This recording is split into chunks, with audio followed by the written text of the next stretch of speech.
clearly specific buildings. We have seen 2 that have been destroyed. We've heard explosions in 2 or 3 other areas. The presidential palace itself remains intact. One building in the presidential compound has been destroyed. We did hear a major explosion to the south to the southwest of that building. We can't eyeball it here from here, but clearly another one of the command and control structures. Clearly many targets to the western edge of the city because there was enormous anti-aircraft fire earlier, away in the distance. Beyond that, there are no other targets of the Defense Ministry intact. Communication centers on the east side of the river where we are so far unhit. So you don't have a similar pattern to the first Gulf War. Clearly not at this point, but of course this is just the beginning of what is promises to be, of course, a huge bombing campaign, Tom. And General Michael Short, who was here with us, how does it work? They lay down cruise missiles in Channel 1, and that's a tactical. And how am I taking these missiles again? They're launched, they launch to take out the line, the Iraqi air defense system, so they have on the 12 aspects of the conventional. Dubai or Al Jazeera TV. Very close. Very close. Al Jazeera So again, or Dubai. We can't say that. Tom Brokaw's coverage continues in New York. We're listening to Peter Arnett's hot mic in Baghdad. There is a lull. It's the second lull in the attack, and we are going to dip in when we can get a report from Jim McLeshevsky at the Pentagon.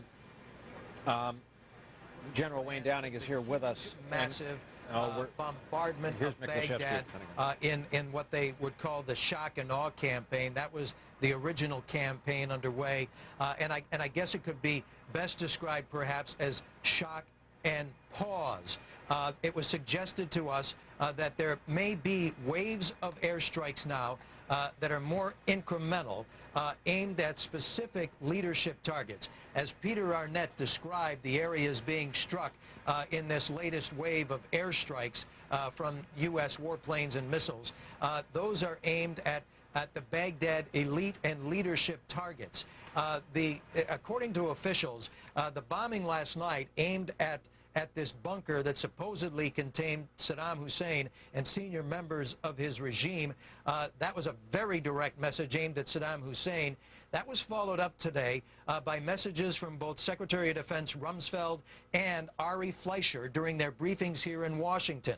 What's interesting about those briefings is that they are beamed into Iraq via airborne radio broadcasts through military aircraft. And the message from both of them today was very strong, essentially give up while you've got the chance. Take down Saddam Hussein and avoid an all-out war. This is these airstrikes are apparently designed now to reinforce that latest message. Meanwhile, still no indication that despite the artillery barrages being aimed across the border at the 51st Mechanized Unit in southern Iraq, that any of those ground troops have actually begun to move into the country of Iraq. Tom? So Jim McLeshevsky has tossed it back to Tom Brokaw. In the meantime, let's talk to General Wayne Downing. We'll remain on these pictures, and we won't come off of them in case something happens in the interim. General, it's a gruesome business. We are watching some just fearsome power get unloaded on these buildings. We have a report that in plain English, this is nothing. The big wave is still quite a ways from here, but the precision with which they are planning to hit these targets, I imagine, is better even than the last time you were at this business. Well, Brian, I think that's exactly correct. Certainly we heard Mike Short earlier on another show tell us that in the last Gulf War, 10% of the weaponry was precision. In this Gulf War, that percentage is exactly reversed. 90% of the munitions are going to be precision, 10% the so-called dumb bombs, which means they're going to be able to hit specific targets. They're going to be able to minimize collateral damage, and they are going to be able to target individual leaders, places of work, residences. And Brian, knowing how we do these kind of things, Also, you know, where they go, where they hang out when they're not on duty. And I think the frightening thing, certainly for the Iraqis, is the word that we are hearing is that this is not yet the main attack. This is the curtain What raiser. we're seeing right now is a curtain raiser. Now, what is the curtain raiser? The curtain raiser is taking out those elements which can oppose the air attack. So we're looking at here, you know, the term the Air Force uses is the integrated air defense system. Now, what is that? You know, that's the communications means. That's these fiber optic nodes that we have located. These are the centers, the command and control centers.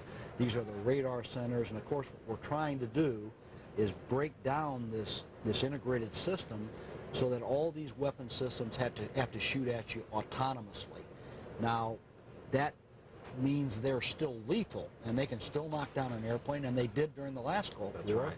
And I mean, I don't think the law averages will tell you that we're going to get through this war without losing something. But it certainly makes it less likely. The Serbs got a silver bullet shot on a F-117 stealth fighter. There's no greater collection of technology in the air, and they gave it a lead and took it out of the sky. This is a... Which is a bomb here's that Peter Arnett again. at the northern end of the presidential compound, just a point of interest.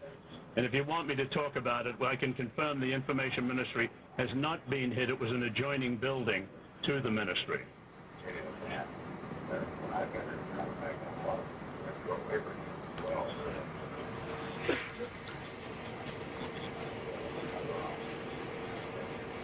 That's, again, Peter Arnett communicating with New York, and we're hearing Tom Brokaw's studio mic in the background. Don't ask me how the electronics work, but that's what we're hearing.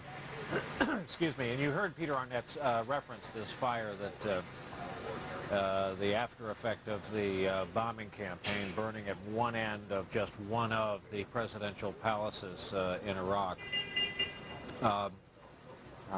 We heard the aircraft when Peter Arnett referenced them. The first explosions appeared to be caused by cruise missiles. If the aircraft are from the Teddy Roosevelt, then they're making this round trip from the Mediterranean. We fully expect some of the cruise missiles that light up the night there to come from right behind us here in the Persian Gulf. As we look at this fire, there seems to be a lull. Sometimes these lulls can be used to great but cruel psychological advantage. You have to believe that the Pentagon's assurances that they have kept collateral damage to a minimum, reminiscent of the scene in the movie The American President, when the fictional president worries about how many people are working the night shift in a building he's about to destroy with cruise missiles. And Baghdad has been here before, and we saw the scenes of the desolate streets during the day today. They knew this was coming. We'll show you what it looked like just a few minutes ago at the height of this, when we realized what we had coming in on the night scope circuit. That's flak, what we used to call flak, now called AAA anti-aircraft artillery, exploding in the sky. The Iraqis don't have the most sophisticated air defense system in the world. That appeared to be outgoing, a surface-to-air missile, however, and then this really starts to light up. You hear the...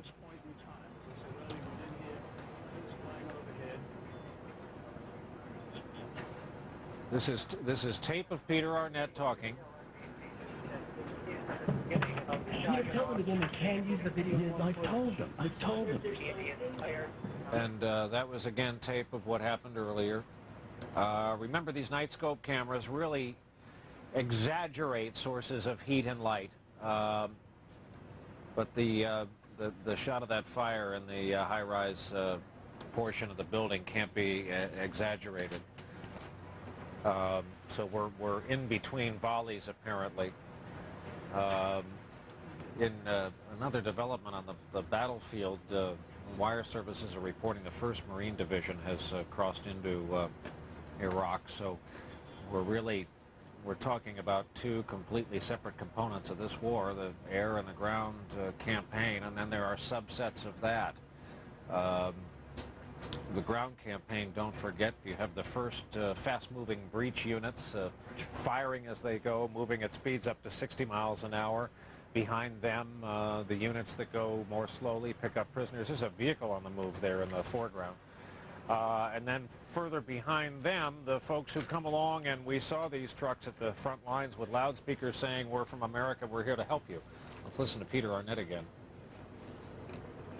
Well, you know, this is a phenomenon of Baghdad. Even during the heaviest bombing of the first Gulf War, vehicles were driving around. Now, don't forget, a lot of officials, a lot of these cars are probably official cars, maybe militiamen going to posts. You know, this is a party, a country run by a very intensely, repressive regime that has many, activists in it and many enforcers. So a lot of that will be these people. The picture you're looking at, by the way, if you're looking at the fires, that they seem to be in Deputy Prime Minister Tariq Aziz's former office. Now these fires seem to be spreading, so clearly that was an earlier target. I can confirm, Tom, that the Information Ministry was not hit in that initial attack.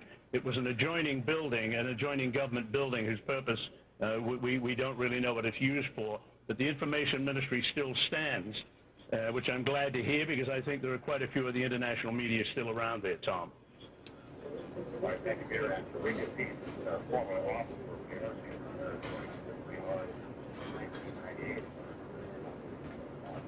You're absolutely right. Of course, Tariq Aziz has moved out of there. He is in another palace building.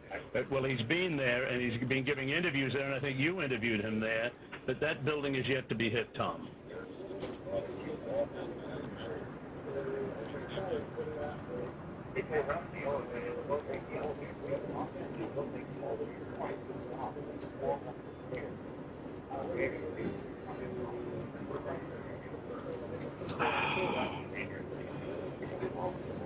Military sources are telling us that the assault that we heard Donald Rumsfeld describe as a force, scope, and scale that has not been seen before has not arrived yet, but in plain English, we'll know it when we see it.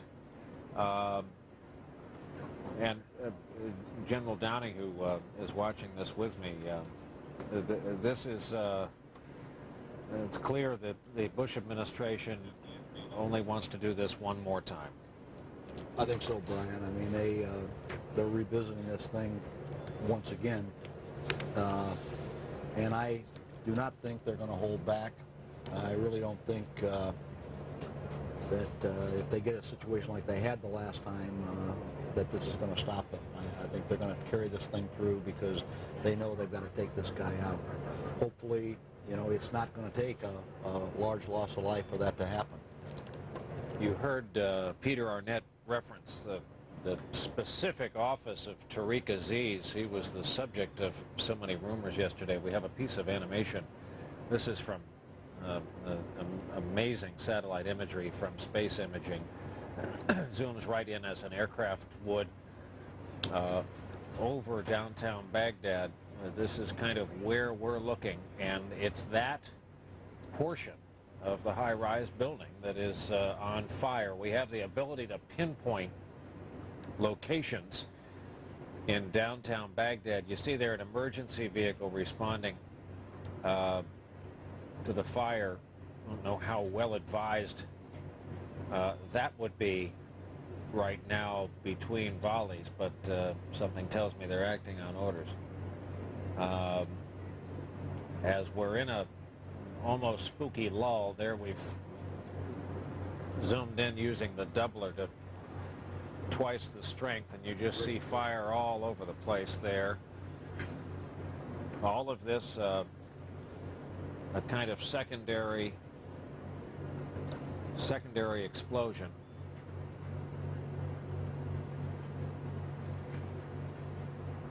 At the base, and then high up to the right of that high-rise building. Peter Arnett is in a location they believe to be safe and, shall we say, off the beaten path of the American-led air crews. So many aircraft they can bring to bear on this. The B-1s, the B-2s, F-14, 15, 16, 2 of those carrier-based. F-117, the stealth fighter. B-52 they would not use for close-in air, only as a launching platforms for cruise missiles. There's a report already that U.S. Navy submarine-based cruise missiles have already been used in this conflict today. The Tomahawk cruise missiles that can be launched from the deck of a ship under the wing of a B-52 and from subs anywhere in the waters, anywhere in this region. As we recently found out, spending some time on board the nuclear sub USS Memphis, they can, the submarine business has changed dramatically. They can intercept a cell phone call inland in Iraq. They can be intelligence gathering platforms, and they can also be fearsome cruise missile firing platforms. So the skies, as you see right now, are still over Iraq. From our vantage point here in Kuwait City, we can hear a boat steaming up the Persian Gulf, occasional horn of an oil tanker as they arrive in the harbor, and the stillness there of the skies over Baghdad. General? Well, Brian, I think what's going on right now is, you know, we're analyzing what went on with the strike last night and the strike so far today. They're doing real-time analysis of all the electronic signatures that they picked up. They're going to figure out what they got, what they think they got, what they didn't do, and then they're going to go back in and they'll be probably giving instructions. It's just like an audible on a football play. A lot of these strike packages coming in now are going to be getting their audibles. They're going to be perhaps changing targets, and they're going to go back in and hit them again. So they're sitting in Doha. You and I were privy to some of the battle maps and the satellite photos they used to array these target packages.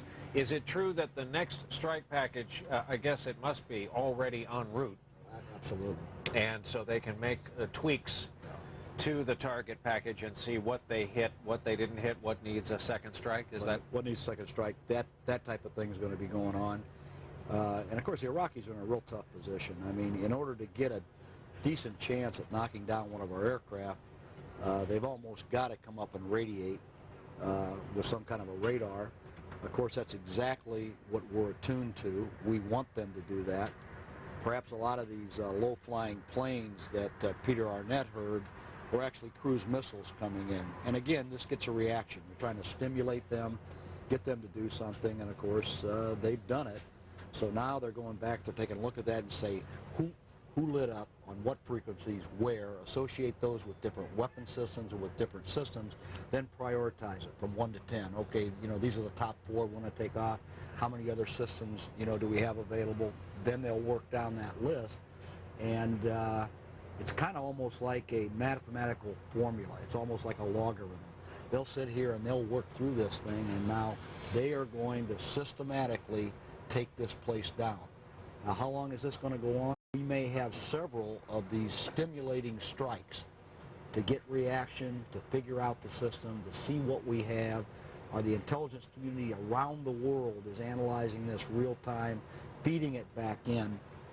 And then I think when they get to the point where they've gotten this thing broken down and it's safe, then they can bring the more vulnerable aircraft in. And then I suspect that this unprecedented show of air power that the Secretary of Defense has shown us, that's probably going to come on at about that time. So it's going to be interesting to see how many pulses like this we get before we get the main event. Yeah, look at the moon over Baghdad. That's almost eerie in the night scope. I have this guidance. We're going to roll some of the tape from the height of it.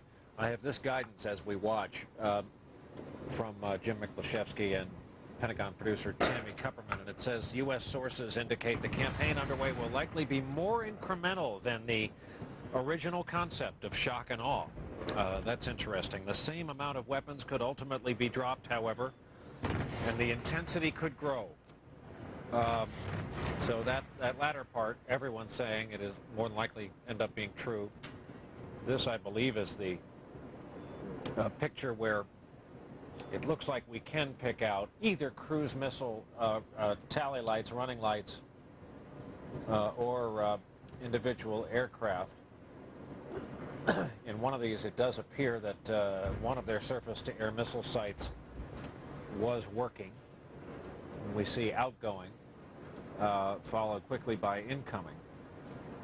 It's all really something. The science of it, the night scope, the exactness of the strikes, the tragedy, the true tragedy of war, however, as American commanders keep repeating, we have no quarrel with the Iraqi people. It's their leader. It's about regime change. It's about weapons of mass destruction. And if so much as one child is lost tonight in this, that will be a tragedy to American commanders, many of whom have children just like them of their own at home.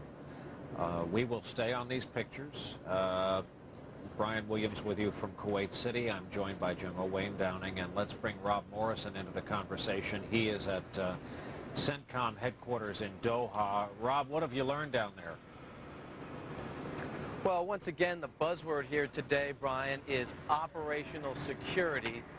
Very tight-lipped about the things that are happening right now in the air, on the ground, and at sea for obvious reasons to protect the troops that are out there. The chairman of the Joint Chiefs today saying in the news conference that it would not be appropriate to comment on the preparatory strikes that are going on right now. And I just had a conversation with the military official here about what he thinks is going on here, which is called preparing the battle space. Now, they talk about preparing the battle space, not the battlefield, and he describes that as sort of a three-dimensional game of chess, using all your assets, air, ground, and maritime, with every move affecting the other layer of operations. For instance, you keep the enemy off balance by hitting them with different weapons. Once you're attacking them with cruise missiles, and they're defending themselves against that, you go ahead and hit them with short-range weapons, the kind that might come from the fighter planes that we've been seeing flying over Baghdad. All this being done right now, preparing the battle space for the next phase of an operation, which would be the kinetic phase, which is the actual combat. Brian. Rob, thank you. Rob Morrison down in Doha. And this note coming from NBC News producer Bob Windrum. Senior U.S. official is telling NBC News there are around 45 leadership and security apparatus targets in Baghdad that will be struck over the course of the campaign. These are the current targets, could be amended, as the general was saying, as new intelligence is derived. We should also point out again, look at the pedestrians there. This vantage point of a highway overpass and a fairly modern-looking office building, cars going by downtown Baghdad, somewhat unbelievable. Very good chance the next group of aircraft, the next cluster of cruise missiles is already on its way, perhaps not far from where these people are moving around. The forces on the ground, and to be honest, here's what's going on. We have a fleet of correspondents, the so-called embeds, embedded in their military units, who are, many of whom are moving. We can't report their locations, obviously. We can report their units, where they started from, but to report anything more would give away operational details and jeopardize some of America's sons and daughters and husbands and wives. So we won't do that, but as we get their reports from while they are en route, we will, of course, turn them around instantly and air them. As we speak, our reporters and camera crews traveling in tanks, Bradley fighting vehicles, are seeing the ground war and are recording the ground war. And in some cases, we are probably minutes away from hearing from them. We know someone connected with the Marine 1st Expeditionary Unit, which was, I think it's safe to say, we can term it making good time, was saying that there's a method to the speed of their forward progress. They'd like to get as far as they can under cover of darkness before the sun comes up. The U.S. Armed Forces love the expression, "We own the night." And because of technology that, in this case, the other side does not possess to that degree, they tend to own the night. Again, we're in the middle of a lull. If you're just joining us, this is Nightscope picture, the familiar green picture that made its television debut really about 12 years ago of Baghdad. That is also live, real-time picture, a different vantage point of downtown Baghdad. We are between volleys. A large fire is raging out of control in the high-rise portion of the central presidential palace down in the bend. If you're familiar at all with downtown Baghdad, the bend in the Tigris, the center of town, right there. Peter Arnett is reestablishing his communications with us. The fire appears to be headquartered at the former headquarters, I think we'd safely say, of Foreign Minister Tariq Aziz. These amazing graphics are from the firm Space Imaging, and we have put them together with our animations to show you these various locations. If you started from space and moved in to the ground level. We're watching the skies for any flecks of light that might indicate the next incoming package. What is extraordinary about this part of the world right now, and we have been to the front lines in the desert, we have been out in the Gulf on the decks of carriers all over, land, sea, and air resources available to the U.S. commanders, U.S. and British, are absolutely extraordinary. General, it wouldn't hurt to repeat what is probably going on in the Central Command tent right now as we watch some of the earlier video. What's going on? If you're Tommy Franks running this war, what are you doing? Well, he's probably sitting there, Brian, and he's monitoring the plan. He's got a huge board up there that discusses what's going on. It's time sequenced. He can look at given times for what's going to happen, there in the future. As you said, you know, he is using every dimension that he has there, air, land, and sea. And what they're doing is they're probably tweaking the plan. They're taking a look at some of these strike packages. His air component commander is telling them what kind of changes he's making in them. Not that General Franks is that interested in the details, but he is interested in the effects. And unlike the first Gulf War, when we went into a prolonged air campaign that lasted 30-plus days before we got the ground action, it appears that what we're seeing here is a ground campaign that is about to begin, and is beginning really almost simultaneous with the air. You're also seeing now in this operation an extensive use of the Special Operations Forces, which were really very judiciously used during the last Gulf War by General Schwarzkopf before the ground campaign started. And the reason he did that, one of the reasons, is because he did not want to alert Saddam Hussein to that left hook. He didn't want to get him stirred up. He wanted him to continue to look where he was looking, which was down from the Kuwait border into Saudi Arabia, as General Franks, as General Schwarzkopf prepared that great left hook that the 18th Airborne Corps conducted, led by our colleague, my fellow friend, Barry McCaffrey. Let me interrupt you there, those General. Are the differences. Sorry to interrupt. Bob Kerr, standing by at the White House, will stay on these pictures and listen to your voice, Bob. What was remarkable, we're here in Kuwait City watching these live Nightscope pictures. And this started while Ari Fleischer was still briefing, answering questions that at the end of the briefing were on some fairly routine matters. What is being said there now? Interesting you ask, Brian, because just as this was starting, Ari Fleischer was telling us that there is no further go-ahead needed from President Bush at this point. We were told that this war plan had been approved, and what you're looking at now is just the implementation. Interesting, though, to note that this war plan, which kicked off today in this way, was supposed to do that by calendar.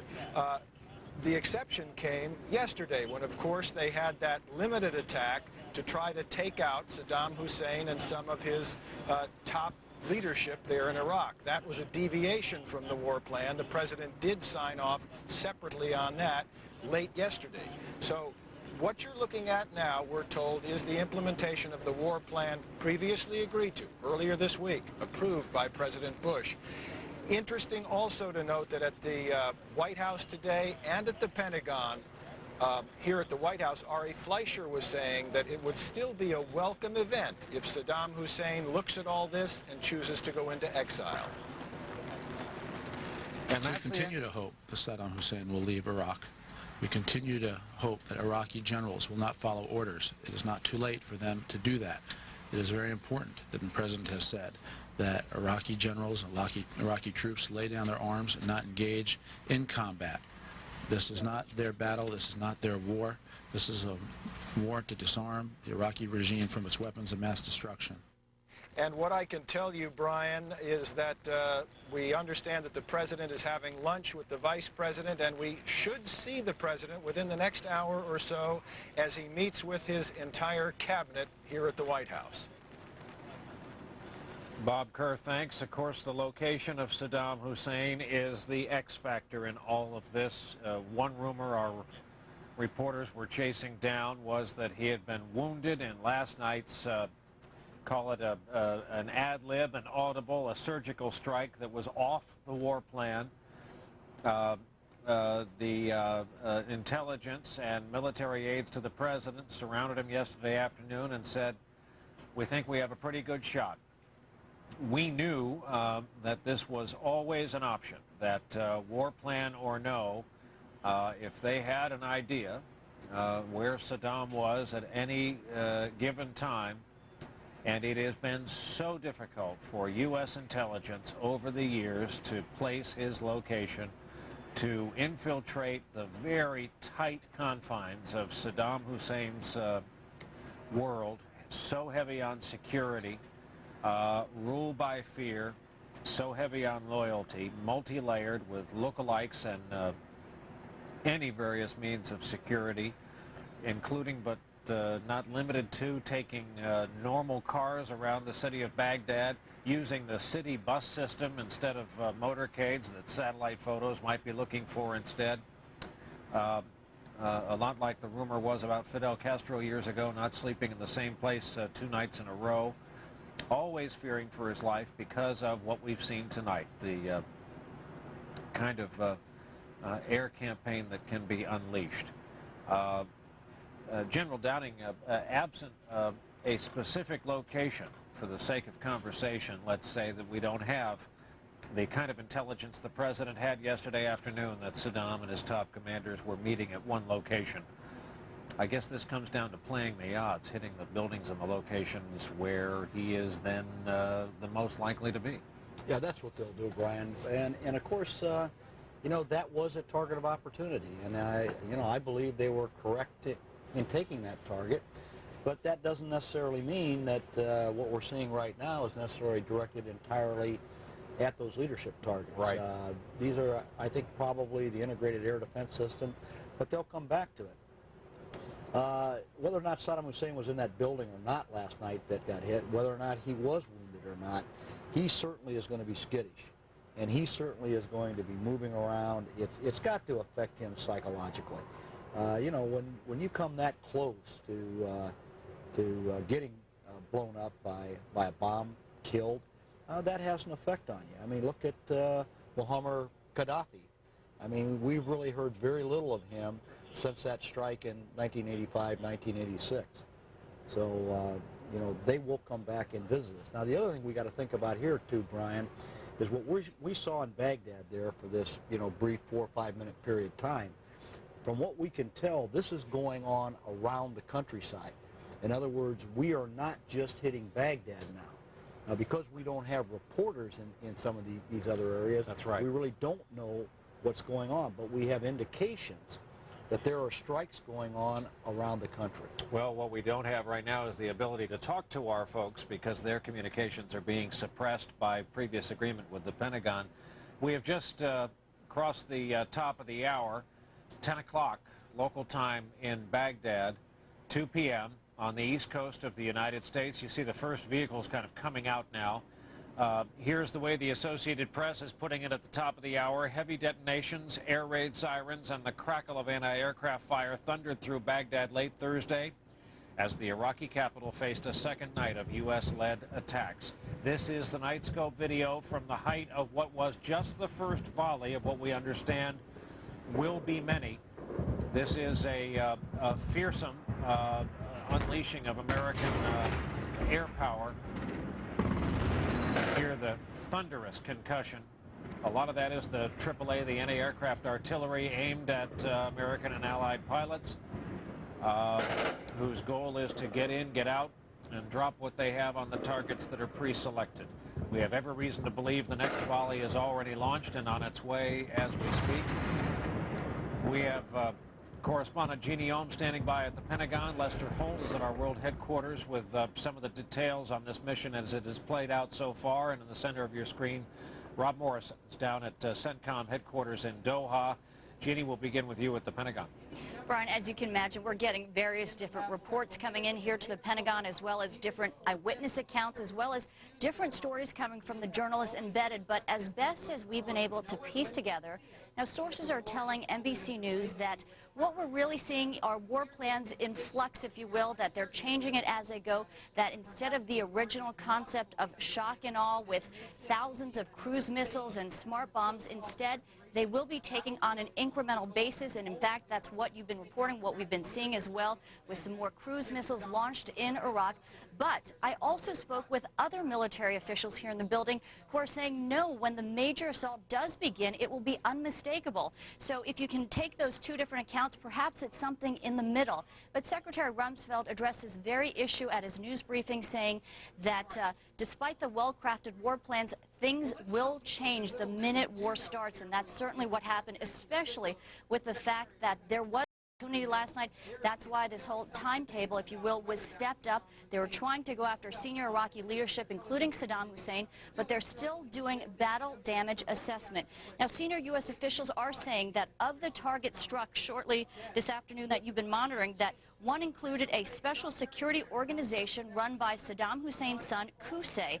They're also telling us that an office run by Saddam Hussein's chief of staff was also hit in this latest round of attacks, and U.S. officials are saying that in total, at this point, they have identified about 45 leadership and security targets. So again, that is the latest at the Pentagon at this point. A lot of different information coming in. Brian? Jeannie Ohm, thanks. And we have a link up with Neil Connery of the British television news organization ITN, who is with us from Baghdad. Neil, can you hear us? And is it as still as it appears during this this lull between volleys?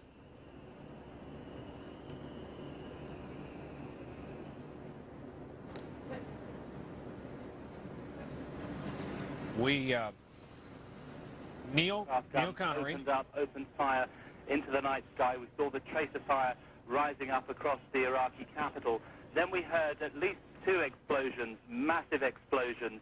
One was about 2 miles to the north of me in what I would call the central target area, if you like. That's where most of the administrative headquarters of the Iraqi leadership are based. There is a building I can see now still on fire, all floors, flames coming out from all floors of that building. That building isn't too far away from the Ministry of Information where journalists work. We were there about 2 hours ago and left for safety reasons. There is also Iraqi television headquarters are in that region as well. but we're trying to establish exactly what type of government building has been struck there. Neil, is there anything? Can you hear anything on the horizon?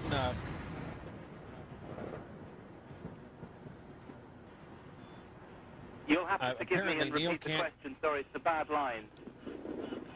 No, I understand, Neil. Can you hear anything on the horizon, anything in the vicinity, or is it completely still now?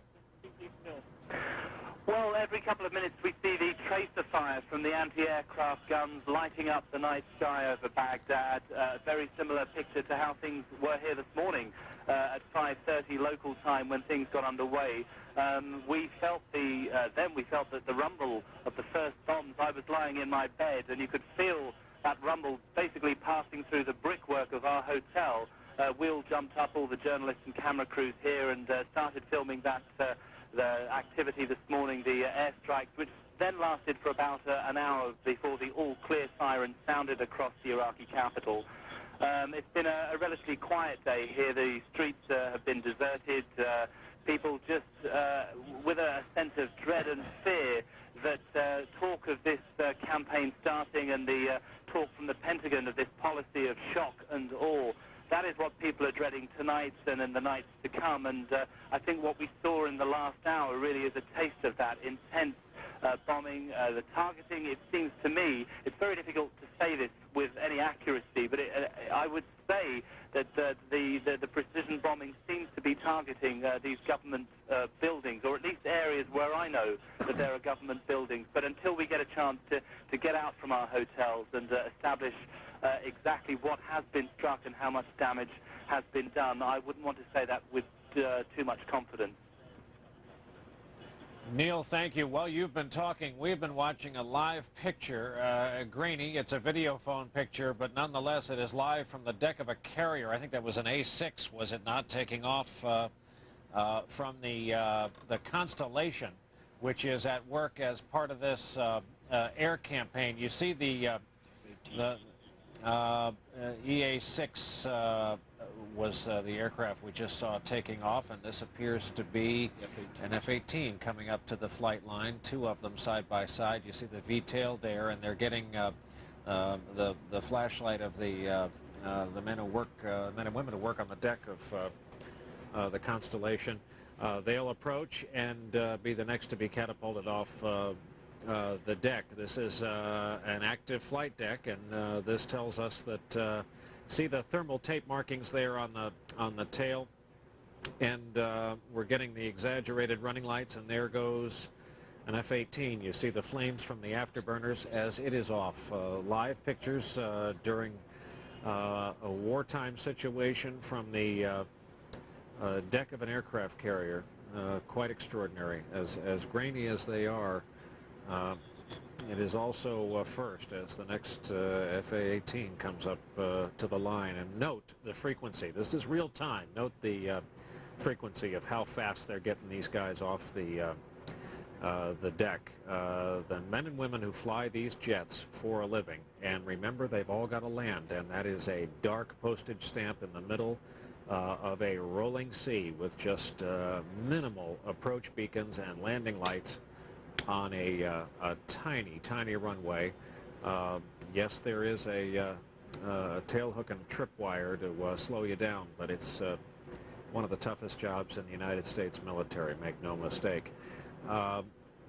Neil, we have been told that by our folks, and tell me if this jives with what you know, the high-value targets, at least in the northwest section of Baghdad, Ministry of Defense, the Central Presidential Palace there, the Intelligence Headquarters, the Air Force Headquarters, the Defense Central Computer Center.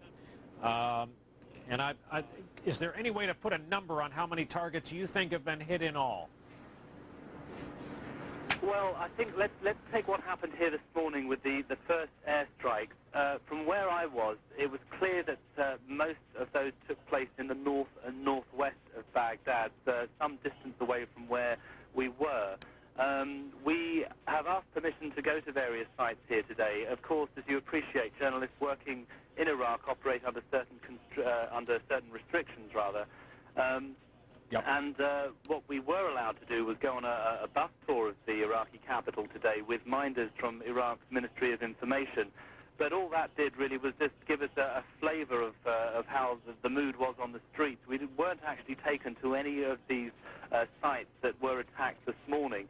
So it's very difficult for us to say with any accuracy exactly what has been struck, what kind of level of damage has been done, and what capacities may have been knocked out. I mean, in the days to come, obviously, maybe we will get more opportunities to try and establish those facts for you. But what is clear this evening, again, is that the attacks, for the first time, are really coming to the center of Baghdad. This building that I'm looking at now from the balcony I'm standing on, still ablaze, still flames roaring from the floors, all floors of this building. It's, I'd imagine, a 10, 12-story building that I'm looking at.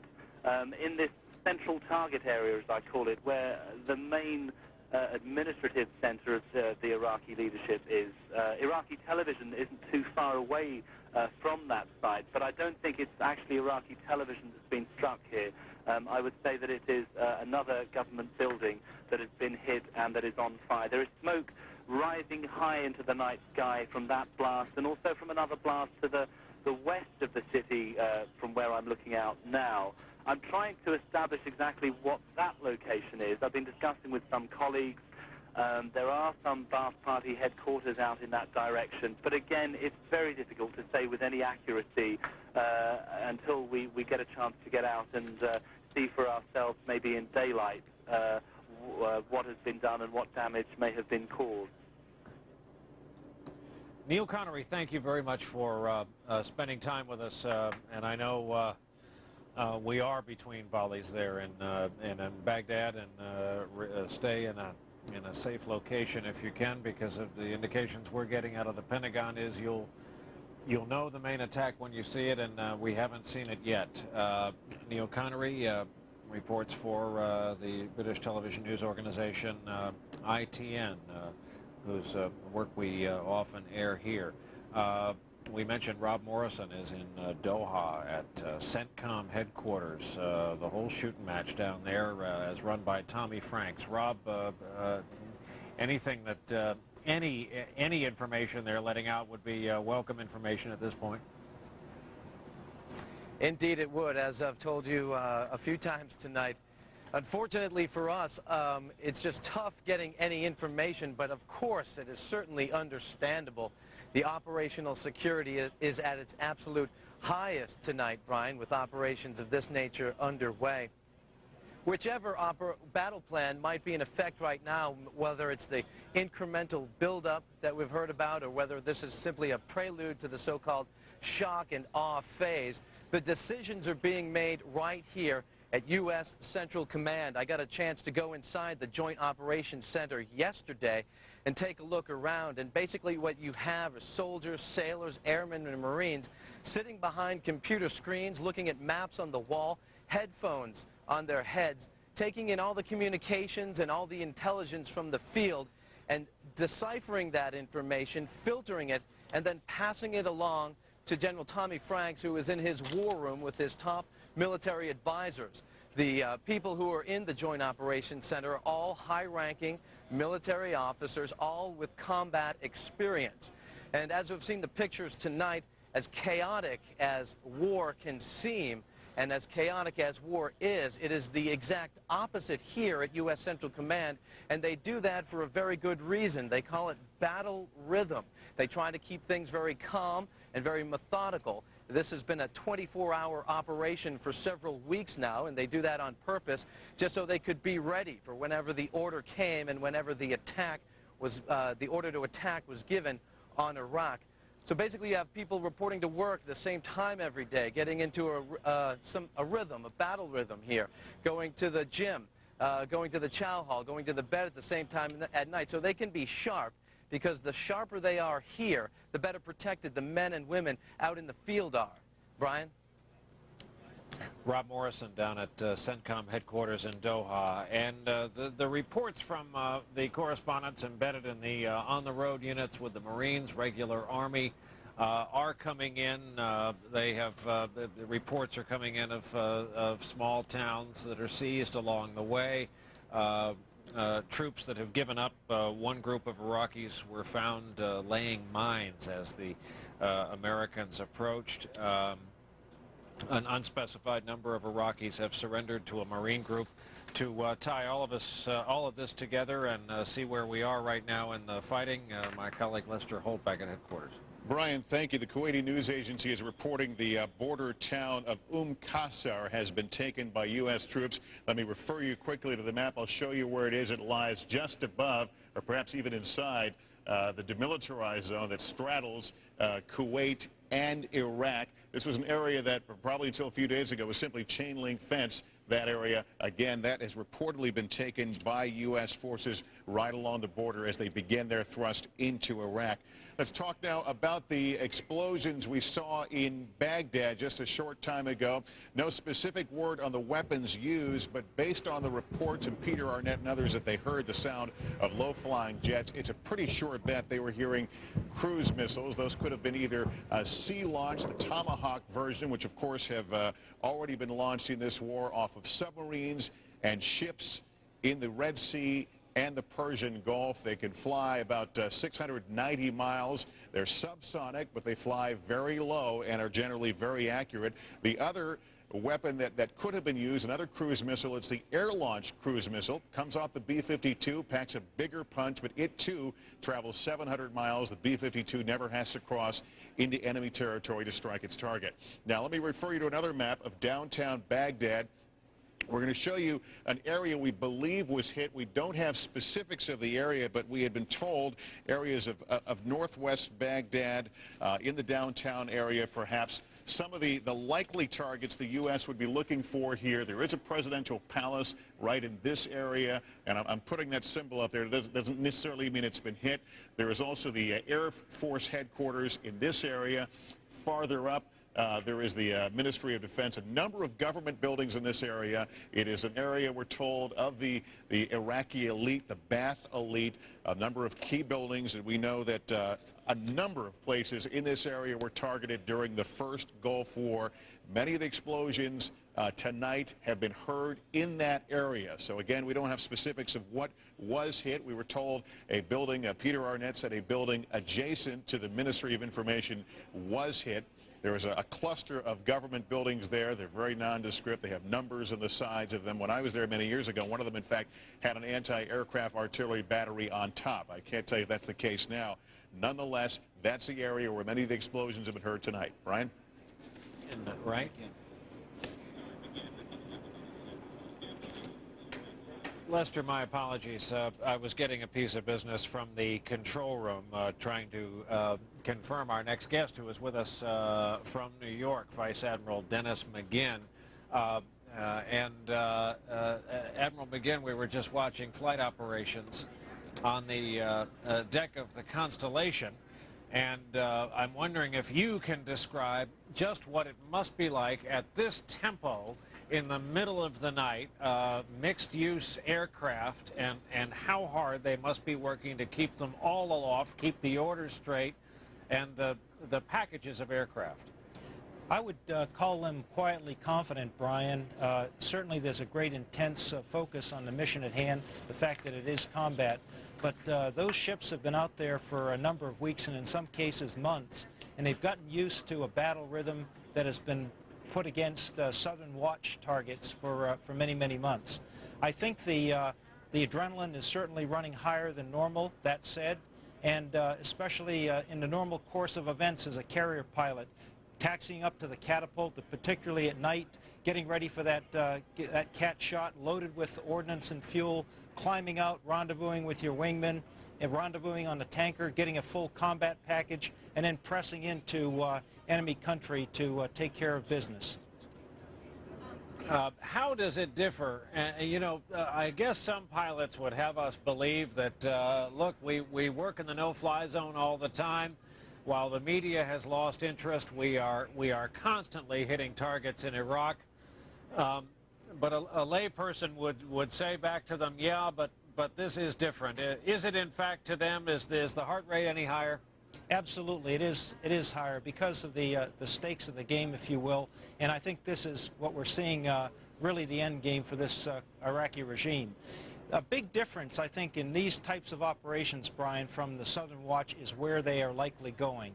Southern Watch no-fly zone ended at the northern edge, was 33 degrees north latitude.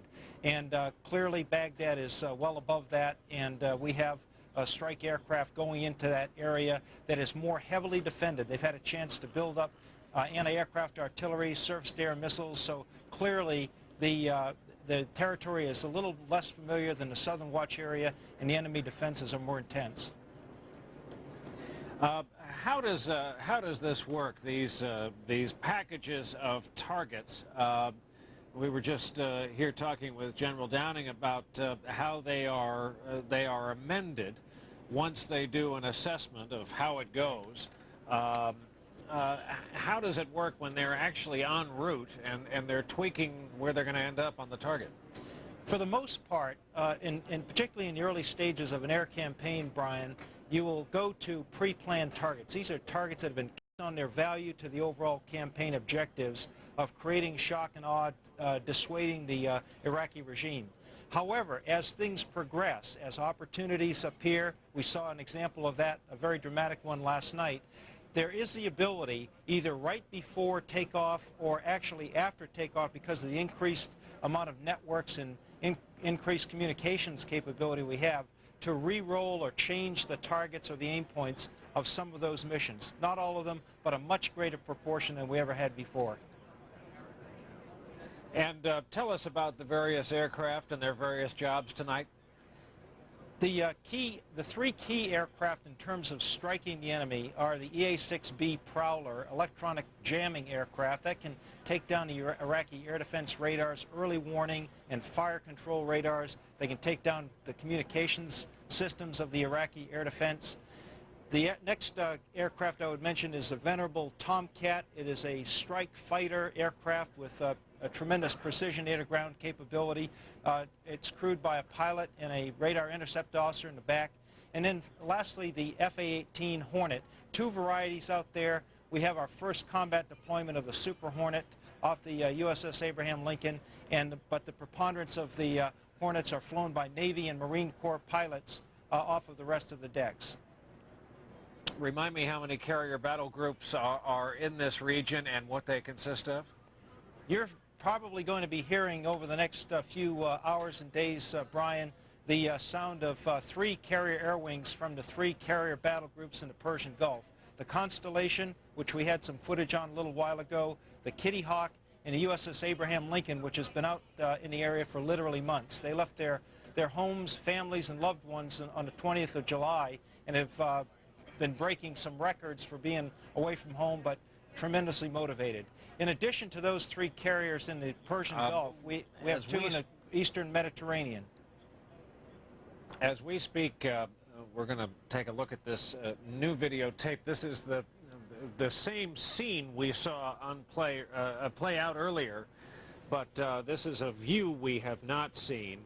The smoke plume from the one airstrike we witnessed is extraordinary. A lot of this could be from the resulting fires. It could be from secondary explosions on the ground as well. Part of the huge complex of government buildings along the Tigris River there, right in the center of the city of Baghdad. Again, this is the same collection of airstrikes we witnessed live earlier, but it is a different view. As you see, videotape from a different source. There are only a few correspondents hardy enough to remain in Baghdad tonight, and even fewer of them with live television capability. As you know, our own Peter Arnett is one of them, who's there working for National Geographic Explorer and NBC News, and there are just a few others. We spoke to one of them from ITN. Admiral, what's you mentioned the Lincoln, the Abraham Lincoln deployment, and they've gotten some some attention for the length of this. What's an average carrier deployment, would you say? We try to limit the carrier deployments from original departure from home port to arrival to about 6 months. After 9/11, that rule went out the window, and everybody in our Navy that's out there today fully understands that. They've got great support from their families, but it is tough to be away from your nation and from your family and loved ones for that long. Admiral, thank you very much for being with us. Vice Admiral Dennis McGinn with us as we looked at those extraordinary live pictures from the deck of the Constellation, which is quite literally right out behind us here in the Persian Gulf, conducting air operations, though just too far out from our range for us to hear them. We're joined, of course, in our NBC News headquarters here in Kuwait City by retired four-star General Wayne Downing. And General, this lull, I imagine, has a huge effect on those sitting there. Think of the firefighters who responded to the fire in that high-rise, wondering when the next one's going to come. Can they do their job in the interim? Firefighters, emergency rescue people, certainly the police, and the other people, Brian, are the people that are manning these air defense weapons. I mean, they can't be happy campers right now because they know these initial strikes are coming in to get them, because they want to suppress those things. So and that goes to the heart of loyalty, doesn't it? And picking it apart, picking the administration, the Absolutely. Leadership of Saddam Hussein apart. Absolutely. Yeah, I mean, it truly does. I mean, for people to do their jobs under these kind of conditions, I mean, they've got to believe in what they're fighting in and fighting for. And I would imagine for an Iraqi member of the armed forces, the police here, the emergency services, fire, and the rest of these, very essential services. I mean, I think probably what they're doing is, they're putting the fate of their countrymen certainly above any loyalty that they have to Saddam Hussein, who's been a very, very brutal dictator. I know it's so important to remember that it isn't all just about Saddam Hussein. It is about the weapons of mass destruction in this country, and the stated goal from the Bush White House is it's about regime change and setting up a more democratic form of government.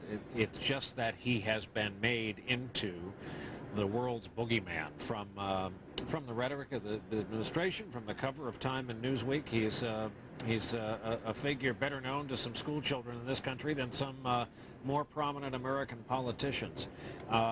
And yet, absent a Mussolini-like moment where it is clear the leader is dead, as it was with Hitler in Germany, Mussolini in World War II, this could have a strangely nebulous ending, at least for a while. Right. Well, he certainly is a major villain in history, and I think this administration needs to have him or his corpse when this thing is over. I hope he is not buried under one of these structures that's going to take us months to uncover. Certainly an end like Hitler or Mussolini, where you can identify him, you can show that he's gone, I think will be very, very significant.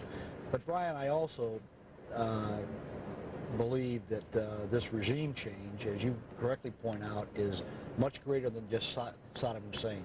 He also has a series of thugs who have surrounded him.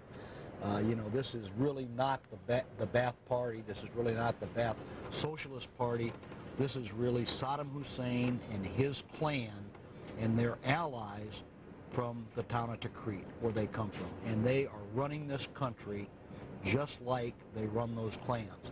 And they have oppressed their fellow countrymen, and it doesn't make any difference what sect you come from, whether you're a Shiite, whether you're a Sunni, whether you're a Christian, or if you're a Kurd.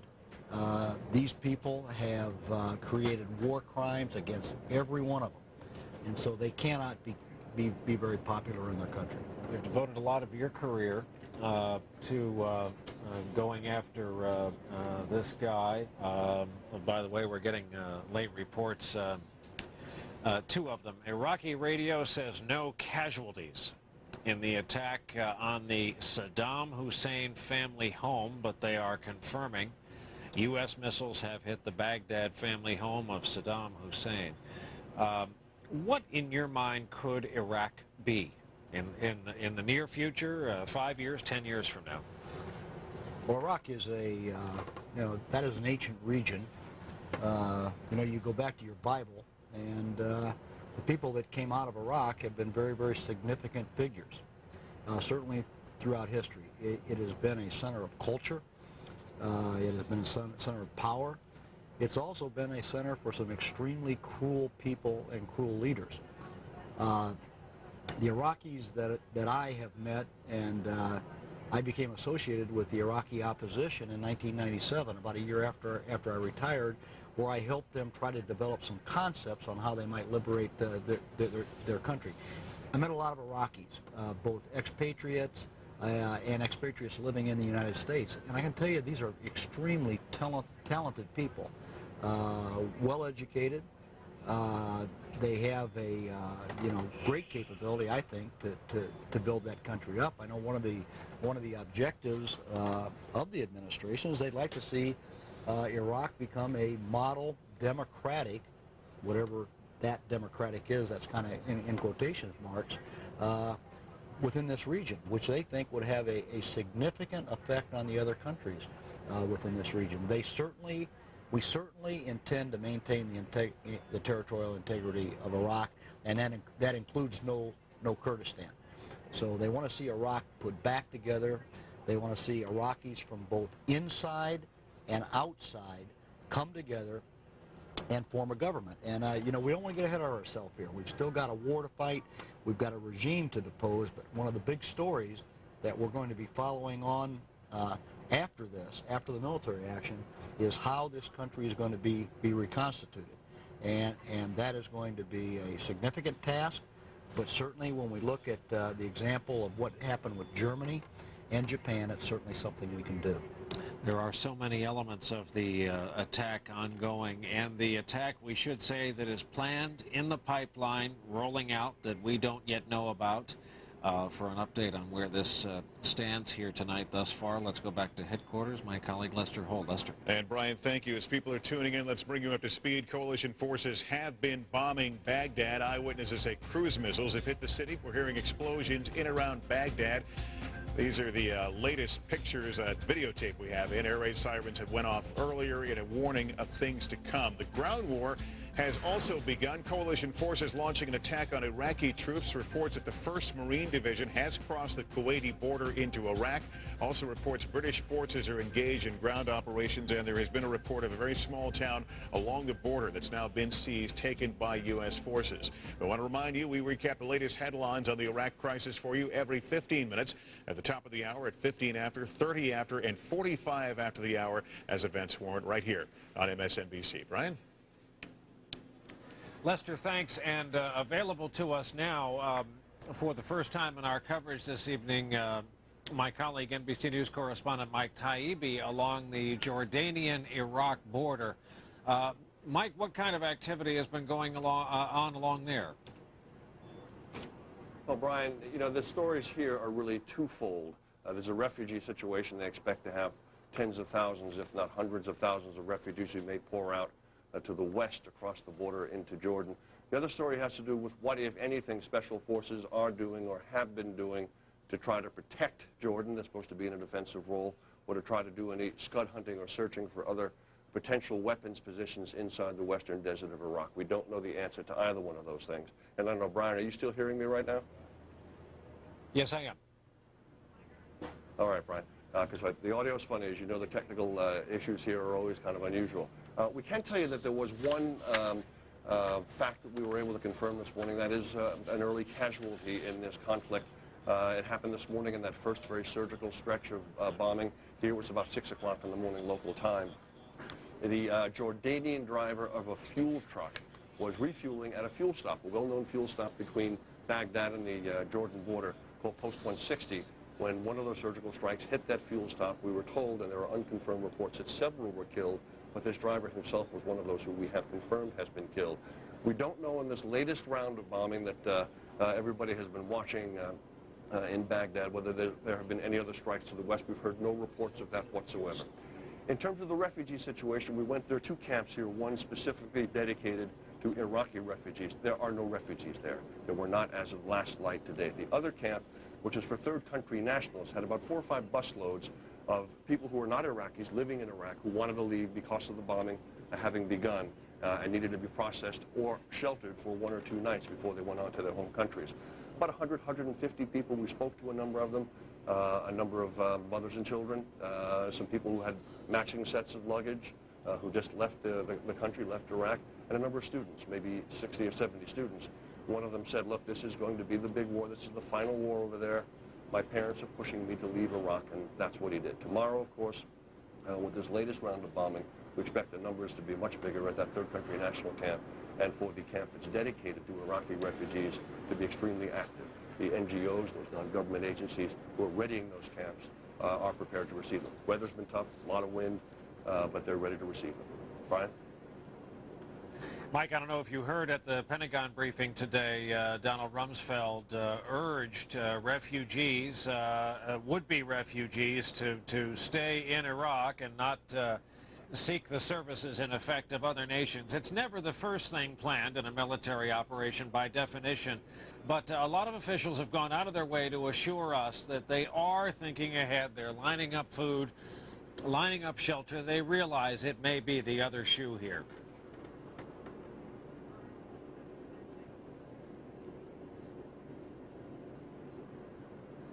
I think, Brian, if you're still talking to me, the audio is intermittent here. That's exactly the case. That's right. And this has been a very difficult crisis to sort of plan for. I know a number of people who work for NGOs, and they come to a situation like this that's developing, and they file SITREP, situation reports, with their home offices. Here's what we need. Here's what we're going to have to ask our donors for. Here's what we need in resources, in shelter kits, and all that sort of thing to be delivered by a certain date to be ready. Nobody could file any SITREPs. They didn't know what numbers to expect, and they didn't know what the funding situation was going to be, or frankly, what policy was going to be from agencies like the UNHCR and local governments. So it's been a really difficult crisis, if it's in fact an evolving crisis, for that world, the humanitarian aid world, to prepare for. Mike Taibbi on the border between Iraq and Jordan, and our apologies for the communication difficulty and the combined maddeningly long satellite delays these days because of the pressure for satellite time, the overwhelming number of requests for it, and the narrow bandwidth, I'm told.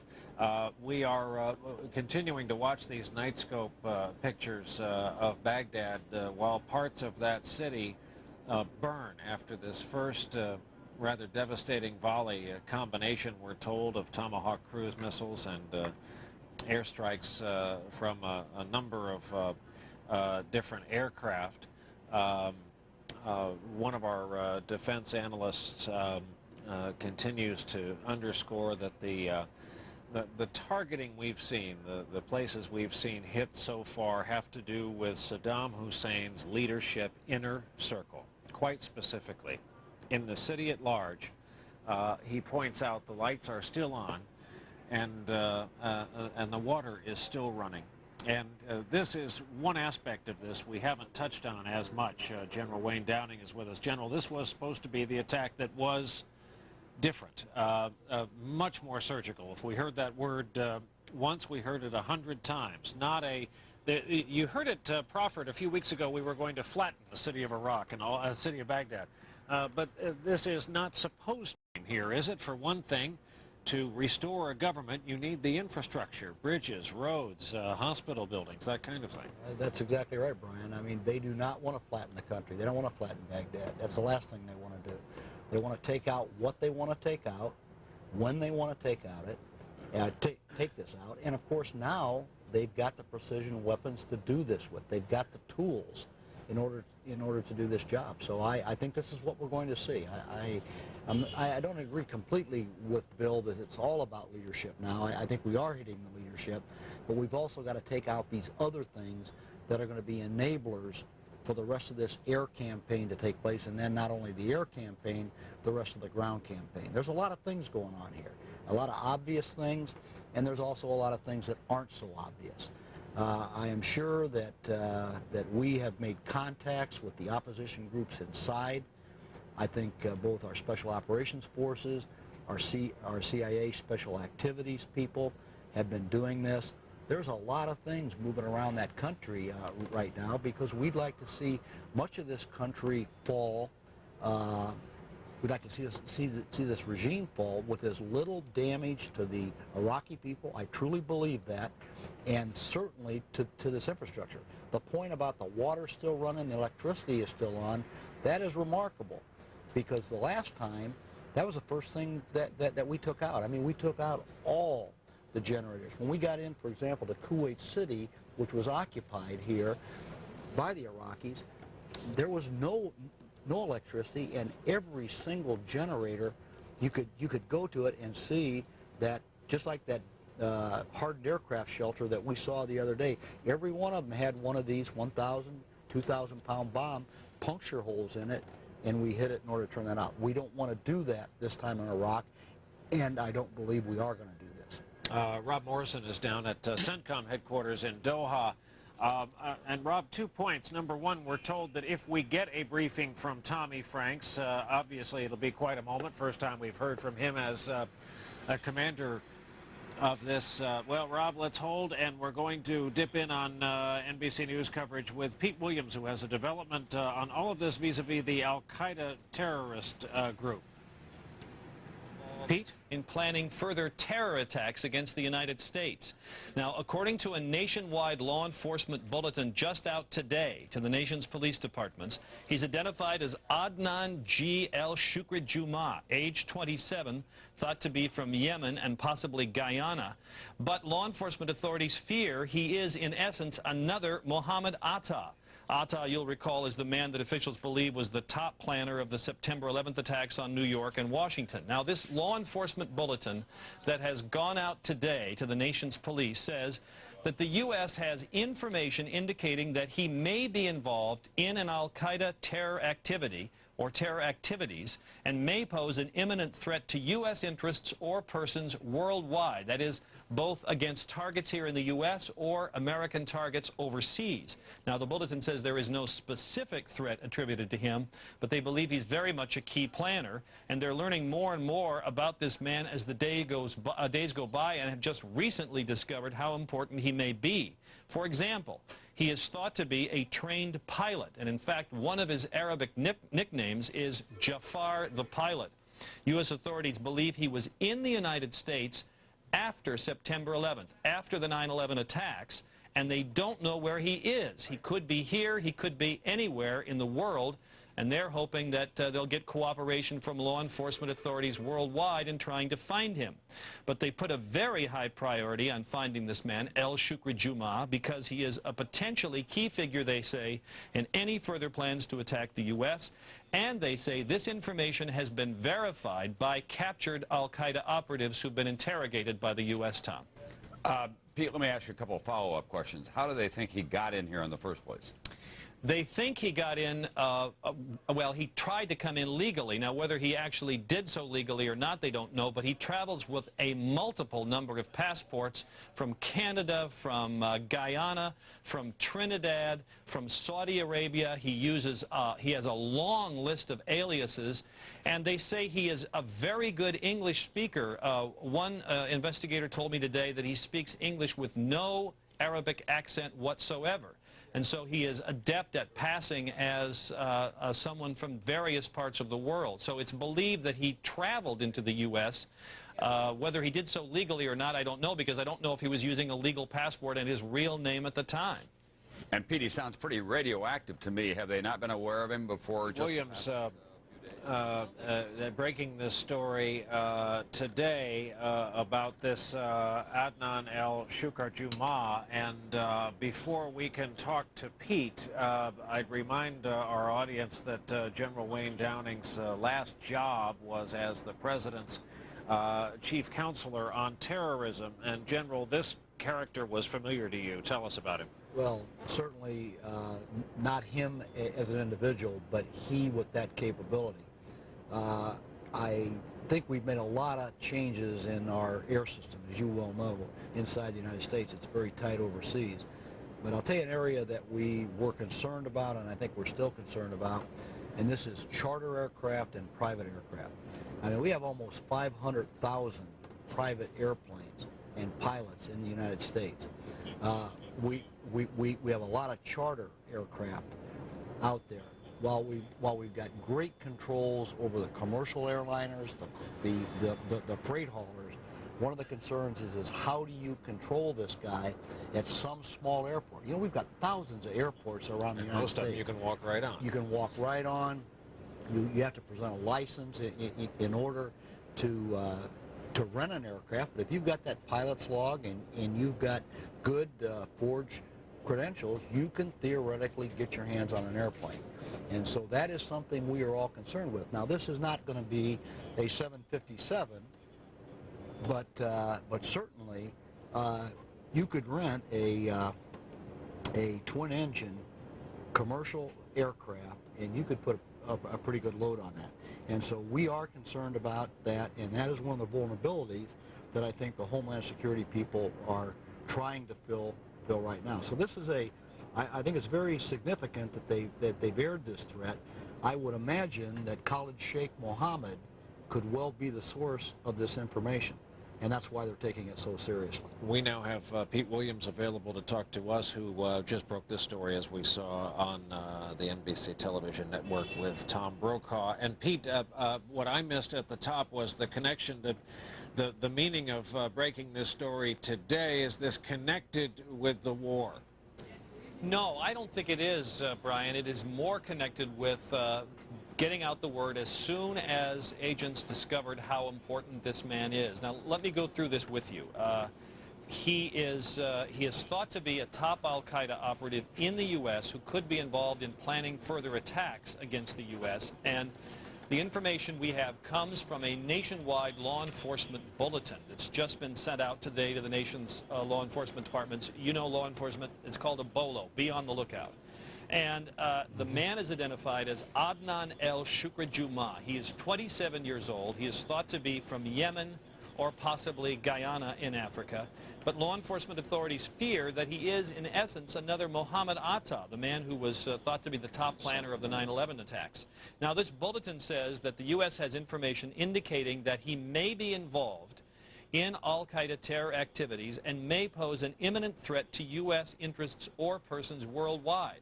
And they are equally concerned about attacks not only in the United States, but against Americans or American interests overseas. They don't know where he is, and they don't know whether these attacks could be here or could be overseas.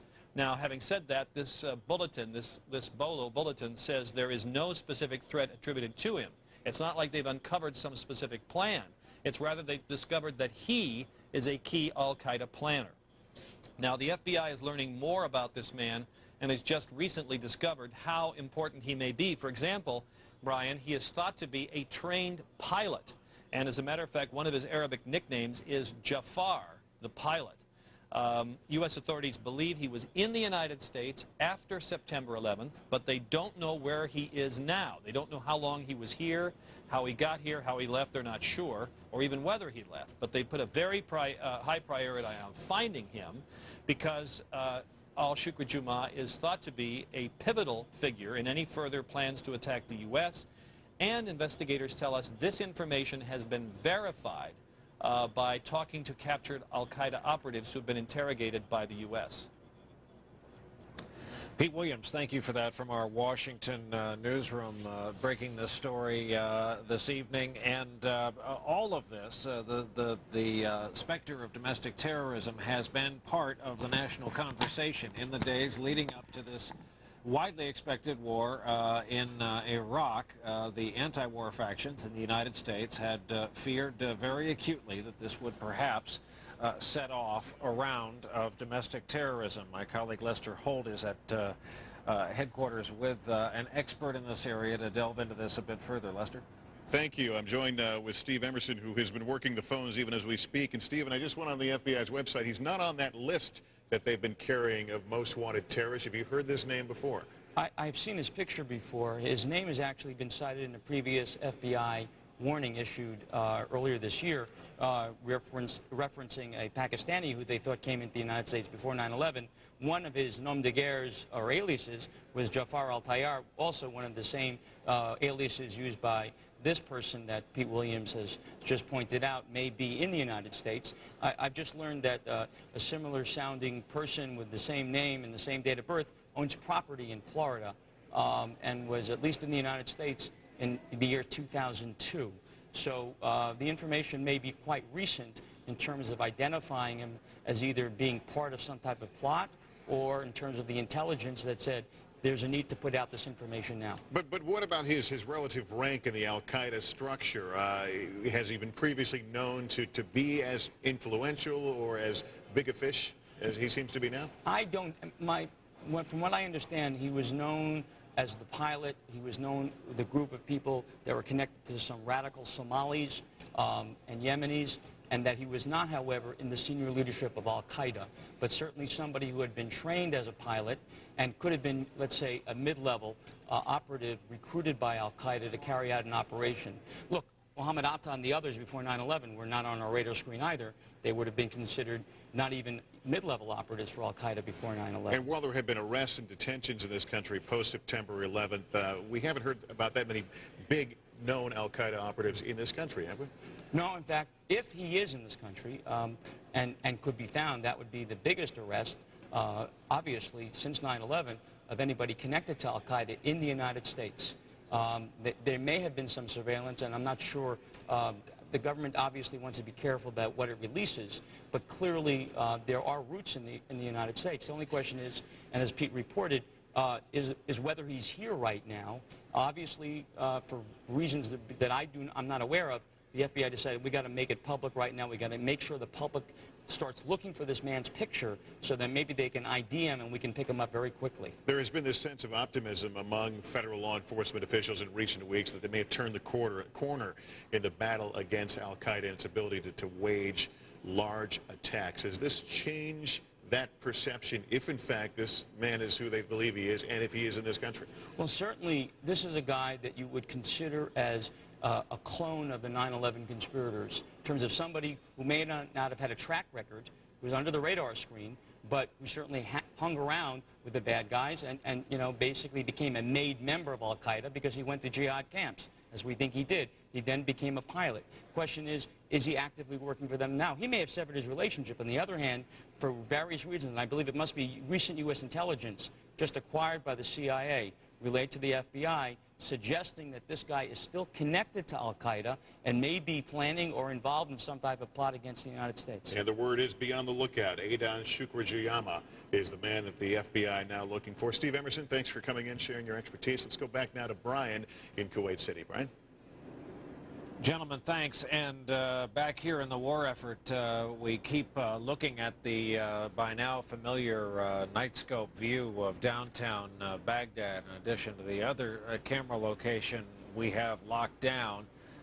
We saw a fast and furious air and Tomahawk missile attack. It has been some time now, however. We had a narration of it and the live reporting from Peter Arnett when it was happening. But there has been a lull. There has been a pause. We have seen pedestrians in some cases returning to the streets of Baghdad. This is what it was like at its very height. This, again, videotape from earlier. And we got plenty of guidance at the time saying, in effect, this is nothing. And this is now a live picture, and I think that sound we are hearing, the sound we are hearing has died away. This is a live picture, and there seems to be, again, no activity. A lull in the skies over Baghdad. A car driving through the picture now. So nothing going on. Well, aircraft perhaps. Strobe light a strobe light from a passing vehicle. We're joined here in Kuwait City at our NBC News headquarters, as we have been, by retired four-star General Wayne Downing, who notably brought men into battle In the last Gulf War, as part of one of his last positions was Commander-in-Chief of all Special Operations. A general, for our viewers tuning in, hearing there has been some activity over there, what is likely happening right now? Well, it looks like right now we've got the next strike packages coming in. I think they're trying to assess what they found out. You know, all the time they were running those first strikes, they were collecting electronic information. Certainly we've got satellites overhead that have a lot of different capabilities. They're probably sorting a lot of that out. They're taking that strike package in now. They may be making some adjustments to what's going on, and then we've just got to wait for the next one to come in. You know, I've spent a lot of time in my life, especially as a general officer, sitting in what we call the JOC, the Joint Operations Center, waiting for these things to unfold. Now, the only difference between then and now is before I knew the schedule. I knew what it was, I knew the events, and so I knew when I could get up and take a break, go out, get some fresh air, get a cup of coffee. This time around, I don't know the schedule. Tommy Franks knows it, and he certainly is following it. So what we're doing right now is waiting to see what else goes on. The other thing that I would throw out there for us all to remember is, you know, this campaign, this air campaign is just not taking place in Baghdad. There's a lot of other targets that are being hit around the country.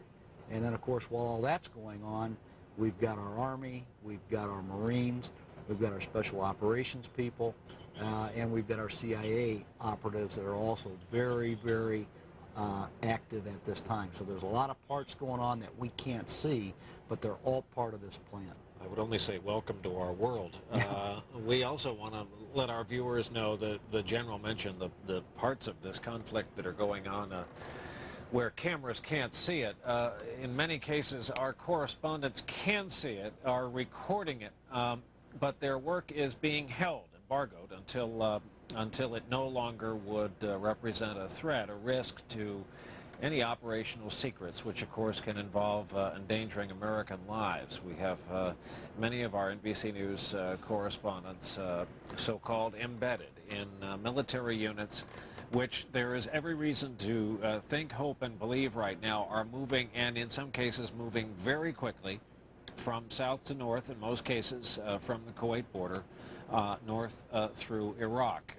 Chief among them, the tip of the spear, as they like to call it, the 3rd ID, the 3rd Infantry Division, the huge mechanized and infantry division that is marching its way on up through and hopes to be in a central part of the country before too long. But again, along with the Marines and every other division, all Americans, and we noted there will be a resolution in the Senate before too long supporting the troops, supporting the effort.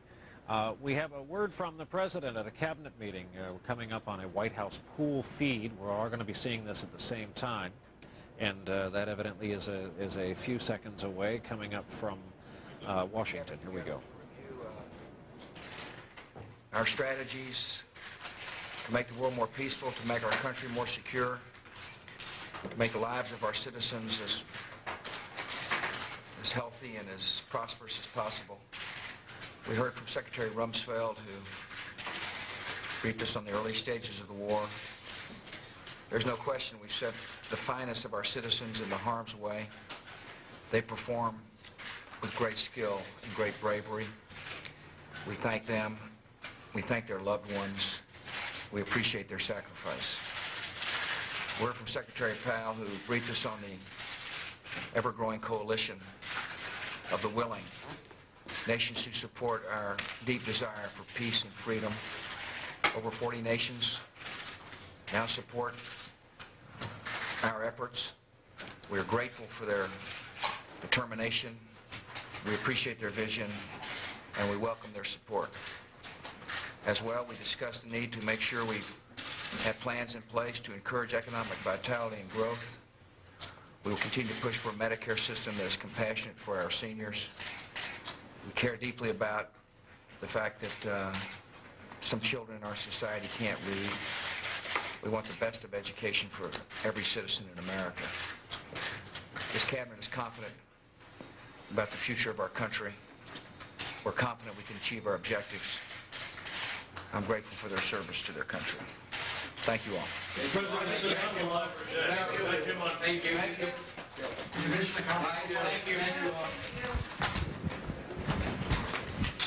President not taking any questions. An acute difference between this White House and the last one. A president who found it impossible to say no to reporters' questions versus a president who, when he says thank you all, means it. And he may be taking a little license when he calls this the ever-growing coalition of the willing, over 40 nations strong.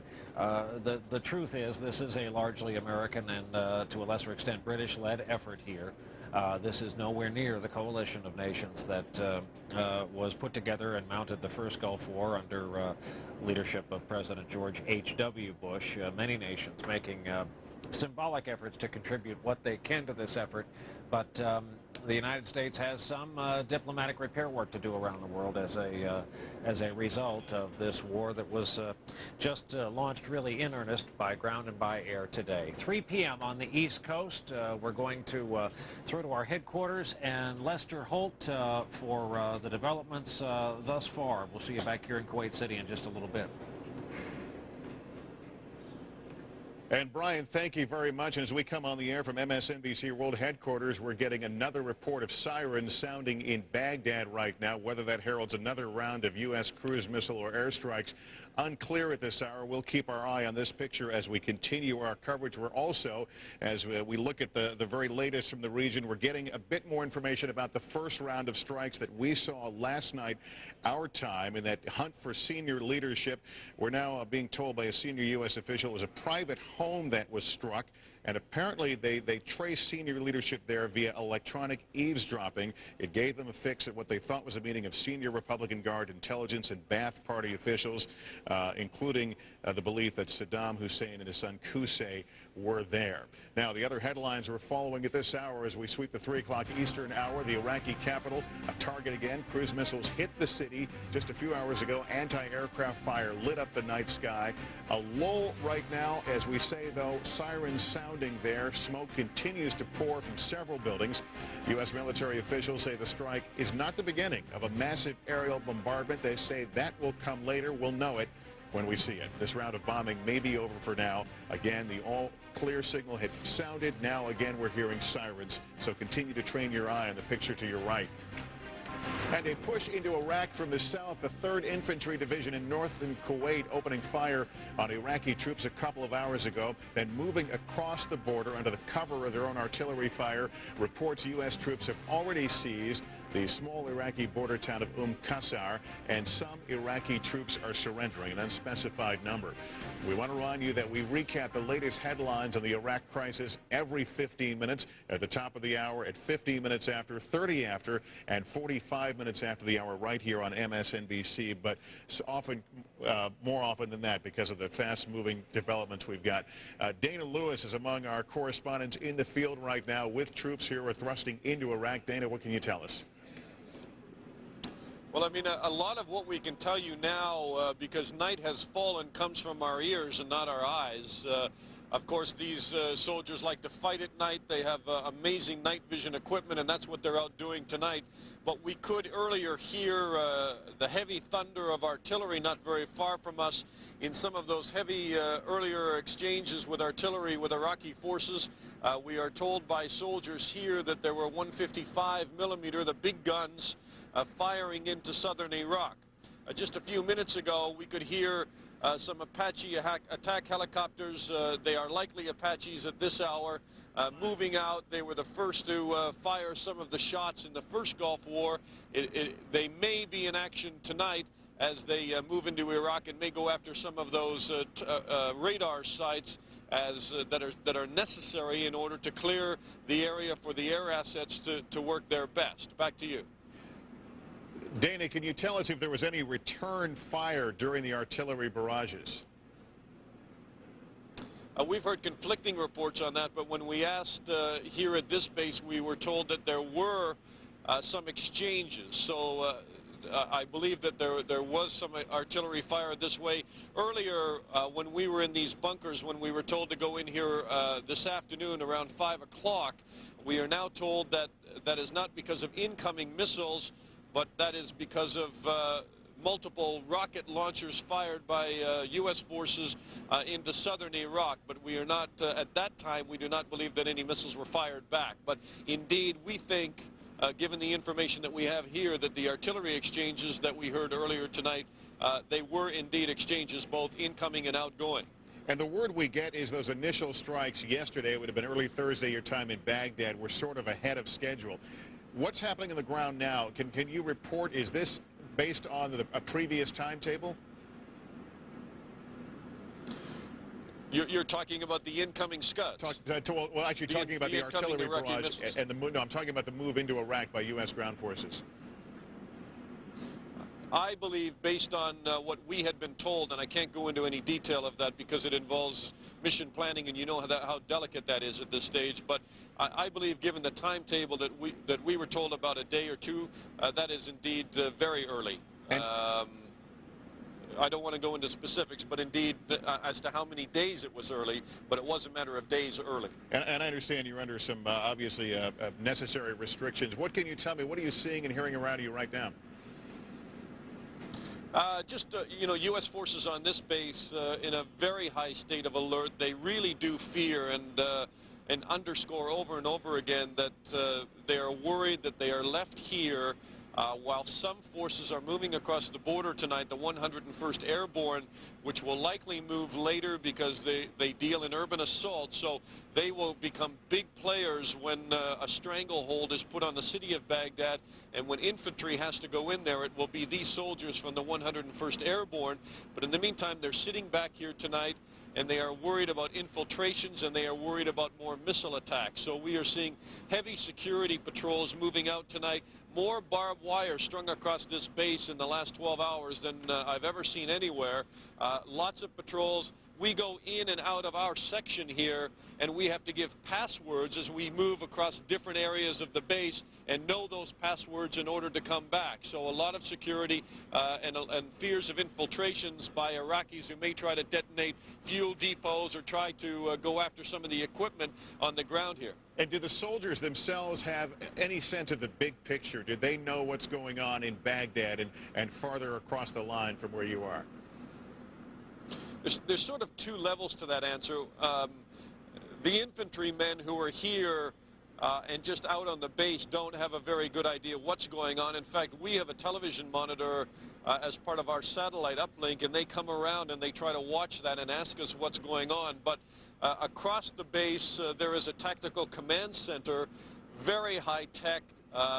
Intelligence officers in there are linked into the bigger network, and they have every bit of information as this battle moves forward, because they will be key in that battle. So they are watching things develop, and the 101st Airborne, which will get in the big Black Hawk helicopters and move to different points during this battle, are very much in a stage of alert and flux. The battle plan very flexible, because while they have an initial movement into Iraq, which I can't really go into detail about, they may be called upon to put out so-called fires. If 3rd Infantry, as they're moving into Iraq, suddenly have thousands of POWs that are giving themselves up, they don't want to be slowed down by that, and they're going to need other infantrymen to try and go in and deal with those prisoners so that the advance and the attack can continue, and also refugees on the road. That's been something else that's been discussed in battle planning. So we could see the 101st Airborne that is moving out on a certain schedule have that schedule suddenly flipped upside down, and they are prepared for that. All right, Dana Lewis. Dana, thank you very much. We should point out Dana is attached or embedded, if you will, with the 101st Airborne Division in Kuwait. We want to go to Don Teague, one of our other correspondents in Kuwait right now. Don, what can you tell us? Well, good evening, Lester. You know, you and I were here at the same time together in January and February, and we had these discussions, if you'll remember, about the sort of what-ifs and the worst-case scenarios about Kuwait City when this war kicked off, and a lot of the fears was that Saddam Hussein may try to send some sort of missile this way, and it appears that some of those fears were realized today. The U.S. military confirming that at least 2 ballistic missiles called Arbil 100s were sent this way, fortunately intercepted by Patriot missiles, but it made for a very tense day here today. At least half a dozen times the air raid sirens went off. One time late this afternoon, in fact, it was the last alert we had here. The siren that went off was the specific chemical weapons warning siren, which, as you can imagine, put a fright in everyone here. But the good news here, as far as Kuwait City is concerned, it's been at least 5 hours since any of those sorts of warning. The gas masks are still at hand, but they haven't been on in quite a while, and I can tell you we're all happy about that. Lester? And Don, I can recall witnessing the many drills they had there for Scud attacks and other sorts of attacks. What was the reaction on the streets? Did it appear to be a population prepared for this eventuality? Well, I started noticing about 36 hours ago, really shortly after the president's deadline, that this place sort of became a ghost town as far as the streets were concerned. And by noon today, almost magically before the first missile attack, it seems that everyone sensed that something was coming because there was really no one out there. So when those sirens went off, there was no one to watch as far as any sort of panic or reaction because people were already buttoned up in their homes. All right, Don Teague. Don, thank you very much for the update from Kuwait City. We want to tell you about the attacks we witnessed a little over an hour ago today. We're now learning that British forces also joined in that attack. Some of the Tomahawks being fired from a pair of British submarines as well as 2 U.S. submarines and 1 American surface ship. It was roughly an hour, perhaps an hour and a half ago when the Baghdad sky lit up again with anti-aircraft artillery, the sound of low-flying planes. Apparently those were the Tomahawks. Peter Arnett, who reports for National Geographic Explorer and MSNBC, was watching and narrating. Keep in mind, what you're about to hear is a tape from earlier. Here's Peter Arnett as he described the attack. There's no anti-aircraft fire we can see, but there were 2 large explosions within a mile of us. One, a large building near the information ministry. It could be the TV center. We can't quite identify it yet. Another one opposite us in the presidential palace area. I think it may be one of the intelligence department buildings. We are not sure. There was 10 minutes of intense anti-aircraft fire. We heard the sound of low-flying planes. And there was a lot of activity way to the west of us where there could have been other bombing. But as far as Baghdad is concerned, right downtown, 2 buildings destroyed so far. We basically saw the anti-aircraft essentially to the west and to the northwest. In terms of the actual center of Baghdad where we are, we did not notice much activity. Now, on the other hand, I just haven't literally seen many anti-aircraft weapons in this area. I presume that we're around.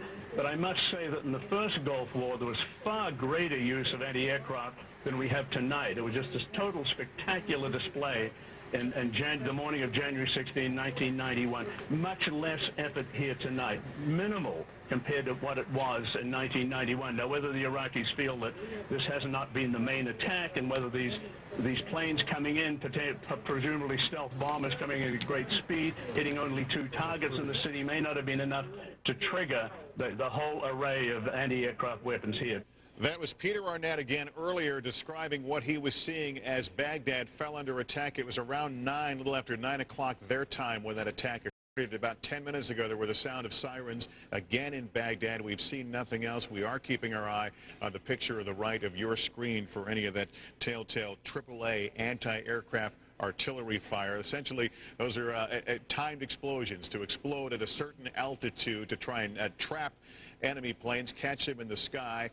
It's unclear whether these are being optically aimed, in other words, basically shooting for a point in the sky, or if they are radar guided, which would be much more deadly if, in fact, there are U.S. airplanes as opposed to just Tomahawk missiles involved. Colonel Ken Allard, a retired U.S. Army and an MSNBC military analyst, joins us right now. If you can talk just a bit more about those explosions we see in the sky, anti-aircraft artillery.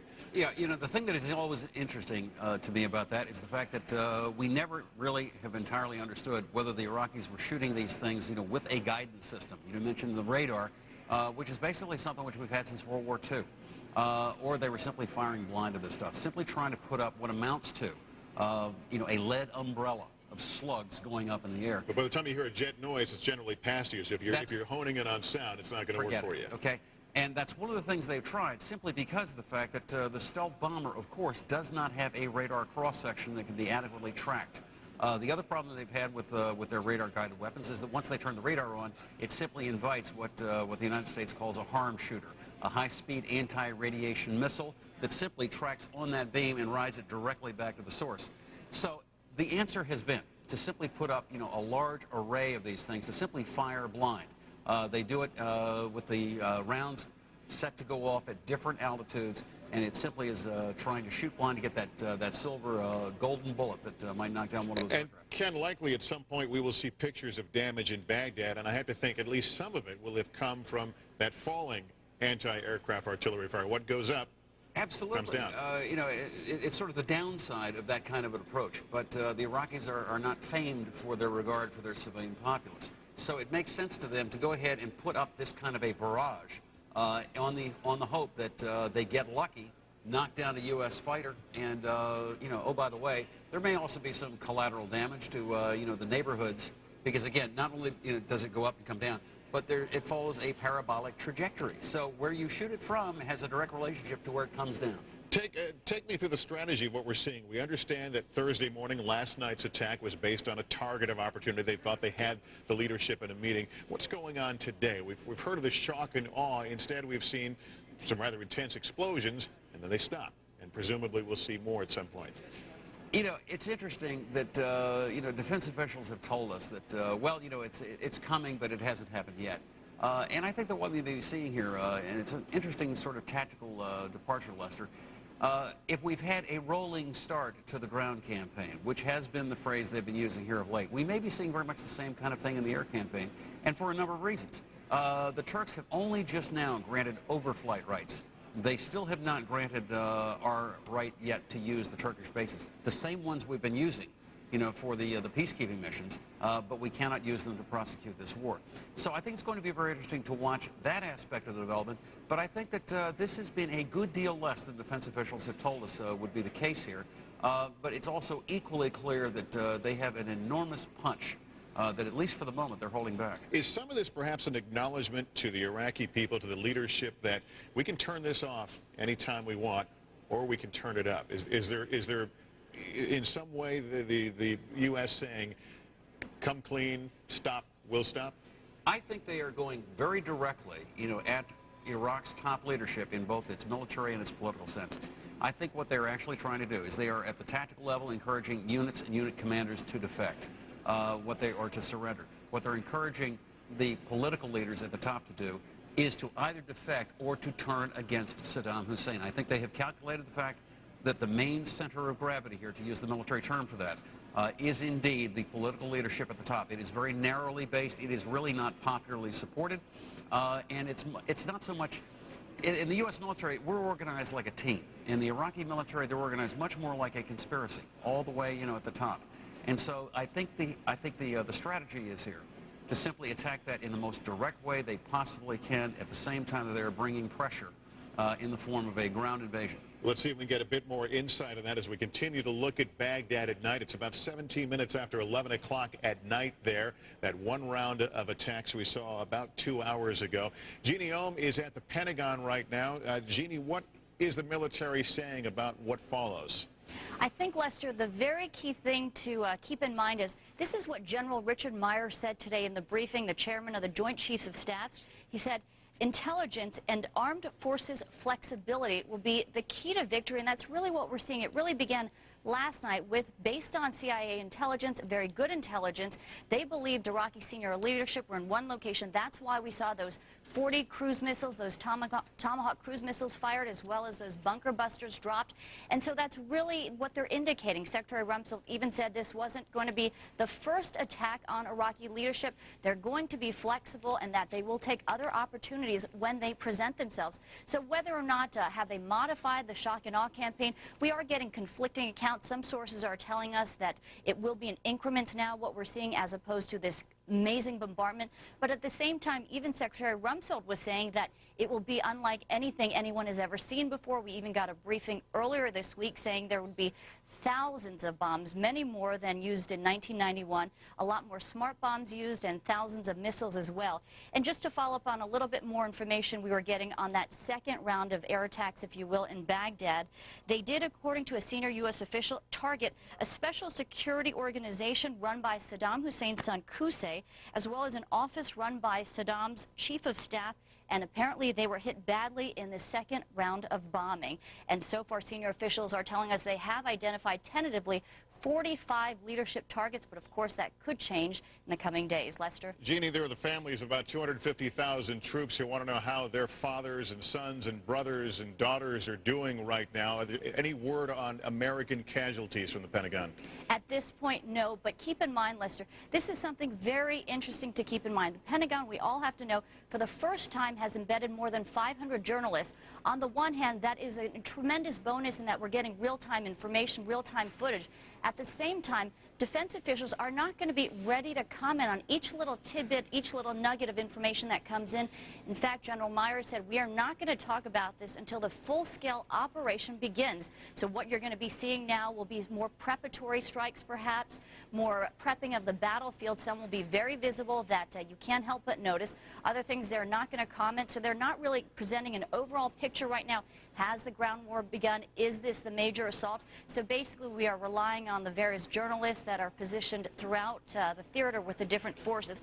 But again, I can tell you, according to officials here, they have not gotten any reports of any American casualties or injuries at this point. All right, Jeannie Ohm, thank you very much from the Pentagon. We're joined now by the man who ran the last war against Iraq, the Desert Storm. General Norman Schwarzkopf is with us. General, good afternoon. Thanks for joining us. Afternoon. Is this war plan fluid by design, in your view? Well, I definitely think so. Obviously, the air campaign plan has several phases, and they've executed phase one, but there are obviously going to be more to come. At the same time, they're launching the ground attack, which I find very interesting, that they can do the two of them simultaneously and support the ground attack. At the same time, they're going after downtown Baghdad. Would that be a difficult challenge, in your view? No, there's plenty of forces available. I just think that you know, there are different missions. During Desert Storm, our job was to eject the Iraqis completely out of Kuwait, and we had to go about it in such a way that we made it untenable for them to be there. Down in the ground campaign, you know, the 3rd Infantry has taken off, and they're attacking, and they're moving through there, and their job is to get to Baghdad as soon as they can, and they bypassing troops and that sort of thing. So I think they're two entirely different missions, but we have plenty of support capabilities for both of them simultaneously. General, the word we're getting from at least one U.S. official is that it was electronic intelligence eavesdropping that allowed them to hone in on a private house where they believe Saddam Hussein and other leaders were meeting late Wednesday, early Thursday morning. Would you say in general that U.S. intelligence is better this time around with regard to what's happening among the leadership? I'd say there's no question about that, particularly the amount of information that's coming from Baghdad and from Iraq. During the Gulf War, we got a lot of information from Kuwait, of course, which was occupied, but the phone lines here were sometimes reestablished, and more than that, we had other ways of communicating with the resistance and that sort of thing. I find it very interesting that the lights haven't gone off in Baghdad, and one of the reasons could be that we want to keep the telephone lines open. And that was going to lead to my next question about the fact that this is a country that the U.S. wants to get back on its feet very quickly post-Saddam Hussein. Does that limit the targets? Are they going to be fewer of the kind of targets that you hit, telephone exchanges and utilities and the like? Not necessarily fewer. I think that they're going to be very strategically selective in what they hit and what they leave in place. And remember, we continue to bomb for 39 days. But our job was to completely and totally isolate the troops in the field from any support from anywhere. And that's not necessarily going to be a requirement in this case. And is the aim here to not only isolate the leadership, but also try and keep, to the best you can, have the support of the Iraqi public? Yeah, definitely. You know, we want to limit civilian casualties as far as possible. You know, during the Gulf War, again, during Desert Storm, we knew primarily where the civilian areas were living in downtown Baghdad, and we tried every way we possibly could to avoid them. Obviously, we didn't always succeed, but we certainly tried to do that. And in this case, however, they're talking about leaving a nation intact that can come back on its own feet very, very quickly, and that's an entirely different mission, really, when you get right down to it. General, lend your expertise, if you will, as to what happens between these airstrikes. We saw one about 2 hours ago. There will be likely others to follow. Is there a constant reassessment as to where you are, what you struck, what you need to strike? Yeah, there's a tasking order that the Air Force puts together for every single one of its missions, and they issue it on a 24-hour basis to all of their people. It tells them what planes are going to go where, what they're going to be going after. When they come back home, there's another report where they try and figure out what exactly happened. There'll be reconnaissance aircraft that try and take a look at the ground to see how much they accomplished of the mission they set out to undertake. So there's a constant reevaluation going on of the air attack. General, we're just getting word Al Jazeera is reporting air raid sirens are now going on in Mosul, which I believe is in the north. What is the significance of Mosul? Well, once again, you see they're shifting from one set of targets to another set of targets. They obviously have a rationale for going into that area. They're probably looking for again, telecommunication sites and that sort of thing. One of the reasons why you don't want to shut down all of the telecommunication sites is because then you can't use them for your own information purposes. Would you have liked to have led a war in a case where like this, in a case where you couldn't bring your armored units in from the north, or even combat planes in from the north? Well, yes and no. Okay. Obviously, you want to have as many forces to bear on the enemy as you possibly can get, and it would be great if we had the north coming in, particularly since Tikrit is north of Baghdad and could be a target for somebody attacking from the north and coming down.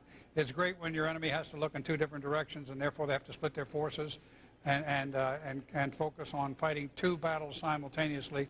And supporting two battles, really more critical simultaneously. And I want to draw folks' attention to that picture. What may look like artillery flashes, I believe, is a strobe from a vehicle going by. But we'll keep a close eye on it. General, I'm sorry to interrupt you. Continue, please.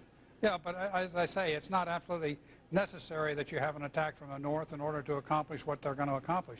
It may take a little bit longer, and it would be nice to have, but it's not absolute necessity. General Norman Schwarzkopf, always good to talk to you. Thank you for joining us and offering your insight this afternoon. You're welcome. Bob Kerr is our correspondent at the White House right now, where the president made brief remarks at the outset of a cabinet meeting. Bob, what can you tell us about the president? Lester, brief remarks indeed, and the president did not want to answer any questions. Still, it was a chance for us to see him on camera and a chance for him to meet personally with his key administration officials, those of whom who are not necessarily national security related. The cabinet got a briefing from Defense Secretary Rumsfeld here in the West Wing, and also from Secretary of State Powell, and then the president had this to say to reporters.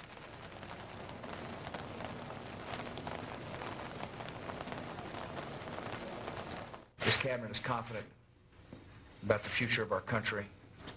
We're confident we can achieve our objectives. I'm grateful for their service to their country. Now, we are told here that the president is making some phone calls still to foreign leaders around the world. Reaction from many key foreign leaders has not been positive at all today. Been some very negative comments. Still, we're told that the president understands their views, won't be deterred, intends to press on with this war effort.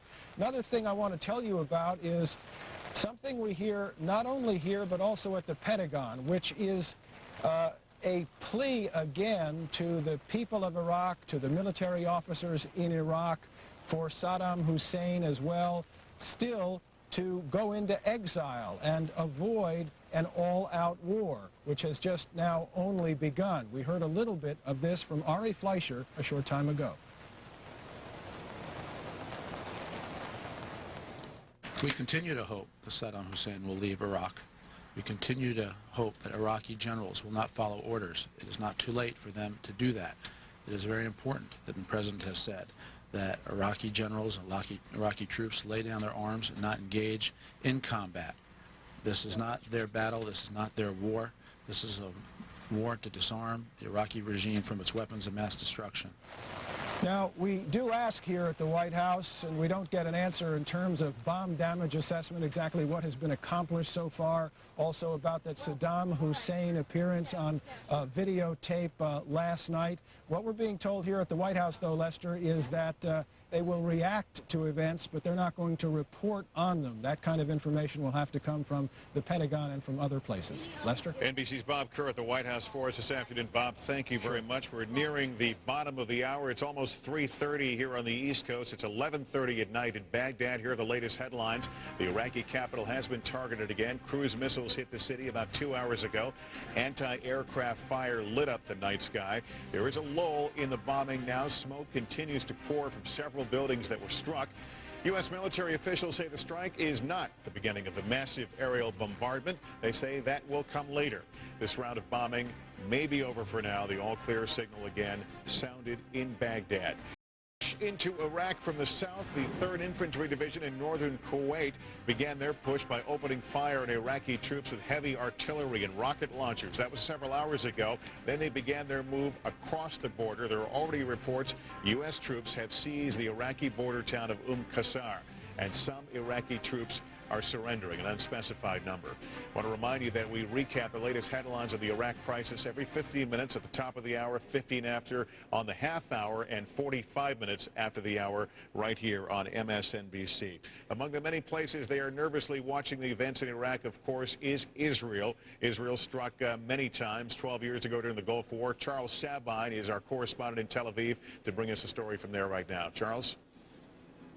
Hi, Lester. Well, darkness, as you see, fallen here in Israel. That's significant for citizens here in the last Gulf War. All but one of the 39 Scud missiles that were fired on this country came at night. And after what has happened in Kuwait today, there is a much heightened apprehension that this could be the next target. Fewer people on the streets here during the day, and most of those carrying the cardboard boxes that contain their gas masks and atropine injectors. Now the streets are largely empty as people watch events unfold in Baghdad. The question many of them are asking themselves is that given that it now does appear that Saddam can launch at least some missiles, can he reach here with Scuds? And if so, would he use them on coalition forces or, as he did in 1991, fire on this country, trying to draw it into the conflict and gamble on gaining Arab support that way? If he does choose that option, he's probably aware that the Israeli Prime Minister Ariel Sharon today said that if Israel is attacked, quote, she does know how to defend herself. Well, so far, though, no signs of the sirens that would indicate the detection of Scud missiles heading this way from western Iraq. If they are launched, they take 6.5 minutes to reach this Mediterranean coast. That's how long people here will have to reach a shelter or a sealed room. Lester? Charles Sabine in Tel Aviv for us. Charles, thanks very much. We want to go to Paul Nasser. He's a NBC News producer with one of the units near the border. Paul, what can you tell us? Lester, I am with the 3rd Infantry Division here in Kuwait, and the scene right now is one of eerie silence and quiet. The unit that I'm with has been ordered to get some rest, much-needed rest, before any push northwards. And but this was a very different scene 3.5 hours ago when the skies above us just lit up, and we heard round after round of howitzers and surface missiles being fired from the region that we were in. In addition to that, 3.5 hours ago, we saw a series of cruise missiles making their shore but steady way northwards. And but since that time, things have quietened down, and the unit that I'm in with, like I said, has been ordered to get some rest here in Kuwait. And Paul, I understand you're under severe restrictions as to telling us where you are, but can you tell us, are you in Iraq now? No, I am in Kuwait, but very close to the border. These rockets and artillery barrages that were launched from the 3rd Infantry Division, were they, was there any counter-fire from the Iraqi side? There was none as far as we can tell. Earlier in the afternoon today, we heard a few thuds of surface-to-air or surface-to-surface missiles that were launched from our side, the U.S. troops. Immediately, about 5 to 10 minutes after that, there was a warning of a possible chemical attack at which point all the units that I was with was ordered to go up from 0 to MOP 4, which is full protective chemical, biological, and nuclear protection gear that had to be donned on. And so these soldiers were dressed in complete chemical gear. They were ordered to put their gas masks on. They were ordered to put their overboots on, as well as their gloves. And they stayed in that condition for something like 10, 15 minutes before they got the all clear. And tonight, I will tell you that everybody here is on MOP 1, which is essentially that they're wearing the chemical and biological top and trousers, but their gas masks are not donned. Rather, they're at their side as they should be throughout this conflict. Paul, we've been watching the 3rd Infantry now for weeks and even months, preparing and sometimes liking it to preparing for the big game. It's not a game. It's deadly serious business. How has the mood changed among those soldiers now that this is the real deal? Apologies, Lester, you're going to have to repeat the question. The question is, has the mood changed? Have you been able to perceive a change in the mood of the soldiers now that they are actually engaged in combat? What I will tell you is that these men, the 3rd Infantry Division, have been here the longest out of all the troops that are in Kuwait. They've been here, many of them, 6 months, and in those 6 months they've been training time and time again.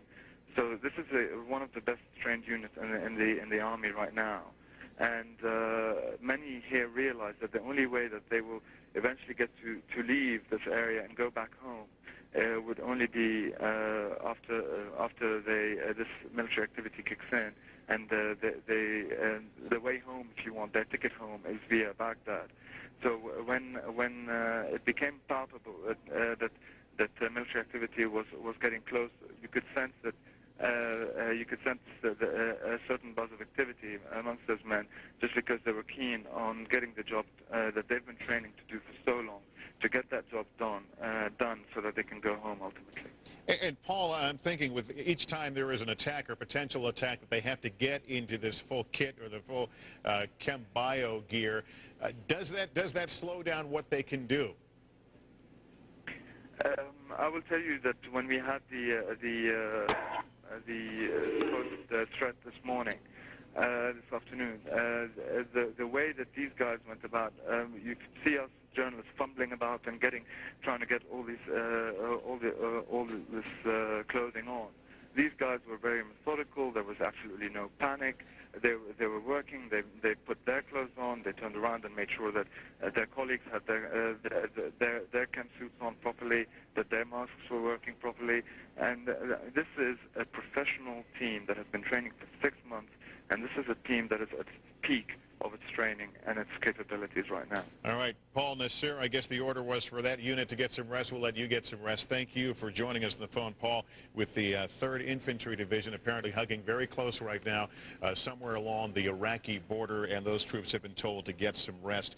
I want to tell you very briefly, Baghdad is giving its version of what has occurred during the U.S.-led attacks, reporting that they believe the U.S. fired 72 cruise missiles, saying 5 soldiers were wounded. 4 were killed. That is the official statement coming out of Baghdad.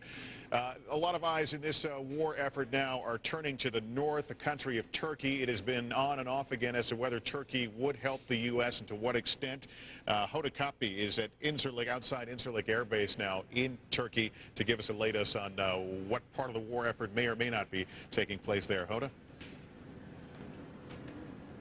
Lester, Parliament did give the okay for the United States to use Turkish airspace, but not the air base behind me, which is very important. The base has 500 and some odd fighter planes at the ready, waiting. They've been patrolling the no-fly zone since 1991, but the United States did not get the permission to use that. They only got the permission to use the airspace. They also wanted to bring in 62,000 ground troops, which they've been unable to do. So now, the way the attack looks like it'll happen is there are 2 aircraft carriers off the coast of Turkey in the Mediterranean Sea, the USS Harry Truman, the USS Theodore Roosevelt. It will be launched from there, but again, those planes can't even refuel on the Incirlik Air Base. They have to go back to the aircraft carrier. Another way this assault may happen is they may parachute some people and some troops into northern Iraq, seize some airstrips, and work a northern attack from there. Again, this would be a very scaled-down version, but it is what the Turkish parliament decided to give. And because they gave such a limited version, the United States took that big fat aid package off the table, that between $15 and $30 billion aid package. They took that away. Now, if the Turks reconsider and decide in the coming days to allow ground troops or the use of the air base, the U.S. may change its mind.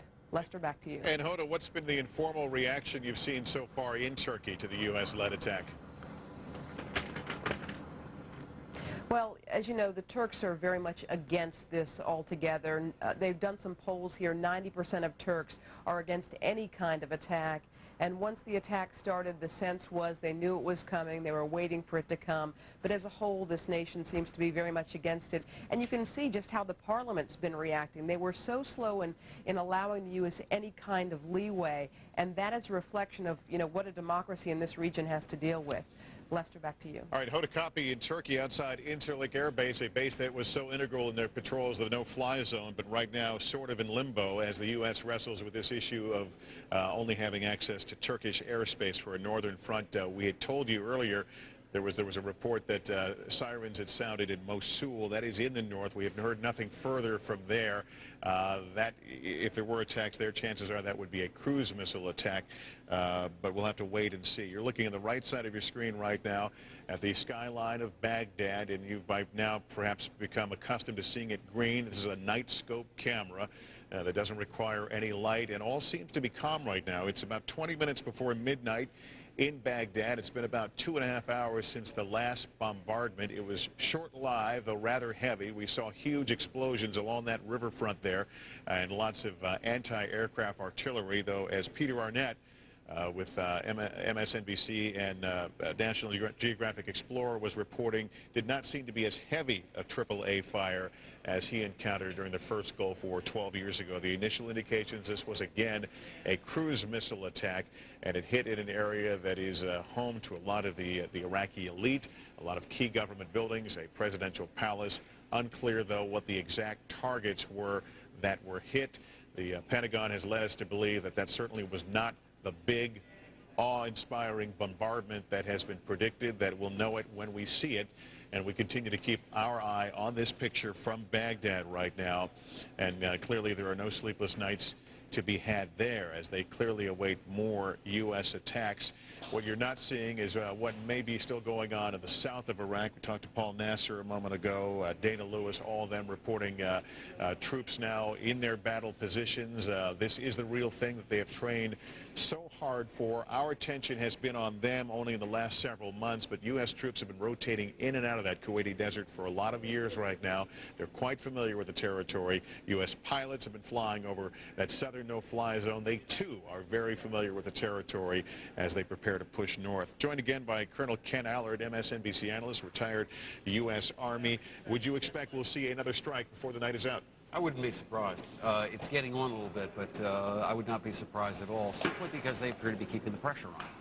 Is it that the fact that this has caught all of us by surprise, that we were expecting this one gigantic explosion, I got to think that catches the Iraqis by surprise as well, and they're playing even a more serious guessing game than we certainly are. Well, Lester, I think what the game is here is this is something which is not aimed at the whole of Iraq. It is aimed very, very directly at the only center of gravity up there that matters, which is the leadership cabal of Saddam Hussein.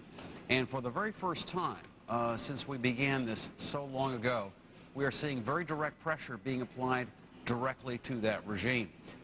You got to understand that it is organized, as I said a moment ago, not like a team, but like a conspiracy. And what we have now begun to be about the business of is putting the very most direct pressure you can on that regime. At the same time that we're hitting them hard, they've now got to start to worry about where they sleep. Again, they've now got to start to worry about where they go. At the same time we're doing that, we're also starting this campaign from the south. But I can't help think that for all the time the U.S. has had to prepare for this, all the time that it's been in the news and the United Nations and all that, the Iraqis have had the same amount of time. Yep. And they certainly have learned some lessons over the last 12 years. Absolutely. Look, you know, there are a couple things that you share with the enemy, okay? You share the weather, you share the information domain, and you also share that key component of time. The question is always how much and what use do you put that to?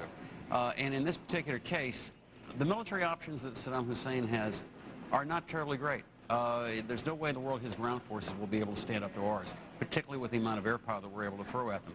And I think his whole challenge on this thing from the beginning has been simply to try and do whatever he can to slow us down and to wait for world opinion to catch up, to force some sort of solution short of the removal of his regime. I want you to go back to your Army training. We saw the 3rd Infantry Division, as Paul was describing on the telephone, launching these multiple rocket launchers today, launching this artillery from these howitzer mobile artillery units. Is that just traditional doctrine before you move forward? You pepper the battlefield in front of you? Well, you basically shoot it where you think the enemy is. This will encourage him either to give up, run away, or die, depending on what his proclivities are. All of which is something that you absolutely do before the onset of a movement. Remember we were talking yesterday about those same units also in the DMZ there between Kuwait and Iraq, and how they had allegedly come under some sort of threat from either Iraqi artillery, anything like that. So what did you do? You simply went out and eliminated the threat. And that's exactly what's being done prior to any kind of a breakout from any sort of cantonment area, which is where they've been in that demilitarized zone. One of the things you do is simply make sure that there's nobody that's left alive out there that can interfere with you. You got American troops that are on the line, you take care of them. Ken Allard, thanks very much. We're at the quarter hour, so let's bring you up to speed. If you're just tuning in, here are the latest headlines. The Iraqi capital was targeted again today. About 2.5 hours ago, cruise missiles hit the city. Anti-aircraft fire lit up the city. There is a lull in the bombing right now. It's about 1/4 to midnight, and there are reports still smoke coming from some of the buildings that were hit. U.S. military officials say, yeah, we know we've told you about this awe-inspiring attack. This isn't it. More will come later. We don't know when, and certainly the Iraqis don't know when, but all clear for now in Baghdad. Those sirens were heard within the last hour. Also, a push into Iraq from the south. As I mentioned a moment ago, the 3rd Infantry Division in northern Kuwait opened up on the battlefield ahead of them with their multiple rocket launcher systems, their artillery, going after Iraqi troops a few hours ago to facilitate their move across the border into Iraq.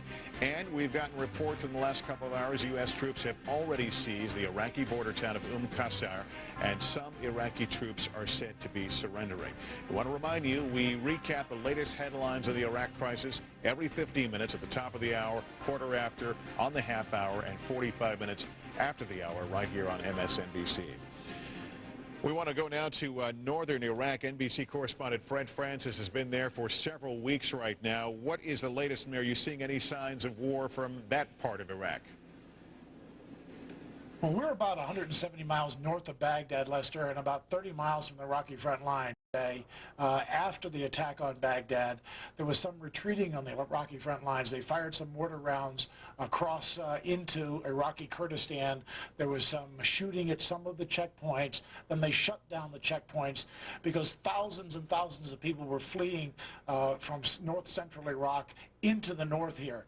Tonight, in Iraqi Kurdistan, you basically have 4 million people that are either in their homes or well into the mountains. And that is expected. One thing Kurds know about, and that's war and suffering, and they know to get away from this one, but there has been no fighting here yet. And that is according to plan. You cannot begin an offensive on Baghdad and at the same time push airborne troops into northern Iraq.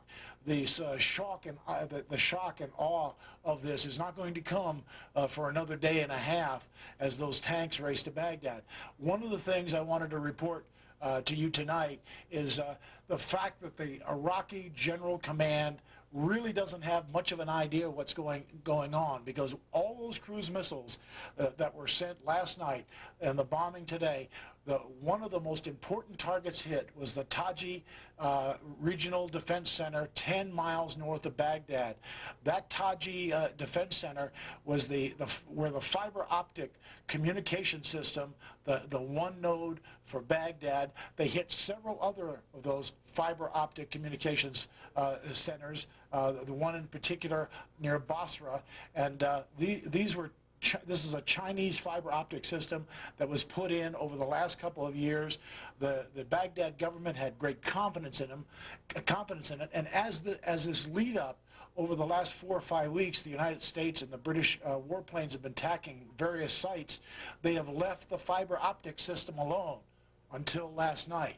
So now there's nothing, absolutely nothing the Iraqis can do to use their air defense system. Also, the United States forces have bombed several airfields in the western part of Iraq, one airfield in particular, H3, almost 200 miles from Baghdad, but these are to be staging airfields in the later part of the campaign. This is the H3 air base you see here. It's almost 200 miles from Baghdad, but that doesn't make any difference. The United States can use this to bring in special forces troops, rangers from Saudi Arabia and Jordan, and supplies, and leapfrog into the north of leapfrog into the north where I am in the later stages of this attack.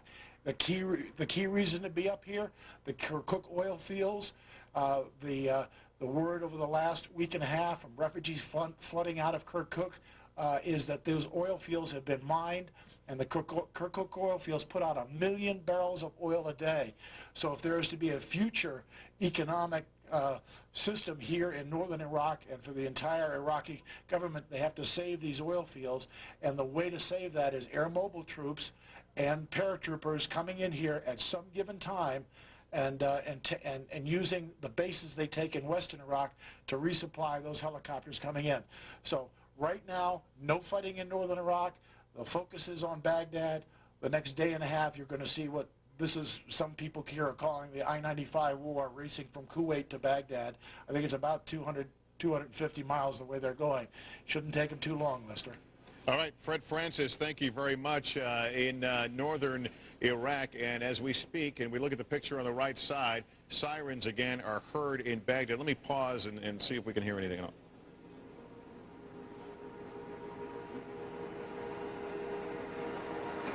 And you can barely make out the steady whine of sirens, once again alerting the residents of Baghdad that danger may be in the air or it may not be. We have heard these before, and then nothing follows. It is just about midnight, and keep in mind the U.S. strikes of last night came just before dawn, so it will be another sleepless night in Baghdad. We'll keep our eye trained on this picture. If something happens, you'll see it. I want to update you now on what has been a burning question since last night. Is Saddam Hussein dead or alive? Was that him that we saw on Iraqi television? Here's what NBC News has learned. Right now, U.S. officials say, based on their first pass, their first look at voice recognition technology in this case, the theory is that was, in fact, Saddam Hussein. They've still got more checking to do on that. The issue of the glasses, they apparently have seen him in glasses before, not these particular ones. What that means, they're not sure. Facial recognition, again, they say is not a good, reliable way of determining whether it was him. In terms of whether it was a pre-recorded message, that is still up for debate. They noted he was using that notebook, that he may have been simply have recorded several scenarios and was flipping from page to page. It's simply a good guess, but the one official says, and to put it quite bluntly, this was a serious attempt to whack him. The cruise missiles last night, early this morning, Baghdad time, struck a private house. The initial word we got is there was a meeting of perhaps of Saddam Hussein, his sons, other senior leaders. Now, the late word is they were likely sleeping. And again, the intelligence being that it was perhaps electronic intercepts, eavesdropping perhaps, that targeted, that led them to that house. They don't have any battle damage assessment per se as to who they got.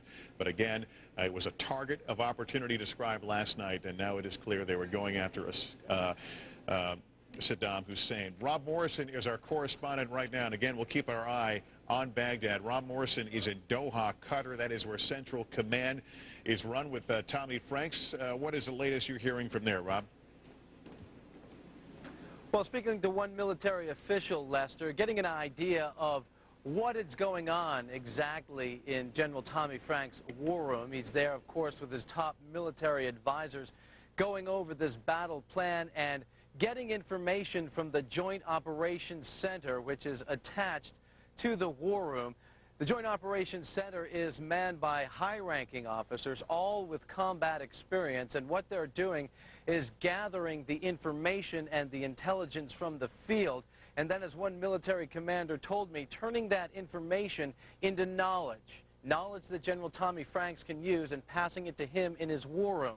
As he sits there with his military advisors, he's looking at maps on the wall, he's keeping in contact with his field commanders, and he's just trying to go over the battle plan, trying to plan for any contingencies that might come up. We're still waiting for the first briefing, and we really have no idea when that might happen. I'm standing now in front of this new $1.5 million media center that's been built specifically for this operation. This is where the first briefing will happen. We weren't expecting it today, really, because we knew there was a natural order that kind of had to take place. We had to hear from the president at some point. We had to hear from British officials. We had to hear from the Secretary of Defense. Now that that has happened and we have heard from them, we should be getting that briefing sometime. I won't say soon, but we should be getting that briefing, I would say, sometime within the next 24 hours. That's the very latest here at Central Command, Lester. I'm going to send it back to you. All right, Rob Morrison, thank you very much. We want to take you right now to Washington, where Hardball's Chris Matthews is standing by with a very special guest. Chris? Thank you, Lester. I'm here with Jim Woolsey, James Woolsey, the former CIA director. What do you make of this fight over the picture of Saddam Hussein we've been watching this afternoon? Lester's been showing. He looks a little pudgier, perhaps, than the current Saddam Hussein, but I don't think the glasses are much of a giveaway. Well, the thing that seems really interesting to me is the possibility that it was pre-recorded. It may not be him. It may be a double or dubbed or something, but the pre-recording possibility, given what he said, may exist. What's the strategy behind trying to keep a guy alive artificially by presenting him alive when he's dead? The only thing I can think of is if they were doing something like that, it might buy them some time. But that's all. Time either for people to leave, time to do ugly stuff like use bacteriological weapons or something. They might if they thought he was dead, if everybody thought he was dead and knew he was dead, the system might collapse a lot faster. We're not seeing real proof of life here, in other words. There's no demonstration to the person fighting out in the trenches to defend Saddam Hussein that he's there to be defended. And doesn't he have to show his life at some point that he's out there, get on radio, get on television, get seen in the streets? I think the doubt will begin to spread if the only thing that's there is this film, which could have been pre-recorded. Let's talk about the attempt to grab this guy. Somebody used sort of Sopranos language today. They've referred to the attempt to whack him. In other words, to kill the guy. It is an assassination in that sense. But let me ask you, that's legal now to go after a leader like that, or isn't it, under our current law? In World War II, we'd broken the Japanese codes. We sent fighter aircraft up to shoot down Yamamoto, and we got him.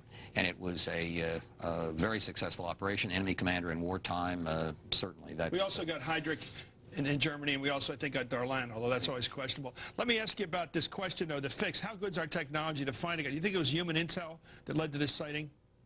I don't know. It could have been communications. It could have been human intel. It could have been a defector who was outside the country and had somebody, a relative, tip him off. There are any possibilities. So it's likely that Saddam Hussein, in his dying couple of days of his regimes, is out looking for the guy that ratted him out. Well, that would be his instinct. If he's still alive and he thinks somebody ratted him out, he would go on a killing spree. That's the way he is. Let's talk about this more menacing question of a second Muhammad Atta. He's being called by our intelligence services, a person of perhaps Yemeni background, perhaps even Guyana. They're not quite even sure where his country of origin is. Apparently speaks English with an American accent, very well-trained pilot, could be up there in the sky right now. That's very troubling. The ones of these people like Khalid Sheikh Mohammed, who spent time in this country and understand all the nuances of the way you can get into buildings or schools and the way you talk, all the things you pick up when you're in a society, they're in many ways the most dangerous. And if this guy is like that, he could be extremely dangerous. Let me ask you about something that's been a part of our debate for weeks now, whether we get Turkey as a landing base opportunity. Can we do what's called shock and awe? In other words, a shuddering blow without the help of Turkey? Well, it would have been a little easier, somewhat easier, with the Turks in. Logistically, it would have been easier. But yes, I think we can do it. We can do it coming from Qatar. We can do it coming from across Saudi Arabia. Former CIA Director Jim Woolsey. Back to you, Lester. It's pronounced no foul. All right. Chris, thank you very much. We're getting reports of a U.S. Helicopter down. I'm going to ask the producer to give me the information because I don't have it here in front of me.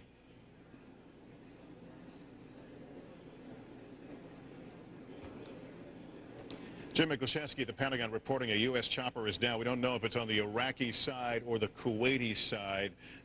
Obviously, that the U.S. choppers have moved in across the border in some cases. We know inserting special operations forces. No confirmation. The initial report is this was an Apache helicopter. That, of course, is a gunship, a two-person crew. It fires the Hellfire missiles, also a very powerful chain gun in the nose of that helicopter. We don't have any indication of where this chopper was down. Certainly, this is the expectation is that we will have these kinds of reports as this war begins to progress. But again, the report that a U.S. Army Apache AH-64 helicopter is down, and I'm still waiting for confirmation as to where. It is just a report, and we will continue to follow that development. We do know that U.S. forces began prepping the way for ground troops to enter Iraq today with a very heavy artillery and rocket bombardment.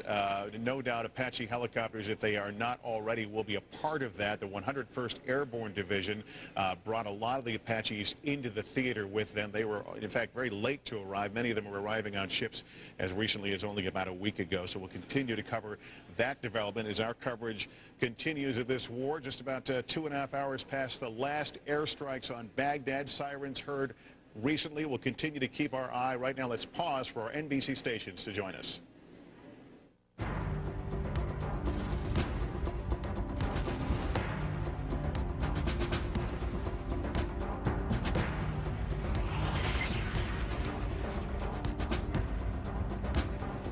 Good day to you, Lester Holt. It is 4 o'clock right now on the East Coast. It is midnight right now in Baghdad, as we've been doing all day, every 15 minutes, bringing you the latest. And the very latest right now is a breaking development regarding the apparent downing of a U.S. attack helicopter. Unclear whether it was on the Kuwait or the Iraqi side of the border. The initial indication, it was an Army Apache helicopter. That is a gunship equipped with a very powerful 30-millimeter cannon in its nose and carries, of course, rockets. Also fires the Hellfire missile, very often used to engage with tanks. Let me pause again and allow more of our stations to join us. And welcome back, everyone, as many of our stations are joining us across the country. Let me update you as to the story we were just reporting, the apparent downing of a U.S. Apache helicopter somewhere in the Iraqi theater of operations. And in fact, the information we have now is down in Iraq. Officials telling us the helicopter reported taking gunfire. Unclear, though, whether it was shot down, forced down. The Apache carries a two-person crew. It is a gunship, an attack helicopter. It very often is used to engage enemy tanks. It has the Hellfire missile. It has other rockets it carries, and a very powerful machine gun in the nose. It is an armored helicopter to an extent against small arms, but flies low, flies rather slow, the fact that it is a helicopter. And again, the report is this chopper is down somewhere inside Iraq. There's no word on casualties, the fate of the crew. We'll continue to follow that latest development coming out of the Pentagon for us. At the same time, within the last half hour, sirens were heard wailing over Baghdad again as the bombing of the Iraqi capital appears to be near again. This was the picture you're seeing from earlier. Cruise missiles launched from U.S. and British warships. They pummeled the city. Ministry buildings, one of Saddam's many homes, also hit, and then anti-aircraft fire greeted those cruise missiles. Another front in the war is opening. U.S. forces push into southern Iraq, take control of the country's main seaport, apparently facing little resistance. Troops there reporting that many Iraqi soldiers have surrendered. No numbers right now. From the southern front to a northern one now. The Turkish parliament voting today to allow U.S. planes to use their airspace for strikes against Iraq. So far limited only to airspace. Unclear the tactical or practical advantage that will give U.S. forces as they engage Iraq in war. We also are hearing reports again sounding in the northern city of Mosul. We haven't heard anything about an attack there. We'll keep you up to date on that. More headlines and target Iraq coverage every 15 minutes on the quarter hour. For the very latest in the Pentagon now, and perhaps more on that downing of a U.S. Army chopper, NBC's Jeannie Ohm is at the Pentagon for us. Jeannie? Lester, we first heard about the possibility of a U.S. helicopter down a couple of hours ago, but at that time that information was coming from Iraqi TV. But now, as you've been reporting, U.S. officials are confirming that an Apache attack helicopter appears to be down in Iraq. Now, that attack helicopter does carry 2 people on board. Again, we're still trying to confirm information. Of course, the Pentagon being very careful before they release information to absolutely confirm what has happened. In case people are confused or wondering, there was a separate incident early this morning involving a Pavlo helicopter with 6 special operations troops on board. They did have a hard landing, but they all got out okay. They're all accounted for. But this is some new information we're getting, the fact that U.S. officials are confirming that an Apache helicopter has gone down somewhere in Iraq. We're, of course, trying to get more information, and we'll pass it on as soon as we get it. Lester? And, Jeannie, what are officials there telling you about what comes next? There was this, the expectation today would be that awe-inspiring attack. We saw the explosions in Baghdad, and then they ended. You know, Lester, we're hearing very conflicting accounts of whether, in fact, has the war plan changed? Has it been modified? Other people saying, no, you'll know shock and awe when you see it. And we're led to believe that this is all very intentional. There's sort of this general confusion out there, and perhaps to keep the Iraqis off guard as well. For weeks now, we've been hearing about this huge, massive campaign that would be underway with thousands of cruise missiles and smart bombs. And then we got word today that, you know, flexibility and intelligence is what will lead to victory, according to General Myers. So there really is sort of 2 trains of thought out there. Could it have happened yet, or is it being modified, or will we see it then? So it's very unclear at this point. But again, U.S. officials are telling us that they do have quite a lot of firepower available for when there is a massive air assault, if you will. We should also point out, regarding that second round of attacks, we do know now that the Tomahawk cruise missiles came from 2 British submarines as well as 2 U.S. submarines. In yesterday's attack, they came from 6 naval warships, and a total of 40 Tomahawk cruise missiles were learned. They're not releasing exactly how many were used this time around. Lester? All right, Jeannie Ohm, thank you very much. And to follow up the British involvement, this report comes from Al Jazeera, and we've not independently confirmed it, but the report he's getting from Al Salihah Air Base in Qatar is that the Al-Faw Peninsula has fallen under the control of British forces. So we'll continue to follow that development. We're also getting word here that sirens may be sounding in Kuwait City again. The element of surprise, the anxiety of the unknown certainly works both ways in this, even as we've heard sirens in Baghdad and acknowledge the restless nights folks there are living through. The folks in Kuwait equally on edge. We can tell you that the 2 missiles that were fired toward Kuwait, the U.S. government military is now confirming were down by Patriot missiles, certainly updated Patriots from what we saw in the Gulf War. I want to talk right now to MSNBC military consultant, retired Army Colonel Ken Allard, who joins me here on the set. The sirens that we're hearing in Baghdad, other places, jitters? Absolutely. Just not, they're not seeing anything on radar, but hearing, perhaps? Well, you know, you want these guys to have all the jitters in the world, and there's a certain amount of nerves that go on anytime that you're into this kind of situation. So I don't expect to see anything other than what we're seeing right now. You will see these kinds of sirens going off.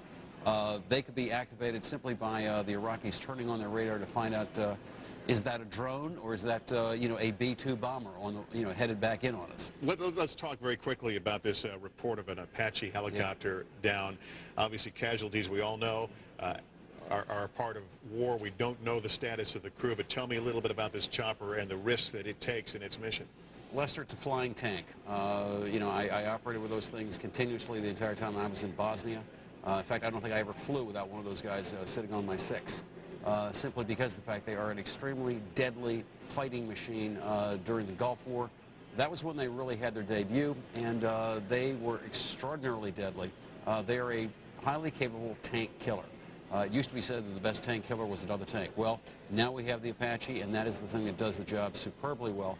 And it's especially important when it's operating in you know, or in close concert with light infantry. Let me interrupt you. Peter Arnett is on the phone now for us. Peter Arnett from National Geographic Explorer, also helping out MSNBC. What are you hearing and seeing, Peter?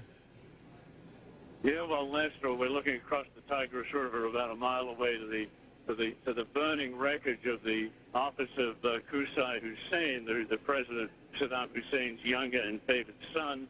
He is in command of security intelligence for the country and also the commander of Baghdad defenses. His office was hit 3 hours ago. It's been burning steadily ever since.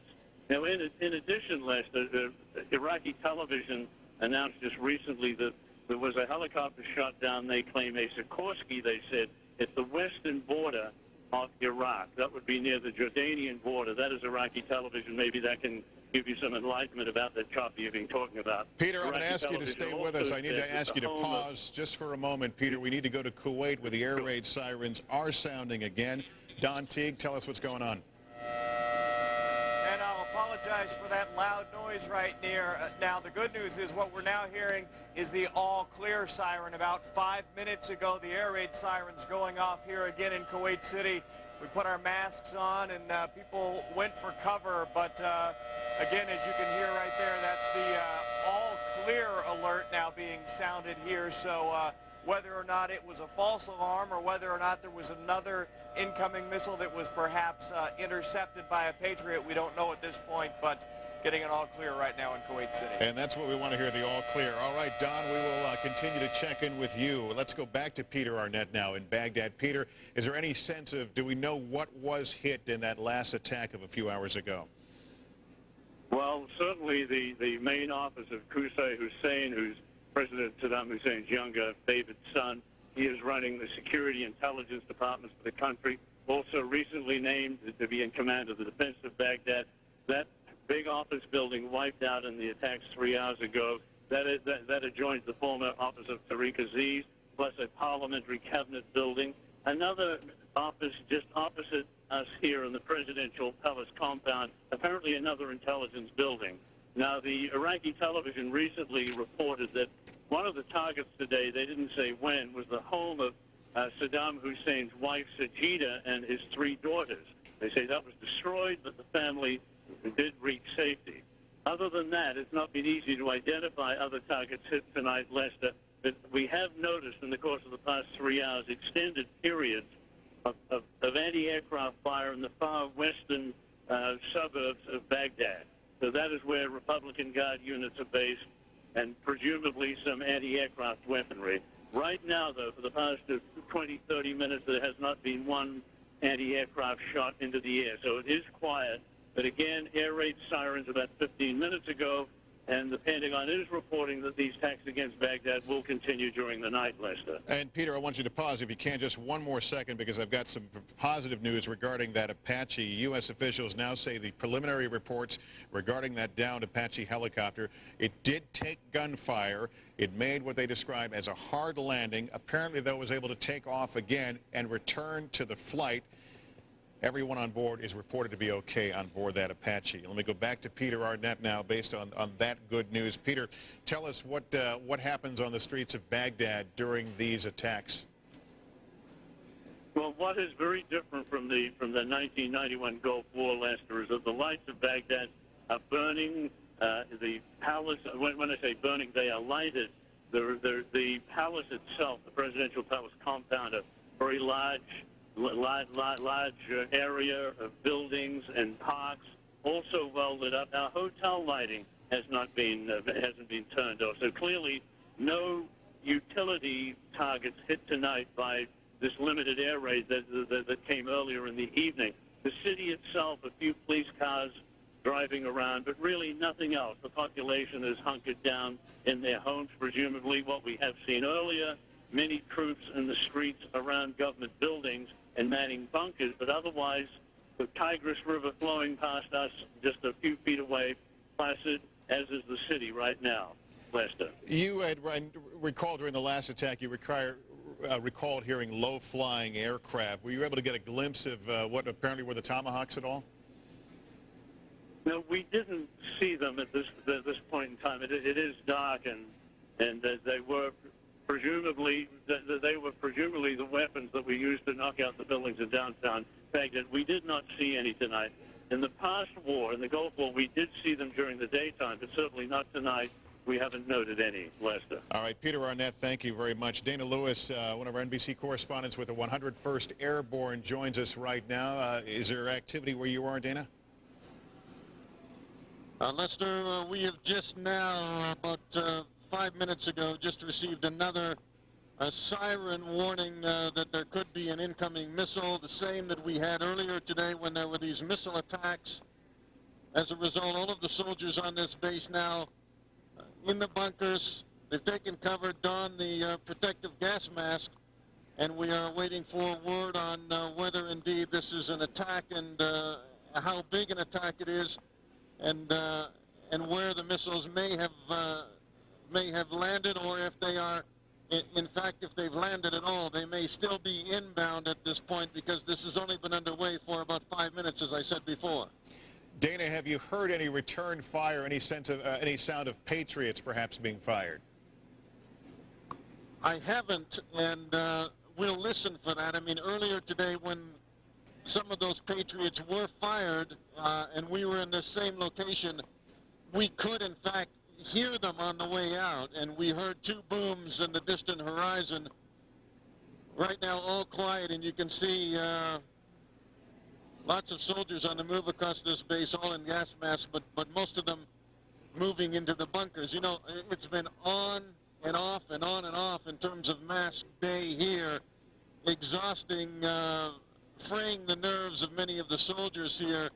It started around noon, and then later in the afternoon we were at this bunker, and within an hour we had 3 different drills, each time having to stay in the bunker, take the masks off, and then put them back on again. So far, we have not donned any of the chemical full protection suits, but that may be coming if indeed there are more of these missiles inbound. We've heard of harassing and interdicting fire and the idea to keep the other guys up at night. Has anyone got a blink of sleep since all this began?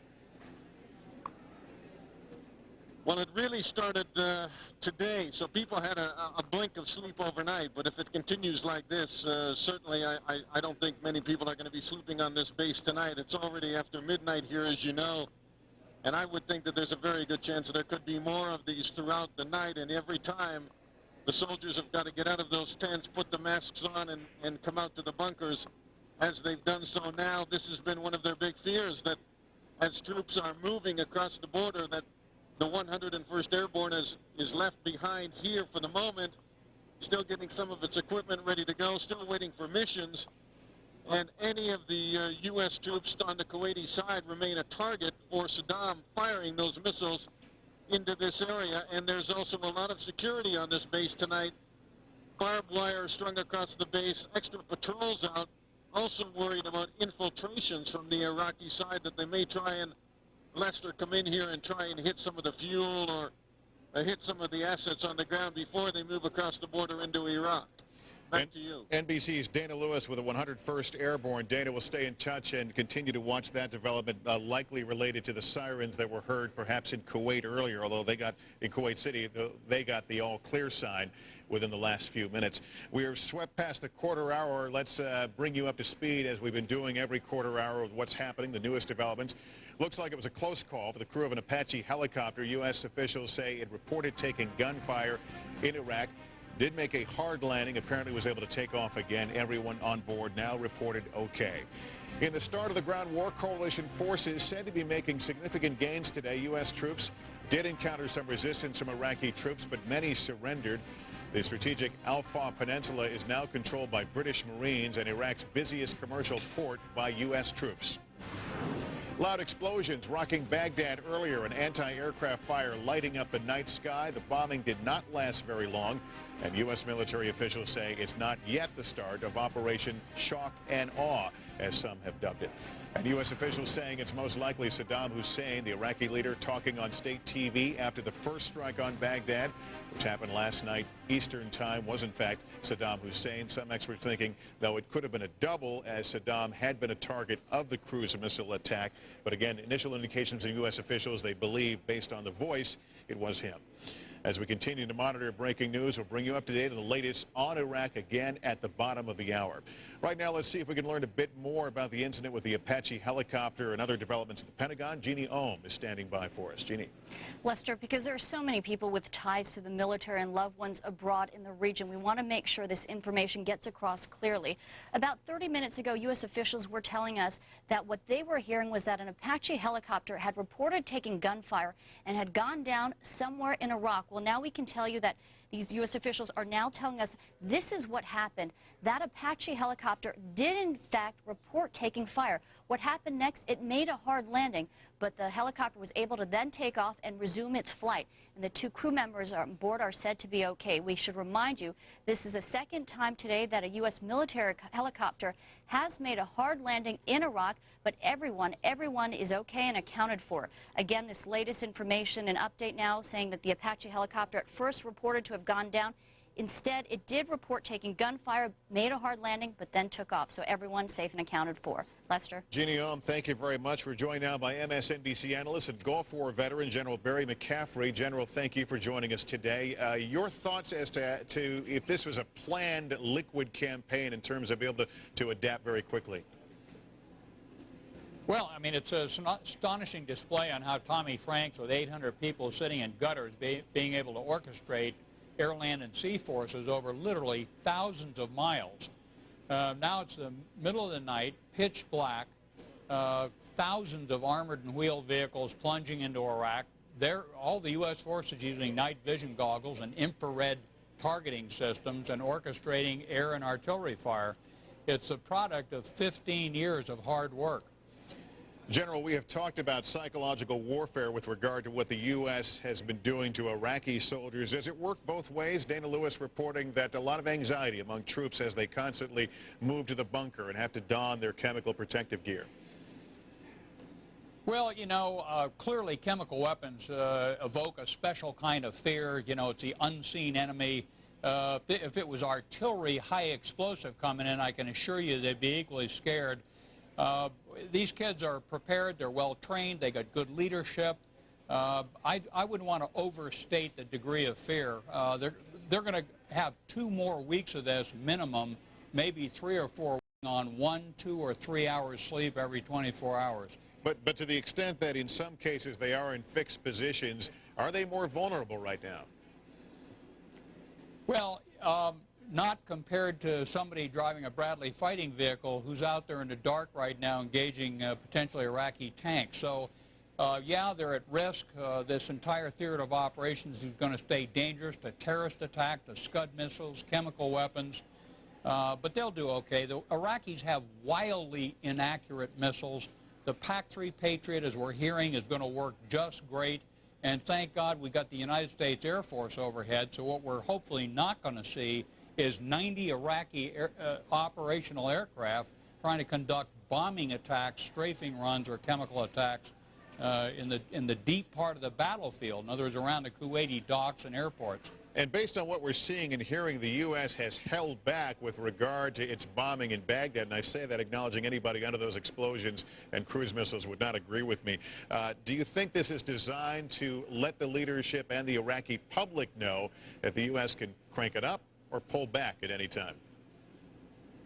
Well, I think probably more importantly, Lester, you know, we went through some of the targeting procedures and the attempt to avoid so-called collateral damage last week in the Pentagon with McChrystal and the guys that are running this campaign. Enormous efforts being made to determine what the targets really are and go after those targets. So, you know, there's more than 7,000 sites that are protected areas that we're going to try and not hit. You know, as Lieutenant General Mike Short's been saying on the show, you know, you can probably never lose the war because you didn't drop one bomb, but you might lose it because you dropped the wrong bomb. And I think that's the way they're going into this. Isolate the leadership, go after the sources of support for Saddam Hussein, nail the command and control system for the Republican Guards, the 6 divisions that are keeping this cruel regime in power. And I think that's what they're trying to achieve. All right, General Barry McCaffrey, I always appreciate your insight. Thank you for joining us. Another story that we've been bringing you today, as the U.S., of course, on alert for terror. We've learned the FBI is on the hunt. A gentleman they'd like to speak to who they believe is an al-Qaeda operative in the United States. They put out the word today that they were looking for Adan el-Shukr-Juma, a 27-year-old man from Saudi Arabia. We're now told there was a raid that took place in the hunt for him in Miramar, Florida, and Mark Potter is there now to update us on that story. Mark? Hi, Lester. Well, earlier this afternoon, federal agents came to this house, indeed, in Miramar, Florida, which is near Fort Lauderdale, looking for a man described as Adnan G. el-Shukr-Juma. He is said to be 27 years old, either from Yemen or Guyana, and he is believed by federal authorities to be a major operative of al-Qaeda, perhaps on the level of Mohammed Atta. Now, the agents came to this house and spoke to a man who told us that he is Adnan's brother, and who claims that Shukr-Juma has not been in the United States for several years, that he is in Morocco with his family. But sources tell NBC News that they believe that Shukr-Juma was in the United States perhaps after September 11th. They do not know, however, whether he is still in the country. Their biggest concern, though, is that they believe that he may now be involved in plots on a large scale to put together attacks either here or abroad for al-Qaeda, and they certainly want to pick him up just as quickly as they can. Now, in a bulletin to law enforcement officials around the country, federal authorities are describing him as a pilot, a man who went to flight school, who speaks English flawlessly, and who travels on multiple passports and uses different names. Perhaps he has come in and out of the country. Again, they don't know that. The one thing that they do want to say is that there is no specific information now on a threat that can be linked to this man, but again, they want to pick him up because they believe that he may be planning something, and they believe that he is highly placed in al-Qaeda, information that has been developed rather recently by intelligence officials, in part through interviews that they have done with other captured al-Qaeda operatives. Now, the agents were here in this house for about an hour, and then they left, but they are still in the neighborhood. In fact, looking down the street, I can see them gathered about 4 houses down. They've been going up and down, apparently canvassing this middle-class neighborhood, which also contains a mosque. The brother, by the way, says that his brother, Shukr-Juma, is not a pilot. In fact, he laughed at that when we asked him about it. He also said that he is not a terrorist. But law enforcement officials are quite serious about finding him. They are still here in the neighborhood, and they are saying absolutely nothing to us publicly about why they are here. Lester, back to you. All right, Mark Potter, thank you very much for the report out of Florida regarding the hunt for an al-Qaeda operative believed to be in the United States. The offensive now back to Iraq is being coordinated at the U.S. Central Command headquarters in Qatar. We'll be going there a bit later to get an update, but right now we want to get a sense of what is being said and heard around the world as the U.S. continues its war with Iraq, and for that we go to Natalie Morales. Natalie. Lester, I'm monitoring the listening post on Iraqi television as well as Al Jazeera television, which is independently owned, but Iraqi television is state-owned, so very much under Saddam Hussein's control.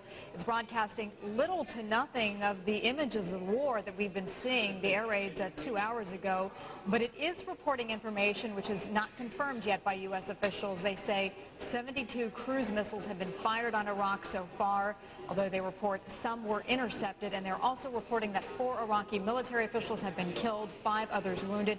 Again, we do not have confirmation of that from military officials. From what we've heard, there have also been no reports on Saddam Hussein's condition or that of his top leadership. And as we've been reporting, U.S. intelligence officials believe he and some of those under him, including perhaps his 2 sons, may have been wounded in that initial raid last night. Iraqi TV is also not broadcasting any alerts to its civilians. In fact, the Iraqi Interior Minister Mahmoud al-Ahmad, who was interviewed earlier, tells the Iraqi people and shop owners to get back out on the streets and to open their stores to get back to normal life. Of course, we know it is very far from that, but here's more of that interview translated by MSNBC Al Jazeera translator Jacob Kariakis. There will be a great celebration, and our people will sing and dance over the dead bodies of the evil ones that will be scattered all over Iraq. Iraq will be a furnace to those evils. the evil ones he's talking about being the U.S. and our allies. And he goes on to say that Iraq has its own plans, quote, to crush the aggressors. On the other hand, Qatar-based Al Jazeera, which is independently owned, it's a 24-hour Arab news station. It's showing the live pictures and images similar to MSNBC. In fact, we've been showing some of their pictures as well on our air coverage, much more comprehensive with a sampling of Arab and world opinion. Although not completely objective, we should point out, but like MSNBC, it has correspondents all over the region reporting details about the attacks. One of their correspondents in Baghdad, another in Basra, others along the Kuwaiti and Iraqi border and along the Turkish border. In fact, they just reported a couple of minutes ago that an area along the Iraqi-Kuwaiti border, Al-Fal, has been taken over by British special forces. We do not, though, have confirmation of that from military officials. But interesting to point out also that Al Jazeera even carried the White House briefing by Ari Fleischer live. So a sampling of some of the reaction and the coverage of the Arab world region, Lester. And, of course, we're going to continue to monitor it and bring it more to you. All right, Natalie Morales, thanks very much as we get a sense of what is being heard and said around the world as the war continues. Welcome back to our coverage. We are nearing the bottom of the hour. I want to bring you up to speed with what's happening. Sirens wailed over Baghdad earlier as the bombing of the Iraqi capital continued for a brief time today. There were cruise missiles launched from U.S. and, for the first time, British warships pummeling the city. They hit several ministry buildings and one of Saddam Hussein's many homes. And another front in the war opening, U.S. forces pushing into southern Iraq, taking control of the country's main seaport, apparently facing very little resistance. Troops, though, are reporting many Iraqi soldiers have surrendered. And from the southern front to a northern one, the Turkish parliament voting today to allow U.S. planes to use that country's airspace for strikes against Iraq.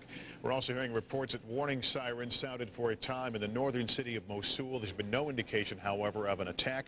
We continue to monitor that front as well. More headlines in Target Iraq every 15 minutes on the quarter hour right here. Now, Camp Pendleton is home to the 1st Marine Expeditionary Force. There are thousands of Marines in the Gulf right now and likely thousands at home who wish they were in this war alongside their fellow Marines. NBC's Dan Lothian is standing by at Camp Pendleton to bring us the story there. Dan? Hello, Lester. Well, things are indeed somewhat quiet here because many of the 35,000 or so Marines who do call this base home are in the Persian Gulf region. Those ground forces no doubt playing a critical role in the invading force into Iraq. Now yesterday, last night rather, within a few hours after the bombs started dropping over Baghdad, we were here as some of the Marines were returning to base, and what we found were a couple of things. First of all, there were some who were emotional because their family members or their friends were now going directly into harm's way, the reality that the war finally got underway. And then there were others who were expressing to us their wish that they could be right in the middle of the action.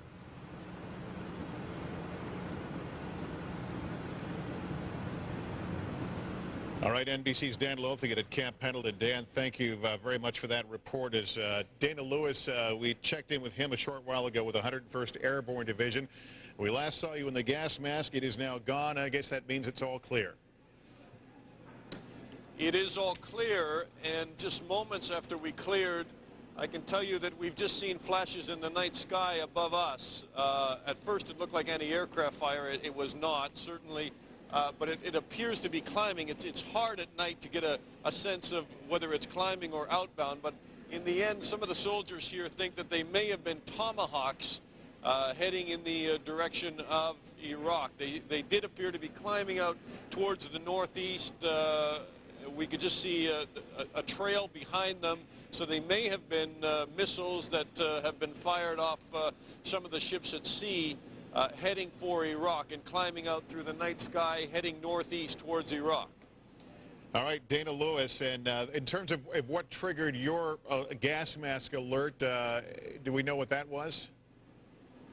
We don't. I literally just, we were sitting, I had just walked into one of the command centers here to talk to one of the commanders, and suddenly the alarm went off. That they have been paged by the Central Command, indicating that there may have been missiles inbound, and we went into the bunkers. We weren't in there very long when they set the all clear. I guess we were probably in there 10 or 15 minutes, and then just as I was walking back to try and find out what had happened, that's when we saw these flashes in the night sky, and we were, the cameraman, Bill Angelucci, was able to get some of that on tape. We'll try to feed that to you very soon so that you can see it and perhaps play it back at that point.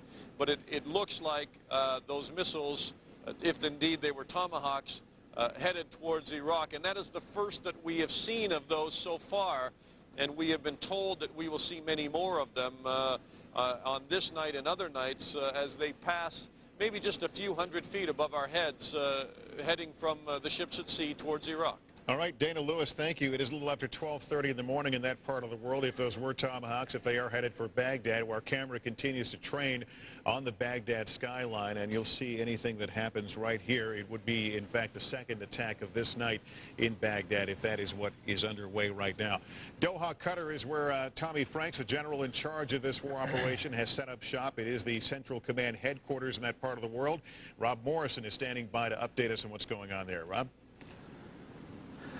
Well, Lester, whichever battle plan is actually in effect, whether it's the slow incremental buildup that we heard it might be, or whether it's a prelude before the shock and awe phase that we've heard about, whichever battle plan is in effect, military officials I've spoken to here seem to think that we're still in the preparatory stages of this attack on Iraq. And they talked to me about preparing the battle space and how the military would go about preparing the battle space. And they say it's like playing a game of three-dimensional chess, if you will, with all your layers, all your components, the air component, the ground component, the maritime component, and every move you make affects the other layer of the operation. They say they think that's what's going on right now. One way you can keep the enemy on his heels is what we're seeing right now, in that missile strikes can come in. So while the enemy is trying to defend against these long-range missiles coming in, then you bring in the air strikes and the more short-range missiles that can be fired off the fighter jets that are flying over Baghdad as we speak. This may be a period of an unknown time. This preparing the battle space, if you will, they say, could go on for a couple of days, or it could go on longer. It could go on shorter. It's really hard to say, and certainly the military here is not about to comment on any operation that's ongoing right now, because for obvious reasons that may jeopardize the lives of the men and women in the field. But in any case, this preparatory phase is a lead up to the kinetic phase. The kinetic phase would be actual combat on the ground. That's the latest we're hearing here at CENTCOM, Lester. Back to you. Okay, Rob Morrison in Doha, thank you very much. Story just crossing the wires. Reuters regarding a discovery. The French Interior Ministry has reported traces of the highly toxic poison ricin have been found at the Gare de Lyon railway station in Paris. A spokesman told Reuters that 2 small flasks containing traces of the poison were discovered in a left luggage depot at the mainline railway station. It serves the south of France. So again, the French Ministry of Interior Ministry saying that some ricin, a deadly poison, has been found in one of the main rail stations in Paris. We'll continue to effort more details on that story. Another disturbing story on this day. And we're just getting word now across the Associated Press that U.S. Marines now have crossed into southern Iraq. Keep in mind, it has been widely believed that U.S. Marines would head into Basra and take Basra. We've already reported that some small town along the border was taken earlier. But again, AP now reporting U.S. Marines have now crossed into Iraq. Also, keep in mind, Dana Lewis, our correspondent, still on the Kuwait side of the border with the 101st Airborne Division, reporting they saw flashes a short time ago that may have been, and we underscore, may have been cruise missiles heading back in the direction across the border toward Iraq. This is a live picture right now of Baghdad that we're watching right now. There's been no activity for the last several hours. There have been sirens periodically, but no signs of any bombing activity since about 9 o'clock their time this evening. Ken Allard is an MSNBC military analyst, a retired U.S. Army colonel who joins us again to talk about all the various aspects of what's going on. Marines crossing into Iraq at night. Would it surprise you they would make their move at night? Not at all, simply because of the fact that, as we've said so many times, We own the night. The United States military has a tremendous advantage because of the fact that it has long understood that it had the best opportunities for cover and concealment in full darkness. So they train all the time, usually with the use of night vision goggles, Lester, and this goes in all phases of military operations, including vehicular, helicopter, all this stuff. There's a vast array of firepower along that border. We've checked in with the 101st Airborne, the 3rd Infantry, the 8th Marines, all of these. Is it a safe bet that the Iraqis don't really have a clear picture as to, clearly they watch the news, they know who's there, but in terms of where they are and where the real action is going to come from? I just have to tell you that you can watch the news all you want to. When you're talking about a military force that is lined up opposite you, particularly in a fairly vast desert there, understanding where they are at any given moment is a huge problem. And in fact, the United States faces exactly the same problem on our side, but we have a better way to find the enemy, to fix him, and then to target him with artillery systems. So it's just simply one of the things that we do. We do it, you know, not only in the daylight, but also dead at night. And I guess you can go back to D-Day and beyond that in terms of the feints and trying to figure out where the main thrust is going to come from, and I don't think it's even clear to any of us at this point. Well, anybody watching Saving Private Ryan, just to take it down to the level that many of our viewers, you know, may have experienced themselves, there's every reason in the world not to do that kind of an operation, you know, in the middle of the day, simply because of the fact that you always want to give yourself the maximum opportunity to hide, cover, concealment. Even with a strong force, such as we have there, we've got a tremendous amount of combat power that has been stacked up behind that border. Now it's being unleashed. Now it's being launched into Iraq itself. But you always, always, always, in a tactical setting, want to make sure that you preserve your anonymity. The notion that there could be, and I underscore could be, another wave of missiles inbound to Baghdad. What is the practical, is it psychological, or is it simply a matter of assessing what you've hit in terms of spacing attacks out like this? Well, there's probably not too very much bomb damage assessment that we have to go in, because that normally is a 24-hour cycle from the time that you actually conduct the attack to the time that you have the opportunity to reassess everything that's happened and then to plan a new one. Based on retargeting the things that you may have missed the first time. I really think that what is going on here is a steady drumbeat of psychological pressure that is being allowed to build up, and it is directed not against the Iraqi people, it is directed in a fairly unilateral way against the Iraqi leadership. And what I find fascinating about this is the airstrikes that we know that have taken place in Baghdad so far have all had a very, very direct impact, and I'm sorry about that pun, on the Iraqi leadership. I mean, they've taken place in those areas only where the leadership lives. They have taken on those ministries that directly support Saddam Hussein's position in power. So that degree of target discrimination gives you an edge. And what I find fascinating about this is the fact that it is taking place at the very same moment. You have direct pressure against the regime at the same moment that we're starting to see the nibbles beginning to take place, you know, to the south as our ground forces begin to move forward. That applies a tremendous amount of pressure to the regime. Up until now, they've been able to play the waiting game. They've been able to play the rope-a-dope, you know, wait for the UN thing, all the rest of this. Now, suddenly, that game has changed, and it's changed very dramatically. Stay tuned, if for no other reason, that is the time that we have always expected, that if anybody was going to mount an attack on Saddam himself, a coup, an assassination, anything else, this is the time. Ken Ellard, and we continue to watch the picture out of Baghdad. This has not been an entirely one-sided battle. Kuwait has already found itself on the firing line, quite literally. We get more now from NBC's Steve Handelsman. He is live in Kuwait. Steve? Lester, good evening. Here in Kuwait City, once again, the air raid sirens have sounded and then quickly subsided. It's a little after midnight here in the Kuwaiti capital. This has been a little more than 12 hours now of air raid alerts, with the sirens going off all during the day yesterday and now up to this morning, with people scrambling for their gas masks, many of them going down into underground shelters, a lot of fear and worry here. But so far, Lester, there have been air raids without any air raid alerts, I should say, without any genuine air raids. The only Iraqi missiles that we know that have fallen anywhere near the country of Kuwait have fallen up on the border area. Apparently efforts by the Iraqi army to target U.S. and British forces massed up there.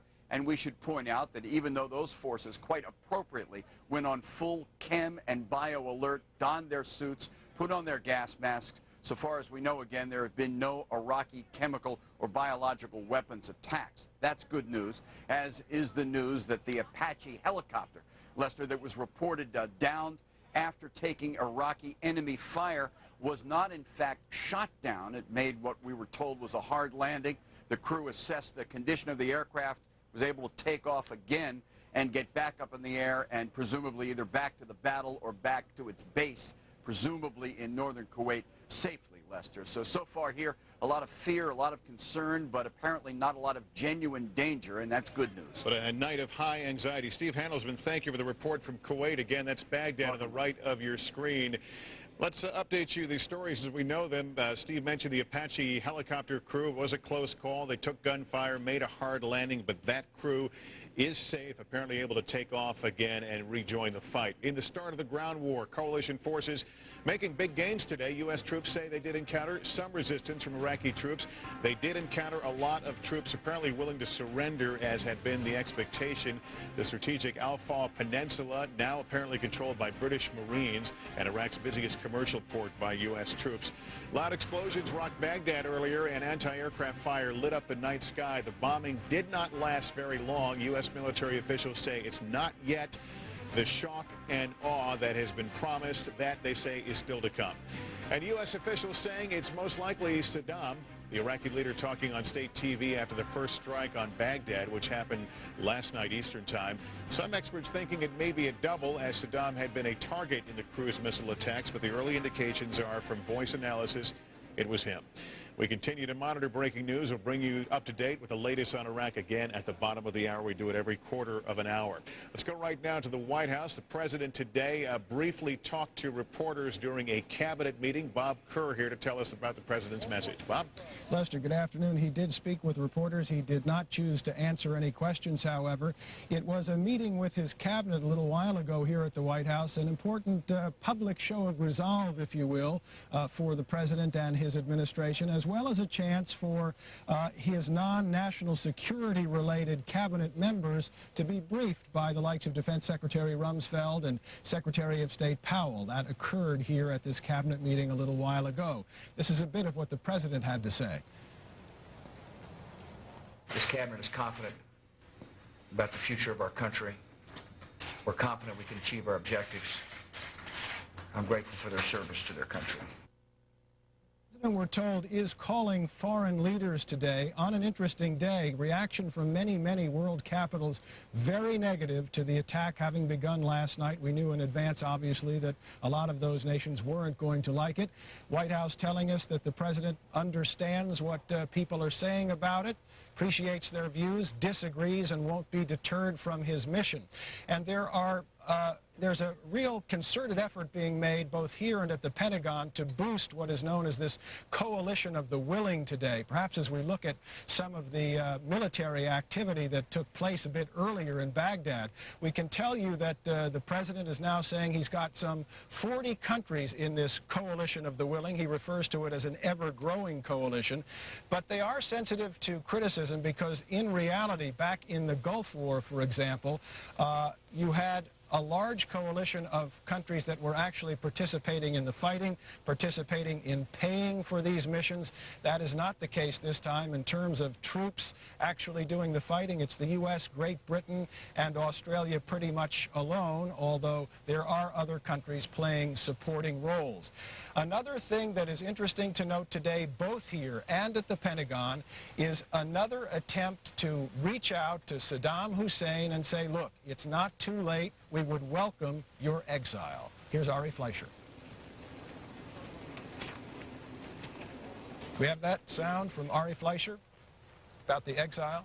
No, we don't. Well, what it is the same point the administration was making yesterday, which is to say that people in Iraq, from the leadership on down, ought to realize that to avoid a war, they still have open to them the option of leaving the country. He's urging the generals and the top people around Saddam Hussein not to fight for what they call a dying regime, Lester.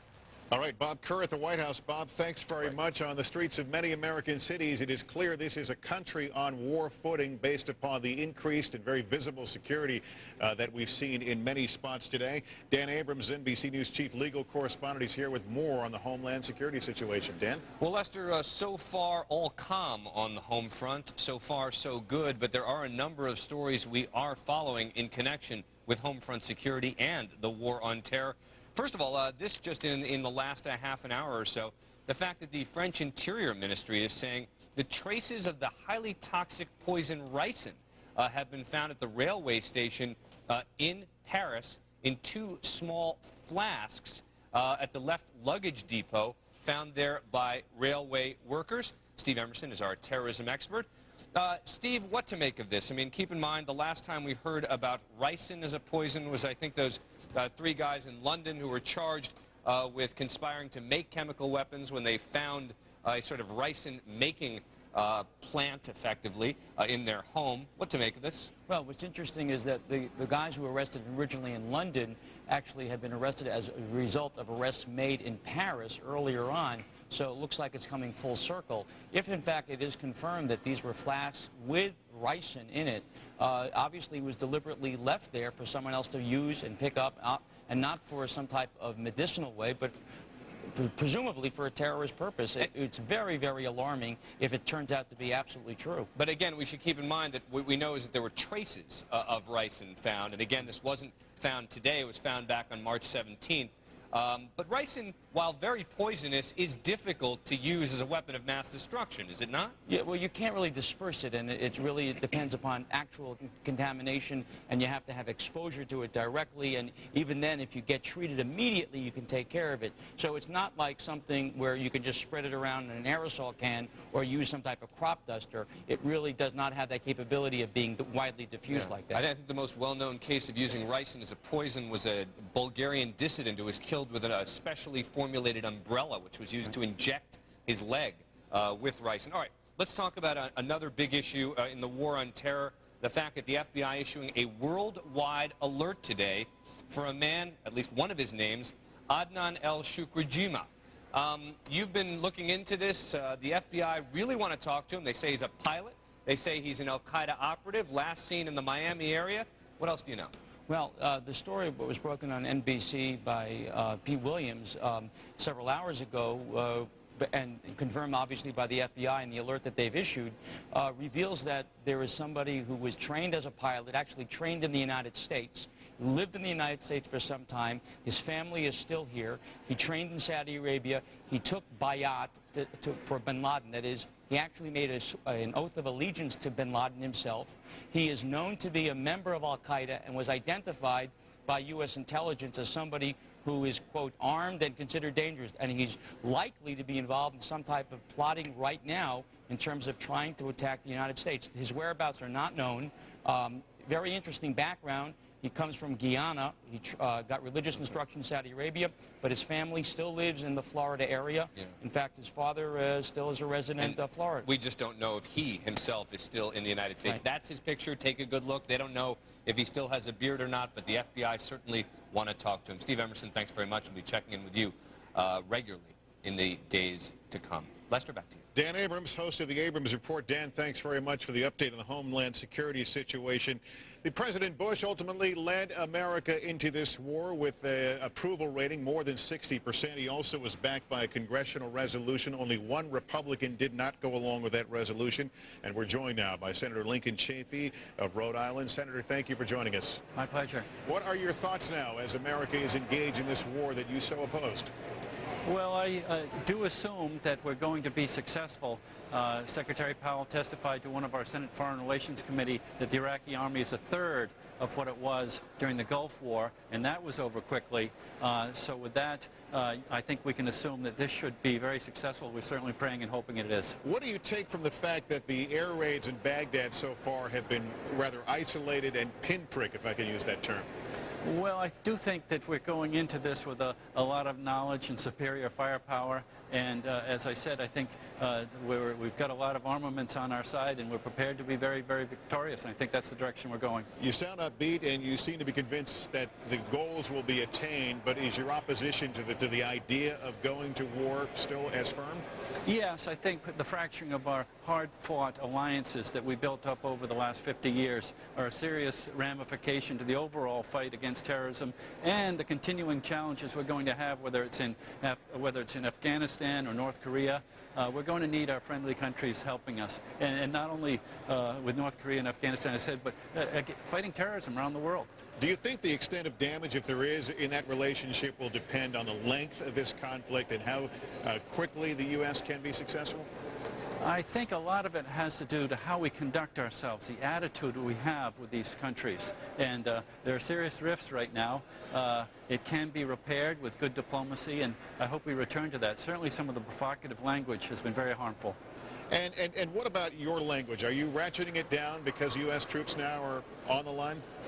Well, yes, I'm very concerned. I continue to express my opposition, but I've said all along I thought this would be successful. It's the long-term ramifications of what we're doing here and the different course we're taking than we've ever taken before with such high visibility in such a country, departing from the United Nations, going in preemptively. These are big departures from how the United States has conducted itself on the world stage for many years. That said, is there a certain part of you that welcomes the fact that there may be an end game, no matter how that end game comes about, to this 12 years of standoff with Iraq?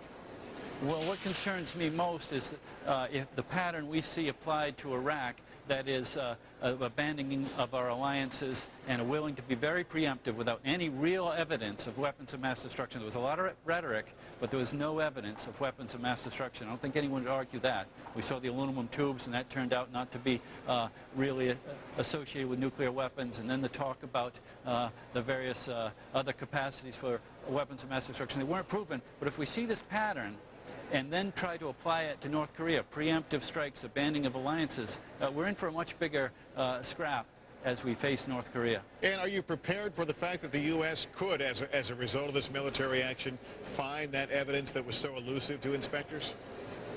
That remains to be seen, and then we'll have to decide what kind of evidence to us.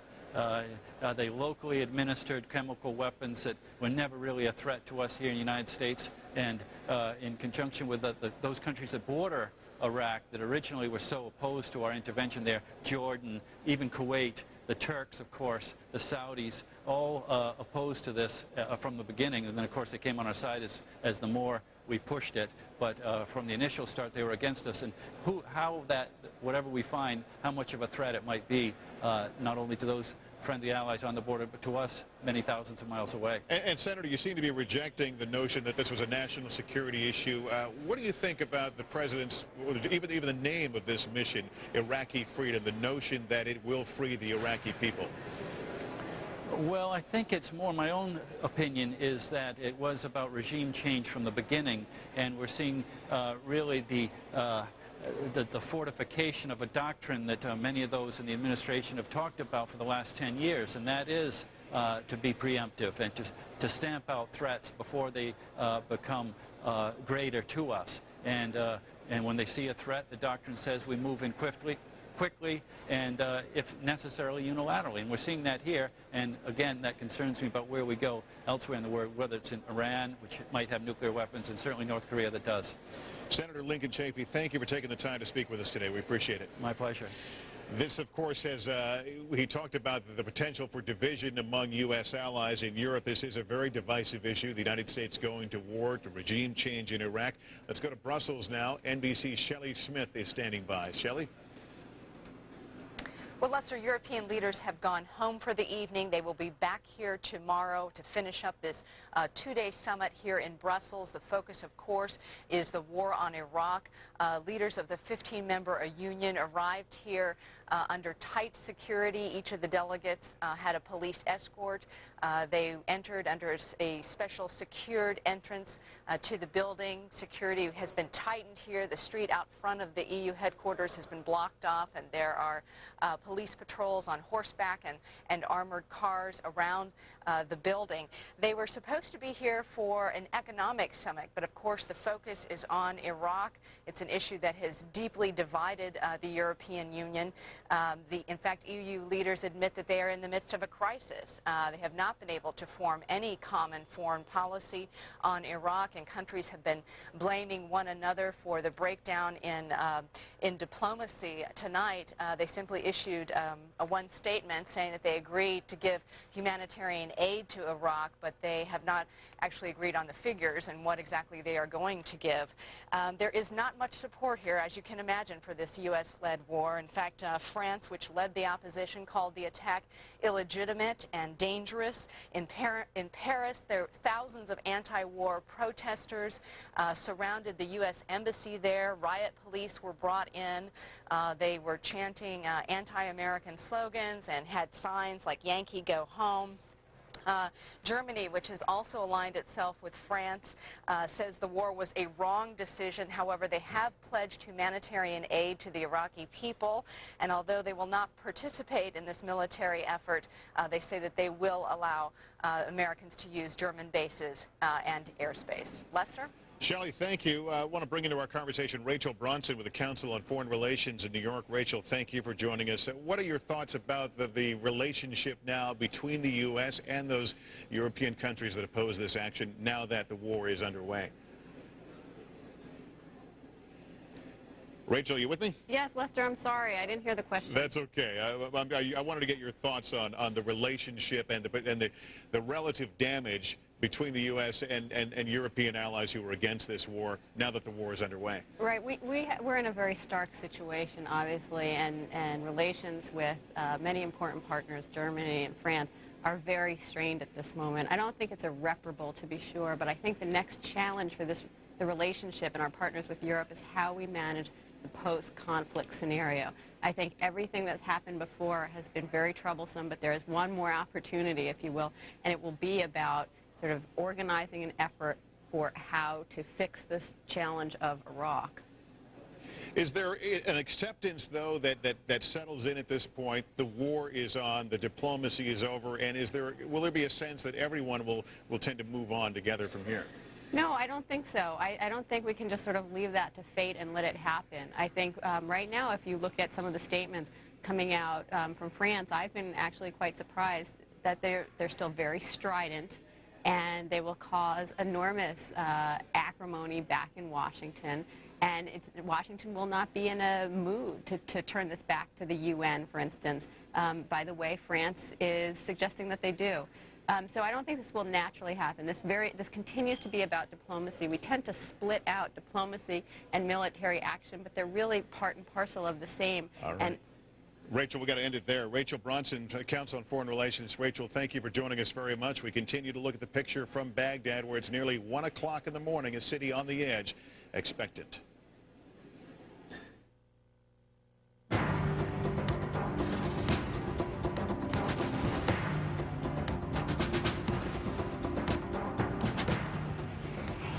Welcome back, everyone, to our coverage of Target Iraq. As we reported, Baghdad had been hit earlier. It's quiet there right now. It is 1 o'clock in the morning. They continue to watch and wait to see if the U.S. will strike again, as we do every 15 minutes. We like to bring you the very latest up to speed with what's going on right now. U.S. and British Marines are occupying parts of Iraq. This followed a spectacular barrage of artillery. They opened the southern front. They are reporting skirmishes with Iraqi troops, but many have surrendered. Reporters traveling with the Marines say they have seen burning oil wells, sending black clouds of smoke into the night sky under a full moon. Targets in Baghdad still smoldering after taking hits from cruise missiles launched by British and U.S. warships. Government buildings and one of Saddam's homes also hit, and U.S. officials saying it is most likely Saddam. We saw in that televised statement last night, the Iraqi leader was on state TV after the first strike on Baghdad. Baghdad, which happened last night Eastern time. Still unsure is whether this was tape, if it was prepared earlier. Some experts have continued to suggest it might have been a double because, of course, Saddam had been a target of the cruise missile attacks. And there was some encouraging news today with word the crew of an Apache helicopter made a narrow escape. They took fire in Iraq, were forced to make what's been described as a hard landing, but they managed to get the chopper back in the air and out of trouble. The two-person crew is safe. We'll have more headlines in Target Iraq every 15 minutes on the quarter hour. Now, as we look at the war, here's a story from Dateline's Dennis Murphy. A little after 9 p.m. Iraqi time tonight, the United States attacked Baghdad with a ferocious assault of air and sea-launched cruise missiles, 2,000-pound penetrating bombs. The U.S. unleashed its terrible swift sword on downtown Baghdad, the palaces, the power center of Saddam Hussein and his elite. Peter Arnett, reporting for National Geographic Explorer and NBC News, described the view from his window. Big explosion near the presidential palace. You will hear those explosions now. Will this latest attack cripple the resolve of the Iraqi military?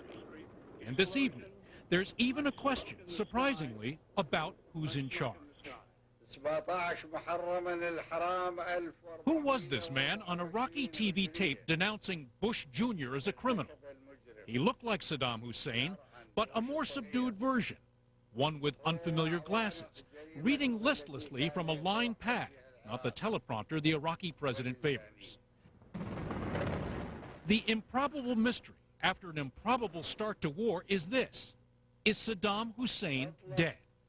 Government analysts are studying the image, comparing the voice. Saddam or a double? Defense Secretary Donald Rumsfeld says the who is he question is very much on everyone's mind today. Mr. Secretary, do you believe, in fact, that the man on the tape that was run on Iraqi TV last night was, in fact, Saddam Hussein? There's debate about that. Iraq responded to the first attack by an almost punch-drunk launch of short-range missiles aimed at U.S. troops across the border in Kuwait.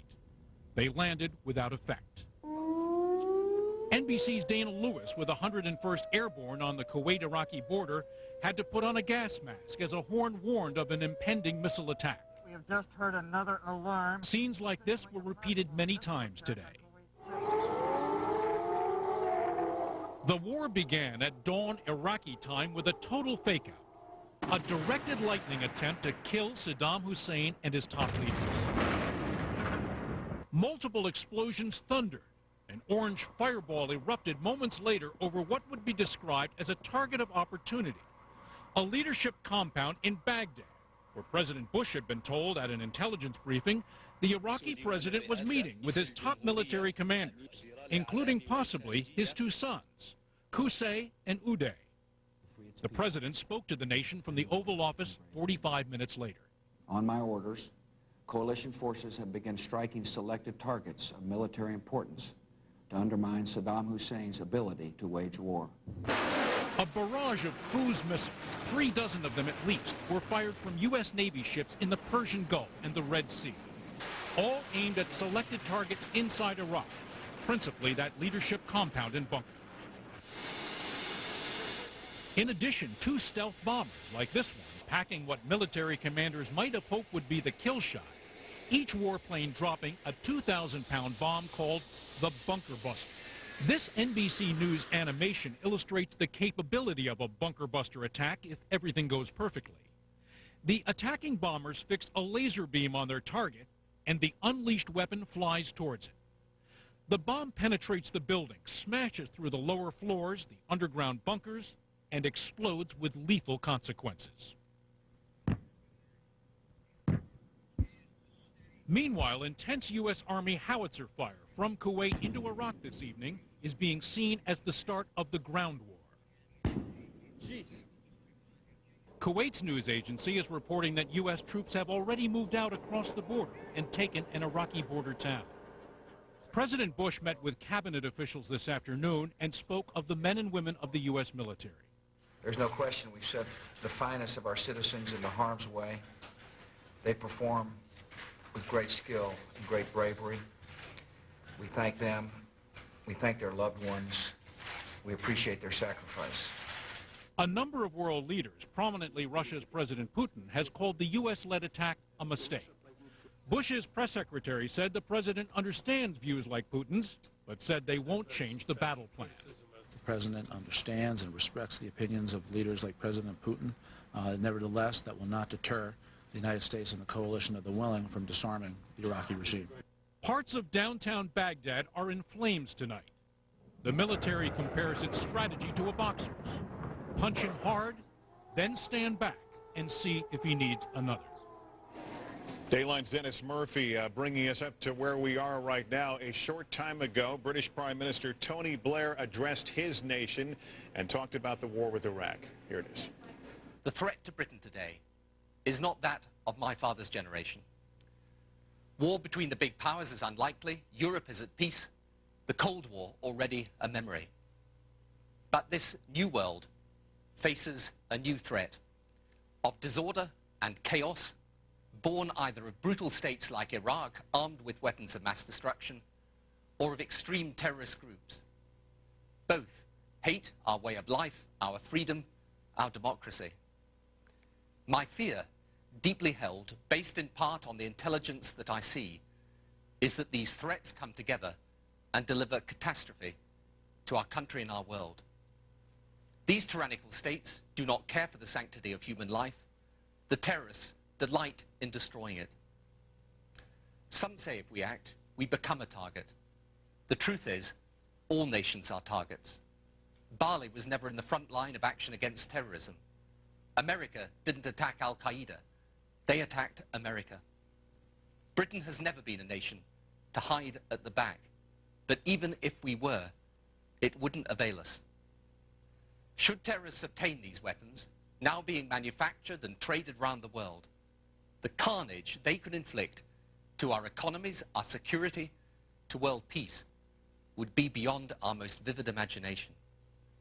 My judgment as Prime Minister is that this threat is real, growing, and of an entirely different nature to any conventional threat to our security that Britain has faced before. For 12 years, the world tried to disarm Saddam after his wars in which hundreds of thousands died. UN weapons inspectors say vast amounts of chemical and biological poisons, such as anthrax, VX nerve agent, and mustard gas, remain unaccounted for in Iraq. So our choice is clear. Back down and leave Saddam hugely strengthened, or proceed to disarm him by force. Retreat might give us a moment of respite, but years of repentance at our weakness would, I believe, follow.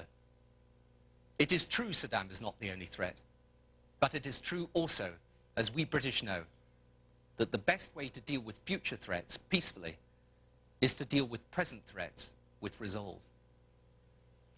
Removing Saddam will be a blessing to the Iraqi people. 4 million Iraqis are in exile, 60% of the population dependent on food aid, thousands of children die every year through malnutrition and disease, hundreds of thousands have been driven from their homes or murdered. I hope the Iraqi people hear this message. We are with you. Our enemy is not you, but your barbarous rulers. Our commitment to the post-Saddam humanitarian effort will be total.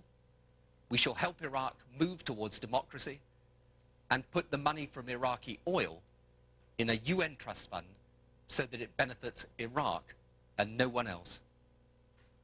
Neither should Iraq be our only concern. President Bush and I have committed ourselves to peace in the Middle East based on a secure state of Israel and a viable Palestinian state. We will strive to see it done. But these challenges, and others that confront us, poverty, the environment, the ravages of disease, require a world of order and stability. Dictators like Saddam, terrorist groups like Al-Qaeda, threaten the very existence of such a world. That is why I've asked to go into action tonight. As so often before, on the courage and determination of British men and women serving our country, the fate of many nations rests. Prime Minister Tony Blair, in an address aired to the British people just a short time ago, British submarines taking the part of their first actions, firing cruise missiles at Baghdad today, and British troops reportedly on the ground, on the move in Iraq tonight. We've got full coverage. We'll go to Jeannie Ohm at the Pentagon in a moment to update the war situation from the U.S. perspective. Right now, Kiko Itasaka in our London bureau with more on Prime Minister Blair's address. Kiko. Lester, this was Prime Minister Tony Blair's first message to the British public since military action began.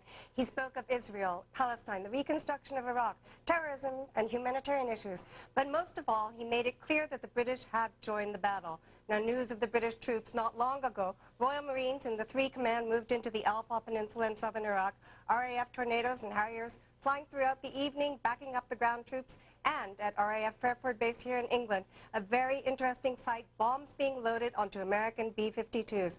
Now, there were protests everywhere today, as you know, including in London, outside the Houses of Parliament, against war, against President Bush, and against the Prime Minister. But more British are rallying behind their troops, including Queen Elizabeth, who issued a statement from Buckingham Palace today. Let me just read to you a little bit of that. She said, "May your mission be quick and decisive, your courage steady and true, and your conduct in the highest traditions of your service, both in waging war and bringing peace." Lester? Kiko Itasaka in our London bureau tonight. Kiko, thanks very much. I want to go to Jeannie Ohm right now at the Pentagon, who's covering developments there. It's been so many hours, several hours, since we saw the latest attack on Baghdad. Has the Pentagon given you any sense of what may be to come before this night is over? Lester, what we've been seeing throughout the day are specific missions and precision strikes, and also what the Pentagon has been calling continuing preparation of the battlefield. So no, we are not seeing that massive air and ground assault that we've heard for weeks now from senior Pentagon officials describing that whole shock and awe campaign. That's something Defense Secretary Rumsfeld reiterated today, saying yes, it will be something like anything anyone has ever seen before. But both the Secretary as well as General Myers made it very clear that war plans are fluid, that they could change based on intelligence as well as the realities of the situation. That's certainly what happened yesterday with that first strike initially in Baghdad on Saddam Hussein. Of course, battle damage assessment is still ongoing, but we should point out a senior U.S. official is telling us so far they've identified about 45 leadership targets and other security targets that they're very much focused on. Again, though, that is a fluid situation. Now, just a short time ago, Secretary Rumsfeld taped a message for the troops to rally them as they head into the battle. Here's a little portion of that. As you prepare, know that this war is necessary, it is just, and that you have the resources and commitment you need to achieve victory. You have the strong support of your Commander-in-Chief, of the Congress, and of the American people. I thank you all for what you do for our country. May God bless you and keep you and guide you in the days ahead. Now, we want to share with you some new video we just got in, and it's interesting to note the timing of it. The Moab testing, the very first live ordnance testing of the mother of all bombs, if you will, the 21,500-pound precision-guided weapon, that happened last week. But interestingly enough, the DoD made it available today. In the new angles there, you can see the image of the aftermath of the largest conventional bomb in the U.S. arsenal. Big question is, will Moab be used? Well, General Myers made it very clear anything in the U.S. arsenal, even if it's still in development, would be available, and they could use it if they wanted to. But perhaps this has to do with more of the psychological campaign that has been underway for weeks now. Not only of the talk about the shock and awe and how many bombs would be used, but the leaflet drops continued, as well as direct communication with the Iraqi military not to fight U.S. forces. Lester? All right, Jeannie Ohm at the Pentagon Force. Jeannie, thank you very much. Let's bring you up to date with the latest. The latest is, once again, in Kuwait City, the sounds of sirens. They have heard them off and on again since morning their time. They will often get the all clear. There were, as you know, earlier on, missiles that were fired into Kuwait, into the desert, intercepted by Patriot missiles. This is a view from our rooftop location, Liberation Tower in the background. This, I believe, is the Christian, a Coptic church just across the street from our location. Maybe we can listen and we can hear the sirens. Well, apparently not. We don't have any audio from that situation, but we'll continue to watch what's going on there. Don Teague will be in front of the camera shortly. Joining me now, though, in the war room, retired U.S. Army Colonel Ken Allard. We're also joined from New York by Vice Admiral Dennis McGinn to talk about today's developments. Admiral McGinn, if I can begin with you, we now know that, and referring to the map here, that U.S. Marines on the move. They have taken Qasr, apparently a port city right there at the mouth of the Persian Gulf. Strategically, is that an important get? I think it is, Lester. It, first of all, signifies the first tangible objective that the Marines have started as they move up the river valleys there, up the peninsula. And I think that this is a significant for morale, if for no other reason. And Kenny, how important is it for the U.S. and the British to take some of these cities down in the south very quickly in terms of sending a greater message to the whole of Iraq? Lester, what we've been talking about for most of today have been these strikes directed against the leadership in Baghdad. Now, at the same time that that's going on, oh, by the way, we have a very powerful ground and amphibious force coming at you from the south. And what it's going to rapidly succeed in doing is putting some very direct pressure to bear against the regime, not just the direct stuff that we've seen, but also the indirect stuff. Your country is now being systematically taken away from you by a force that you can't stop. And these troops are now on the move. It's a little blue symbol on my map, but we're talking about the M1A1 tank in all likelihood, which is designed to move very quickly. Once these troops now break out from their pre-attack positions there, do they become in some way safer, even though they're going into the face of the enemy? Oh, yeah. And I would tell you that the Marines came somewhat late in the game to the M1A1, but they were persuaded in 1990 and 91 that that was absolutely the way to go, and now they appreciate fully what its benefits are. I mean, it's got a tremendous cross-country speed, 40, 50 miles an hour. It is by far the world's most capable tank. And the Marines have got the full complement of light armored vehicles to go along with it. All in all, it makes a very, very powerful force. I want to get your thoughts, Admiral, on Turkey's decision to open up their airspace to U.S. airplanes. They can't stage attacks, but they can simply fly over. At this point, does that offer any practical advantage to this war effort? It sure does, Lester. Clearly, it offers more options to move air power in, both the U.S. Navy coming off those carrier decks, the two carrier decks out there in the eastern Mediterranean, as well as the United States Air Force. This just gives Saddam Hussein and his air defense commanders more things to worry about. So I think it is a significant and positive development. One other point, Lester, on the Marine movement.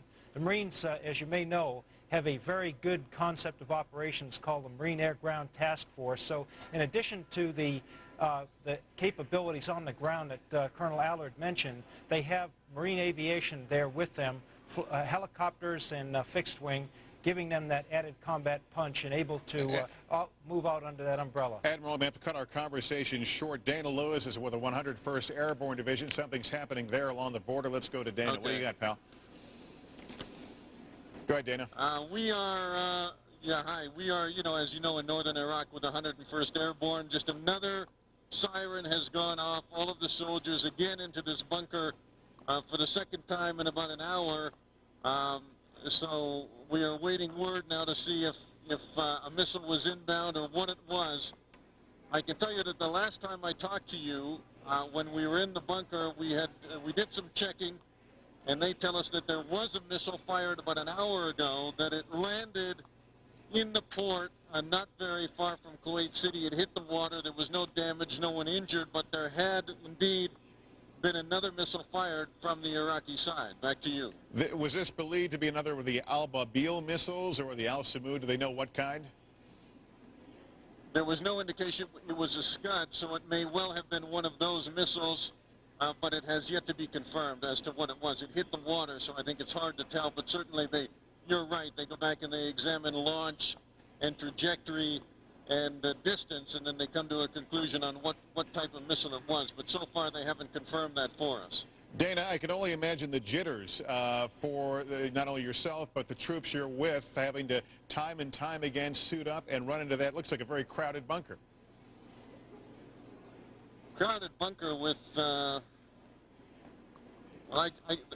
it's packed, there's about 40 people in there, but some soldiers, I noticed the last time, didn't even go in the bunker. They've stood out, they've donned their masks, But they're trying to get work done here. They have convoys of vehicles coming in because one of their ships arrived today.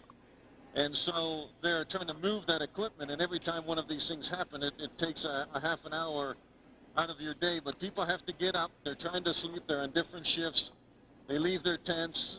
They come running, and then we sit and we wait for the all clear, and that's what we're waiting for now. And as a journalist embedded with the troops, are you essentially on your own in terms of making the decision? Clearly you're outside that bunker. They're in it. It is my decision, and you know, I've talked to the commanders about what this bunker would do. If you have a very large missile coming in on top of this, it's not going to do much for you. If you have one landing nearby, it would protect you against some shrapnel. And in fact, the launch area is over my shoulder that way. If it comes this way, I mean, I might get some protection from it. But you know, these missiles, they're not guided, and they don't hit anything they're aimed at.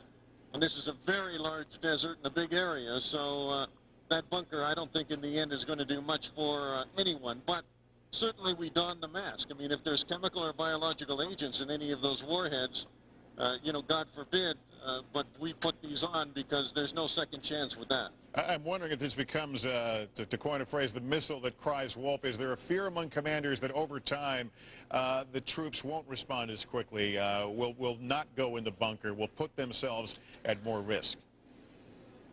No, I don't think so. And I think that the risk increases, according to the commanders, as the troops move into Iraq. And the assessment has been that Saddam may be saving that stuff, that what he'll do is he'll wait till forces get very, very close to Baghdad. There are only so many entry points, main arteries in, and as the armor and the infantry begin to close on the city, according to intelligence assessments here, they believe that that is, if he is going to use it, that is when he will use it. So no, I think as they get closer to Baghdad, you'll see people taking more precautions. They'll be probably wearing the full suits and very much ready with all of their detection equipment and all of the equipment that allows them to clean their equipment to proceed forward if indeed he launches. But no, there's a sense this isn't going to become less risky. It will become more risky as the battle advances. Have you heard any intelligence as to what might be awaiting the 101st Airborne just on the other side of the border, what they may have left that could hurt you? Well, certainly we've heard that he's got those surface-to-surface missiles. Some are in the north, some in the south are unaccounted for, and I think that we're seeing some of these launches as a result of that, because they didn't think that he would be able to hit this desert so well as he's been trying to do. He hasn't hit it very well, but he certainly hit it in terms of range. The other concerns is as these convoys move into Iraq, you're talking about thousands of soldiers, hundreds of vehicles. They're worried that he could try to launch some terror attacks at convoys, lots of areas that he could mine, ambushes he could set up. They are all concerns as they move in. Dana, we all know a moving target is the best target. To that extent, when you talk to the troops, are they getting a bit restless sitting in one place while people may be trying to train missiles on them? They're certainly restless. They want to get this underway, and I think that they feel that the longer they sit here, the more they become a sitting duck. If they're moving over the border, he doesn't know where they are. They move at night. Night's their best friend. They move in Black Hawk attack helicopters. They're able to move quickly. Eventually, I think you'll see them moving soon and overtaking the mechanized infantry at one point as soon as they get into those helicopters and they're given points to go to. But yes, you're absolutely right. The longer they sit here, the more these soldiers feel that they're left in a vulnerable position, and they would rather be on the move sooner than later. You made a point that they have work to do even late at night there, and it reminds us that the 101st Airborne came in relatively at the last minute. Do they have all the pieces in place that they feel they need? As of now, they're probably close to getting the pieces that they need, but you're absolutely right. They came into the game late. 3 full brigades moved over here, making up a division of more than 14,500 soldiers. And that last brigade, which I'm with, the 2nd Brigade, only got its vital ship supplies in port a day and a half ago, and that ship was unloaded today. And we were watching hundreds of soldiers out here earlier tonight getting ready to move in convoys, go and pick up their equipment, bring it back. They've got some painting of vehicles to do. They do some markings on them to identify them from friend versus foe so that the helicopters can see them and other units can see them. But they'll be ready to move very soon. I think that they'll be in a good position, and they're going to be needed because as the infantry moves forward and the battle develops, they're going to need airborne units that can go and get to one town or one city quickly. And in the end, these are the guys that fight in the cities and are trained in urban warfare, and mechanized infantry can't do it. They're going to need the 101st Airborne, and that's what they've been sent to do. And I think the ultimate target for this unit will be Baghdad. Dana Lewis will continue to monitor your position there. Dana Lewis, the 101st Airborne, again under another missile alert. They have been through many tonight, and no doubt anxious nerves there and a night of no rest. And before we move on, Ken Allard, talk very quickly about the 101st Airborne, the fact that they did come late to this. They were brought in. There's still ships offshore with other units. Is there a sense that maybe this battle plan has gotten ahead of the capability on the ground? Well, first of all, the 101st is commanded by Major General Dave Petraeus, fine officer, guy that I know very well, served with. And it is absolutely the premier air assault division in the United States Army. It is precisely the kind of light infantry that'll do exactly what Dana said.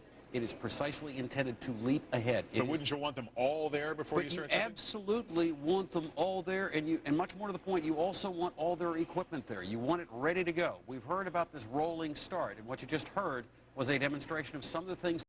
You know, what you've got with your rolling start is while you're rolling the stuff off the ship to, get it together with your unit and put the unit equipment in order, gee, all of a sudden you're under a missile attack, and oh, by the way, it's not real clear how long they have to do this before they actually have to jump off for a mission. Well, they, of course, no fault of their own. We should point out that they've come to this is just late. The way it is. And again, what happens is that the soldiers are the ones that always have to carry the burden of, whatever else may have gone wrong. They have to get out of bed, out of the bunkers, whatever, and get it done. And that's what they're doing. Every company. You bet. Okay. You bet. Ken Allard, thanks very much. We want to go to Turkey right now. NBC's George Lewis is standing by there. George?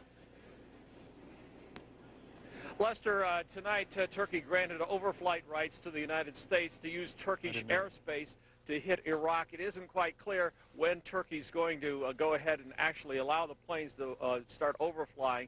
But that's good news for the Pentagon in that it will now enable carriers in the Mediterranean to launch their planes directly across Turkey into northern Iraq. It will also allow U.S. bases in Europe to load up men and launch them toward Iraq to pre-position troops. Eventually, what's going to happen in northern Iraq is that U.S. troops will be landing there on air bases that have been secured, and there will be a northern front strike against Iraq. What Turkey is not allowing is the presence of U.S. ground troops on Turkish soil to join that northern front strike. That's something that Pentagon also wanted but didn't get. Now, also in this passage of this measure, Turkey says it's going to send its own troops into northern Iraq, which is something that Washington definitely does not want. Turkey says it has to put its troops in northern Iraq to control a possible refugee problem, but Washington's fear is that the Turks and the Kurds who control that part of northern Iraq are going to get into a turf war over the oil fields there. They don't want a war within a war. That's a very complicating thing that could happen as the U.S. forces are battling Saddam Hussein's army. So the situation still is very fluid, but the one piece of good news is that the U.S. has gained overflight rights here in Turkey. Lester? George Lewis. George, thank you very much with a report from Turkey. We're nearing the bottom of the hour. Let's bring you up to date as we do every 15 minutes. The latest right now in the war with Iraq, the start of the ground war, coalition forces making significant gains today. U.S. troops encountering some resistance from Iraqi troops. Many surrendered. The strategic Al-Faw Peninsula now reportedly under the control of British Marines. Iraq's busiest commercial port in the hands of U.S. troops. Reporters accompanying Marines said they saw burning oil wells in the south. Loud explosions earlier rocked Baghdad. Anti-aircraft fire lit up the night sky there. The bombing didn't last long. It was intense but short. U.S. military officials say this is not yet the start of the shock and awe that they have promised. British Prime Minister Tony Blair addressed his nation for the first time since the bombing began. He says a war will eventually bring peace to Iraq, and money from the country's oil will be used for the good of the Iraqi people.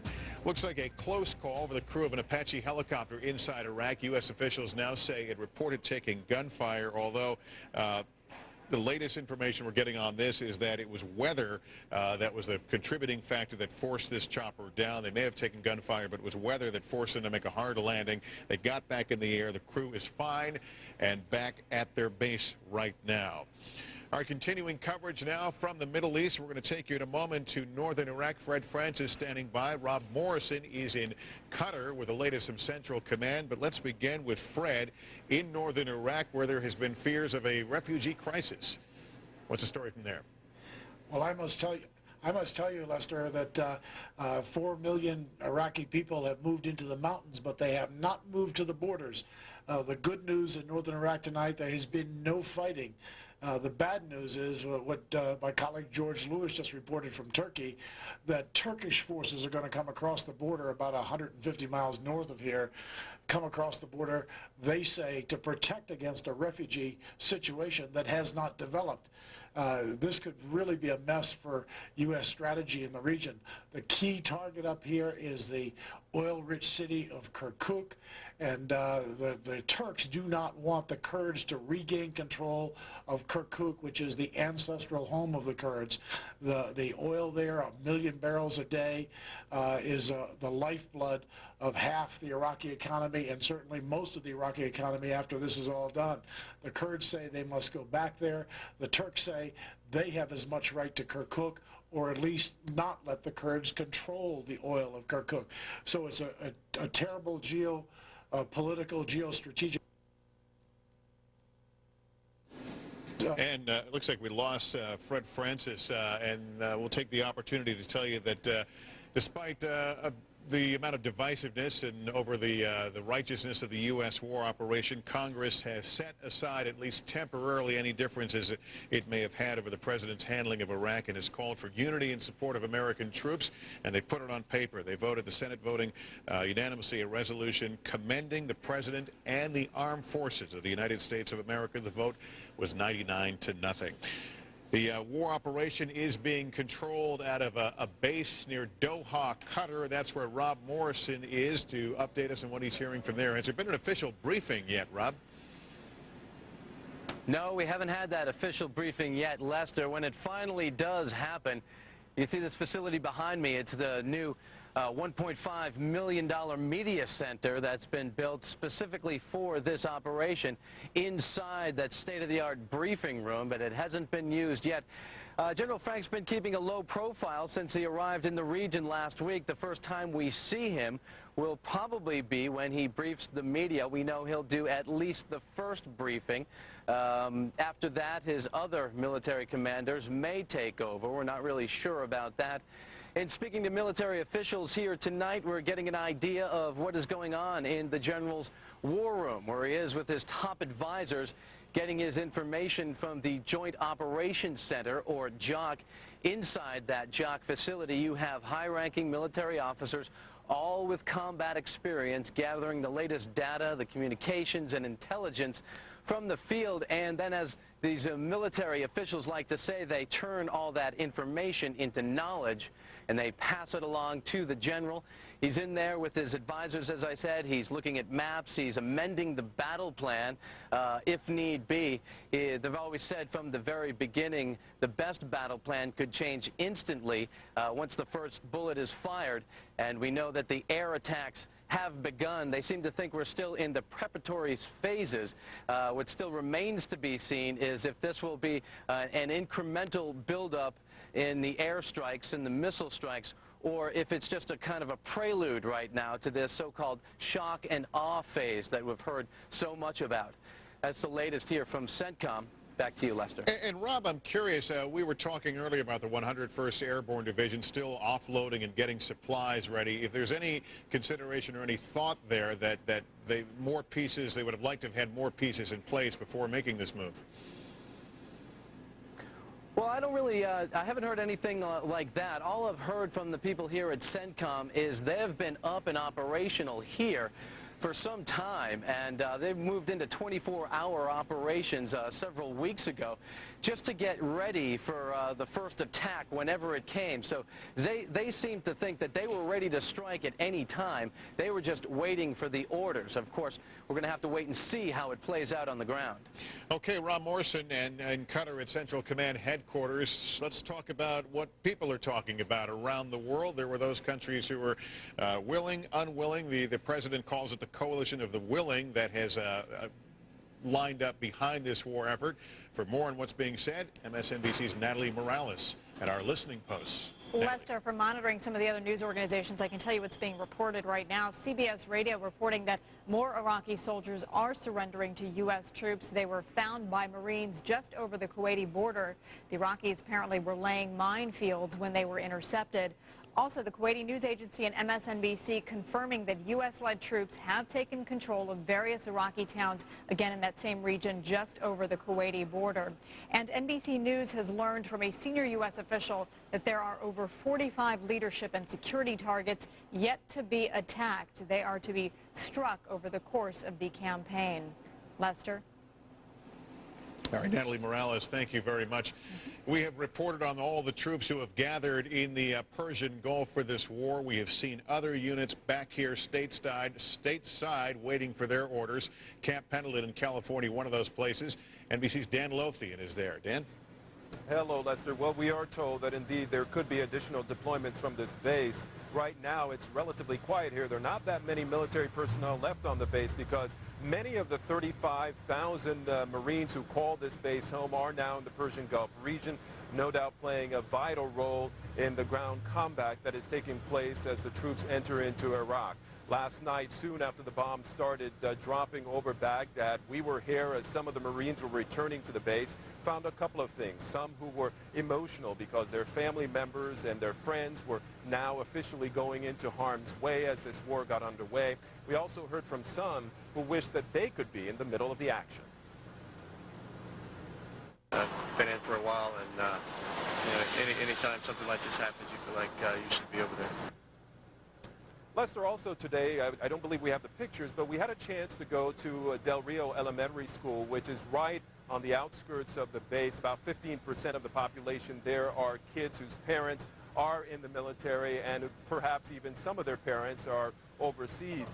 And what they have done since 9/11, they have developed quite a relationship with the personnel on the base. They have even adopted an air unit. And today, even though this war is ongoing, some of the members of that unit were at that school answering some of the questions of these children. And one young girl asking one Marine, you know, are you afraid to die? And what do you think about dying? Because my father was a Marine and he died. So Marines taking time to deal with some of the issues of war, especially coming from the youngsters. Lester? Dan Lothian at Camp Pendleton. Dan, thank you very much. Part of our coverage of the war in Iraq includes hardball host Chris Matthews with reaction from Washington. Chris, good afternoon. Lester, thank you very much. What's going on right now in Washington is there's a lid on at the White House, in effect. You're learning nothing from the Pentagon, but fortunately, Howard Feynman's been all over Capitol Hill. Howard, that's the best listening post in town on this war right now. It's one of the only available ones, and talking to members of the intelligence committees, you get an interesting side view of what's going on. There was supposed to be today a briefing by the CIA about last night's hit on the question of who might have been gotten in that affair. The briefing was postponed, and then I learned a couple hours ago it was canceled. Now, you're reading on that? That's subject to a couple of interpretations. One member of one of the committees told me, well, if the administration knew that we definitely had gotten the people, including Saddam, we'd be hearing about it really quickly. I think the fair interpretation is that the CIA doesn't really know. And until they know one way or another, They're not going to tell anybody on the Hill, but skeptics on the Hill are saying it probably means we didn't get the big guy, and we're not sure who else we Why do you might think have got. Don Rumsfeld said in his briefing this morning that we're waiting for the damage report, a damage assessment, as if it's a technical thing? They're certainly not using these recorded pictures of Saddam Hussein, which could have been done 4 years ago, for all we know, although his weight seemed to have been up at the time.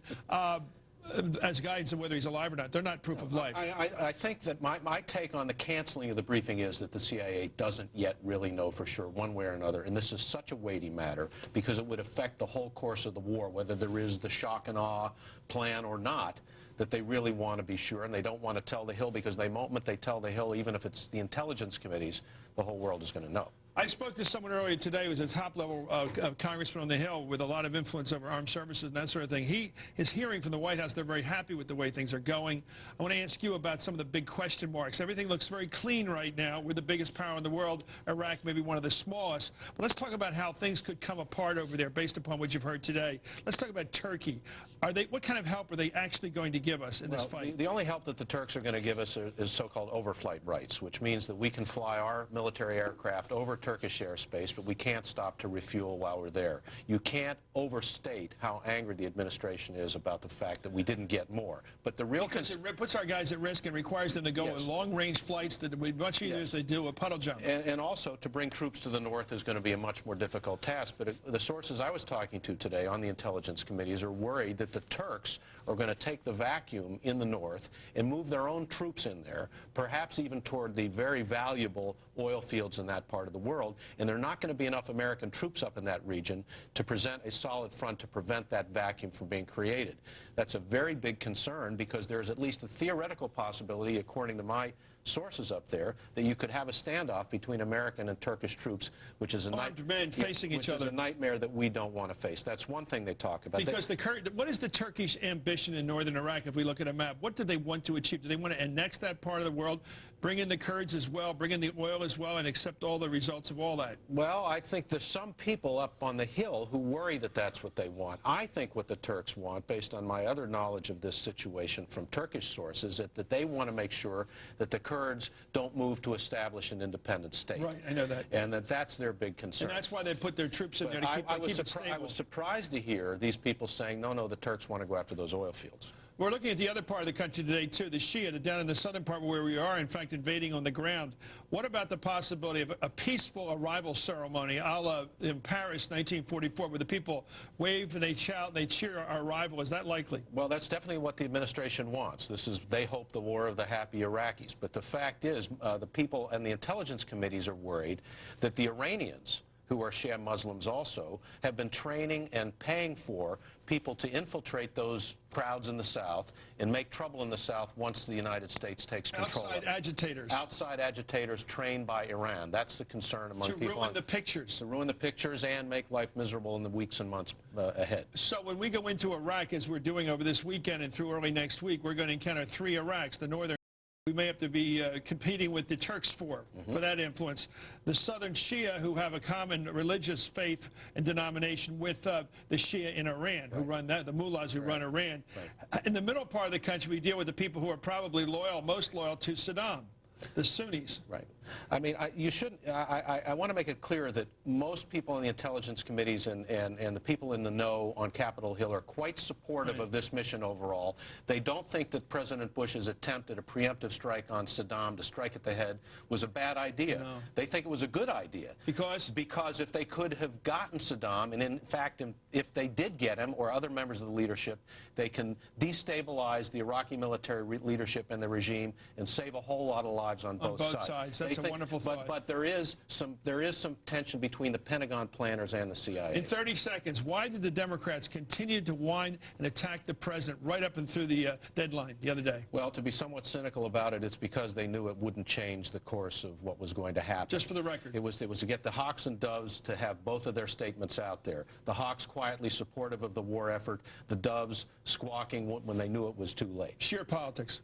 Pretty much so, I would say. Thank you very much. Howard Fineman of MSNBC, political analyst and national analyst and all kinds of analysts. Thank you very much, Howard Fineman. Back to you, Lester. Chris and Howard, thanks, gentlemen. It's 5:45 Eastern Time. As we do every 15 minutes, we bring you the latest on the war with Iraq. The military strike now well underway. It's not moved into high gear, according to Pentagon officials. Baghdad was hit a little after 9 o'clock their time tonight with a barrage of cruise missiles. They were fired by both U.S. and, for the first time, British ships involved. U.S. forces have pushed into southern Iraq and taken control of the country's main seaport. They reportedly encountered little resistance. Troops say many Iraqi soldiers have surrendered, and reporters traveling with the forces say they have seen burning oil wells. That grainy video, by the way, is some of the artillery barrage that prepped the battlefield before the advance. From the southern front to a northern one, the Turkish parliament voted today to allow U.S. planes to use that country's airspace for strikes against Iraq. U.S. officials say that face you saw on TV last night is likely Saddam Hussein. The Iraqi leader talked on state TV after the first strike on Baghdad last night. Some experts said it may be a double, as Saddam had been a target of the strike last night, but voice analysis so far suggests it was likely him. As we continue to monitor breaking news, we'll bring you up to date on the latest on Iraq again at the top of the hour. Now let's get the latest in the White House. The president briefly speaking to reporters during a cabinet meeting today. NBC's Bob Kerr joins us from outside the White House with more now. Bob. Lester, good afternoon. President taking no questions from reporters, didn't want to answer any, but he did speak on camera just for a little bit. But the cabinet meeting was really sort of an important show of public resolve for the president and his cabinet. Also a chance for the non-national security related members of the cabinet to be briefed by Defense Secretary Don Rumsfeld and Secretary of State Colin Powell. There was also a little bit of talk about unfinished domestic agenda business. The president urging the cabinet to keep on with that work even while the war progresses. Here's a little bit of what the president had to say. This cabinet is confident about the future of our country. We're confident we can achieve our objectives. I'm grateful for their service to their country. Other than that, the president spent much of the day not only on the phone with his military chiefs and Defense Secretary Rumsfeld, but also calling foreign leaders, touching base with them, and preparing them for what might come in the military action. The president early this morning, you can see him here in the Oval Office, very early in fact, being briefed on the attack last night. That CIA director Tenet to the president's right there, and he's talking to obviously Vice President Cheney. Back of his head is what we see, and the president's chief of staff, Andy Card, standing in back of the president. There is some sensitivity here now to people who question what the president says is an ever-growing coalition of the willing that's helping to fight this war. The president saying there are about 40 countries involved. Critics, of course, pointing out that during the Gulf War back in 1991, many of the countries who were involved in the coalition actually were participating in the fighting. In this case, you have the United States, Great Britain, and Australia in terms of troops. And in contrast to back in 1991, when a lot of countries were chipping in to pay for the war, this time there's not much sign of that. To that end, the president signs an executive order late today, and we've gotten word of that. And this is an order that would freeze, not only freeze, but confiscate Iranian assets in this country. The hope of the administration is to take that money, a lot of money if they get a hold of it, and use it for helping the Iraqi people. Lester, back to you. Bob Kerr, thanks very much. There is no doubt a lot of anxiety in Baghdad tonight. It's been several hours since the last missile strike, but the night is still not over. It's almost 2 in the morning there. And not far from the Iraqi border, about 50 miles south in the city of Kuwait City. Another restless night for folks there as they continually hear sirens, which amount to false alarms. Tonight, Don Teague reports from Kuwait City. It is actually early morning here after midnight on Friday morning in Kuwait City, and thankfully a quiet night so far after a very busy day here in Kuwait. As you know, a couple of ballistic missiles fired at this country by Iraq today. Those missiles both intercepted, according to U.S. Military officials, by Patriot missiles. But here in Kuwait City, the alarms went off about every hour for a 6-hour period today. It was an exercise, a routine of putting the gas masks on, taking cover, and then hearing the all clear and taking them back off. Really made for a very long day, and it really cleared this city out. You would have expected on a day like today to see a lot of people out and about. It's basically the first day of their weekend here, but most of the folks in Kuwait City were buttoned up, watching television, staying indoors, and just waiting to see what happens next. And my guess is tonight there are a lot of folks who will not be sleeping well tonight, wondering what tomorrow brings. Lester, back to you. Don Teague out of Kuwait City tonight as war rages in that part of the world. Here at home, there's a fair amount of anxiety with this war, also a fair amount of emotion that certainly led up to this war. Measuring the pulse for us in California, Mark Mullen in San Francisco this afternoon. Mark, good day to you. Good day to you. Protesters this morning vowed to shut down the entire financial district of San Francisco. They didn't exactly do that, but at times they came very, very close. The protesters had a particular strategy. Thousands of them converged at the foot of a very busy intersection here, and then they started fanning out. Small groups going in very different directions. Some went to busy intersections, snarling rush hour traffic for miles. Others blocked the entrances to corporations that demonstrators claim would profit from building a war-torn Iraq.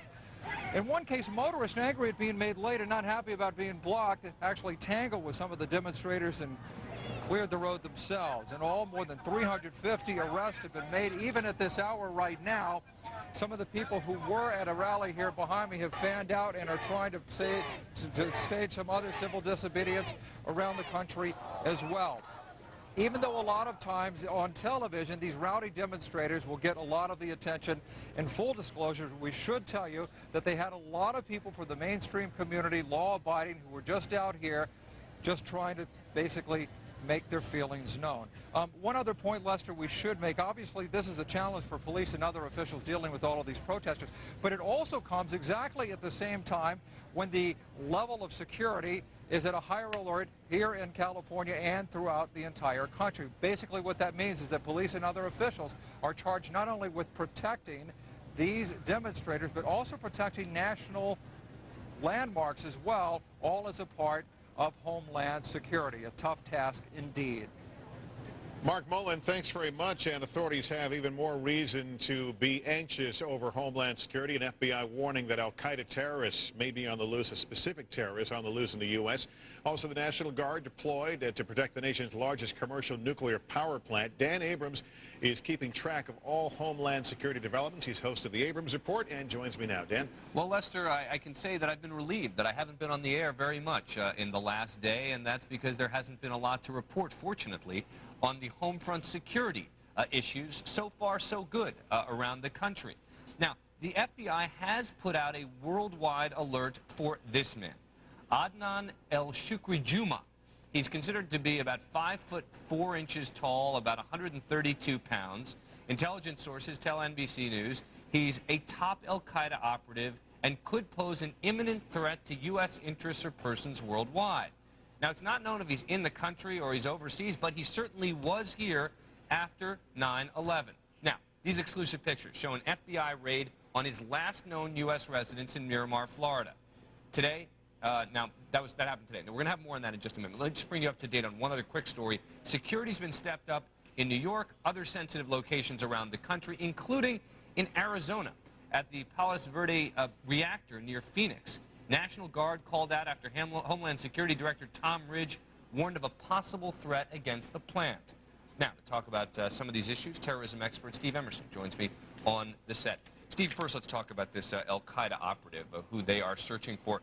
He trained as a pilot in the United States, and so if that's the case, you and I talked about this before, first of all, A, how do we know he's trained as a pilot in the United States? And B, if he did, why are we just hearing about him now?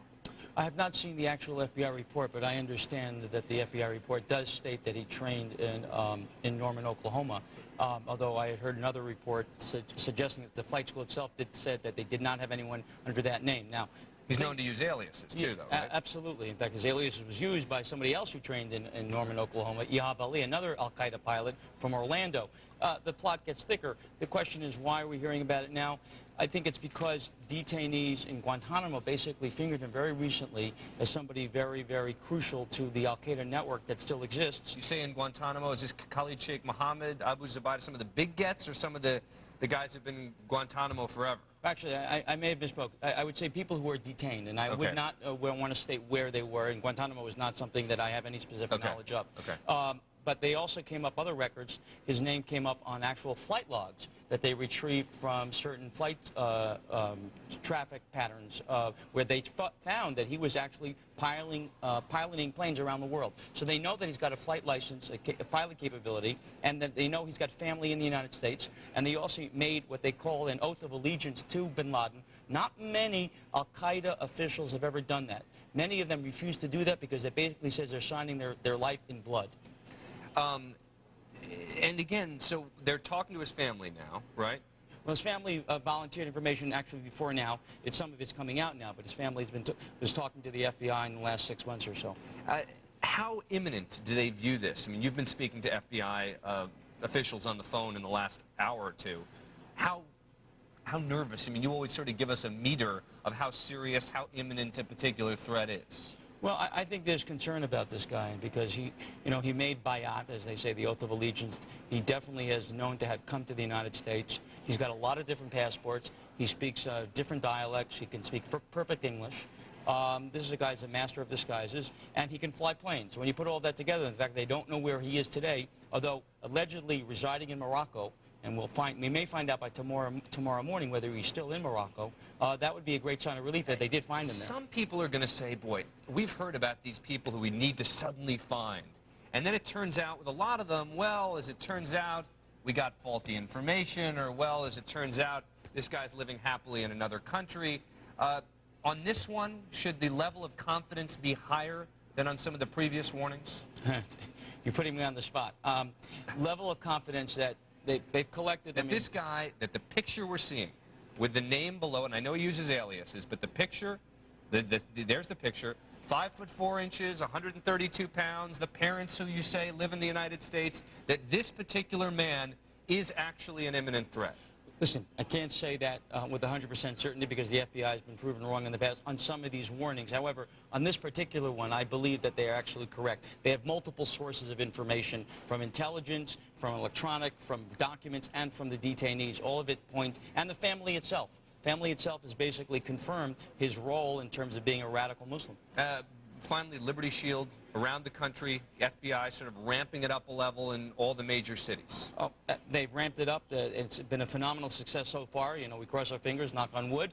Bottom line is nothing's happened. Everyone's sort of just kicking back, or I shouldn't say kicking back. They are happily ensconced in their positions. Incredible mobilization, Dan, but nothing has happened, and I think the plan is working. Steve Emerson, thanks very much. Appreciate it. And we will continue to monitor issues of home front security throughout this war. Back to you, Lester. Dan, thanks. In fact, we'll have a report coming up in our next hour on that raid in Miramar, Florida today in the search for that perhaps al-Qaeda suspect in the United States. We're continuing our coverage, certainly, of the war. All is quiet in Baghdad right now. It hasn't been that way. Early in the evening there, U.S. and British Tomahawk missiles struck the city.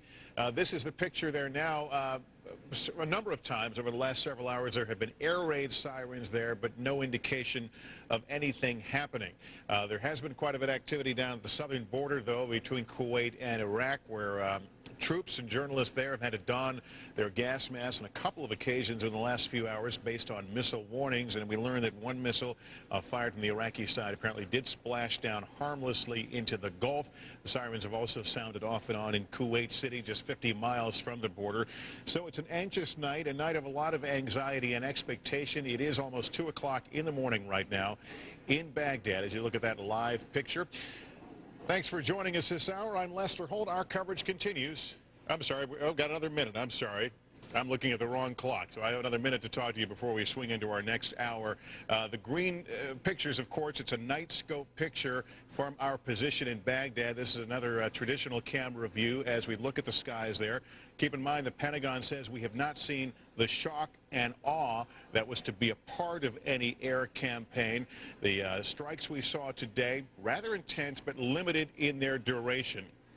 One of the sites struck, we believe, was the headquarters of Deputy Prime Minister Tariq Aziz, a man who came out only yesterday to quash rumors that he had fled or had somehow died. We don't know the whereabouts of Tariq Aziz, but this extraordinary satellite view from space imaging gives us a view of Baghdad and the building in which Tariq Aziz's offices are, and apparently one of the targets hit today in Baghdad in day 2 of the airstrikes on the Iraqi capital. Thanks for watching this hour. We'll be back in a moment.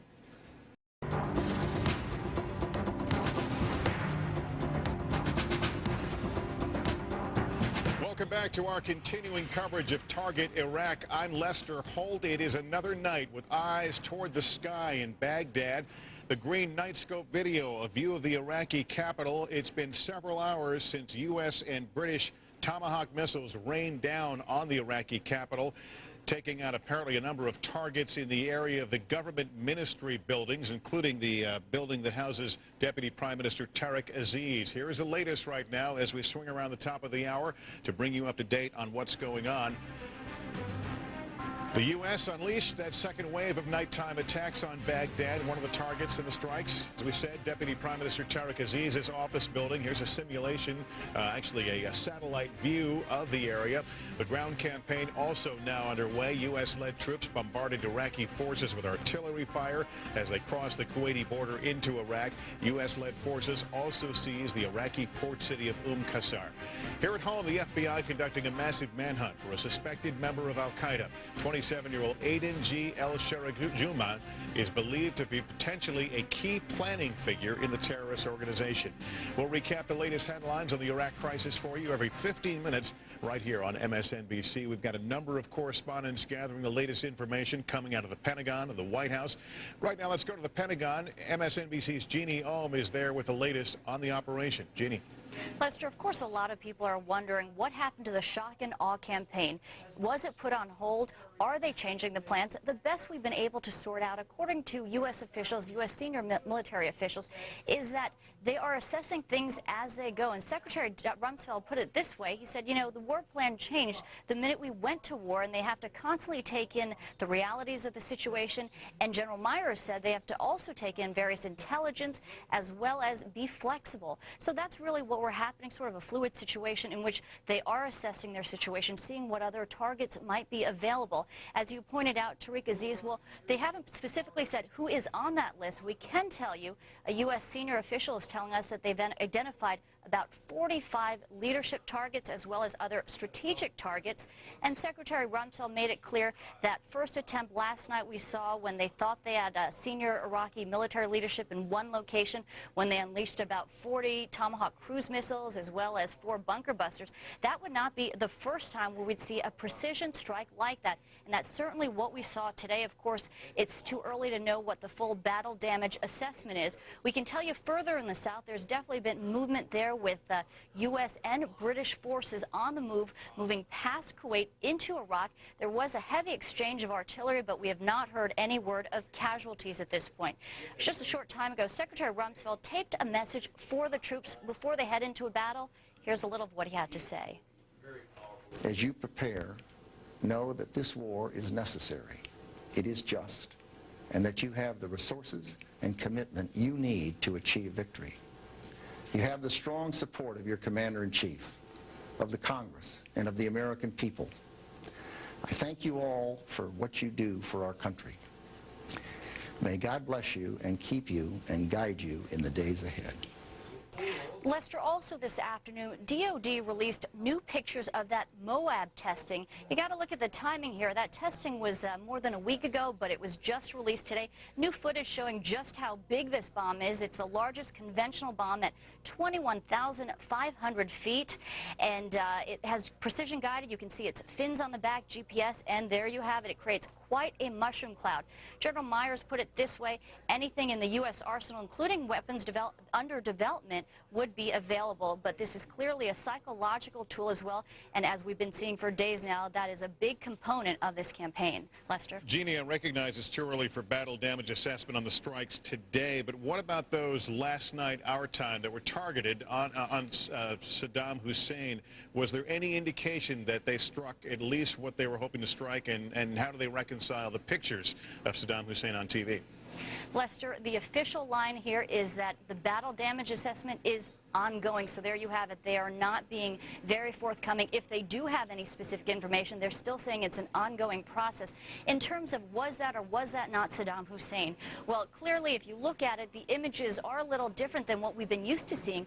But officials are telling NBC News that the initial assessment is that it was. But of course, the other question is this could have been taped before the strikes. It could have been part of a package of messages that Saddam Hussein had planned for his troops. So they're still trying to sort that out. So again, very unclear whether or not last night's strikes were successful. Jeannie at the Pentagon. Jeannie, thank you for the update from there. Let's get the latest over at the White House now. President Bush spent most of the day in closed-door meetings with cabinet members. He did make a brief statement to reporters. NBC's Bob Kerr on the North Lawn for us now. Bob? Lester, good evening. The war pretty much now on autopilot, and I say that because we're told here that the president no longer has to make specific authorizations for the conduct of the war in general, which is to say the military plan he approved a couple of days back is now in motion. On automatic pilot, as I say. The president started his day here this morning in the residence, being called at 6 a.m. to get a briefing by his national security advisor, Condoleezza Rice, and it was within the hour. He was here in the West Wing, and the White House put out a photo to show his meeting early this morning with Vice President Cheney, the back of his head you see there, speaking there with CIA Director George Tenet, and the president and the president's chief of staff, Andrew Card. Surely they were interested in the bomb damage assessment and whatever could be gleaned from last night's raid targeting Saddam Hussein and others in the leadership. Here today, the president did have a public show of resolve, really, for his administration by meeting with his cabinet. Also a chance for the non-national security-related members of his cabinet to be briefed in person by Defense Secretary Rumsfeld and Secretary of State Powell. Here's a little bit of what the president had to say. This cabinet is confident about the future of our country. We're confident we can achieve our objectives. I'm grateful for their service to their country. The president spoke there, but he refused to take questions from reporters. We're told here that we're not going to be hearing reports about bomb damage assessment and about whether it is or it isn't Saddam Hussein who's in one picture or on a videotape. That information will have to come from other places. Also, Lester, some building sensitivity here, obviously, to criticism about what the president says is an ever-growing coalition of the willing helping to fight this war.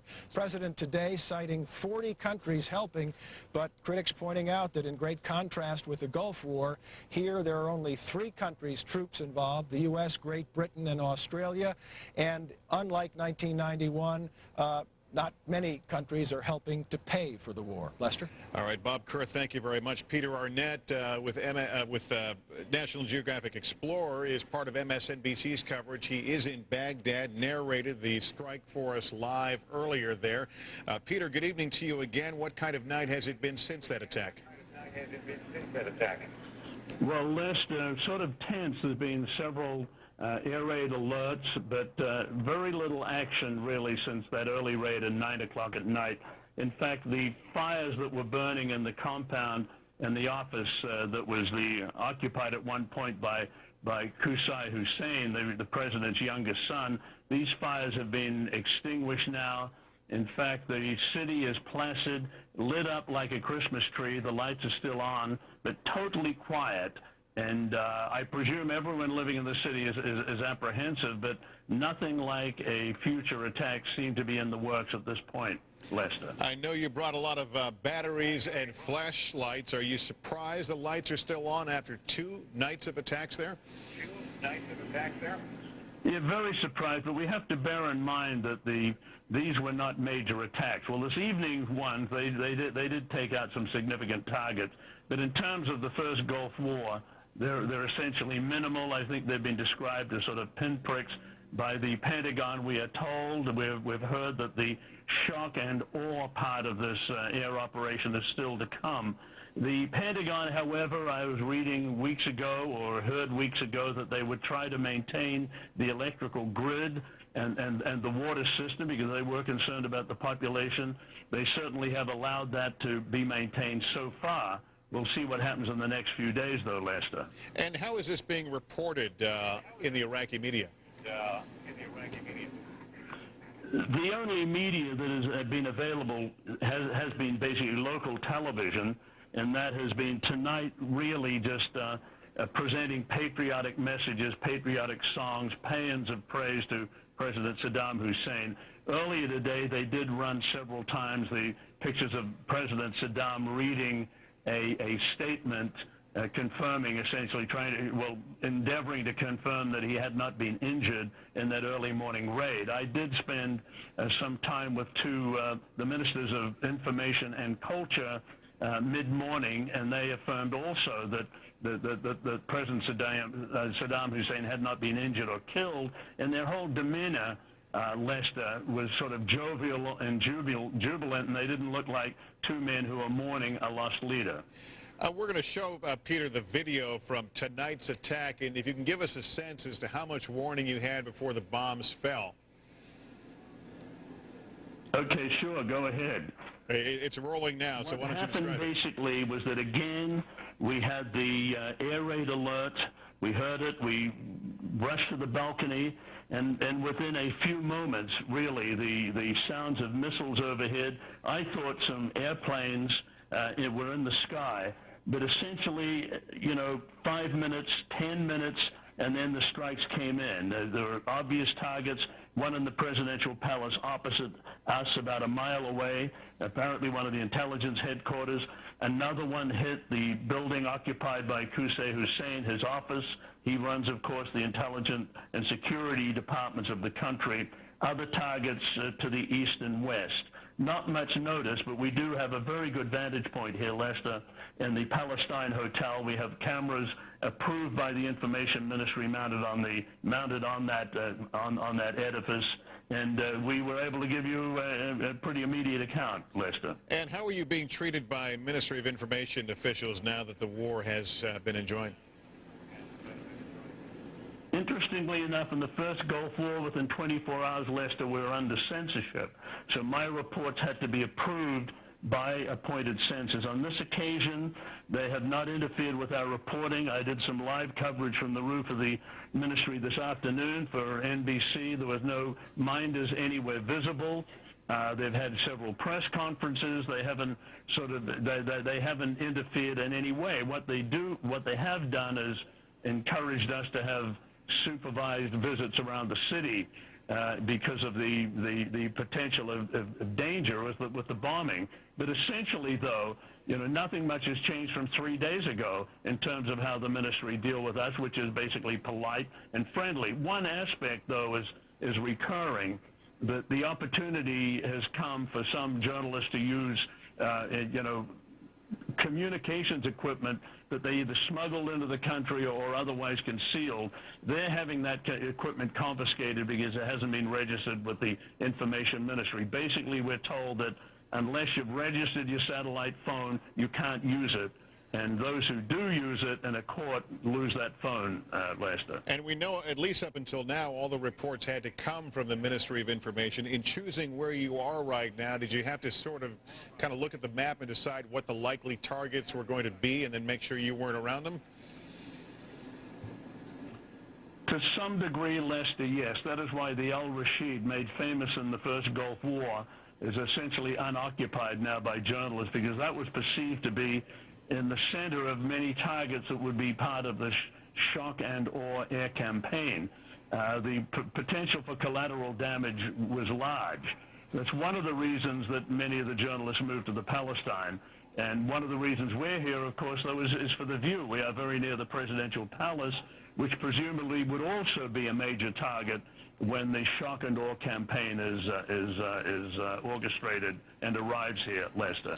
All right, Peter Arnett. Peter, we appreciate your reporting. We'll go back to you as things develop, and we'll keep an eye on your camera in the meantime. Peter Arnett, who is with National Geographic Explorer, also reporting for MSNBC live from Baghdad. And with regard to that shock and awe, we've had some clarification. What officials of the Pentagon are saying, there is going to be shock and awe, but it will be incremental, so not necessarily all in one fell swoop, one airstrike, but there will be this incremental series of attacks that will have a shock and awe effect.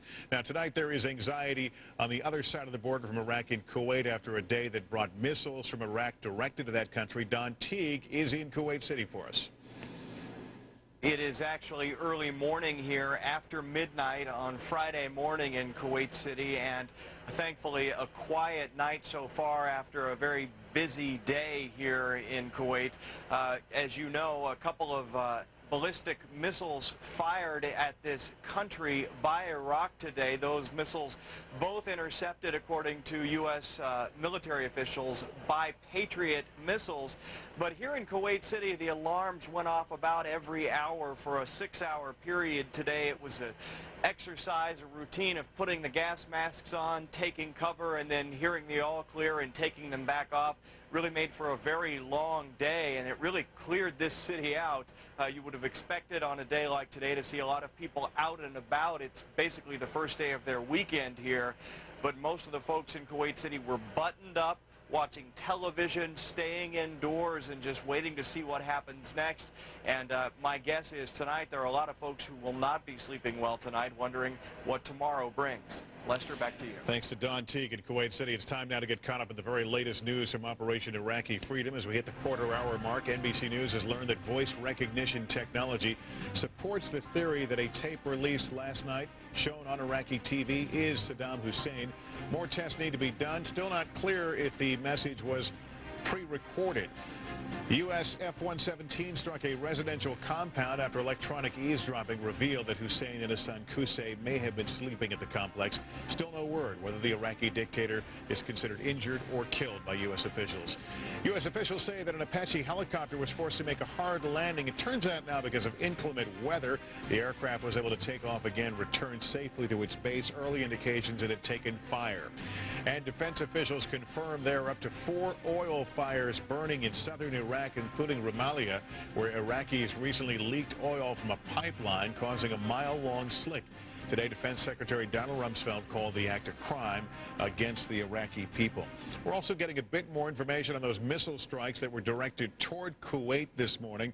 They occurred about 10:28 in the morning Kuwait time. One, we're told, landed just outside Camp Commando. That's a Marine camp in Kuwait. Apparently United Kingdom and U.S. Marines cited a gray missile hit just outside the compound. They took a look, surveyed it, made sure there were no chemicals. No Marines were injured or killed, and no equipment, according to this statement from Camp Commando, was damaged. Israelis, of course, are on high alert, keeping an eye on the sky for missiles headed their way. Charles Sabine is in Tel Aviv with a Hi, Lester. Well, we're into the early hours of Friday morning now, and still no signs so far of any sirens and the warning that they would give of Scud missiles heading this way from western Iraq. If those missiles are launched, they take about 6.5 minutes to reach this Mediterranean coast. That's how long people here would have to reach a shelter or a sealed room. Now, it's these hours of darkness that are the worrying ones for Israelis. In the last Gulf War, all but one of the 39 Scud missiles that were fired on this country came at night. And after what happened earlier today in Kuwait, there is a much heightened apprehension that this country could be the next target. Far few people were on the streets here during the day, most of those carrying the cardboard boxes that contain their gas masks and atropine injectors. Now, the streets now are largely empty as people watch the events unfold in Baghdad. The question many of them asking themselves here, given it now does appear that Saddam can at least launch some missiles, can he reach here with Scuds? And if so, will he use them on coalition forces, or as he did in 1991, fire on this country, trying to draw it into the conflict and gamble on gaining Arab support that way? If he does, he's probably aware that Ariel Sharon said today that if Israel is attacked, she, quote, will know how to defend herself. Lester? All right, Charles Sabine for us in Tel Aviv. Charles, thank you very much. Operation Iraqi Freedom is what it's called. The planning for this military offensive is being coordinated at the U.S. Central Command headquarters in Doha, Qatar. We'll be going there a bit later. Still waiting for a briefing, which has not occurred at that new multi-million-dollar setup there, but we'll check in with them at some point. Right now, let's talk about what we have seen so far in this war. Certainly has caught a lot of folks, I call them people like myself, Colonel Howard, armchair generals, in terms of what we've been reporting in terms of how this would go on. But let's talk about it. We know in the last several days, we knew that the troops were moving into position here along the DMZ, and then only after that, I guess, ad lib, if you will, airstrike yesterday, did they begin to make their move here. They've taken this important port city. Explain the strategy here, if you can discern it. Well, Lester, I'll take some credit for this because the fact that I had predicted that this was about the time that we're going to start to see the real war start moving. Okay, and to me, as an Army guy, the real war is what happens when those tanks, when those infantry fighting vehicles begin to move. That's exactly what's now begun to happen. So this is beginning to actually come together both from the air and on the ground. So we're beginning to see this. Let's talk about how they prepared the battlefield today. There was apparently this rocket and artillery barrage, 3rd Infantry Division. These are guys familiar. I was out there with them several weeks ago. Yep. They rotate in and out of there. Let's talk about the weapons they use. One was called the Paladin Howitzer. Paladin. I saw this when I was out there. I thought it was a tank because it looks sort of like a tank. Yep. Explain to me what this does. It is a self-propelled howitzer. And what that means is it can fire very rapidly, and having fired, it can then change its position. And the reason for it is very simply because, and again, you're right, it does look like a tank, but this is the money part of this particular piece of gear.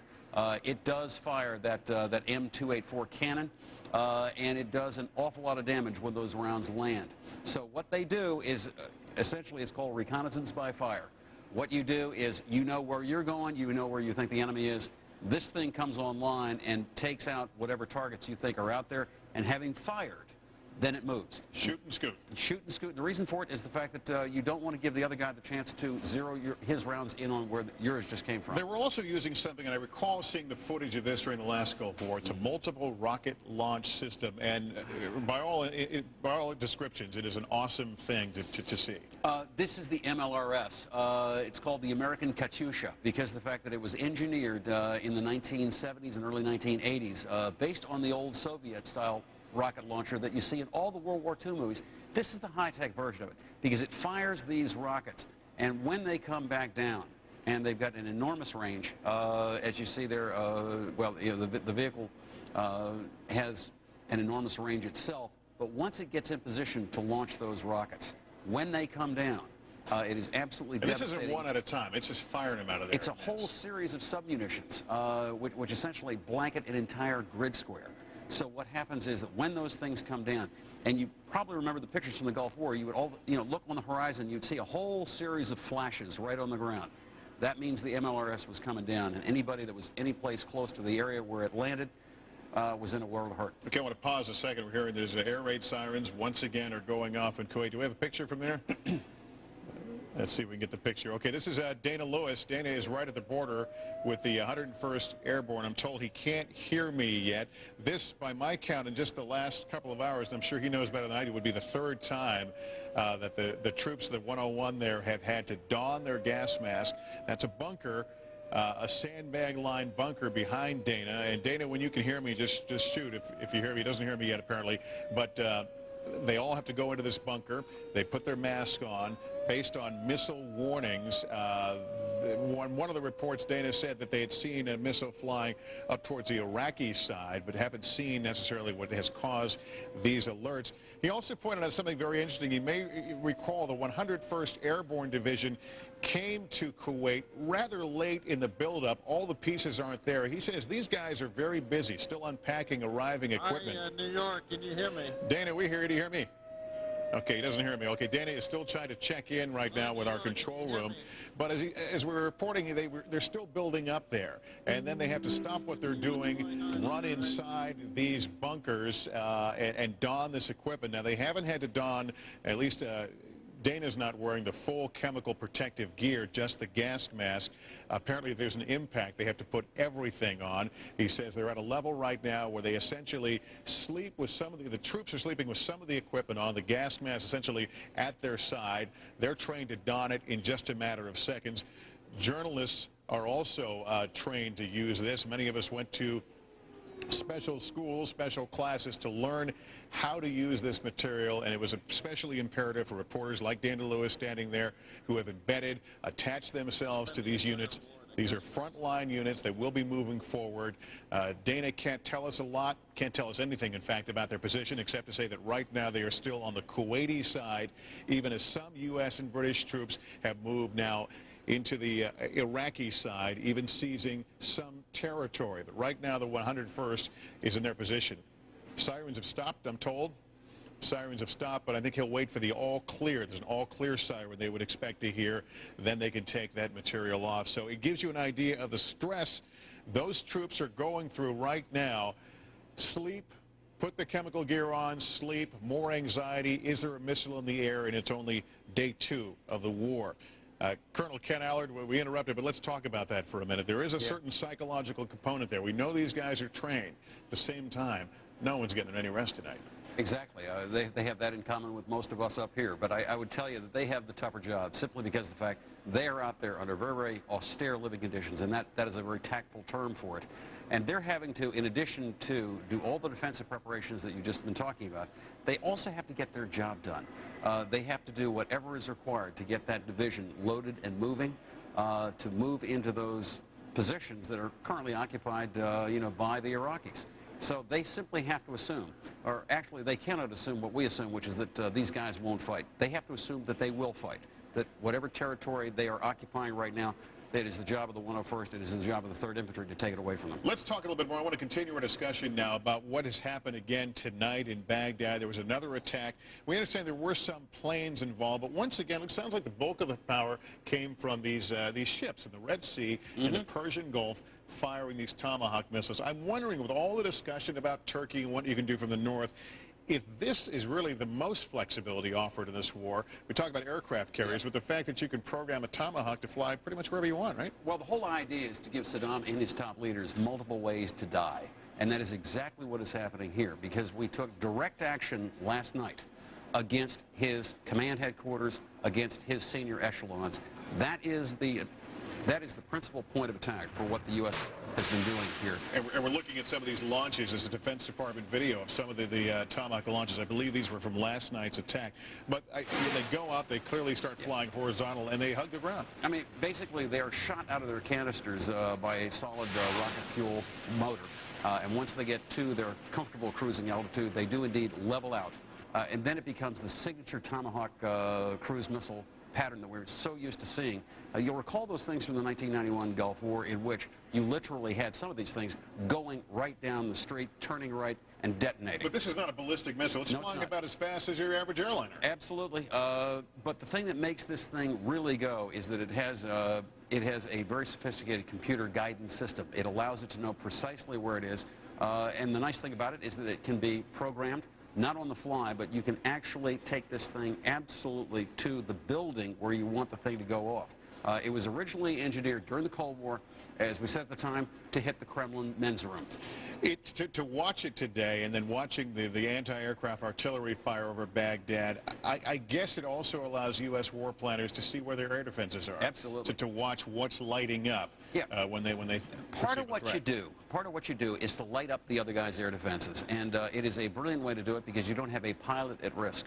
And in this particular instance, what the cruise missile allows you to do is to attack from multiple directions, and yet with a high degree of precision in hitting your target. And it does a number of things for you. You can use it, as we saw last evening, in concert with various other attacks, because it wound up becoming a very, very important accompaniment to what was being done, apparently, by the stealth bombers. What this allows you to do, and again, with a fairly wide variety of warheads to it, it can actually do awful lot of penetrating buildings. It can spread submunitions. It can do a wide variety of different things. And again, you're not putting the life of an American pilot at risk when you send that cruise missile And out once there. again, we're told that warplanes also took part. We don't know if they were the stealths, but these are the ones that have been able to operate, well, we know for the last 12 years with impunity over Baghdad. Again, the only things that we had that hit downtown Baghdad last time were cruise missiles and stealth fighters. Those are the only ones that went up against that enormous umbrella of anti-aircraft fire that we're all so terribly familiar with. And what is interesting to me about this is that this allows us to see what have they changed. And that is a terribly important thing. So you light up their air defenses, you force their radars to come up, you want to know where their AAA is concentrated, and once you know that, you can begin to take that apart piece by piece, and that is exactly what I think we'll do during the shock and awe phase whenever we see it. Well, Jeannie at the Pentagon a moment ago said that the battle damage assessment hasn't been fully analyzed yet. Why would it take so long? They had full daylight today. Yeah, well, that's another thing. One of the other important things that has changed since 1991 is the fact that before we had battlefield observation. That means it's intermittent. Now we have battlefield surveillance. The Predator is probably the best example of that, where you have a drone that has a long loiter time over this battlefield, and it's there for one real reason, and that is simply to take the pictures and show you what you hit. Ken Allard, thank you very much as we continue to try to piece together the strategy and the battle plan. Some of our viewers will be leaving us now. Thanks for watching, and for the others, we'll continue in a moment here on MSNBC Target Iraq coverage.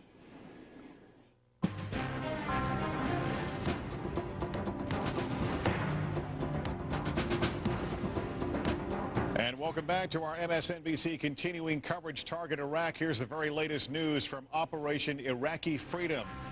Let's show you a picture of Baghdad right now. It is the wee hours of the morning. It is still calm there after an earlier evening of action. Cruise missiles launched from U.S. and British warships. A little after 9 p.m. Iraqi time, they struck ministry buildings.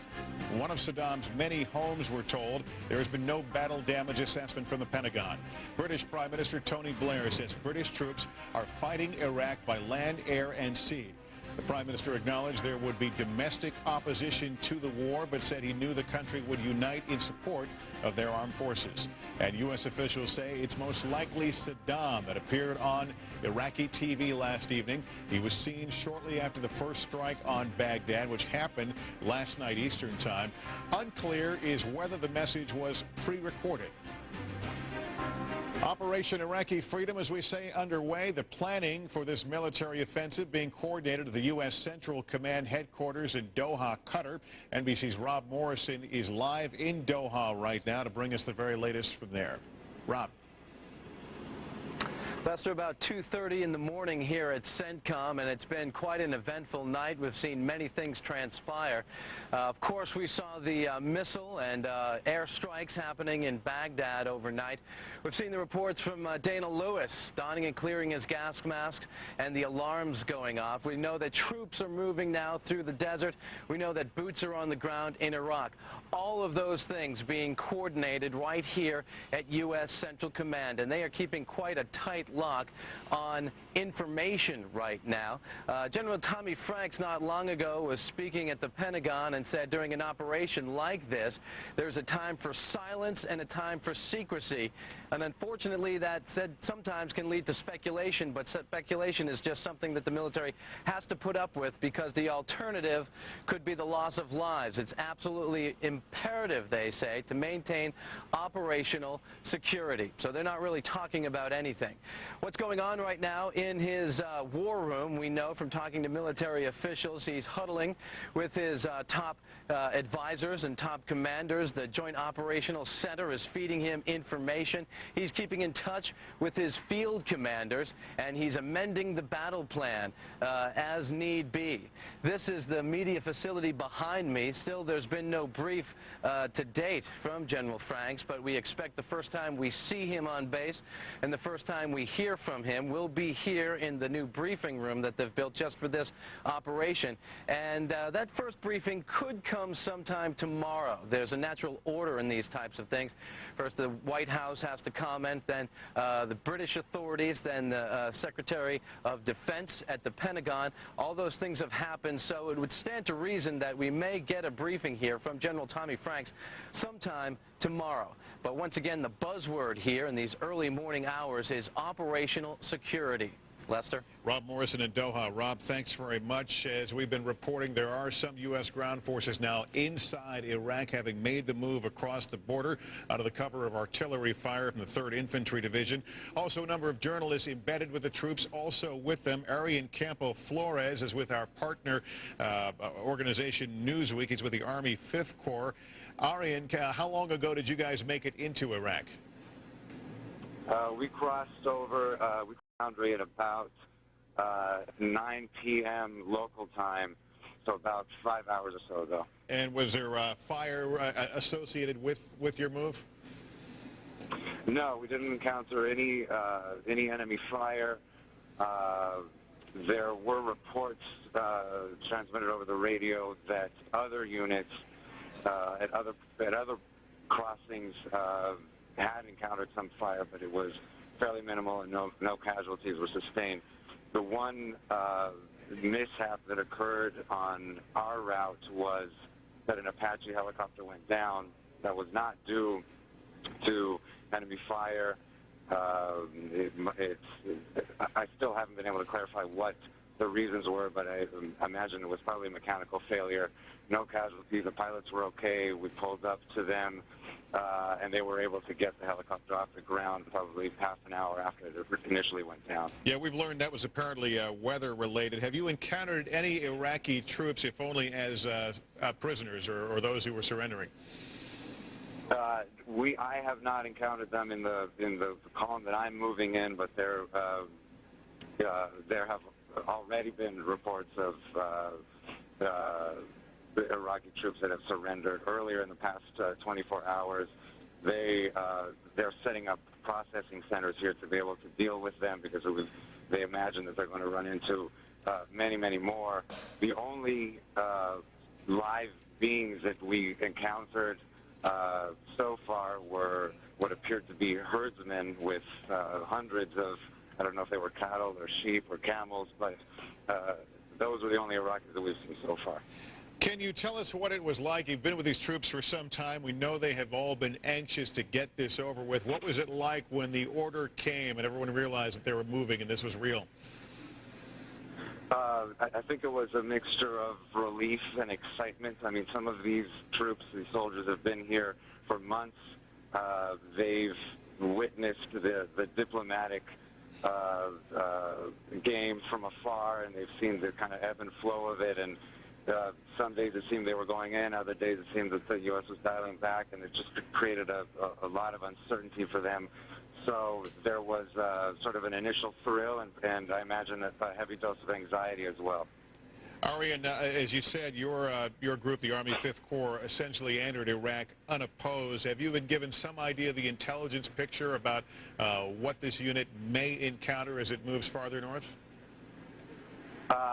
I have been given briefings of that. However, according to the ground rules that we've agreed to as embedded journalists, we can't disclose what the intelligence findings are. But yeah, suffice it to say, they do plan at some to be encountering Iraqi opposition. And how much advance notice did you have that the unit was on the move, or going to be on the move? It was very little advance notice. I guess it would be more accurate to say the advance notice continually shifted. So, we were told initially we might not be moving until tomorrow. Then that got pushed up. But we finally got the word that we were going to be crossing the berm only hours before we actually initiated movement. All right. Well, Arian Campo Flores, thank you for taking time and joining us. Arian with the 5th Army Corps. He's with Newsweek magazine. We appreciate him calling in. So far, all appears calm on the home front, but with two significant developments. First, the FBI looking for the face you're about to see, a man, or at least his name is Aiden al-Shukri Juma. He's believed to be a top al-Qaeda operative and a trained pilot. He may be at large, says the FBI, somewhere in this country. He was last seen in Miami. And for the latest developments, we're joined by Mark Potter from our NBC affiliate WTVJ in Miami. Mark. Well, Lester, we're actually in Miramar, Florida, and there's a house here that agents came to earlier today. It's near Fort Lauderdale, and they were asking about the whereabouts of Adnan el-Shukri Juma. He is described as 27 years old. He was born in Saudi Arabia. He carries a Florida driver's license. Now, sources tell NBC News that he is believed to be a major operative of al-Qaeda, perhaps on the level of the late Mohammed Atta. An FBI bulletin sent out to law enforcement agencies all around the country says that he may be involved in al-Qaeda terrorist activities, and if so, could pose a, quote, imminent threat to U.S. citizens and interests here and abroad. His whereabouts obviously are not known, but we are told that this search here in South Florida is actually part of a worldwide manhunt for this man. Now, today, agents spoke with a man inside this house in Miramar who describes himself as Shukra Juma's brother. He says that his brother actually is in Morocco. He is there with his family, and that he has not been in the United States for years. However, sources tell NBC News that they believe that the man actually was here after September 11th, that he may have been here after September 11th. He is described as a pilot, as someone who speaks flawless English and who uses numerous passports and aliases. Sources say that his reputed high level in al-Qaeda is something that was learned relatively recently, in part because of interrogations of other al-Qaeda members who have now been captured. Now, the agents were inside the house here in Miramar for about an hour. They then left but stayed in the neighborhood, canvassing all the houses, talking to people, showing pictures. But we're hearing from the police that they're getting mixed signals as to whether he is in the area. The brother says that he's not here, but this search continues here and worldwide. Lester, back to you. All right, Mark Potter, thanks very much. The pause in the bombing campaign in Baghdad right now, and that leads to all kinds of speculation as to what may be happening, and there are indications that maybe this would suggest that there's some cracks within the Iraqi regime. For more on that, NBC News Pentagon correspondent Jim Miklashevsky joining us now. Jim, what do you know about that?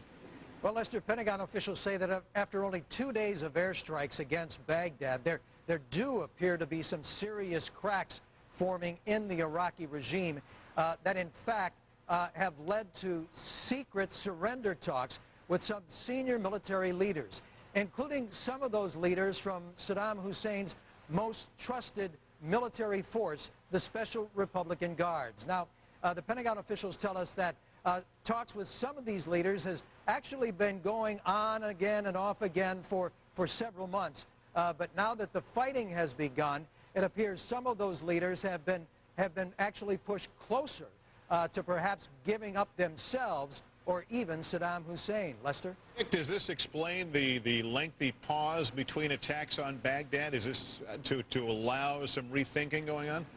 Well, you know, from the very get-go, once the White House decided last night to throw out the original military plan to attack Iraq and go directly after one of Saddam Hussein's bunkers, even before the actual all-out campaign was to begin, the campaign itself has been somewhat modified. The chairman of the Joint Chiefs of Staff, Dick Myers, General Dick Myers, said today in a briefing that, look, a flexible U.S. military, a flexible U.S. intelligence apparatus will eventually lead to victory.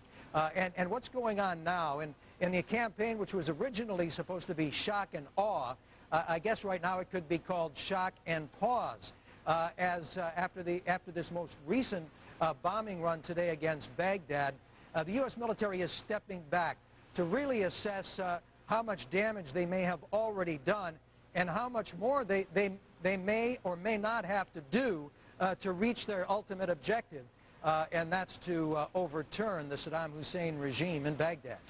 Mick, is the Pentagon encouraged by the progress of the ground troops that have already made it into Iraq and apparently see some objectives? Well, they thought that this initial phase of the ground war would move pretty quickly regardless. They thought it would only be a matter of days once the entire ground invasion had begun to actually get most of those troops up and around the area of Baghdad itself. A couple of those regular Iraqi divisions in the south had appeared ready to surrender perhaps even before the shooting started.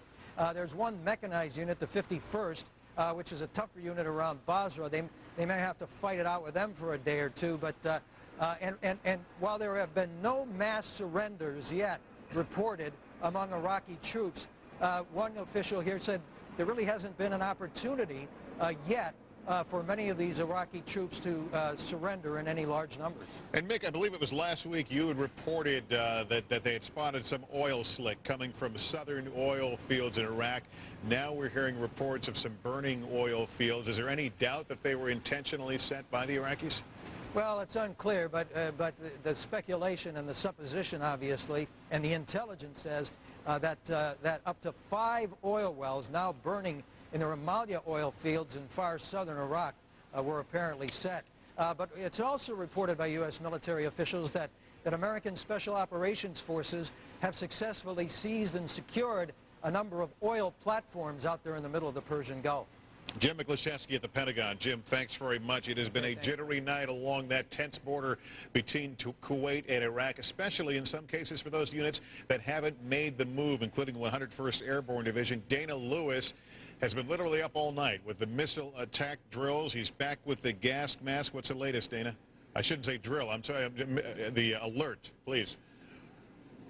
Yes, indeed. I wish these were drills, Lester. I mean, this is the third one now that I'd say we've had in the last 2 hours. And in every case, they have told us that there were incoming missiles, confirmed missile attacks from Iraq. Missiles landing not very far from us in the Kuwaiti desert. No indication that there was any biological or chemical agents in those missiles. But indeed, they were confirmed missile launches from Iraq landing here. This latest alarm went off about, I guess, 10 or 15 minutes ago now. And we are here every time you're forced to come down here. You don your mask into the bunkers. American soldiers, whether they're sleeping, whether they're working, they have to stop and do this. So it frays on the nerves of everyone, I think. There's been a lot of activity out here tonight. I can tell you that we've heard some artillery firing up at the border earlier. And as you can hear, that is the all clear. That's what we've been waiting for. So we've seen lots of artillery firing up at the border tonight. Not seen it, but heard it. And in fact, a little while ago, we could see lights in the sky, which we were told later on was outgoing missile assaults into Iraq. They were fired by U.S. forces, multiple launch missiles as they're called, and we saw them rising up over our camp inbound for Iraq.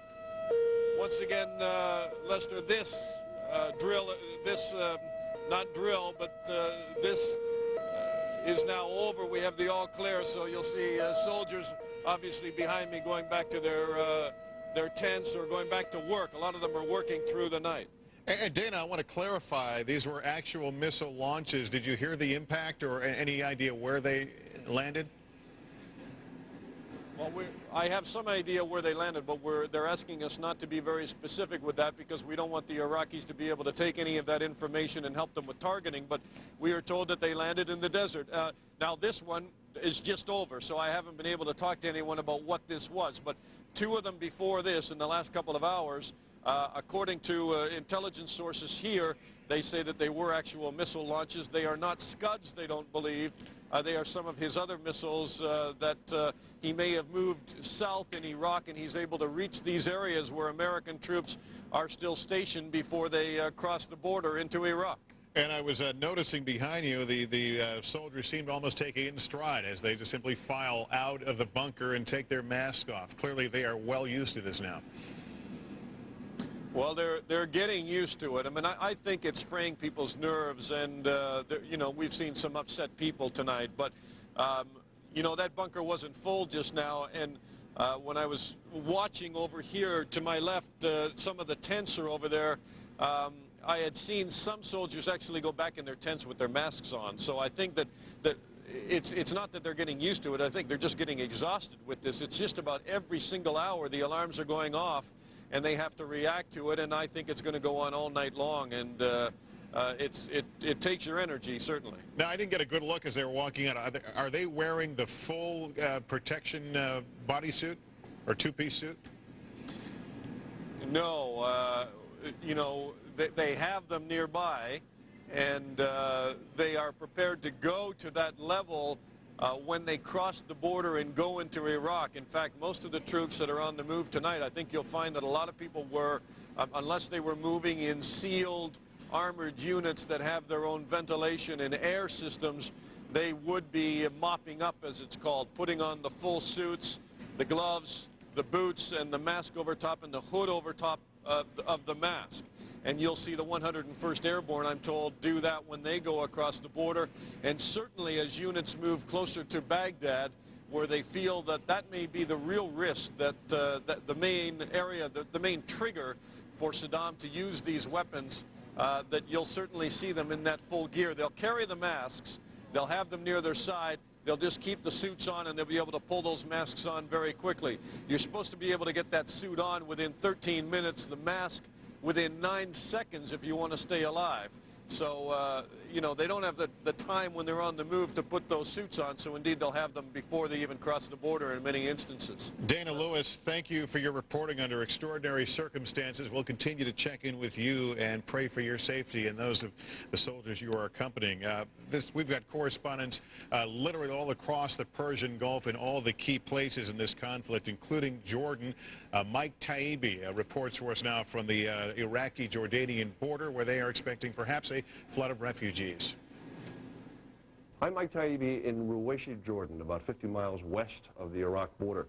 Two stories developing here. One is very difficult to see, and that is the extent to which American special forces who may be posted in near the western desert of Iraq have done any work at all in identifying targets. We do know that this morning, in the first round of bombing, one of the targets that was hit was the Post 160 gas station about 90 miles west of Baghdad. At that fuel stop, a Jordanian driver of a fuel truck who was refueling his own vehicle was killed. One of what we were told are 5 or 6 casualties. We haven't confirmed those, but we have confirmed this information. As far as the refugees are concerned, there are 2 camps operating in the eastern part of Jordan by the border, one dedicated specifically to Iraqi refugees. Today, the end of day, there were no refugees there that we could see. The camp, however, is ready in terms of running electricity, toilets and shelter kits and tent kits on site. The other camp is dedicated to third country nationals, that is non-Iraqis living in Iraq who decided for reasons that are quite obvious to leave the country in a hurry. Between 100 and 200, as far as we were able to count, did leave Iraq. They set up in this second camp, were brought there by buses and were processed there. Some went straight on to their home countries. The Sudan, Yemen were a couple of the countries that we learned about. And some were forced to stay there and stay for a night, perhaps 2 nights, while their transportation to their home countries was arranged. We spoke to one young student, one of 50 or 60 students who were on 2 buses that came in, and he said that his family was pushing him to leave Iraq, that he was convinced that it was the big war, the final war over there, but it was his family who said, you have to leave now, and so he did. With the second round, and much more intense round of bombing this afternoon, it might be obvious that there are going to be a great many more refugees trying to pass tomorrow, both Iraqis and more third country nationals, and we assume that the camps will be ready. They say they will be, although the planning has been difficult. We'll know at first light on Friday morning here. This is Mike Taibbi, NBC News in Ruwayshi, Jordan. And Americans in much of the world have been arguing whether this war was necessary for weeks and months. We can tell you that Congress, though, united. They set aside differences, at least temporarily, over the president's handling of Iraq and called for unity in support of the president and American troops. The Senate today voting unanimously, 99-0, passing a resolution commending the president and the armed forces of the USA. And a demonstration with that in mind is underway right now at Fort Stewart, Georgia. Benno Schmidt is there for us right now. Benno? Well, we're actually quite close to Fort Stewart. We've moved south a little bit. We are now in Savannah, and we are joining you live tonight from a rally for the troops, literally a sea of American flags. While we're on the air, presumably you will hear a cheer and see all of these flags go up. Many of the folks who have gathered here in Savannah are veterans, some of them from the last action in the Persian Gulf in 1991. I'll let our camera crew go in and take a look at some of the people, all ages, many of them having folks that are overseas at this hour. As you said, Lester, we are very close to Fort Stewart, where the 3rd ID is based. About 9,000 of them overseas, a lot of tank commanders. The feeling here is that we were actually not going to see as many people, over 1,000 we estimate, here in Savannah tonight, because the weather has been terrible in this part of the country all day. There have actually been 2 tornado watches. They were considering canceling this, and they also incidentally had no idea that this was going to coincide with the beginning of Operation Iraqi Freedom, but they went ahead and did this. This is organized by a local radio station. We'll go off here and show you what looks like an acapella.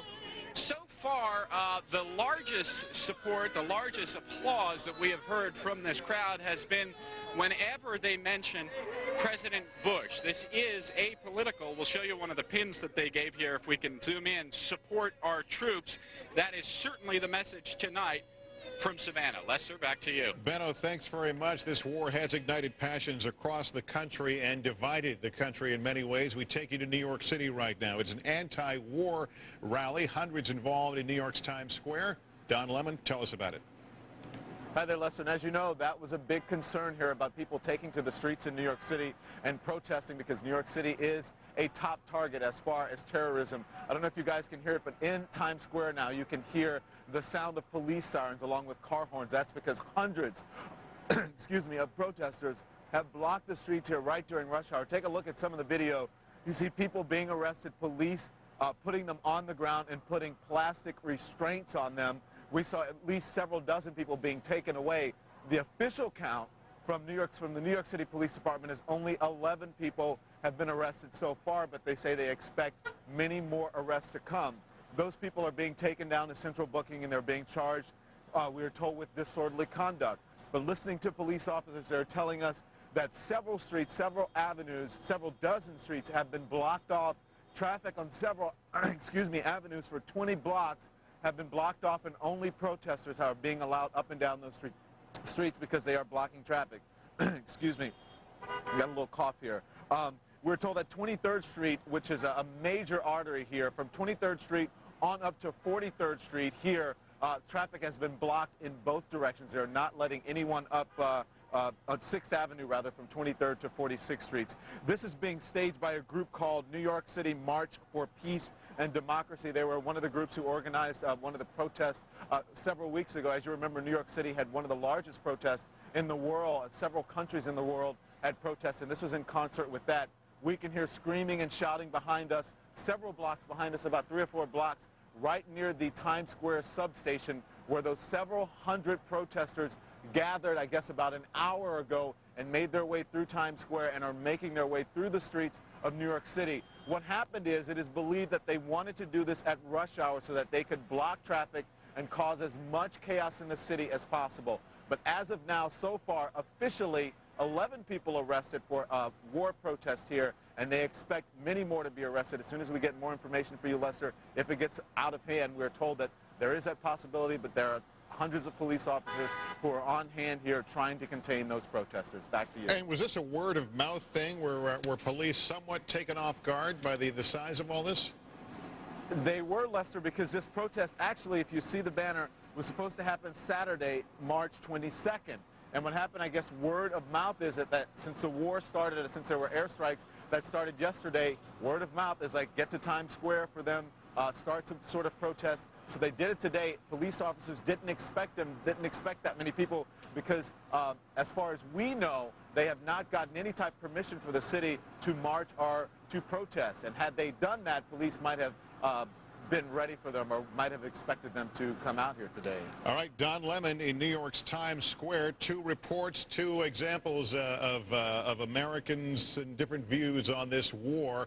We saw the pro-America rally in one location, the anti-war rally in another, New York City. So the passions are high. Anxiety is certainly high in this country over fears of terrorism as America goes to war. But of course, the real danger is on those battlefields. We've checked in with our correspondents there along the Iraqi-Kuwaiti border, dealing with missile launches. Ashley Banfield reports now from Fort Campbell, Kentucky. It's home of the 101st Airborne Division. And Ashley, I have to think they were listening very carefully to Dana Lewis, who was there with their comrades dealing with those missile warnings.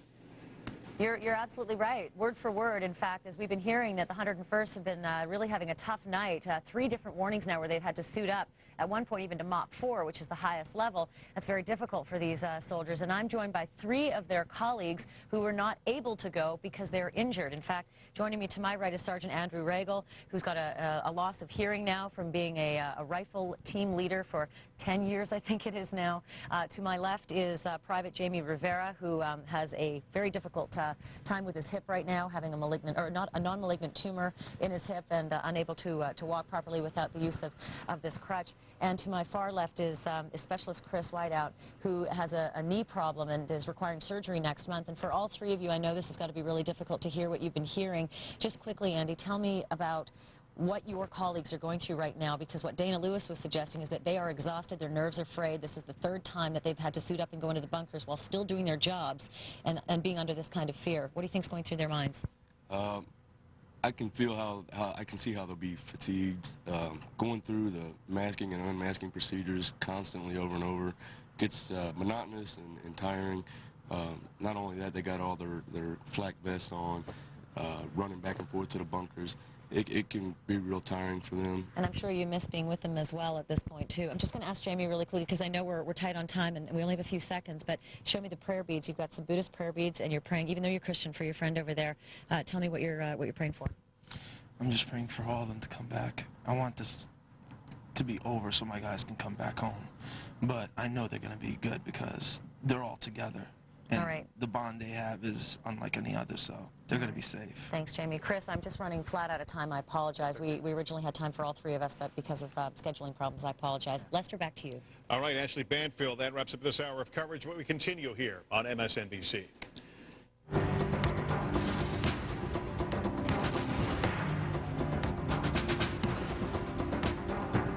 Baghdad in the wee hours of the morning. It was still several hours after even this picture when they were first struck last night. Baghdad struck about 9 o'clock in the evening their time. As we do every 15 minutes, we want to get you caught up with the very latest headlines out of Iraq. The ground campaign is now well underway.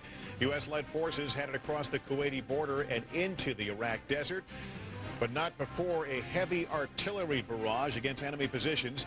U.S. officials believe it is Saddam Hussein in the video shown on Iraqi TV after a U.S. attack targeted a bunker where he was believed to be staying. Still unclear, however, whether the speech was recorded, what the status of one Saddam Hussein is.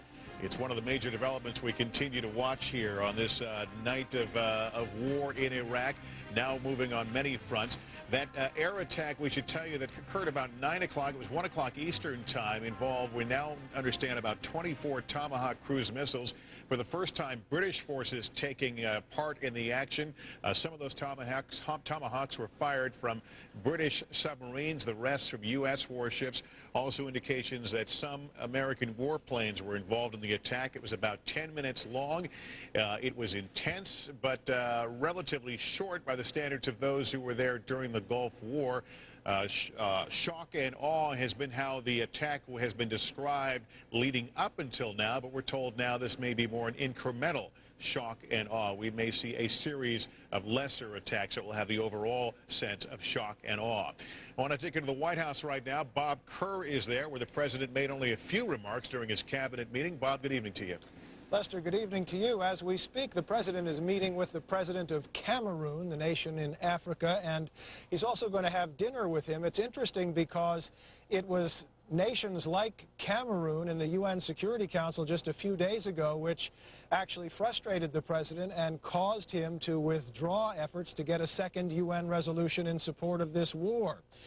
After the president is done with that meeting, if truth holds, he probably will go up to the residence again, but his routine is changing tonight, and starting tonight and for the foreseeable future, we're told the president is going to get a nightly call from Defense Secretary Don Rumsfeld to update him on the latest military developments. It's pretty much how the president's day started here as well. In the residence at 6 a.m., he got a telephone call from his national security advisor, Condoleezza Rice, and then by 7 o'clock, he was in the Oval Office where he was having a meeting, first of the day. You can see, I think we have a picture we can show you that the White House put out of it. It's a picture where you see him meeting with Vice President Cheney. You see Vice President Cheney there being briefed by CIA Director George Tenet, and in the background behind the president there, the president's chief of staff, Andrew Card. The other meeting we want to tell you about, of course, is a meeting the president had, a public show of resolve later this afternoon with his cabinet here at the White House, partly to rally them and also to have the cabinet members briefed by Defense Secretary Rumsfeld and Secretary of State Powell on the latest developments. Here's a little bit of what the president had to say. This cabinet is confident about the future of our country. We're confident we can achieve our objectives. I'm grateful for their service to their country. Now, in that appearance, the president touched on a matter of great sensitivity here, growing sensitivity. He said that there's a growing coalition of 40 countries now involved one way or another, at least in support, publicly or privately, of this war effort. And critics, of course, have complained that unlike the 1991 Gulf War, in this case, he may say there are 40 countries, but in effect, troops on the ground, you have only the United States, Great Britain, and Australia. And of course, unlike 1991 in the Gulf War, very few, if any, other countries offering to pay money to help prosecute the war. But that is becoming a sensitive issue here. The President and the Pentagon both trying to emphasize their so-called growing coalition of the willing, Lester. All right, Bob Kerr at the White House. Bob, thank you very much. Day 2 of the war. Objectives, have they been reached? Well, there are signs tonight that maybe the U.S. bombing campaign is already having a desired effect. More from NBC News Pentagon correspondent Jim Miklaszewski. After only 2 days of American bombings, Pentagon officials tell NBC News there are serious cracks forming in the Iraqi regime that have led to secret surrender talks with some top Iraqi military leaders, even some of those in the secret Republican Guards. Pentagon officials report that these talks have actually been underway for months, but now that the fighting has started, some of those military leaders are moving closer to giving up themselves or giving up Saddam Hussein. For the second night running, air raid sirens wailed over Baghdad. The Iraqi capital again came under a brief but intense attack. Lasting only 10 minutes, dozens of American bombs and missiles rained down on only a handful of Iraqi leadership targets.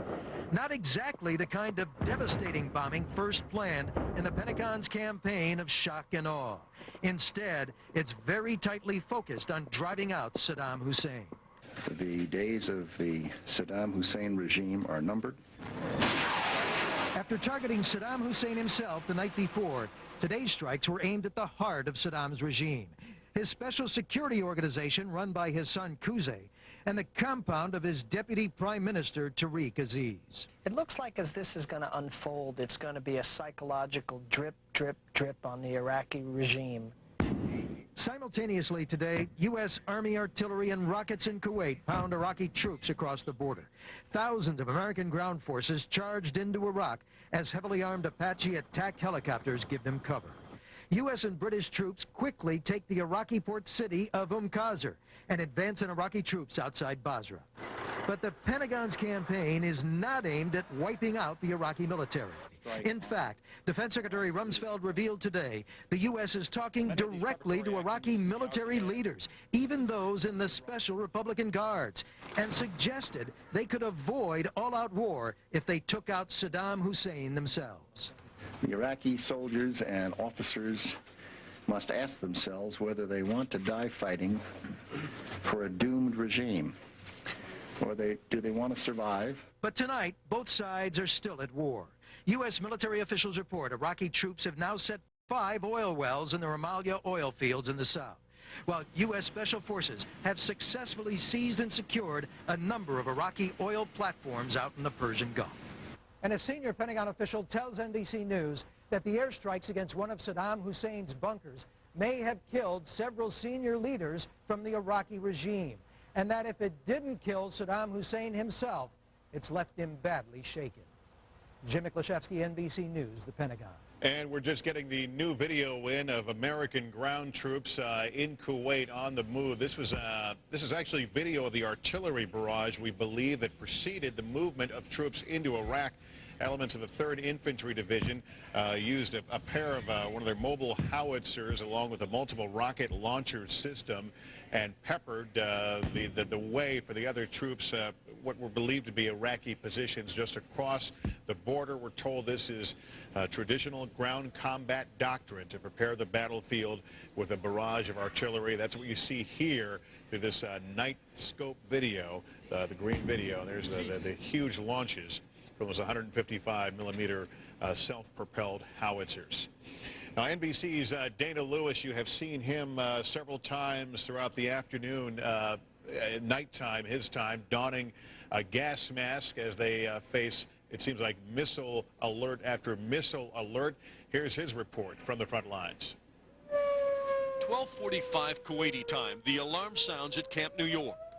Soldiers from the 101st caught off guard. Still intense, they understand this is no drill. Incoming missiles, the first of the war. A bunker offers protection from explosions and shrapnel. As you can see, all of these soldiers, they have now moved into the bunkers. In chemical drills, soldiers often talk and joke in the bunker. Today, an eerie silence. Is it unnerving for you? Yeah, anytime you're going to get insecticide for people on you, it is. I mean, who wouldn't it be unnerving for? 28 minutes, we get the all-clear signal. No sign of chemical or biological agents. We can leave the bunker. Sergeant Ken Krause fought in the First Gulf War, lived in one of these chemical suits for a month. His job to train soldiers to stay safe. And today, he prays he trained them well. I've talked with a few of them that are truly nervous about all this, and I try to reassure them that I have tested a lot of this gear. It works. Should I take these shoes off?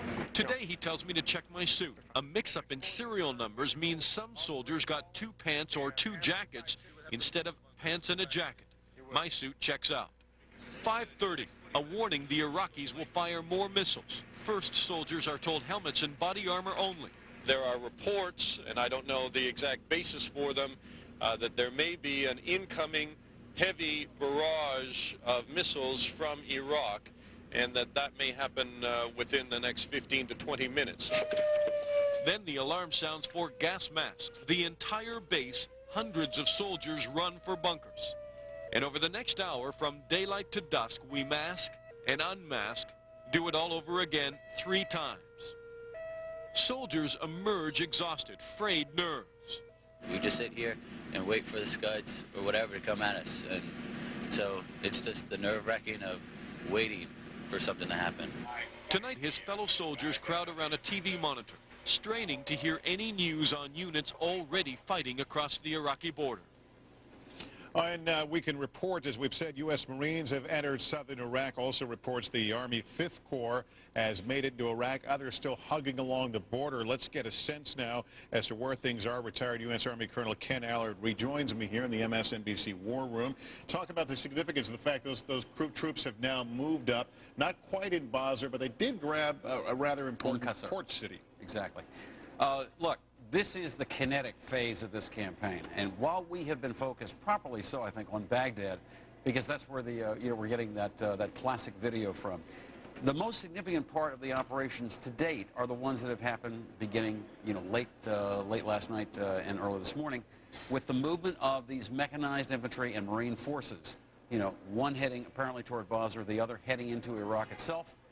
You've got an awful lot of combat power down there, and it is, I think, very significant to this point, Lester, that we have not seen any determined resistance as yet, from the Iraqi ground forces. And we just saw that video a moment ago, how they prepared the battlefield. Those were, I believe, those 155-millimeter howitzers. Well, this isn't the same. This is Baghdad we're looking at here. But you know the video I'm talking about on the battlefield. And a 155-millimeter howitzer is a neat way to prepare the battlefield, simply because of the fact that what you do is you prepare the way for those mechanized forces to flow into the country.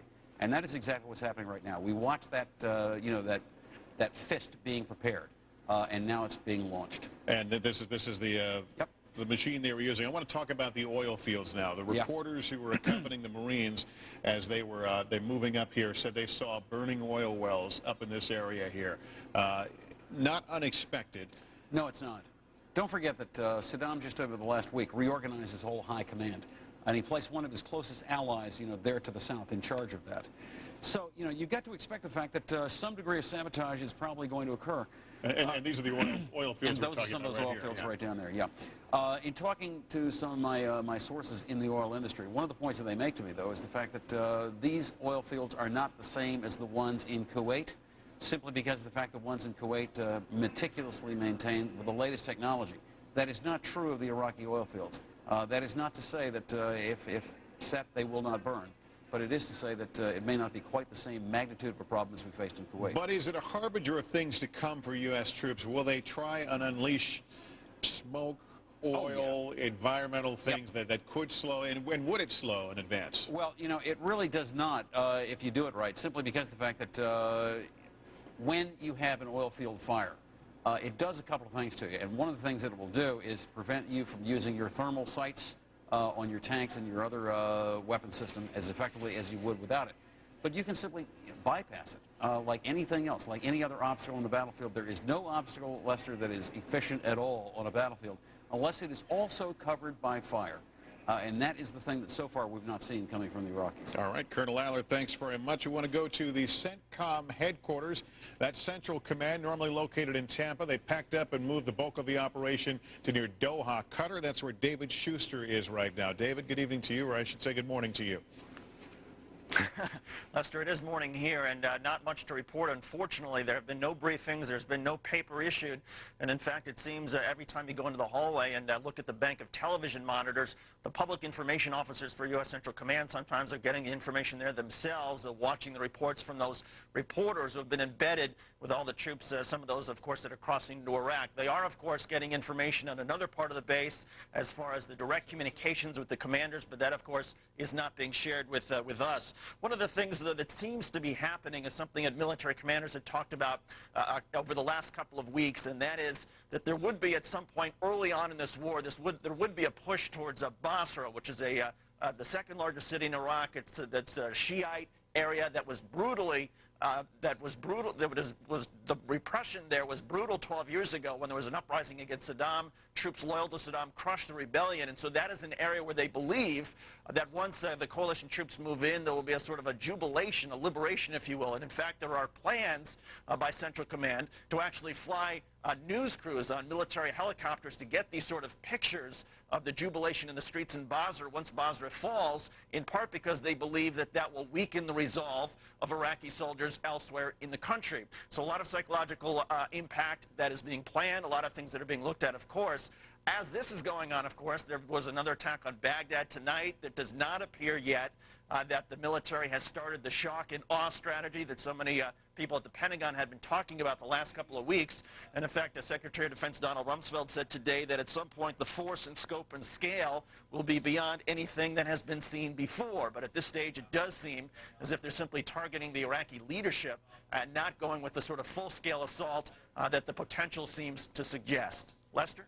David Schuster in Doha. David, thanks very much. Americans have been launched into an exercise we've become familiar with. Is it Osama bin Laden? Except this time, is it Saddam Hussein? We're talking about the television image that appeared to be Hussein yesterday that aired on Iraqi TV shortly after a U.S. missile attack designed to take him out. So the question is it Saddam? We get more on that now from NBC Chief Foreign Affairs Correspondent Andrea Mitchell. A visibly rattled Saddam Hussein, if it is Saddam Hussein, appearing 3 hours after the U.S. hit the fortified compound where the CIA believed he and his 2 sons were staying, along with other top leaders of the regime. NBC News has learned the location the U.S. targeted was the family's residential compound just south of Baghdad. They tracked Saddam there through electronic intercepts. On television afterwards, Saddam looked different, wearing thick glasses. Glasses generally are seen more as a sign of weakness and not a virile man, and so it's puzzling why that was done last night. One government theory, Saddam was asleep when the bombs hit and afterwards couldn't find his own reading glasses. But why did the Iraqi leader, who usually reads smoothly off a teleprompter, speak haltingly from notes? Amir Tahiri has interviewed him. This was something handwritten, if you like, homework book. Whoever wrote it did it under very limited circumstances. So is this the real Saddam? The U.S. is now using voice print technology to make sure. But could he have pre-taped the message? That's also being studied. To try to date the tape as well, given that it may have some impact on whether he survived or not. Although he mentions the date, March 20th, U.S. officials say he may have recorded several versions in preparation for just such an attack. U.S. officials say this case was not disinformation to shake up the regime, like rumors earlier this week that Deputy Prime Minister Tariq Aziz had defected. But it is a technique the U.S. uses to force officials to appear publicly so they can be more easily targeted. That report from Andrea Mitchell, NBC News Chief Foreign Affairs Correspondent. We're past the quarter hour. Let's bring you up to speed with the very latest headlines. In Operation Iraqi Freedom, U.S. military officials say about 24 Tomahawk cruise missiles. Scores of aircraft also were used in waves of U.S.-led attacks on Baghdad. Several Iraqi government office buildings were set afire, including one of Saddam Hussein's palaces. U.S. officials tell NBC News an Apache helicopter was forced to make a landing in Iraq because of bad weather. Initial reports was that it had been taken under fire. No one was injured. The crew is back at their base safe and sound. At least 500 anti-war protesters have been arrested in the San Francisco Bay Area. The San Francisco jail has reached capacity, and police are now taking people to the county jail at the Civic Center. Planes of U.S. carrier battle groups are playing a critical role in this military action. NBC's Hansen Hossein is aboard the USS Abraham Lincoln and filed this report. The war started early here this morning. The Bunker Hill, a cruiser sailing alongside the USS Abraham Lincoln, fired off 8 Tomahawk cruise missiles as it played its part in the initial attack upon Baghdad. A few hours later, the deck of this carrier was teeming with action. F-14 and F-18 fighter jets launched one right after the other. They were heavy with missiles and bombs. They all returned later, some without all of their ordnance. They also carried Sidewinder anti-aircraft missiles, but it looks like none were used, even though there's still a threat that there may be some of the Iraqi Air Force out there, possibly out there to attack whatever is flying out towards them from the Navy. The crew of the Lincoln is quiet but confident. They've been out at sea for 8 months. In fact, today is the 8-month anniversary since they deployed, and it is one of the longest deployments in American naval history. Now that war is upon them, they can actually see that they have an end date to their mission, but not before they play a large role in the escalation that is surely to come. Hansen Hossein, NBC News, aboard the USS Abraham Lincoln. And cities across this country are tightening security now that the war is underway. The FBI is on a nationwide manhunt for a man that agents fear may be in charge of future U.S. terror attacks. We'll get more on that from NBC's Pete Williams. As the police and National Guard fan out nationwide to protect potential terror targets, the FBI tonight is urgently seeking their help in finding a man believed to be a top al-Qaeda operative who could be in the U.S. He's identified as Adnan G. El Shukrit Juma, 27 years old, around 5.5 feet tall, speaks fluent English, and as medic, he uses an inhaler. Investigators believe he's another Mohammed Atta, the key planner in the 9/11 attacks. And even more worrisome, he's believed to be a trained pilot. One of his Arabic nicknames is Jafar the Pilot. FBI agents today searched this house in Miramar, Florida, Shukrit Juma's last known address, questioning his parents. Agents believe he was in the United States after 9/11, but they don't know where he is now. His brother, Nidal, says Shukrit Juma is no terrorist. Is he a pilot? No. No? Did he go to flight school here? No. Even so, captured al-Qaeda members have told U.S. interrogators that Shukrit Juma would be central to the planning for any further terror attacks against Americans, either here or overseas. In Arizona, meantime, extra security was deployed to the Palo Verde power plant near Phoenix, the nation's largest nuclear generator, a response officials say to a specific threat. It was obviously serious enough and deemed to be credible enough that we've got several the appropriate federal agencies investigating. Tonight, officials say that threat now appears less credible. In the Northeast today, police and National Guardsmen from 3 states rode commuter trains and subways into New York, concerned that mass transit could be a target. We have close to 4,000 New York State National Guard troops deployed everywhere from the subways of New York to the borders of Canada. In Los Angeles, Mayor James Hahn inspected the city's water supply, where testing and security are both up. Hundreds of tests being performed, make sure that if anything does contaminate the water supply, we know about it instantly. That was the south side of 108. Washington, D.C. put its police officers on 12-hour shifts, and signs went up from Homeland Security with a number to use for calling in tips. And nationwide, extra security was especially visible at airports. Traffic backed up for half an hour this morning at Seattle-Tacoma as the National Guard searched cars. Cities and states determined to prevent acts of terror. Pete Williams, NBC News, Washington. And as the war started, America went about its business, but it wasn't as usual. No matter how people felt about the attack in Iraq, they were following it and worrying. Here's NBC's Roger O'Neill. It's troops from 3rd and 4th graders.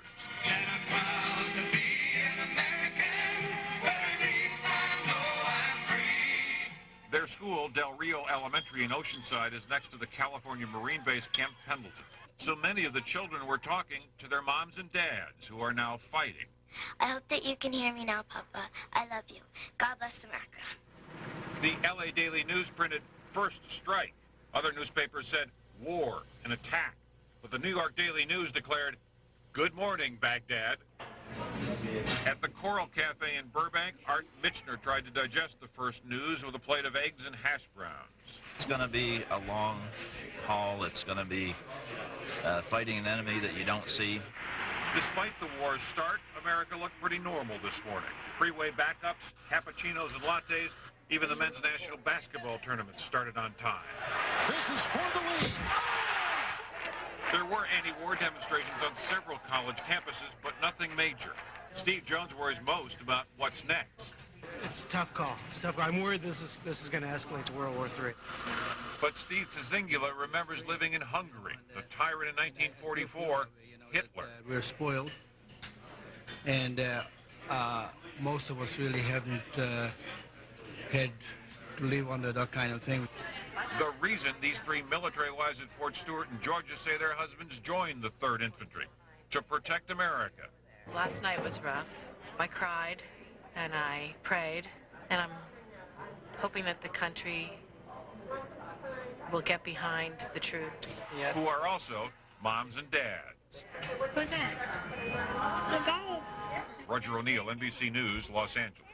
A slice of the American reaction. Let's go to a slice of world reaction now. For that, we go to Natalie Morales, who is manning our MSNBC listening post. Natalie? Lester, for a look more what Iraqi TV is reporting, which is, I should point out, state-owned, so very much under Saddam Hussein's control. It, in fact, is broadcasting very little to no images of the war. In fact, late this afternoon, the network started showing a movie called The Land. The movie is a drama apparently about Egypt during the British occupation, so not seeing any pictures of the raids of earlier today. It is reporting some information which is not confirmed by U.S. military officials. However, Iraqi anchors say that 72 cruise missiles have been fired on Iraq so far, although they report that some of those missiles were intercepted. They are also reporting that 4 Iraqi military officials have been killed, 5 others wounded. Again, no confirmation from U.S. officials on that.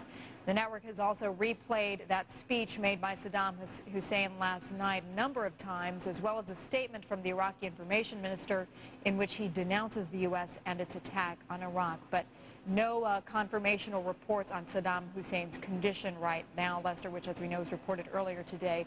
Some Senate intelligence officials reported that he perhaps was wounded along with some of his sons in last night's raids. Lester? All right, Natalie Morales. Thank you, Natalie. Earlier, I spoke to National Geographic explorers Peter Arnett about what it's been like in Baghdad since the attack earlier this evening. Well, Lester, sort of tense. There's been several air raid alerts, but very little action really since that early raid at 9 o'clock at night. In fact, the fires that were burning in the compound and the office that was occupied at one point by Qusay Hussein, the president's youngest son, these fires have been extinguished now. In fact, the city is placid, lit up like a Christmas tree. The lights are still on, but totally quiet. And I presume everyone living in the city is apprehensive, but nothing like a future attack seemed to be in the works at this point, Lester. I know you brought a lot of batteries and flashlights. Are you surprised the lights are still on after 2 nights of attacks there? 2 nights of attacks there?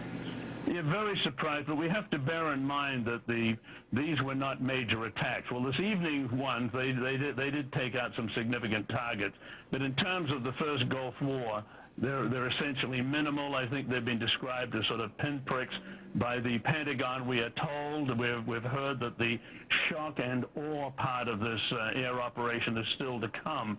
The Pentagon, however, I was reading weeks ago or heard weeks ago that they would try to maintain the electrical grid and the water system because they were concerned about the population. They certainly have allowed that to be maintained so far. We'll see what happens in the next few days, though, Lester. Peter Arnett, a veteran of the 1991 U.S.-led assault on Baghdad, comparing the attack to that one, saying this one not nearly as violent, but noting, of course, that the strategy of the U.S. may be an incremental application of power. There's a live picture of Baghdad for you as it approaches 3:30 in the morning there. It was just before dawn when U.S. forces attacked there on Thursday morning, going after that target of opportunity, which we now have learned was, in fact, Saddam Hussein, other members of the Iraqi regime and leadership who were in a private house that was struck. Pentagon is being very careful to say that it is still doing battle damage on that and will not make any assessment as to what they may have accomplished in that strike, which appeared to be in advance of the main war plan. The other strike tonight, our time, actually occurred about 9 o'clock Baghdad time, lasted about 10 minutes in duration, hitting a number of key buildings, but again, a very pinprick type attack going after specific targets. At the same time, U.S. troops on the move in the south of Iraq. Some now are on Iraqi soil right now, some meeting resistance, others none at all, and a very key port city has already been seized by U.S. Marines, and the British troops are also on the ground. Today's attack in Baghdad, we should point out, was conducted primarily by cruise missiles fired from U.S. and for the first time, British warships at sea. We're going to pause right here and allow some other stations around the country to join our coverage here on MSNBC. Welcome back to MSNBC. Time to get you caught up on the very latest news from Operation Iraqi Freedom. NBC News has learned that voice recognition technology supports a theory that a tape released last night is Saddam Hussein. More tests need to be done. Still not clear if the message was pre-recorded. Still no word whether the Iraqi dictator was injured or killed. U.S. officials say an Apache helicopter, that's an Army attack chopper, was forced to make a hard landing. Turns out it wasn't enemy fire, but rather inclement weather. The aircraft was able to get back into the air and return to its base safely. The crew is okay. Defense officials confirm there are up to 4 oil fires burning in southern Iraq. The orange on that map is a rough location of the oil fields. Rumalia is apparently where the Iraqis had leaked oil from a pipeline earlier, causing about a mile-long slick. Again, reporters say they've seen fires. Defense Secretary Donald Rumsfeld called the act a crime against the Iraqi people. Back in Washington, the Bush administration is continuing to hammer away on the message the war in Iraq is truly a broad coalition of the willing, and in fact a growing coalition of the willing. We get the very latest in the White House view from NBC White House correspondent Campbell Brown. After private meetings this morning with his war council, the president spent yet another day working the phones, still selling reluctant allies on why military action is necessary. Meeting with his cabinet, he praised the troops overseas and thanked what the White House calls the coalition of the willing for backing the U.S. Over 40 nations now support our efforts. We're grateful for their determination. But privately, White House officials concede it's a list of countries giving token help. For example, the administration has long claimed Turkey a key member of the coalition. But Turkey's parliament only today voted to give the U.S. permission to use its airspace and nothing more. One official admitted, quote, "This is mostly about diplomacy." Meanwhile, the president today ordered the Treasury Department to confiscate Iraqi government assets, claiming they'd been stolen from the Iraqi people. We're today directing a worldwide hunt for the blood money. And that report from the White House. On the right side of your screen, we continue to look at Baghdad. The expectation palpable, certainly there, in a city that likely is not getting a lot of rest tonight. We know it was near the end of the night, dawn, when the first strikes occurred yesterday, and of course strikes earlier this evening, about 9 o'clock, 1 o'clock Eastern. Here, we have no indication whether, in fact, there will be more attacks tonight. The Pentagon making a point of saying that this is all will be on their timetable, and this shock and awe will be an incremental application of air power, and primarily it has all come in the form of Tomahawk missiles, though there have been some warplanes involved in the attacks in the north and certainly supporting missions in the south, where U.S. and British ground troops now have moved into position. Some have actually gone across the border, have taken up positions on the Iraqi side. There is, of course, plenty of reaction to all of what's going on, and didn't take long for the world to react. Within hours, the first missiles fired. Tens of thousands of people were in the streets protesting the war. NBC's Don Fratangelo reports now from our listening post in London. Pick a corner of the world. American and British troops get out of Iraq. And there was likely protest. Very loud. Some very large, anti-war, anti-American protest. In Athens, 100,000 marched. In Tokyo and Brussels, a collective voice rising against U.S. military action in Iraq. Even world leaders joined in. The most defiant, Russian President Vladimir Putin, calling it a mistake and for it to end. In Brussels at the European Union, Britain's Tony Blair and France's Jacques Chirac were together, but with many fences to mend. Earlier, Blair spoke to his country. I know this course of action has produced deep divisions of opinion in our country. But I know also the British people will now be united. Al Jazeera, the Arab television network, reported it was Iraqi civilian sites that were attacked last night in Baghdad. And Arab countries were voicing both condemnation for the U.S. and contempt for Saddam Hussein for not stepping aside. Mansour Fahmy in Cairo. Because the American government has completely proved itself as being arrogant and completely blind to what is really going on and how Arabs, Muslims, Christian Arabs feel. But in Paris, with overwhelming support for France's hard line against a second UN resolution, a voice of dissent. What's happening in Iraq is very, it's not democratic, so it's a good decision from the USA. But why so much opposition to the U.S.? A recent poll by the Pew Research Center shows views of the U.S. and Europe, especially France, Germany, and Italy, have fallen dramatically in the past 3 years. We are the sole superpower. We're so powerful. That power creates resentment and suspicion. And another protest here outside Parliament in Great Britain, where half the people in this country oppose this conflict, even though now their own British troops are engaged in war. Dawn Fratangelo, NBC News, London. In Kuwait, air raid sirens have been piercing the night air over and over. NBC's Brian Williams has this report now from the capital city of Kuwait City. American and British troops in the desert running for cover. Come on! Afraid of being caught in a gas attack after the siren rang out, signaling Iraqi missiles had been launched at Kuwait. I don't know how close they were, and I don't know what they were, but the call came to Gasca. Just miles away here in Kuwait City, panic as the sirens wailed for the first time, warning of an attack from Iraq. Those who had them crammed their faces into gas masks, and those who didn't fled to bomb shelters and their homes, leaving the city streets deserted.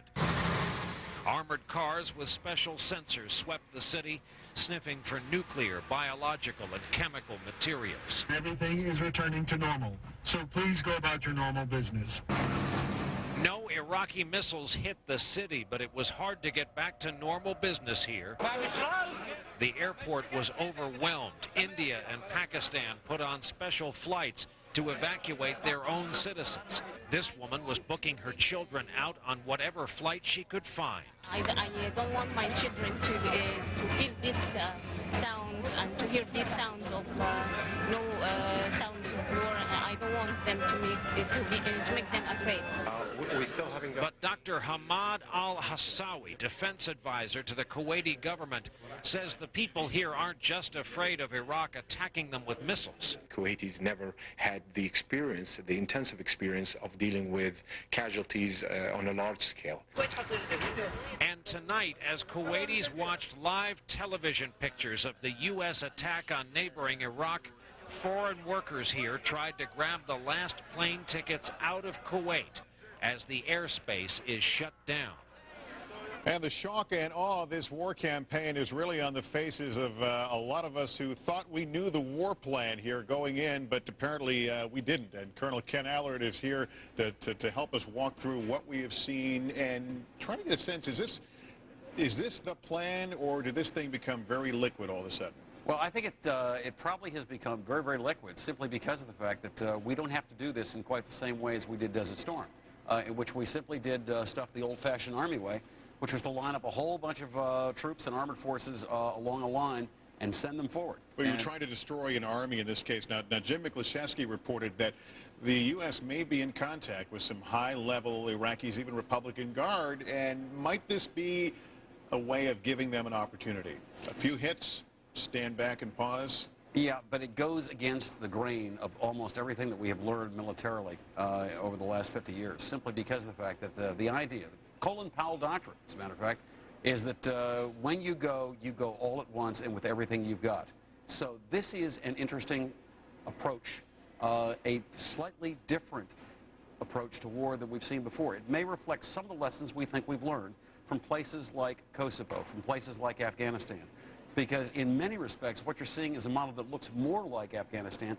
In fact, Lester, it actually looks a little bit more like our strike on Panama against Manuel Noriega back in 1989 than it has anything in common with Desert Storm. Huge difference, though, of course, that there is the airstrikes that went on in Baghdad. Then there's this ground campaign that's starting rather slowly. The troops have moved up. They've taken Qasr. There are other units that are still poised in here, have not moved up. Is the idea that some of these will simply break away and head up to Baghdad while others settle the south? Well, we think so, but again, that is the most rank speculation. What appears to be... I'm a rank amateur. But, you know, the thing that is interesting right now is the fact that there are some signs from some of the sources that we talk to that some interesting cracks are beginning to appear in the leadership structure around Saddam Hussein. Don't forget, they are not organized like an American military command structure is, which is organized around the concentration of forces. It's organized like a team. They are organized like Tony Soprano. It's organized like begin to hit it directly. Okay, you begin to see some things turning over. You know, the rats begin to run back to their holes. A lot of things begin to occur there that leads us to believe that this may be what is required to actually take this regime down, and that is the objective of this operation. President Bush has talked about regime change. This may be an interesting way of causing that to happen. Let's talk about some of the weapons of war. We know in the strikes yesterday, F-117 stealth fighters went into Baghdad. We're not sure what planes were used in tonight's raid. There were cruise missiles and unspecified planes involved. But the stealth seems to be what sets the U.S. military in a quantum lead above any other military. Simply because the first time that you know it's there is when the bombs start dropping. And that lets you know you've just been targeted by the stealth. The thing that is interesting about this to me as well, we talked about this a little bit last night, is the fact that what that aircraft gives you is a way of striking directly into Baghdad without tipping your hand that you're on the way. And if you're actually trying to take out that regime, what better way to do it than that? Unclear whether the B-2, the stealth bomber, was involved in the Baghdad raids. It carries a lot more firepower. Might this have been a case that because the targets were so limited, there was no point in putting a $500 million bomber over Baghdad? Yeah. What is interesting about this right now is as well the fact that defense officials have been telling us that, look, you will not in any way, shape, or form, you know, doubt the fact that this is shock and awe when you see it. We have not seen that yet, and so it's very, very clear, at least to me, that there is a reason to hold back, you know, on things like the B-2, because when that thing gets started, then I can well understand why any description of what it does can be called shock and awe. We simply have not seen this yet. And let's remember, our cameras are trained on Baghdad, so that's what we see primarily. But there were airfields that were struck in the West last night, and that's got to be part of a follow-on strategy as well. As good as we try and make our coverage, understand the fact that we are simply looking at this thing through a soda straw. And we are also then beginning to understand there are many more things that are going on in Iraq right as we speak than we have any idea about right now. I would simply take you back to when we were doing this thing with respect to Afghanistan, and it wasn't until a month after all of that happened that we got the true details from Army Special Forces Captain Jason Ammerine on what his Special Forces A-team had been doing in there. We've been reporting a lot of things, mostly about aerial strikes and targets destroyed. And suddenly we began to find out that we had had special forces in there on the ground directly attacking the Taliban, taking their forces on, and giving a great account of themselves. And special forces, we know that in addition to that, the Apache that was forced down today, and everyone got out safely, there was a Pavlo, a special operations helicopter that again had a hard landing. Everyone was okay there, but it tells us they're inserting those kind of troops. They are inserting these guys and apparently inserting them in depth. It also takes you back to the Gulf War. You remember that we had very much the same thing going on then, but it was much more limited because the objective then was simply to drive the Iraqi forces out of Kuwait. With the objective changing to the change of regime, they've apparently been inserted a lot deeper, and they may have a lot more ambitious missions. Again, we don't know about these things right now. When the history is written, I would predict to you that we'll sit there and sit back and say, oh my Lord, how about that? Ken Allard. Ken, thank you so much. Thank you. Camp Pendleton is home to the 1st Marine Expeditionary Force. That's where NBC's Dan Lothian filed this report earlier. Well, here at Camp Pendleton, things are relatively quiet, although we are told that there's still some ongoing exercises. There could be additional deployments in the very near future. Also, what is taking place, some support for those units who have already been deployed. We are told that most of the 35,000 Marines who call this base home are currently in the Persian Gulf region. Those ground units, the combat units, no doubt playing a critical role as the forces move into Iraq. Last night, we were here within a few hours after the bombs started falling over Baghdad, had a chance to talk to some of the Marines who were returning to base. We found a couple of things. First of all, those who were quite emotional because some of their family members and their friends were now going into harm's way, and they were very concerned about that. But there were also those who here at home now are looking at this battle taking place and wish that they could be right in the middle of the action. Now, as for the morale on the base, one official told me that morale continues to be high, that the Marine personnel who are still here continue to be very focused. I asked if anything had changed since before the war began, and I was told no, they're still being focused. All they do now, though, is keep one ear to the radio, keep their eyes on the television because they want to monitor and see what's going on in the war. That's the very latest from Camp Pendleton. Now back to you. Dan Lothian, thanks. It's a quarter of. We want to take this moment to update you on the status of the war with Iraq. There's the picture on the right side of your screen. It is Baghdad in the wee hours of the morning, 3:45 in the a.m. It was last struck 9 o'clock last night. Their time, about a 10-minute bombardment, specific targets, ministry buildings primarily, a presidential palace in one of the elite neighborhoods of Baghdad. No casualty figures, no battle damage assessment. At the same time, on the ground in the south, U.S. Marines, some elements of the U.S. Army have successfully crossed the border. They are in Iraq and, in fact, are in control of a port city tonight. There have been reports of missiles fired in the direction of U.S. forces. None has found its target. NBC's chief foreign affairs correspondent Andrea Mitchell joins us now from Washington to tell us a little bit more about what U.S. officials are saying regarding Saddam Hussein. Alive or not? What's the word? It's really a Where's Waldo situation. They are analyzing the tape of Saddam Hussein appearing on Iraqi television in a very different context. He had on thick glasses, unlike any glasses that intelligence experts have ever seen him in, Lester. He also was speaking very haltingly from a notebook and then also alternating with a piece of paper. Usually he speaks in a grand manner with teleprompter or very much off the cuff, but not in this fashion. So the notion was, is it live or Memorex? Was this something pre-taped before the attack on what we now know to be his family compound south of Baghdad? There's a lot of analysis going on. They don't use facial recognition techniques because with makeup and the like, they don't think that that is an accurate way. What they do is use the same voice technology, voice definition technology that they've used to identify successfully many audio tapes of Osama bin Laden, but it does take time. For some reason, they say it takes more than 24 hours to really get a final match on this voice print technology with this particular software that they use over at Langley. So that's what they're doing, the experts at the intelligence agencies, defense and the CIA, of course. And at this point, they think it probably was Saddam Hussein, but they are not absolutely sure when it was taped, whether this was a message that was recorded by Saddam Hussein knowing that he would be attacked, perhaps several messages recorded by him in advance of the deadline that George Bush had set. And Andrea, diplomacy currently moot and irrelevant at this point, but is the U.S. engaged in discussions with allies right now? Are they talking actively about post-war Iraq? They are. They're talking at the United Nations. There's been quite a lot of work done on the humanitarian part of this. The refugees whom they expect will be pouring over, and I think, in fact, our Jim Maceda has seen signs of people already coming out, but they are very concerned. And you saw that Donald Rumsfeld, in his briefing earlier today, said that Iraqis should stay in their homes, should not start leaving. They really have great concerns about this. Money, they don't think, will be an object in terms of feeding the Iraqi people. There are 24 million Iraqi people, 60% of whom have relied solely on the UN's Oil for Food program for the last 6 years for their nutrition. This is a program by which food is purchased through Iraqi oil sales supervised by the United Nations. There's a lot of allegations of leaks and smuggling and of skimming off the top, I should say, by Saddam Hussein and his immediate family and leading members of the regime, but it has worked well enough to feed Iraqi people. And there is $40 billion already in that account that can be used to buy food. So they're not really worried about the money, but the distribution could be a severe problem.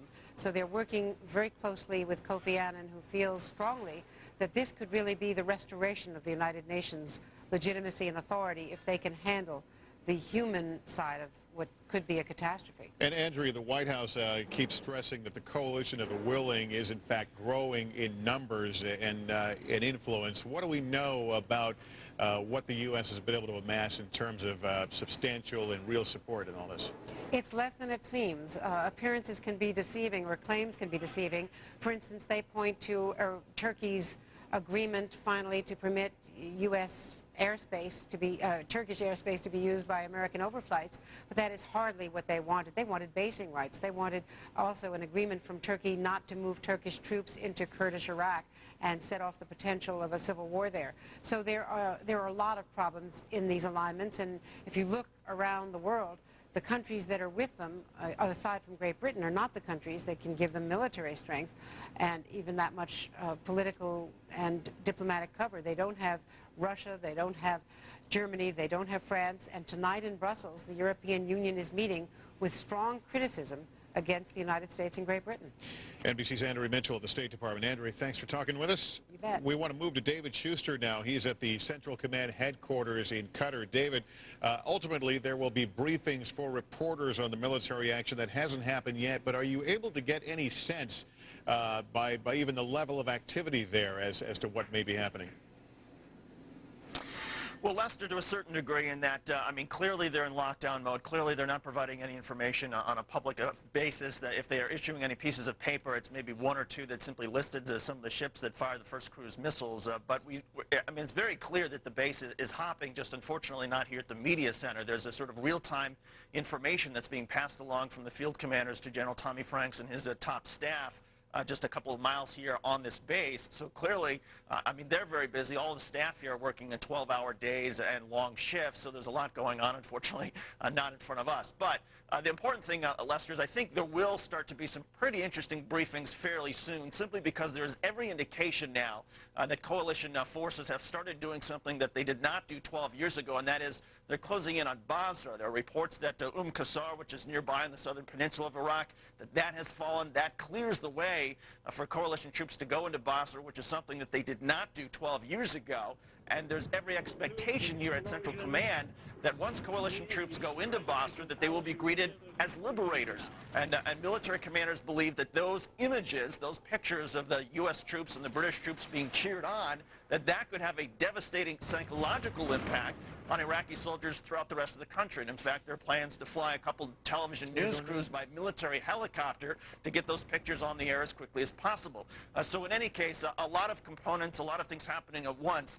As the ground operation rolls on in southern Iraq, of course, there continue to be some airstrikes in Baghdad. The Pentagon has described this as an attack on Iraqi leadership positions, but again, no indication yet that the full-scale assault that everyone is anticipating, no indication yet that that has begun.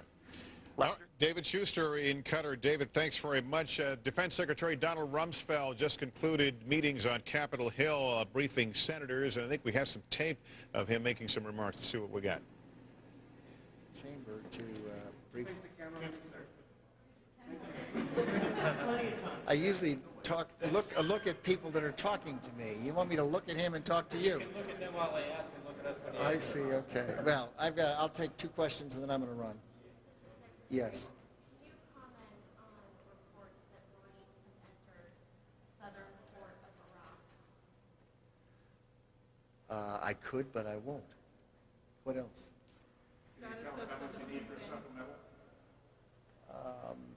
The White House is working on that, and I think it'll probably go up fairly soon. What number they'll end up landing on is it's a mix of defense, state, and other agencies, Homeland Security, and I just don't have that in my head. Mr. Secretary, information about Saddam Hussein, if he was injured? No, I have no information that I can provide on that subject. Ask me a question I can answer. Things are going very well. General Franks and his team are first rate. They're enormously capable. They've got a plan that, in my judgment, is excellent, and they are proceeding with it. There is no question but that regime is not going to be there in the future. And at some point, the people of Iraq and the military of Iraq will register that fact. The people will be enormously relieved and liberated. And the military, if they're wise, will refuse to obey orders, and particularly will refuse to obey any orders involving the use of weapons of mass destruction. Things are going very well. An upbeat assessment from Secretary of Defense Donald Rumsfeld, who had briefed senators on Capitol Hill, stopped by the microphones to brief reporters. At the same time, we watch events unfold overseas with bombings and tanks on the move. Americans feeling a certain amount of war anxiety here at home as the terror alert level is now higher, and there are signs in many big cities that this country is on war footing. Dan Abrams, host of the Abrams Report, joins us now with more on the home front security situation. Dan? Well, Lester, when it comes to home front security, no news is good news, and today, no major news to report. Certainly, we can talk about the increase in security around this nation, what they are calling Operation Liberty Shield. The FBI keeping its offices open 24/7, increasing security in cities around this nation, in mass transit, making sure that people can see many of these officers, many of them with machine guns, walking the streets, trying to make sure that people know that the cities around America are safe. Now, with that said, the FBI has issued a worldwide alert for one man that they believe is a top al-Qaeda operative. His name is Adnan el-Shukri Juma. They believe he is a pilot who has trained with al-Qaeda, that he was in the United States after September 11th, that he's around 5'4" tall, approximately 130 pounds, and they want to speak to him immediately.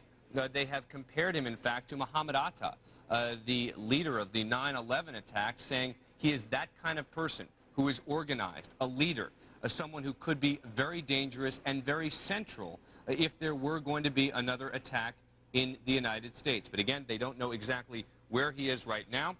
They went and spoke to family members of his in Florida who still live there. It's his last known address. And so far, they have not been able to find him. But again, that is why they're handing out that picture of him in the hope that someone will come forward with some information about him. Lester?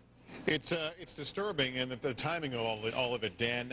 I know a lot of cities, New York among them, have complained that they don't have enough money to continue the kind of security they're being asked to perform, yet they've got a job to do.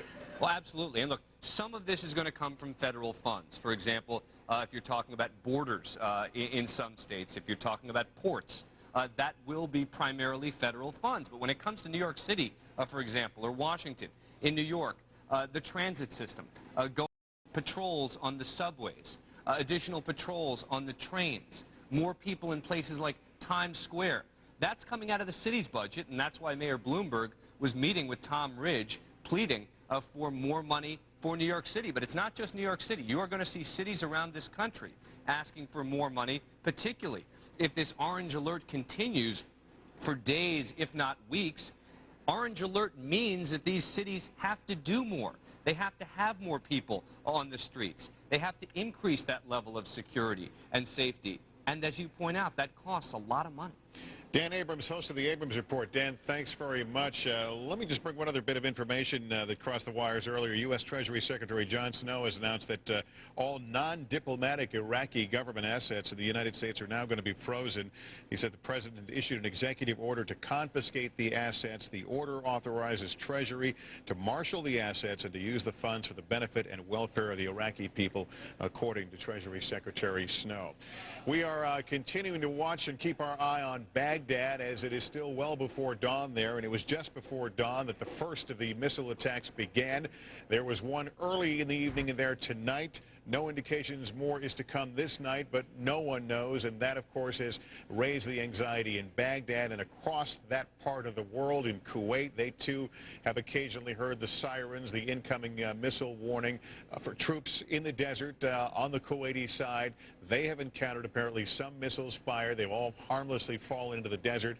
Nonetheless, they're forced to don all their kit, as they call it, the chemical gear, move into the bunker. It's been a very restless, anxious night for troops who for months have been waiting in that desert, training, waiting for the order to go. For some, it has come. They're on the Iraqi side. For others, they're still hunkered down, waiting for their piece of this very complicated plan to make regime change in Iraq. The raids today in Baghdad involved about 24 cruise missiles, scores of aircraft. Also, for the first time today, the British became involved. Some of those cruise missiles fired from British aircraft carriers. Prime Minister Tony Blair went before his nation tonight to try to rally his nation around this war, and certainly around the British troops who are now fighting alongside American troops in the deserts of Kuwait and Iraq. Shock and awe is the term that we've heard so many times before to describe what would come in Baghdad. Instead, we have seen a series of limited, intense, but limited airstrikes. Shock and awe, we're told now, will be more of an incremental sort of thing as the U.S. continues to pick strategic targets as part of a plan that may, in fact, be fluid, but it remains to be seen where all this is leading. Secretary Rumsfeld says it will lead to regime change. I'm Lester Holt. Brian Williams picks up our coverage in a moment. I'll see you later on this evening. So long for now.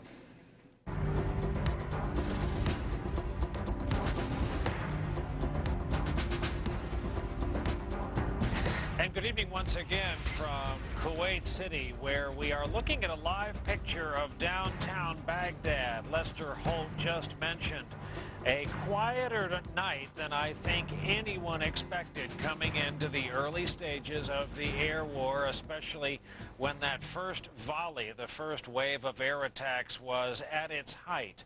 Our day this morning here in Kuwait City started with a surprise. When this was first going on up in Baghdad. This was the scene through our other camera, and then the night vision camera, the various views of the city. That was the height of the air campaign, all of these various montage shots you're looking at. And this, of course, the column of smoke from the part of the presidential palace complex that housed the office, as we mentioned at the time during our live coverage, that housed the office of Tariq Aziz.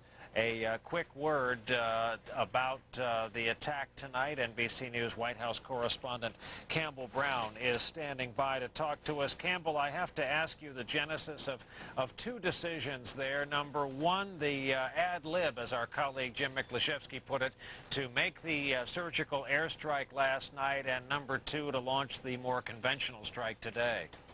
Well, it's interesting. We are learning new details from a senior administration official here tonight who says that the president actually gave the order to execute the military plan Wednesday morning, that this came out of a meeting he was having in the Situation Room with key members of his National Security Council that was also that General Franks participated in by video conference from the Prince Sultan Air Base in Saudi Arabia. The president was also able to talk with key commanders in the field and to get their final thoughts on the plans that were in place. We're told that the president had two questions for each of those commanders.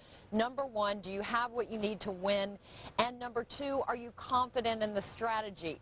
Getting the affirmative, the president then gave that order to execute. But what happened next was the change in plan.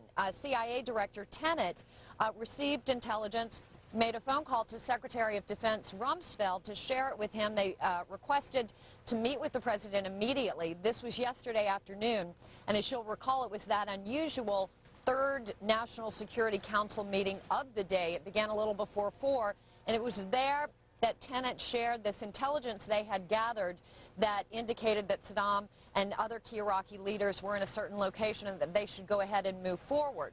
They spent a little more than 3 hours in that meeting discussing the intelligence and then made those alternate plans. So again, it was, as you said, a last-minute change based on what we have heard from many people over the last 24 hours as target of opportunity. Campbell Brown, thank you for that from the White House lawn. I'm told we're going to switch back into the studio and Lester Holt for some breaking news from the U.S. Lester. Brian, passions are overflowing right now in Chicago. An anti-war protest has shut down the busy Lakeshore Drive. That's the major 8-lane highway that runs up along the lakeshore of Michigan Avenue, of the Lake Michigan there. In Chicago, protesters have gone on both the north and southbound lanes, it appears, and have totally shut down traffic. This is, if you're familiar with the area, this is getting close to the Gold Coast, not far from the Northwestern University Law School and Medical School there, and right along the lakefront. Protesters have moved in, about 1,000 we're told. Police have called for riot-helmeted police by the busload to try and restore some order here. It's about 7 o'clock in the evening there, the rush hour pretty much over. The traffic on your left, Lakeshore Drive has both local and express lanes. The local lanes are running, but the 8-lane section there you see in both the north and south direction there is entirely shut down.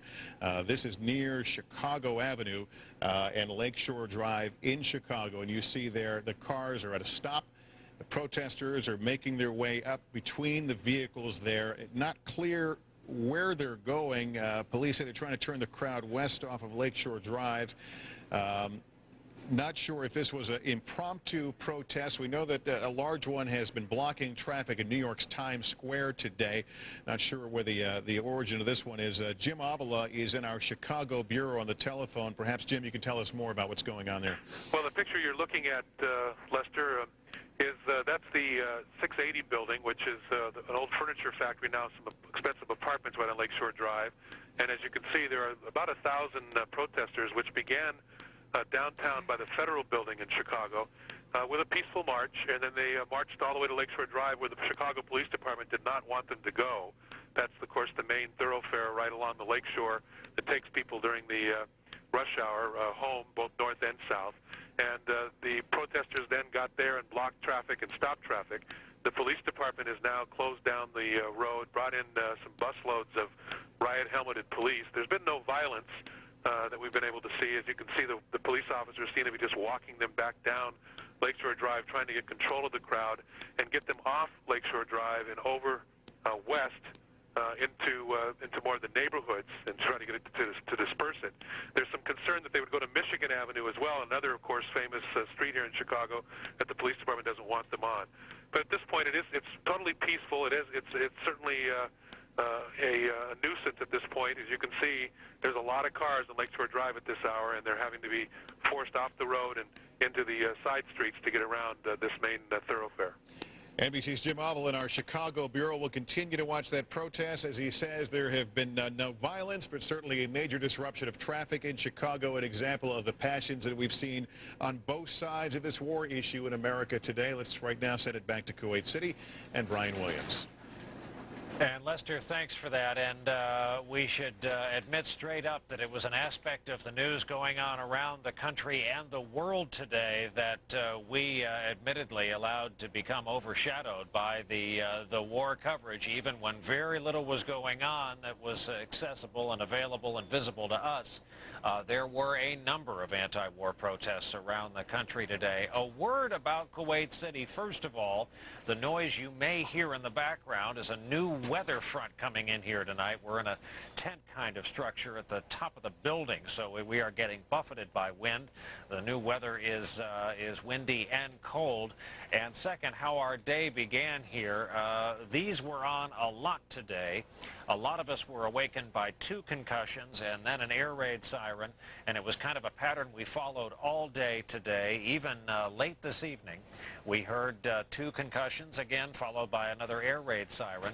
The missiles coming over from the border across from Iraq into Kuwait, and they were not stopped by the American Patriot missiles. Some of them came all the way through. They thankfully landed in a stretch of desert outside the city, Kuwait City.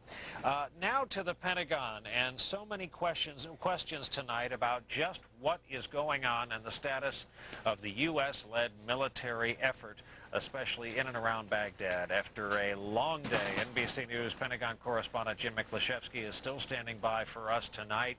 And Mick, I saw on Nightly News you had 2 major points to report. Number 1, a secret kind of negotiation going on, and number 2, an explanation as to why we saw none of this shock and awe has become the latest expression. That's right, Brian. First of all, after only 2 nights of bombings in Baghdad, Pentagon officials are now reporting that there appear, and we stress, appear to be serious cracks forming in the Iraqi regime that may have led to what we're told are secret surrender talks with senior military leaders, even some of those leaders who are members of Saddam Hussein's most trusted military force, the Special Republican Guards. Now, Pentagon officials had told NBC that some of these talks had been going on for months, actually, but that when the fighting started, it pushed some of these leaders closer to the possibility that they could actually surrender not only themselves, but possibly Saddam Hussein. For the second night running, air raid sirens wailed over Baghdad. The Iraqi capital again came under a brief but intense attack. Lasting only 10 minutes, dozens of American bombs and missiles rained down on only a handful of Iraqi leadership targets. Not exactly the kind of devastating bombing first planned in the Pentagon's campaign of shock and awe. Instead, it's very tightly focused on driving out Saddam Hussein. The days of the Saddam Hussein regime are numbered. After targeting Saddam Hussein himself the night before, today's strikes were aimed at the heart of Saddam's regime, his special security organization run by his son Qusay, and the compound of his deputy prime minister Tariq Aziz. It looks like as this is going to unfold, it's going to be a psychological drip, drip, drip on the Iraqi regime. Simultaneously today, U.S. Army artillery and rockets in Kuwait pound Iraqi troops across the border. Thousands of American ground forces charged into Iraq as heavily armed Apache attack helicopters give them cover. U.S. and British troops quickly take the Iraqi port city of Qasr and advance in Iraqi troops outside Basra. But the Pentagon's campaign is not aimed at wiping out the Iraqi military. In fact, Defense Secretary Rumsfeld revealed today the U.S. is talking directly to Iraqi military leaders, even those in the Special Republican Guards, and suggested they could avoid all-out war if they took out Saddam Hussein themselves. The Iraqi soldiers and officers must ask themselves whether they want to die fighting for a doomed regime. or do they want to survive? But tonight, both sides are still at war. U.S. military officials report Iraqi troops have now set fire to at least 5 oil wells in the Ramallah oil fields in the south, while U.S. Special Forces have successfully seized and secured a number of Iraqi oil platforms out in the Persian Gulf. And Brian, even as that spot was airing, we're getting reports now of huge explosions in the Basra area. That's where U.S. ground troops were set to go up against the 51st mechanized group of Iraqi troops. It's supposed to be one of the tougher regular Iraqi army forces in the south, and thought to be the one that would give U.S. troops the most trouble. But at the same time, tonight, Pentagon officials are telling us that last night's attacks, airstrikes on one of Saddam Hussein's bunkers in Baghdad, apparently killed some senior members of the Iraqi regime, and we're told by this official that if it didn't kill Saddam Hussein, it left him badly shaken. Brian? So, Jim, even though we've been dwelling on these green nightscope pictures because it's really the only part of the battlefield we have live television access to, it should not by any stretch of the imagination indicate that fighting is at all subdued or suspended in other parts of this country. And there are some people within the administration who have their suspicions, even about those who are engaged in these secret surrender talks.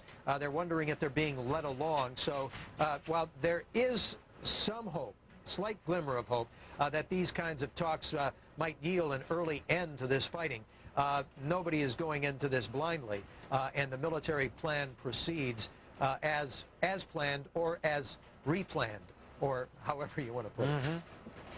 I get your drift. Jim Miklashevsky at the Pentagon for us tonight. Mick, thank you. And now the kind of parlor game that has come out of this conflict today, the very basic question put bluntly, is Saddam Hussein alive or dead? NBC News Chief Foreign Affairs Correspondent Andrea Mitchell has been looking into this all day long, is with us after another long day at the Pentagon. Andrea. Brian, U.S. officials tonight believe that the man who appeared on Iraqi television after the attack probably was Saddam Hussein. They're not absolutely sure, but it probably was Saddam Hussein. But that does not automatically mean that he survived the attack. A visibly rattled Saddam Hussein, if it is Saddam Hussein, appearing 3 hours after the U.S. hit the fortified compound where the CIA believed he and his 2 sons were staying, along with other top leaders of the regime. NBC News has the U.S. targeted was the family's residential compound just south of Baghdad. They tracked Saddam there through electronic intercepts. On television afterwards, Saddam looked different, wearing thick glasses. Glasses generally are seen more as a sign of weakness and not a virile man, and so it's puzzling why that was done last night. One government theory, Saddam was asleep when the bombs hit and afterwards couldn't find his own reading glasses. But why did the Iraqi leader, who usually reads smoothly off a teleprompter, speak haltingly from notes? He went to Baghdad. Amir Tahiri has interviewed him. This was something handwritten, if you like, homework book. Whoever wrote it did it under very limited circumstances. So is this the real Saddam? The U.S. is now using voice print technology to make sure. But could he have pre-taped the message? That's also being studied. Yeah, to try to date the tape as well, given that it may have some impact on whether he survived or not. Although he mentions the date, March 20th, U.S. officials say he may have recorded several versions in preparation for just such an attack. U.S. officials say this case was not disinformation to shake up the regime, like rumors earlier this week that Deputy Prime Minister Tariq Aziz had defected. But it is a technique the U.S. uses to force officials to appear publicly so they can be more easily targeted. Now, even if the U.S. did not get Saddam Hussein, certainly they shook him up. And as Mick was just reporting, Brian, they may well have gotten other key members of the regime who were in that complex. Most notably, their hope is that they got his son Qusay, who is such a powerful figure as the head of the Republican Guard and the head of the Special Security Organization. Brian? Andrea, first off, I don't know who's had the long day, but I put you at the Pentagon and not the State Department. My apologies. Secondly, how much on guard should we be for a little bit of kind of old-fashioned wartime government propaganda here? Well, there's a lot of psyops going on, and in particular, One top official told me that he would not dissuade me from assuming that a sister agency might have put out that information to foreign broadcasters and foreign journalists that Tariq Aziz was defecting the other day. There was also information about another top Iraqi official on Monday, which later led to that official popping up on television, as Tariq Aziz did. Now, they are by law not supposed to put out disinformation to American news organizations. That does not mean that they don't do it to foreign news organizations and then it blows back and we pick it up and it becomes recycled. So that was all underway. This, they say, was different. To put it bluntly, maybe borrow a term from The Sopranos, the official told me we were trying to whack him. Brian? Well, there you go. Andrea Mitchell at the State Department. Andrea, again, our thanks. Before we get a working theory from a military expert on why this air campaign appears to have stopped when and where it did, let's check back in with Lester Holt at our headquarters on the very latest back in the States. Lester? Brian, as we sweep past the quarter of the hour, I want to bring folks up to date with the latest developments. Here are the headlines. The U.S.-led ground campaign now underway in Iraq. Let's show you pictures of the beginning of that invasion as troops moved across the border from Kuwait into Iraq, first leading with heavy artillery fire and rocket fire to prepare the battlefield. In a statement broadcast on Iraqi television, Iraqi military officials confirmed they fired missiles at U.S. military bases in Kuwait after earlier denying having done so. Kuwaiti officials said Iraq fired at least 2 missiles, but they were intercepted. Here at home, the FBI is conducting a massive manhunt for a suspected member of al-Qaeda. 27-year-old Adan el-Shukarajuam is believed to be potentially a key planner figure in the terrorist organization. We'll recap the latest headlines on the Iraq crisis for you every 15 minutes here on MSNBC. Brian? Lester, thank you for that. And now to the various theories about why we saw what we saw today in Baghdad and why it stayed at just that, the one apparent air raid after all this talk about the new operative expression at the Pentagon, shock and awe. With us tonight is retired Army Colonel and Army Ranger and Special Operations veteran Tony Corrin, who, by the way, has been helping us all week long here in the area and opening up a lot of special operations doors, if you know what I mean. Tony, what are your operating theories as to why it stayed right there? We were kind of expecting that some of the news media took on an air of almost disappointment. We didn't see more, but we were expecting more. We were, but Brian, I think there's 3 reasons we ought to take a look at. One is that the CENTCOM and General Franks may have decided to give our ground troops, who are making very good progress right now, more time to get in position or maybe on the skirts of Baghdad before administering a coup de grace or the shock and awe. Secondly, they may be trying to diminish or reduce the physical damage to Baghdad for the reconstruction. And third, as Jim and you were just discussing, the possibility that dissident elements are at work and they have a fragile communication structure, and we might not want to disrupt that before this is carried out. But I'd suggest maybe it's a combination of all 3. So it could really be that it is on hold because something is brewing. I think there's a very real possibility of that. And particularly their communication, their command and control structure has never been particularly robust, and now after the first strike, it may be diminished even further. We hit them with shock and awe, and they may not have the ability to revolt or take out Saddam. In your business, there's an expression, BDA, that some viewers may remember going back to the first Gulf War. What's the term, and why is it an issue in figuring out whether or not Saddam survived that attack last night? Well, BDA is bomb damage assessment, and it's the results of the strike. And there are a number of ways to assess it. Obviously, you can do it from the air. You can do it electronically, picking up intercepts. The best way to do it is with boots on the ground. That may be the most difficult for us to do right now, but that's the most accurate. When you hear all these stories about was it Saddam in that videotape, is he alive or dead, do you have a gut feeling on any of this? I really don't, although I was struck when we watched the tape a little while ago that he was on a steno pad and he was flipping that pad. It certainly didn't look staged or pre-recorded. For a guy who's always been so much in control of his own destiny. Tony, people are so interested in the special ops angle of this. These are just some of your secrets that are coming out. I think it's safe to say that if people knew all of the involvement, things like PSYOPs, electronic surveillance, and it's best people don't know because the military would lose their effectiveness, I think they'd be very surprised, to put it lightly. Brian, it's clear that the special ops war has been going on for a number of weeks. And you and I had the privilege of going out and visiting them a couple of days ago and seeing some real-time, real-life missions being prepared and then launched. There's really 4 dimensions to this war. You have the ground action from the south. You have the ground action from the north, which is limited now and may be airborne and air assault forces around the northern oil fields.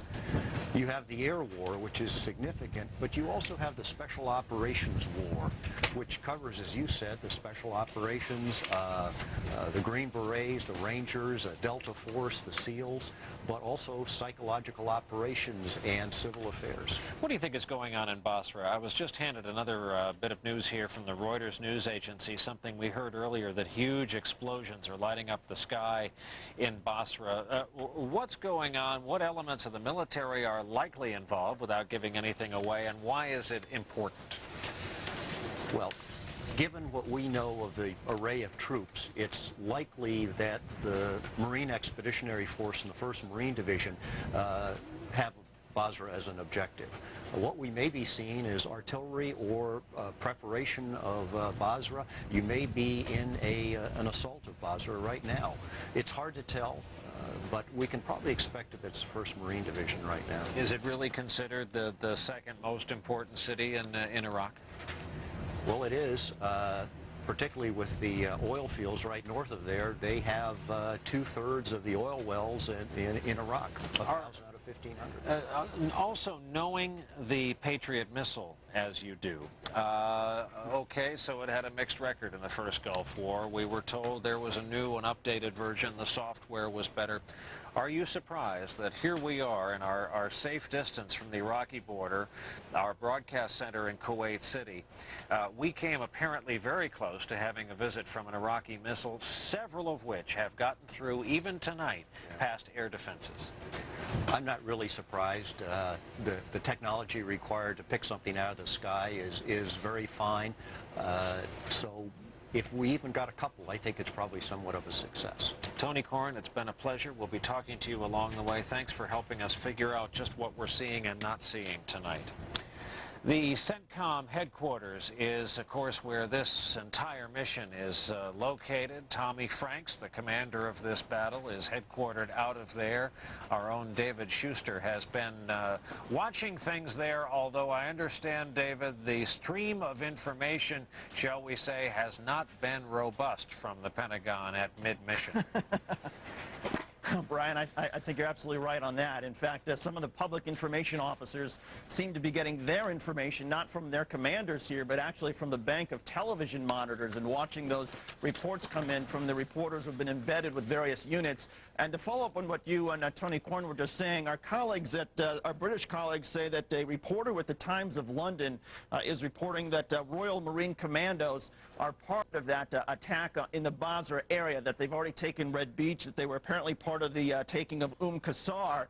What's so significant about Basra, at least from people here and what they've said over the last couple of days, is that there's a conviction here at Central Command that once Basra falls, that you're going to see this sort of jubilation and celebration that the Pentagon and that U.S. Central Command want Iraqi soldiers and the rest of the country to see. They believe that it will weaken their resolve, and in fact, they're so eager to take Basra and to take it quickly early on in this war that there are already plans and arrangements for news crews to fly in military helicopters so that the pictures can be beamed out of there as quickly as possible. You'll recall, Brian, that from the Persian Gulf War, at the end of the Persian Gulf War, a Shiite population there, that there was a rebellion against Saddam Hussein, and that it was brutally be crushed by troops loyal to Saddam Hussein. So there's an anticipation here at CENTCOM that those in Basra have no great love for Saddam, and that there might be the sort of celebration there that military planners, including General Franks, are counting on. So in any case, while we're not exactly certain when the shock and awe will begin in Baghdad, it does at least appear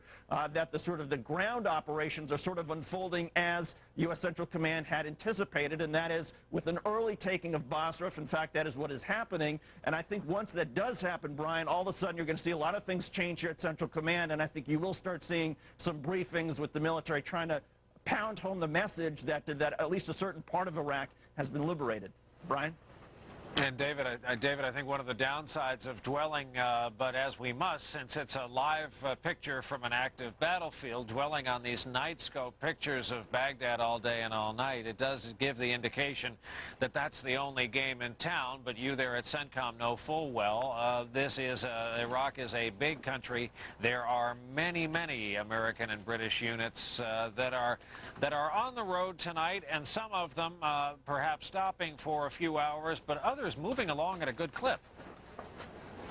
Well, that's right. I mean, there are indications in part because of some of the reporters that have been embedded, and at least some of the information that's not coming out, that some of those troops are moving pretty quickly. And again, our British colleagues talked about a very sort of lightning move across the border into Iraq involving these Royal Marine Commandos, which they were saying also included the 1st Marine Division, which, as Tony Korn was pointing out, actually has a lot of mobility. So in any case, it would appear at least that the troops are moving fairly quickly, and there's every indication that I think the briefings here at Central Command, where they'll be able to start talking about some of the early victories, we believe that should be happening fairly soon. Brian? Now, David, I find something else notable. There was early guidance today that maybe we would hear from Tommy Franks from that elaborate briefing room that's been set up there. Also, a former Bush White House aide has been appointed the spokesperson for this campaign, which is a first. It's a non-military person. But we haven't heard from them tonight. You combine that with the fact that the air campaign was, without explanation, really kind of suspended after an incomplete first wave. It must have led to a lot of speculation, especially among your peers covering the story there at CENTCOM today. Well, a lot of speculation, Brian, that in fact that perhaps that they did not get Saddam Hussein, because the thinking was that if in fact last night this target of opportunity was Saddam and that they were able to verify that they got him, that Tommy Franks and Don Rumsfeld would be taking to their respective podiums and announcing it to the world. And so I think the fact that there hasn't been any sort of briefing yet is perhaps an indication that they don't have the claim of a victory yet, at least in the early stages, that they want to be able to have before they take to this podium. And by the way, you're right, this is a facility that cost American taxpayers $1.5 million, and one of the dark humor here is they have this wonderful facility here in the middle of the desert that hasn't been used yet, at least as far as the media is concerned. Well, perhaps we'll break that tomorrow. David Schuster, thank you very much for being with us. And another housekeeping note for the viewers just joining us, the noise in the background here, we have a plastic roof that is literally being lifted up and down by what must be, by my layperson's reading, about a 40-mile-an-hour desert wind tonight. Thankfully, it has not brought with it the sandstorms that the winds have meant in the last couple of days since we've been here. And, of course, we think of those in the field tonight as well when we mention that. We also mentioned this at the top of the broadcast, one aspect of this larger story that really received short shrift today and even on the network evening newscasts. The burgeoning peace movement, the protests all over the world, several European countries, and tonight we have a developing story along those lines in Chicago. Lester Holt is along from headquarters with more on that. Lester. Brian, an extraordinary scene in Chicago tonight where protesters made their way onto the busy Lakeshore Drive. It is kind of the north-south lifeblood of Chicago, right along the lakeshore there of Lake Michigan. About 1,000 protesters made their way into the traffic lanes and brought traffic to a halt. NBC's Jim Avila is in our Chicago bureau on the telephone to tell us more. What can you tell us, Jim? Well, it's still going on, Lester. There's still large numbers of people. Estimates of about 1,000. Police officers, at least 100, more than 100. And I can see now that what they're trying to do is corral them at the corner of Oak and Michigan. Michigan Avenue, of course, another famous street in Chicago, Oak Street being sort of the Rodeo Drive Fifth Avenue of Chicago, and that very busy corner there is now completely stopped and gridlocked. This has been going on now for about an hour. The police officers have successfully moved many of them off Lakeshore Drive, but now they've moved west onto Michigan Avenue, where it's just as big of a headache at this time. All right, Jim Avalo, as we continue to watch these pictures taped just a short time ago of the crowd on Lakeshore Drive, one of many war protests we've seen in this country. Another one snarled traffic in Midtown Manhattan, Times Square area today as people again walked into the traffic lanes. We'll continue to watch that situation from here, but right now, Brian, let's continue with your coverage in Kuwait City. Lester, thanks. We'll be back to you for the latest in a few minutes as we take a step back today, what has really been a very strange 24 hours, beginning with a surgical airstrike that apparently was an audible called by the president based on the best available intelligence at the White House and was not part of the larger battle plan. That larger battle plan, though, today got underway in earnest. A look back at these past few hours from Dateline NBC correspondent Dennis Murphy. A little after 9 p.m. Iraqi time tonight, the United States attacked Baghdad with a ferocious assault of air and sea-launched cruise missiles, 2,000-pound penetrating bombs. The U.S. unleashed its terrible swift sword on downtown Baghdad, the palaces, the power center of Saddam Hussein and his elite. Peter Arnett, reporting for National Geographic Explorer and NBC News, described the view from his window. Big explosion near the presidential palace. You will hear those explosions now. Will this latest attack cripple the resolve of the Iraqi military? And this evening, there's even a question, surprisingly, about who's in charge. Who was this man on Iraqi TV tape denouncing Bush Jr. as a criminal? He looked like Saddam Hussein, but a more subdued version, one with unfamiliar glasses, reading listlessly from a lined pad, not the teleprompter the Iraqi president favors. The improbable mystery after an improbable start to war is this: is Saddam Hussein dead? Government analysts are studying the image, comparing the voice. Saddam or a double? Defense Secretary Donald Rumsfeld says the who is he question is very much on everyone's mind today. Mr. Secretary, do you believe, in fact, that the man on the tape that was run on Iraqi TV last night was, in fact, Saddam Hussein? There's debate about that. Iraq responded to the first attack by an almost punch-drunk launch of short-range missiles aimed at U.S. troops across the border in Kuwait. They landed without effect. NBC's Dana Lewis, with 101st Airborne on the Kuwait-Iraqi border, had to put on a gas mask as a horn warned of an impending missile attack. We have just heard another alarm. Scenes like this were repeated many times today.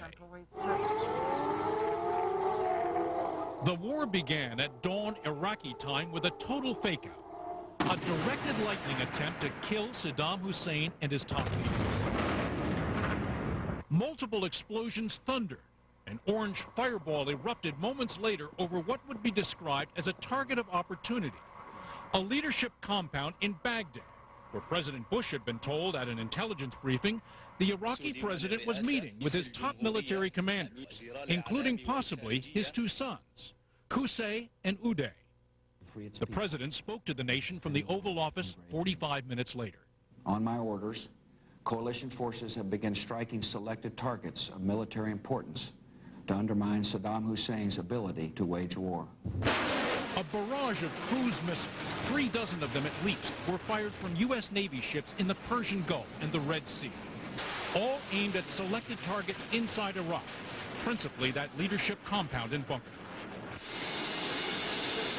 In addition, 2 stealth bombers, like this one, packing what military commanders might have hoped would be the kill shot, each warplane dropping a 2,000-pound bomb called the Bunker Buster. This NBC News animation illustrates the capability of a bunker buster attack if everything goes perfectly. The attacking bombers fix a laser beam on their target, and the unleashed weapon flies towards it. The bomb penetrates the building, smashes through the lower floors, the underground bunkers, and explodes with lethal consequences. Meanwhile, intense U.S. Army howitzer fire from Kuwait into Iraq this evening is being seen as the start of the ground war. Jeez. Kuwait's news agency is reporting that U.S. troops have already moved out across the border and taken an Iraqi border town. President Bush met with cabinet officials this afternoon and spoke of the men and women of the U.S. military. There's no question we've set the finest of our citizens into harm's way. They perform with great skill and great bravery. We thank them. We thank their loved ones. We appreciate their sacrifice. A number of world leaders, prominently Russia's President Putin, has called the U.S.-led attack a mistake. Bush's press secretary said the president understands views like Putin's, but said they won't change the battle plan. The president understands and respects the opinions of leaders like President Putin. Nevertheless, that will not deter the United States and the coalition of the willing from disarming the Iraqi regime. Parts of downtown Baghdad are in flames tonight. The military compares its strategy to a boxer's. Punch him hard, then stand back and see if he needs another. And there's every reason to believe the military is still acting on orders tonight throughout Iraq. We heard some provocative comments by Senator Jay Rockefeller, the ranking Democrat on the Senate Intelligence Committee tonight. He seemed to indicate by his comments that something may be going on that the eye can't see behind the scenes that would explain what we saw in Baghdad and why it was limited to just that today.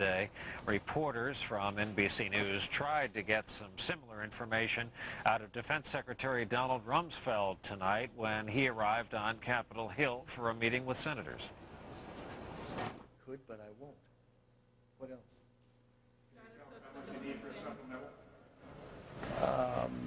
The White House is working on that, and I think it'll probably go up fairly soon.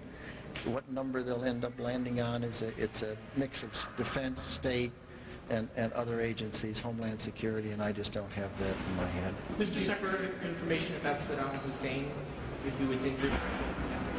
No, I have no information that I can provide on that subject. Ask me a question I can answer. Things are going very well. General Franks and his team are first rate. They're enormously capable. They've got a plan that, in my judgment, is excellent, and they are proceeding with it. There is no question but that regime is not going to be there in the future. And at some point, the people of Iraq and the military of Iraq will register that fact. The people will be enormously relieved and liberated. And the military, if they're wise, will refuse to obey orders, and particularly will refuse to obey any orders involving the use of weapons of mass destruction. The nothing if not confident former Navy fighter pilot Donald Rumsfeld, Secretary of Defense, that was on the Hill just tonight. A few more questions for retired Colonel and Special Operations veteran Tony Corrin. Tony, two stories to ask you about these explosions in Basra tonight. They could, of course, be the work of U.S. jets. Where would they likely be out of? What would you use on a mission like that in terms of aircraft? Well, Brian, if our troops and let's say the British Royal Marine Commandos are either poised or in a final assault on Basra, you'll see close attack aircraft. In the Marines' case, Cobra helicopters, Harrier jump jets, and perhaps some British aircraft. But those are pilots that are trained to really support frontline troops. They have to be very precise, and it's a coordinated dance out there. And speaking of PSYOPs, this was mentioned earlier in our hour, wouldn't you love to be able to say to Saddam Hussein or his senior military people, look, Basra is falling. It's on live television, your beloved city of Basra? Absolutely, and that's clearly an intent, that's clearly part of the plan, and we'll have to see how it unfolds in the next couple of hours. We have a report through British television, actually through a circuitous set of sources, that there are explosions tonight in Mosul, up in the northern part of the country. What does that mean to you? It could mean a number of things. It may mean that the second front, or the northern front, the northern approach, has been opened up by the Allied forces. We can't really say what that might be. It could be airborne troops, it could be special operations troops, it could be air assault troops, although I don't think the 101st has moved yet. Do you think there were any surprises this afternoon when those infantry and heavy mechanized troops like the 3rd ID had, when they breached the berm and went across the border? We've really yet to hear a complete report of how that went. You know, Brian, we haven't, and I suspect that the reason we haven't really heard from them is they are moving very fast. The idea on a breach, just as Wayne Downing talked about earlier, is a football play, and you open the hole and you take a force and you push it through. In this case, it's an exploitation force, and in this case, I wouldn't be surprised if it wasn't some of the people that we talked to 2 or 3 days ago. But interestingly enough, they talked about a speed that has probably been unheard of in ground forces. Somewhere in excess of 30, 40 miles an hour they're trying to move. And through the desert, with all of the holes and potential hazards, does night vision really give you the confidence to move at a clip like that? Night technology gives it, training gives it. And you combine those two, and it's not to say there aren't a few waddies out there that are going to take you out, but it gives you an ability that's unmatched anywhere in the world. How much do you worry about landmines left over from the last one, or perhaps recently laid landmines? One of the reports today was the Iraqis they picked up near the border were caught in the act of laying mines. You know, for a tank force or Bradley force, that's probably one of the greatest dangers they have. So it's a real worry, and hopefully, I hate to say hopefully, but they're going to rely on intelligence, forward observation from both their long-range reconnaissance units, aerial survey, aerial predators, to try and pick that up. But it's always a danger. Tony Corrin, as always, thank you for your expertise on this. We mentioned what it was like today here in Kuwait City, the concussions that were the way many of us started our day, the noises from outside the window, followed by what can be particularly ominous air raid sirens in this city, and then, one hopes, as was the case all day today, the all clear. Maybe it was the fact that American military commanders gave Kuwaitis a false sense of security, that the Patriot missiles would be an invisible shield over Kuwait. Well, that security went away with the first sight of missiles coming over the border here from Iraq. American and British troops in the desert running for cover. Come on! Afraid of being caught in a gas attack after the siren rang out, signaling Iraqi missiles had been launched at Kuwait. I don't know how close they were, and I don't know what they were, but the call came to gas up. Just miles away here in Kuwait City, panic as the sirens wailed for the first time, warning of an attack from Iraq. Those who had them crammed their faces into gas masks, and those who didn't fled to bomb shelters and their homes, leaving the city streets deserted. Armored cars with special sensors swept the city, sniffing for nuclear, biological, and chemical materials. Everything is returning to normal, so please go about your normal business. No Iraqi missiles hit the city, but it was hard to get back to normal business here. The airport was overwhelmed. India and Pakistan put on special flights to evacuate their own citizens. This woman was booking her children out on whatever flight she could find. I don't want my children to feel these sounds and to hear these sounds of sounds of war. I don't want them to make them afraid. But Dr. Hamad al-Hassawi, defense advisor to the Kuwaiti government, says the people here aren't just afraid of Iraq attacking them with missiles. Kuwaitis never had the experience, the intensive experience of dealing with casualties on a large scale. And tonight, as Kuwaitis watched live television pictures of the U.S. attack on neighboring Iraq, foreign workers here tried to grab the last plane tickets out of Kuwait as the airspace is shut down. And let's, coming up on the quarter till mark, let's go back to Lester Holt at headquarters with a look at the headlines. Lester. Brian, thank you. Here are the very latest headlines from Operation Iraqi Freedom, as the Pentagon has called it. NBC News has learned that voice recognition technology supports a theory that a tape released last night is Saddam Hussein. More tests need to be done. Still not clear if the message was pre-recorded. U.S. F-117 struck a residential compound after electronic eavesdropping revealed that Hussein and Hassan Qusay may have been sleeping at the complex. Still no word whether the Iraqi dictator was injured or killed. You're looking at the image of an Apache helicopter. Close call for one, forced to make a hard landing today. Initial indication it had been taken under fire. In fact, it was inclement weather which brought it down. It was able to take off again and return to its base safely. And defense officials confirm that there are up to 4 oil fires burning in southern Iraq, including at Rumalia, where Iraqis recently leaked oil from a pipeline, causing a mile-long slick. Defense Secretary Donald Rumsfeld today called the act a crime against the Iraqi people. Those are the latest headlines. Back to Brian now in Kuwait City.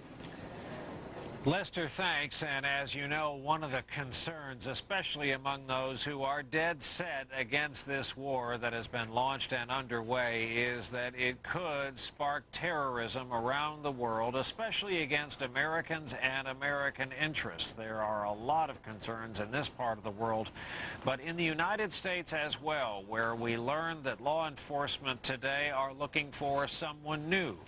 NBC News Justice correspondent Pete Williams is with us with the story. Pete. Brian, good evening to you. Yes, this has been a very rapidly moving development here over the past 24 hours as the FBI learned more about a man that they've been told by captured al-Qaeda members could be a key planner if there's to be another attack. Now they're trying to find him and they don't know where he is. As the police and National Guard fan out nationwide to protect potential terror targets, the FBI tonight is urgently seeking their help in finding a man believed to be a top al-Qaeda operative who could be in the U.S. He's identified as Adnan G. El-Shukrat Juma, 27 years old, around 5.5 feet tall, speaks fluent English, and as medic, he uses an inhaler. Investigators believe he's another Mohammed Atta, the key planner in the 9/11 attacks. And even more worrisome, he's believed to be a trained pilot. One of his Arabic nicknames is Jafar the Pilot. FBI agents today searched this house in Miramar, Florida, Shukrat Juma's last known address, questioning his parents. Agents believe he was in the United States after 9/11, but they don't know where he is now. His brother, Nidal, says Shukrat Juma is no terrorist. Is he a pilot? No. No? Did he go to flight school here? No. Even so, captured al-Qaeda members have told U.S. interrogators that Shukrat Juma would be central to the planning for any further terror attacks against Americans, either here or overseas. In Arizona, meantime, extra security was deployed to the Palo Verde power plant near Phoenix, the nation's largest nuclear generator. A response, officials say, to a specific threat. It was obviously serious enough and deemed to be credible enough that we've got several the appropriate federal agencies investigating. Tonight, officials say that threat now appears less credible. In the Northeast today, police and National Guardsmen from 3 states rode commuter trains and subways into New York, concerned that mass transit could be a target. We have close to 4,000 New York State National Guard troops deployed everywhere from the subways of New York to the borders of Canada. In Los Angeles, Mayor James Hahn inspected the city's water supply, where testing and security are both up. Hundreds of tests being performed, make sure that if anything does contaminate the water supply, we know about it instantly. That was the south side of 108. Washington, D.C. put its police officers on 12-hour shifts, and signs went up from Homeland Security with a number to use for calling in tips. And nationwide, extra security was especially visible at airports. Traffic backed up for half an hour this morning at Seattle-Tacoma as the National Guard searched cars. Cities and states determined to prevent acts of terror.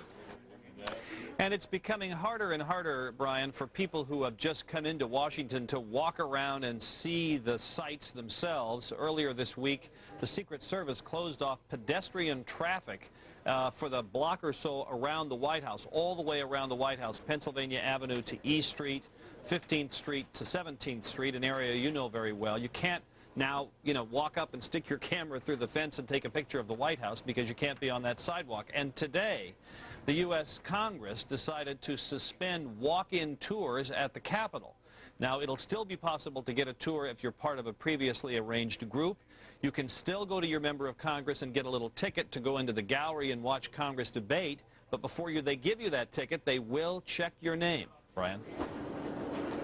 Pete, is there any correlation between the release of this story today, the guy they're looking for, and the start of the war in earnest today? Not directly. They've actually been interested in this person. They've known about him for several months, but he is a person who is very adept at using false identification. He apparently took al-Qaeda training in how to falsify documents. He travels with at least 4 passports. He's Saudi. He has a Saudi passport, Canadian, one from Trinidad, one from Guyana. He's very adept at slipping in and out of the country, and so when they first got onto him, they put out actually a wanted poster in February, but almost everything on it was wrong. His name was wrong, they had the wrong picture, and only recently have they decided, or have they discovered rather, how very, very important he is. So, no, I think the urgency with which they got the word out is directly related to the war, but their interest in him is something they've been developing for some time. Pete, it's always so striking when Americans travel to airports like Heathrow or Athens or Tel Aviv when the law enforcement people are walking around openly with giant automatic weapons, what's openly a machine gun and clearly visible. Is that the kind of society, certainly in our large public buildings like airports, that we are headed toward, at least in the short term? Yes, without question. I mean, every time we have gone to this code orange or high alert level, that's exactly what happened. You saw it after 9/11 in the immediate aftermath once the planes got flying again. You've seen it every time we've gone to code orange, and you will continue to see it every time we've gone to code orange. There's a continuing concern about air travel, Brian, and you know, I think most passengers would agree that the Transportation Security Administration, it has been much smoother. But in terms of the security you see, yes, very much that. Parking has been moved away from airport terminals. There are many more random searches of cars. And just today there was a hearing in Congress with some members of Congress very concerned still about the threat of shoulder-fired weapons, somebody firing a missile here in the U.S. at a plane, and the discussions about how to solve that problem, which of course is a long-term issue that's not directly related to the war. But you're right, every time we go to this, and certainly for the duration of the combat, we're going to see that heightened security in U.S. airports. Well, we needed a new aviation worry right about now. Pete Williams in our Washington Bureau tonight. Pete, as always, thanks. Yes, sir. As we said all day long, our indicator was the warning sirens, and in some cases, the concussions of these missiles coming in to Kuwait from Iraq. Our other warning, my colleague Dana Lewis, who is covering the 101st Airborne, would hear about the warnings first. That's because that unit is forward-based in the desert not far from here. Here now, Dana's day with the elite Army unit. 12:45 Kuwaiti time, the alarm sounds at Camp New York. Soldiers from the 101st caught off guard. Still intense, they understand this is no drill. Incoming missiles, the first of the war. A bunker offers protection from explosions and shrapnel. As you can see, all of these soldiers, they have now moved into the bunkers. In chemical drills, soldiers often talk and joke in the bunker. Today, an eerie silence. Is it unnerving for you? Yeah, anytime you're going to get insecticide for people on you, it is. I mean, who wouldn't it be unnerving for? 28 minutes, we get the all-clear signal. No sign of chemical or biological agents. We can leave the bunker. Sergeant Ken Krause fought in the First Gulf War, lived in one of these chemical suits for a month. His job to train soldiers to stay safe. And today, he prays he trained them well. I've talked with a few of them that are truly nervous about all this, and I try to reassure them that I have tested a lot of this gear. It works. Should I take these shoes off? Today, he tells me to check my suit. A mix-up in serial numbers means some soldiers got 2 pants or 2 jackets instead of pants and a jacket. My suit checks out. 5:30, a warning the Iraqis will fire more missiles. First, soldiers are told helmets and body armor only. There are reports, and I don't know the exact basis for them, that there may be an incoming heavy barrage of missiles from Iraq, and that may happen within the next 15 to 20 minutes. Then the alarm sounds for gas masks. The entire base, hundreds of soldiers run for bunkers. And over the next hour, from daylight to dusk, we mask and unmask, do it all over again 3 times. Soldiers emerge exhausted, frayed nerves. We just sit here and wait for the scuds or whatever to come at us. And so it's just the nerve-wracking of waiting for something to happen. Tonight, his fellow soldiers crowd around a TV monitor, straining to hear any news on units already fighting across the Iraqi border. Dana Lewis reporting from the field tonight, the 101st Airborne, and even since he filed that piece, it happened yet again. 2 concussions. Sadly, this time the warning sirens came after we heard about impact, and then the all clear. A couple more questions for for Colonel. God, I just changed your rank, Tony Corrin, before we go. Tony, what news will you hope to hear when you wake up tomorrow morning and turn on the coverage of perhaps any overnight activities? What will tell you this thing is progressing? And on a different track, what will tell you there is something going on preventing perhaps the air war from going again in earnest in Baghdad? Well, I think the lack of a significant strike, a shock and awe, may be our best indicator that there continues to be something going on there.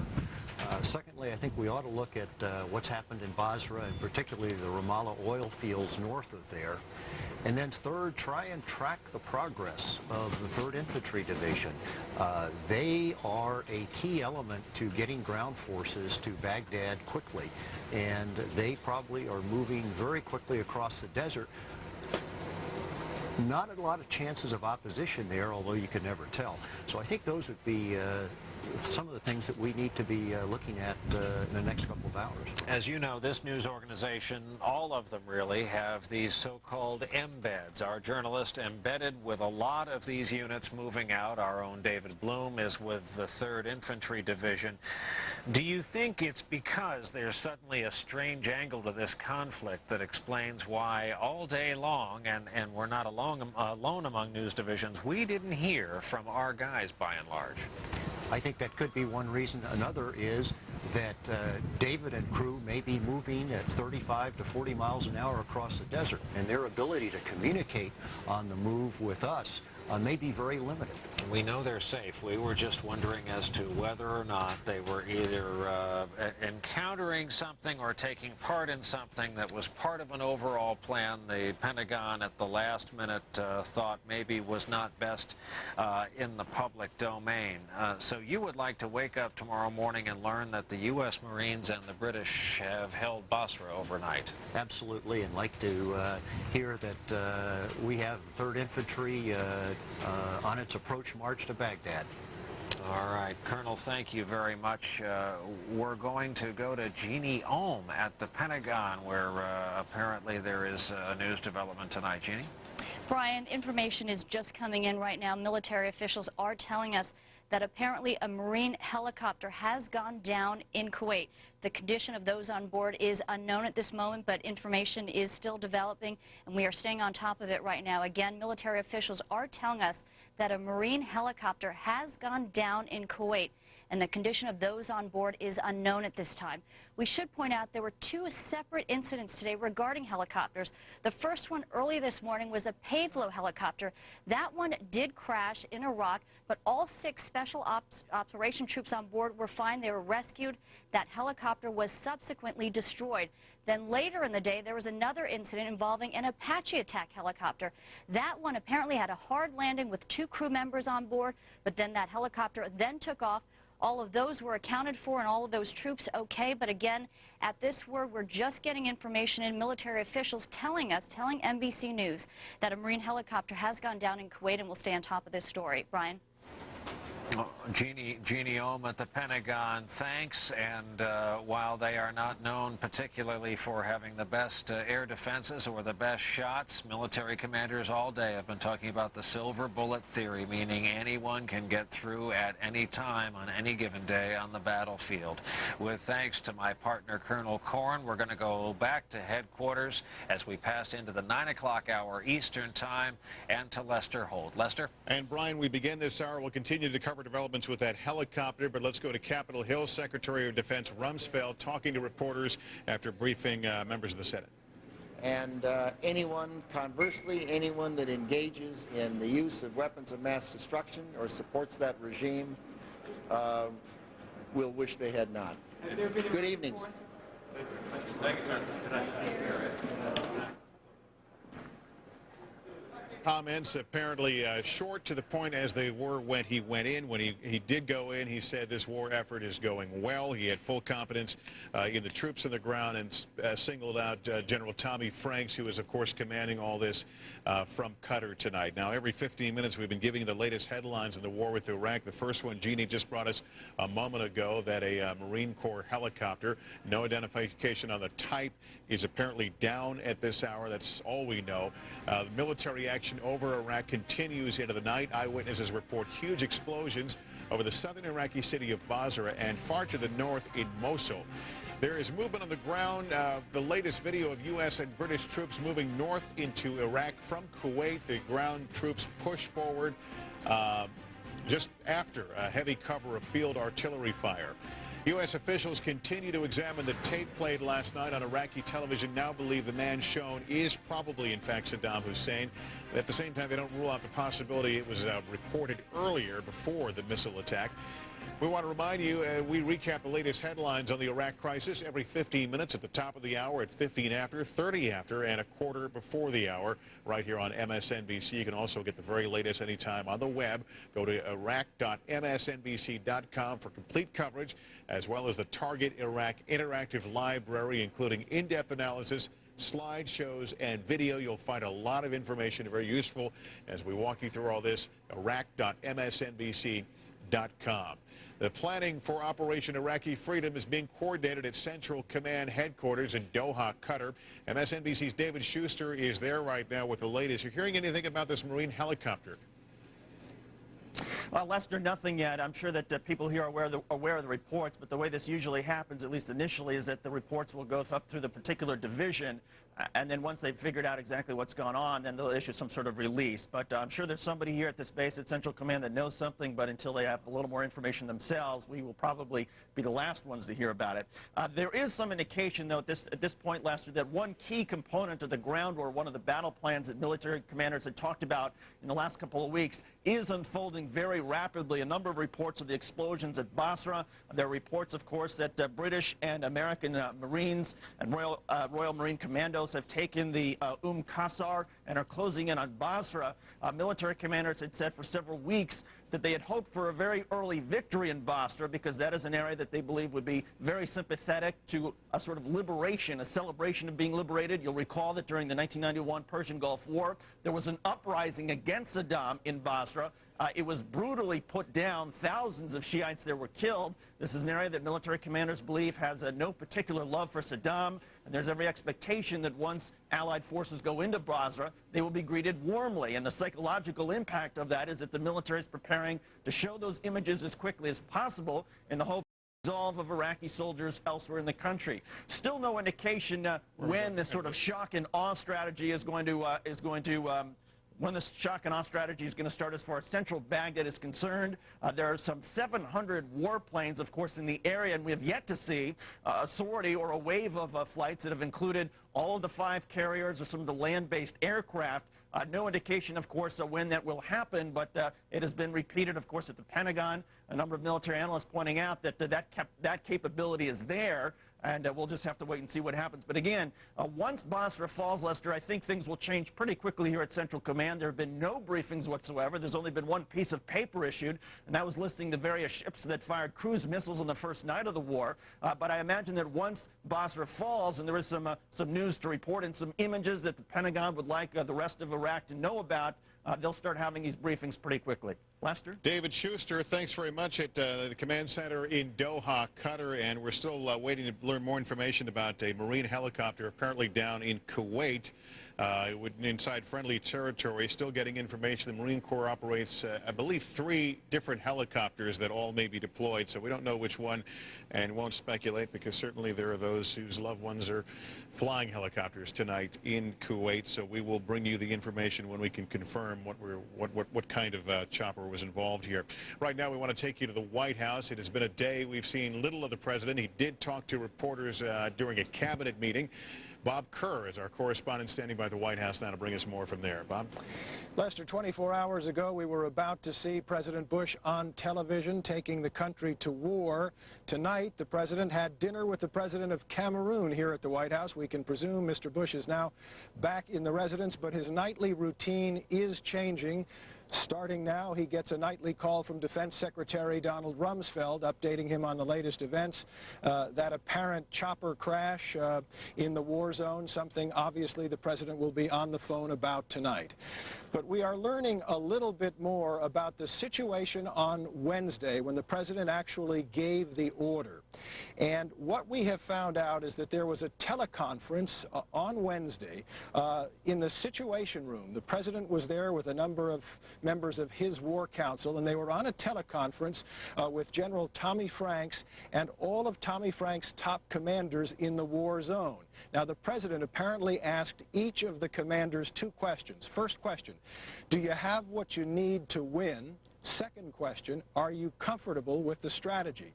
Went around the group, each of the commanders apparently answered yes to that. Then the president gave the order to execute the strategy and commence the Operation Iraqi Freedom. Now we're told that General Franks at that point saluted the president on this teleconference, said, "God bless America," and the president saluted back. Lester.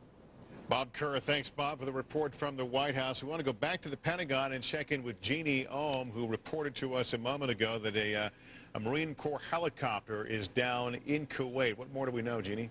Lester, we're led to believe that more information could be forthcoming soon. Again, just to recap what we learned a short time ago, apparently a Marine helicopter has gone down in Kuwait, and the condition of those on board is unknown at this hour. Again, information is still very sketchy, and we should have people keep in mind, earlier today, we were given reports that an Apache helicopter had reported gunfire and had to go down and had to crash. That turned out not to be the case. Later, officials clarified that by saying it had a hard landing. The two crew members on board the Apache helicopter were fine and they resumed their flight. But again, so at this point, we need to caution the information is preliminary. But according to a military official, there are signs that a Marine helicopter has gone down in Kuwait, not Iraq, in Kuwait, and the condition of those on board are unknown. But again, we are led to believe that more information could be forthcoming soon. Lester? It is tricky flying in the darkness and, of course, the dust there. Jeannie, why have you?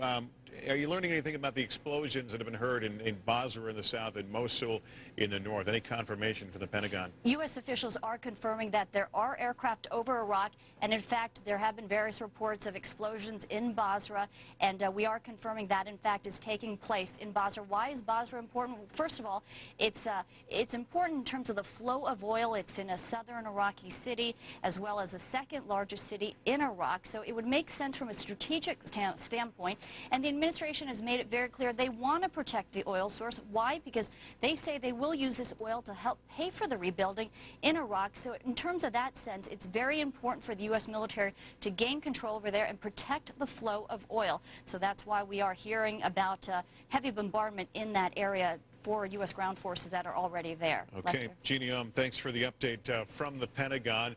All day long, we have been wondering openly about that picture of Saddam Hussein that appeared on Iraqi television last night. It wasn't long after those air attacks, which, by the way, occurred roughly 24 hours ago in Baghdad. Well, we get more now on the U.S. government trying to figure out what it all means from NBC Chief Foreign Affairs Correspondent Andrea Mitchell. Tonight, U.S. officials say the man on Iraqi television probably was Saddam Hussein, but that does not necessarily mean he survived the attack. A visibly rattled Saddam Hussein, if it is Saddam Hussein, appearing 3 hours after the U.S. hit the fortified compound where the CIA believed he and his two sons were staying, along with other top leaders of the regime. NBC News has learned the location the U.S. targeted was the family's residential compound just south of Baghdad. They tracked Saddam there through electronic intercepts. On television afterwards, Saddam looked different, wearing thick glasses. Glasses generally are seen more as a sign of weakness and not a virile man, and so it's puzzling why that was done last night. One government theory, Saddam was asleep when the bombs hit and afterwards couldn't find his own reading glasses. But why did the Iraqi leader, who usually reads smoothly off a teleprompter, speak haltingly from notes? Amir Tahiri has interviewed him. This was something handwritten, if you like, homework book. Whoever wrote it did it under very limited circumstances. So is this the real Saddam? The U.S. is now using voice print technology to make sure. But could he have pre-taped the message? That's also being studied. To try to date the tape as well, given that it may have some impact on whether he survived or not. Although he mentions the date, March 20th, U.S. officials say he may have recorded several versions in preparation for just such an attack. U.S. officials say this case was not disinformation to shake up the regime, like rumors earlier this week that Deputy Prime Minister Tariq Aziz had defected. But it is a technique the U.S. uses to force officials to appear publicly so they can be more easily targeted. Even if the U.S. did not get Saddam, officials still hope they killed other leaders of the regime, possibly including his powerful son and heir apparent, Qusay. Andrea Mitchell, NBC News at the State Department. Defense Secretary Donald Rumsfeld on Capitol Hill briefing members of the U.S. Senate tonight and briefly making comments to reporters on his way out of the Capitol. Here's what he had to say. There are communications in every conceivable mode and method, public and private, to the Iraqi forces that they can act with honor and turn over their weapons and walk away from them, and they will not be hurt. And conversely, anyone that engages in the use of weapons of mass destruction or supports that regime will wish they had not. Good evening. Secretary of State Donald Rumsfeld, and as America and much of the world, people were glued to the TV watching battle scenes from Iraq. Others were taking to the streets in protest. In this country, New York City, there were protests, and in Chicago here this evening. This is a picture of folks who gathered on Lakeshore Drive, brought traffic to a standstill. Even at this hour, police still trying to move this crowd off of Lakeshore Drive. One arrest reported. Police in riot gear on horseback as well, trying to deal with the crowd situation. And this scene was mirrored in many places across Europe today. NBC's Don Fertangelo has our report. Pick a corner of the world. American and British troops get out of Iraq. And there was likely protest. Very loud. Some very large, anti-war, anti-American protest. In Athens, 100,000 marched. In Tokyo and Brussels, a collective voice rising against U.S. military action in Iraq. Even world leaders joined in, the most defiant, Russian President Vladimir Putin, calling it a mistake and for it to end. In Brussels at the European Union, Britain's Tony Blair and France's Jacques Chirac were together, but with many fences to mend. Earlier, Blair spoke to his country. I know this course of action has produced deep divisions of opinion in our country. But I know also the British people will now be united. Al Jazeera, the Arab television network, reported it was Iraqi civilian sites that were attacked last night in Baghdad. And Arab countries were voicing both condemnation for the U.S. and contempt for Saddam Hussein for not stepping aside. Mansour Fahmy in Cairo. Because the American government has completely proved itself as being arrogant and completely blind to what is really going on and how Arabs, Muslims, Christian Arabs feel. But in Paris, with overwhelming support for France's hard line against a second UN resolution, a voice of dissent. What's happening in Iraq is very, it's not democratic, so it's a good decision from the USA. But why so much opposition to the U.S.? A recent poll by the Pew Research Center shows views of the U.S. and Europe, especially France, Germany, and Italy, have fallen dramatically in the past 3 years. We are the sole superpower. We're so powerful, that power creates resentment and suspicion. And another protest here outside Parliament in Great Britain, where half the people in this country oppose this conflict, even though now their own British troops are engaged in war. Dawn Fertangelo, NBC News, London. Don Fratangelo, thanks very much. And we want to take another look at Baghdad. We keep an eye. It was about this time last night that the airstrikes began. It is about an hour now. Sunrise there is a little less than an hour from now. We continue to watch. Baghdad was hit about 9 o'clock their time tonight with that about 10-minute barrage of specific buildings, ministry buildings taken out in the kind of elite area, as it's been described, of Baghdad. We'll continue to watch this picture. We're also waiting for more information about a U.S. Marine helicopter reportedly down in Kuwait, in friendly territory. There's no word on what kind of chopper or the status of the crew. We're awaiting more information from the Pentagon. Right now, I'm joined by retired Army Colonel Ken Allard here to get a bit of perspective on some of the things that have transpired here over the last hour. First of all, let's talk about what's happening up here in Mosul. There have been reports of explosions around Mosul. This is in the north and an area that's barely in the control of the Iraqis here. This is Kurdish territory just above. Yeah, and that's extremely interesting because, again, the idea is as rapidly as we can in this operation to do two things. Number one, to separate Saddam Hussein from his military and to separate Saddam Hussein from his country, to rapidly make him the mayor of Baghdad and nothing more than that. So you take a look at Mosul, and as you pointed out, Lester, that is absolutely right on the border of effective Iraqi control. You've got the Kurds up there, so my strong suspicion is that those are preparatory strikes toward a movement by ground forces, we know not which. They could be Kurds, they could be ours. Very, very hard to tell, but it is exactly the kind of thing that you expect to see prior to forces moving into an area like that. Could this be the U.S. using its newfound freedom to overfly Turkey to get down into the north, or could it be cruise missiles coming down? Either one or both. It's obviously way far north of any aircraft carrying the Persian Gulf or even Kuwait. But it simply means that you can attack these guys from now at least 270 degrees of the compass. And I think we will use that freedom. Let's talk about also reports of explosions in Basra. That we have a little clearer picture on. We know that U.S. forces now have been moving on tanks, have been moving into Iraq. Do you think, first of all, that Basra could be taken by this time tomorrow? I actually do, simply because of the fact that you have an overwhelming U.S. force, actually a British force as well. This is a real coalition at this point. You've also got Army and Marine forces.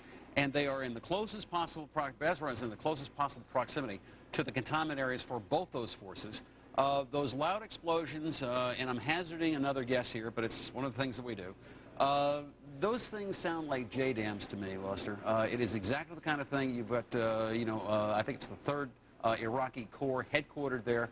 And it's a pretty good incentive to those guys. It's a pretty nice message to send to them. We've heard the Marines will try and move up and take Basra. Will other units perhaps bypass and head on up to Baghdad? It depends on the resistance. I'll give you a good infantry answer. It depends on the situation. If you have that kind of resistance, those forces move in and reinforce. If not, they haul and keep on going. All right. I want to talk about some of the weapons we saw earlier in the very grainy video of the preparatory fire before these units moved across. Yeah. They used a multiple launch system. They used a self-propelled Paladin? Yep. Paladin howitzer. 155 SP. And talk about the kind of firepower that a bunch of those can lay down on a field. You don't want to be on the receiving end. It is a tremendous incentive, and as much emphasis as we properly put on things like JDAM and JSOW, all the rest of these things, I will just simply tell you that, artillery, if it is well delivered on a battlefield in the way that we do it, is just a terribly, terribly devastating thing. I want to quickly move along to Baghdad and the fact that we've seen fairly limited, very specific targeting there in the bomb strikes.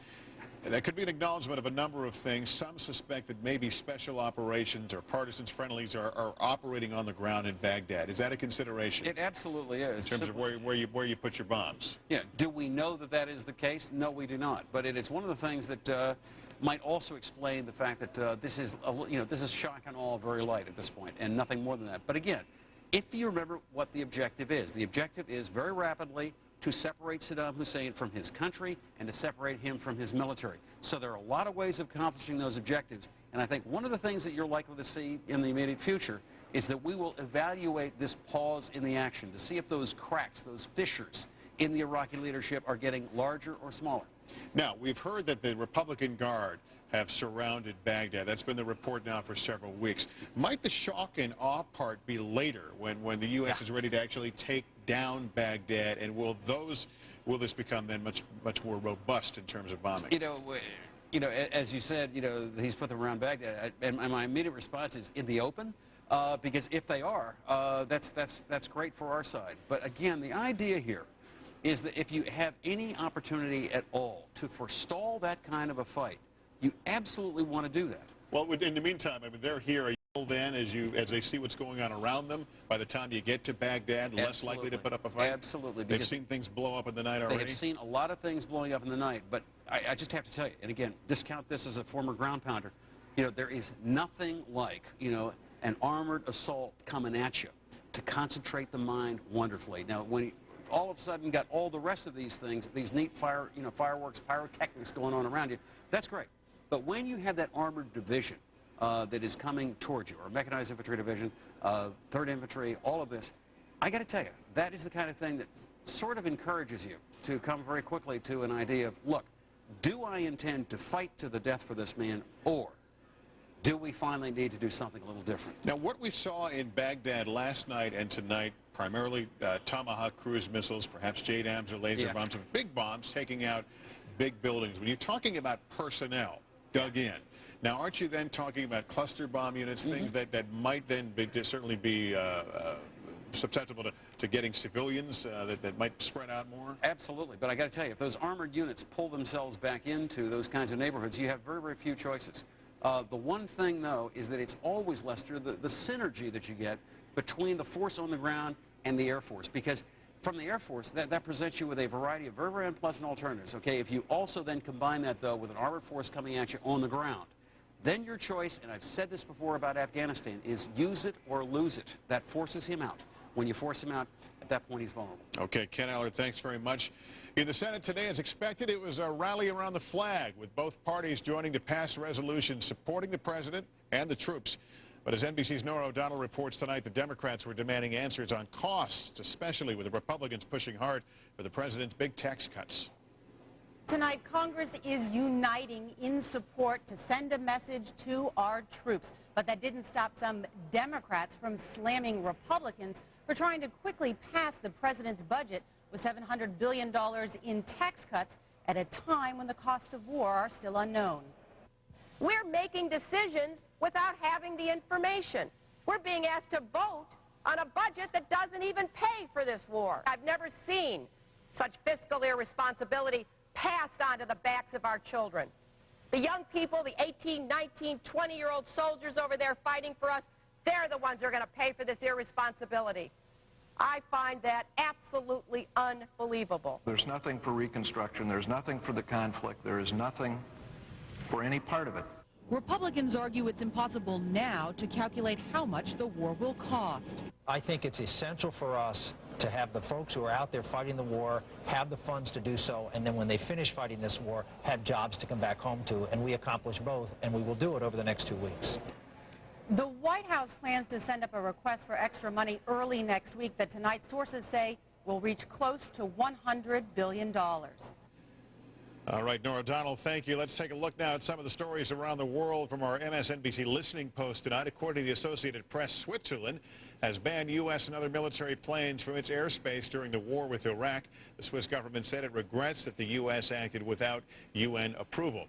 The London Telegraph reporting that a team of U.S. experts will be scouring the international banking system to shut down Saddam Hussein's vast resources that, in effect, could destroy his chances of survival. And in today's Globe and Mail from Canada, Prime Minister Jean Chrétien is telling his country that the time for Iraq debate is over and Canadians must now face the reality that war has started. Debate has been raging within the government there, and polls show the majority of the public opposes the war.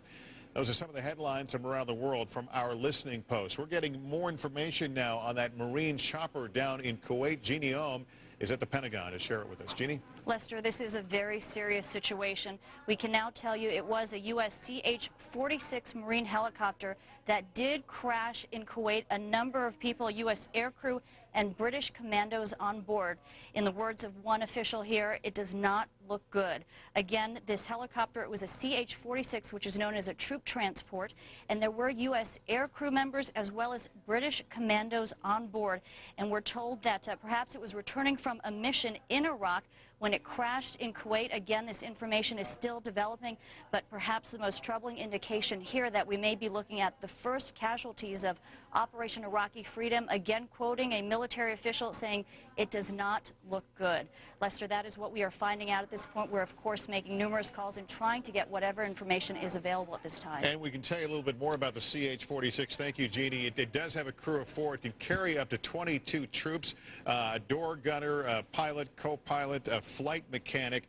It's also used for heavy lift. It's one of the oldest in the Marine and Navy inventory, the first of them produced in 1964. It has those distinctive 2 rotors. Again, this is a heavy lift chopper. Recently, our Bob Arnott, who is attached or embedded with a Marine unit that operates this kind of chopper, took us on board and showed us what a tricky challenge it is flying that kind of chopper at night. The pilots on their night vision goggles, all chopper pilots having to deal with a lack of, obviously, dealing with using those. Also, that the dust that those rotor blades can kick up, it can be very, very tricky business flying a helicopter in the desert. No word of the circumstances of what brought this one down. It went down in friendly territory, but again, it can carry as many as 22 troops in addition to a crew of 4. Ken Allard's back with us. These are workhorse choppers, but they carry a lot of souls on board. I mean, they are absolutely the key to most of the things that we do these days that give the United States Army, the United States Marine Corps, the mobility that they have, which is unmatched by any other military in the world. But again, there's no such thing as a free lunch, Lester. And with those capabilities come vulnerabilities. And with a helicopter in the desert, as you pointed out, come sudden, unexpected events. Things like sandstorms, things like where you suddenly lose the distinction between what is the air and what is the ground, because they look remarkably alike under those kinds of circumstances. And something I've noted you know, I do a lot of military aviation stories, is that there are peacetime rules and there are wartime rules. There are certain things you simply don't do in peacetime. But when the balloon goes up, I don't want to say you cut corners, but you take calculated risk that you wouldn't normally do on a training range in California. And part of what you do in training is to understand what is the nature of the risk that in wartime you may be forced to take, simply because of the fact that at that point, what is paramount is the mission, okay? And there's a conscious setting aside of those things that you have to do in training in peacetime versus what you know you have to do in times of war. So we have no idea, of course, you know, what was the thing that brought this particular bird down. But from what we've seen in Afghanistan, if you take a look at the things that have happened there, I don't have the exact figures, but anecdotally, it just seems to me that we have lost far more people in exactly these kinds of accidents than we've lost by almost any other cause I can think of. And I'm very sensitive reporting these stories. There are families out there who know that their loved ones either operate or fly these sorts of choppers. We don't have any information on casualties other than what Jeannie said. Officials say it doesn't look good. It is a chopper that does carry a number of troops, in this case apparently British and American troops on board, a Marine helicopter, the CH-46, the twin rotor blades. It went down in Kuwait in friendly territory. Jeannie saying perhaps it had come back from a combat mission. We know that choppers, both Army and Marine helicopters, and I suspect Air Force Special Operations choppers had been taking troops across the border today, inserting them. Is this the kind of chopper that would take on almost that low-level ingress, inserting troops covertly? It absolutely would, because part of what those guys do is they fly nap of the earth. And happened in the early stages of Desert Storm, and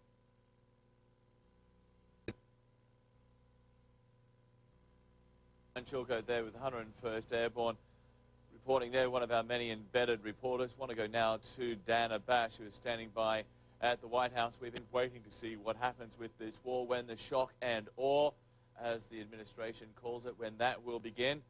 We're hoping that Dana Bash can give us some insights into that. Dana, what are you hearing from the administration? Well, unclear exactly when the so-called shock and awe will begin. Perhaps the Pentagon might have a better answer to that, because they're being very cautious at the White House as to what they're saying about the military campaign. But as for the president, John, he had a very interesting meeting tonight. He met with the president of Cameroon. It's very interesting because it shows what a difference a week makes. Just last week, the White House was trying desperately to get the vote of Cameroon at the UN Security Council when they were still trying to get that second UN resolution through the Security Council. That obviously is a moot point at this point, but the president did have that meeting tonight. Also, the president spent most of his day-to-day, John, in the Oval Office meeting with some of his top advisors. With us now on the video phone from southern Afghanistan with an update. Geraldo, good morning. Good morning, Shep. First, let me say that that Chinook that went down is the Marine version of the very same aircraft that we flew out from Kandahar here to the rugged high desert of Afghanistan. It is a very reliable aircraft. In fact, the GIs we were with infinitely prefer it to, say, the Black Hawk. The Black Hawk they sometimes call the Land Dart, the Sikorsky Land Dart, a very pejorative description. But that Chinook, they love it. It has great lift capacity. It can survive even an RPG, so that is an extraordinarily unfortunate incident. And now, to the extent I can, let me tell you where I am. We're in the high desert, rugged country of southern Afghanistan. I can't disclose the location in exchange for the elite 82nd Airborne Division allowing the first ever live coverage of an ongoing military operation. I promised not to reveal very many of the specifics of Operation Valiant Strike, this massive operation involving the 1st Brigade of the 82nd Airborne. It began with the launch of those Chinooks, Black Hawk helicopters, Apache gunships, under the command of Colonel John Campbell, the mission to deny sanctuary to hostile Taliban or leftover al-Qaeda, to disrupt their activities. The reason this mission was launched, we are told, intelligence intercepts, very provocative, maybe including some high-value targets, some HVTs on the most wanted list. I don't need to name them. I'm sure our audience knows them all too well. Acting on that intelligence, this massive air armada hit 3 villages yesterday. This is the 2nd day of this mission. We watched as the troopers of the 82nd separated the men from the women in these villages, then conducted search, seizing some armament, AK-47s, bags of ammunition, and so forth. But at some point, I asked the commander of Task Force Devil, Colonel John Campbell, this very astute and sharp soldier, how he could tell the difference between the average Joe and the the Joe Taliban. Here's Colonel Campbell. How do you tell a bad guy from just a guy hanging out? That's a great question. Great question. It's very tough. There's not really a uniform that you look at, but as the guys gain experience over here, they can tell guys that are being hostile toward them. Guys are carrying weapons, guys are pointing weapons at them. That gives them a distinctive edge to know that they're probably bad guys. You see folks that you see here in the background that you've been shooting before, regular villagers for the most part. The U.S. soldiers here, the Coalition Task Force soldiers, have great respect and understand the cultures and customs of the villagers here. They treat them with great respect. I think the villagers understand that piece of it. So the most provocative thing, Chip, as you and I discussed in the early morning hours after the bombing of Baghdad, these two operations simultaneous virtually, this one beginning 15 minutes later. If it was just coincidence, well, so be it. But clearly, everyone expected that an attack on Iraq would be an occasion for the terrorists to rear their ugly heads and come out of hiding and to attack American interests everywhere. This mission is to suppress them. So it certainly seems as if the two are compatible, and I doubt coincidental, but so be it. Jeff, back to you from the high desert of Afghanistan. So be it, Geraldo. Our best to those there. Geraldo Rivera, live in southeastern Afghanistan. Thank you. With us now, Fox News contributor Newt Gingrich, former Speaker of the House, and with us from our Washington newsroom. Mr. Speaker, good to see you. And today, very interesting, the unanimous resolution supporting the activities and the President and the troops and all the rest. I think that's actually a very good sign that the Senate came together in a nonpartisan way and voted to indicate that once the decision had been made that Americans were uniting behind the President. I think most Americans agree with that. I think that's the way we ought to operate as a country.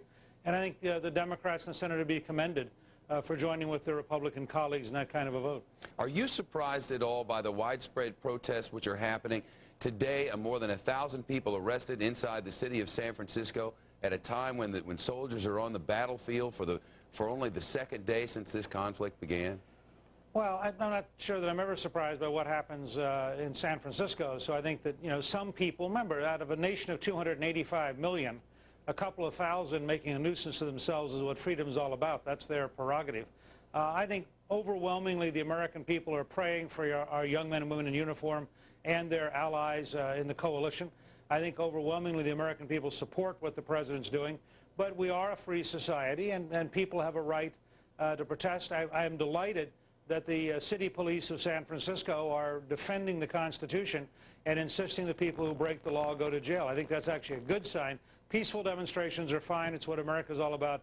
Non-peaceful demonstrations are not acceptable and are breaking the law. Newt, we'll get back to you in just a second. We have some breaking news going on in the Kuwaiti desert along the border with Iraq. We can't give you exact locations for obvious reasons, but once again, it's Rick Leventhal in the middle of it all. He's on the phone now. Rick, tell us what you're seeing and hearing. Let me hold the phone up, Shepard. We've got a lot of concussions going off, a lot of heavy artillery. Listen to this.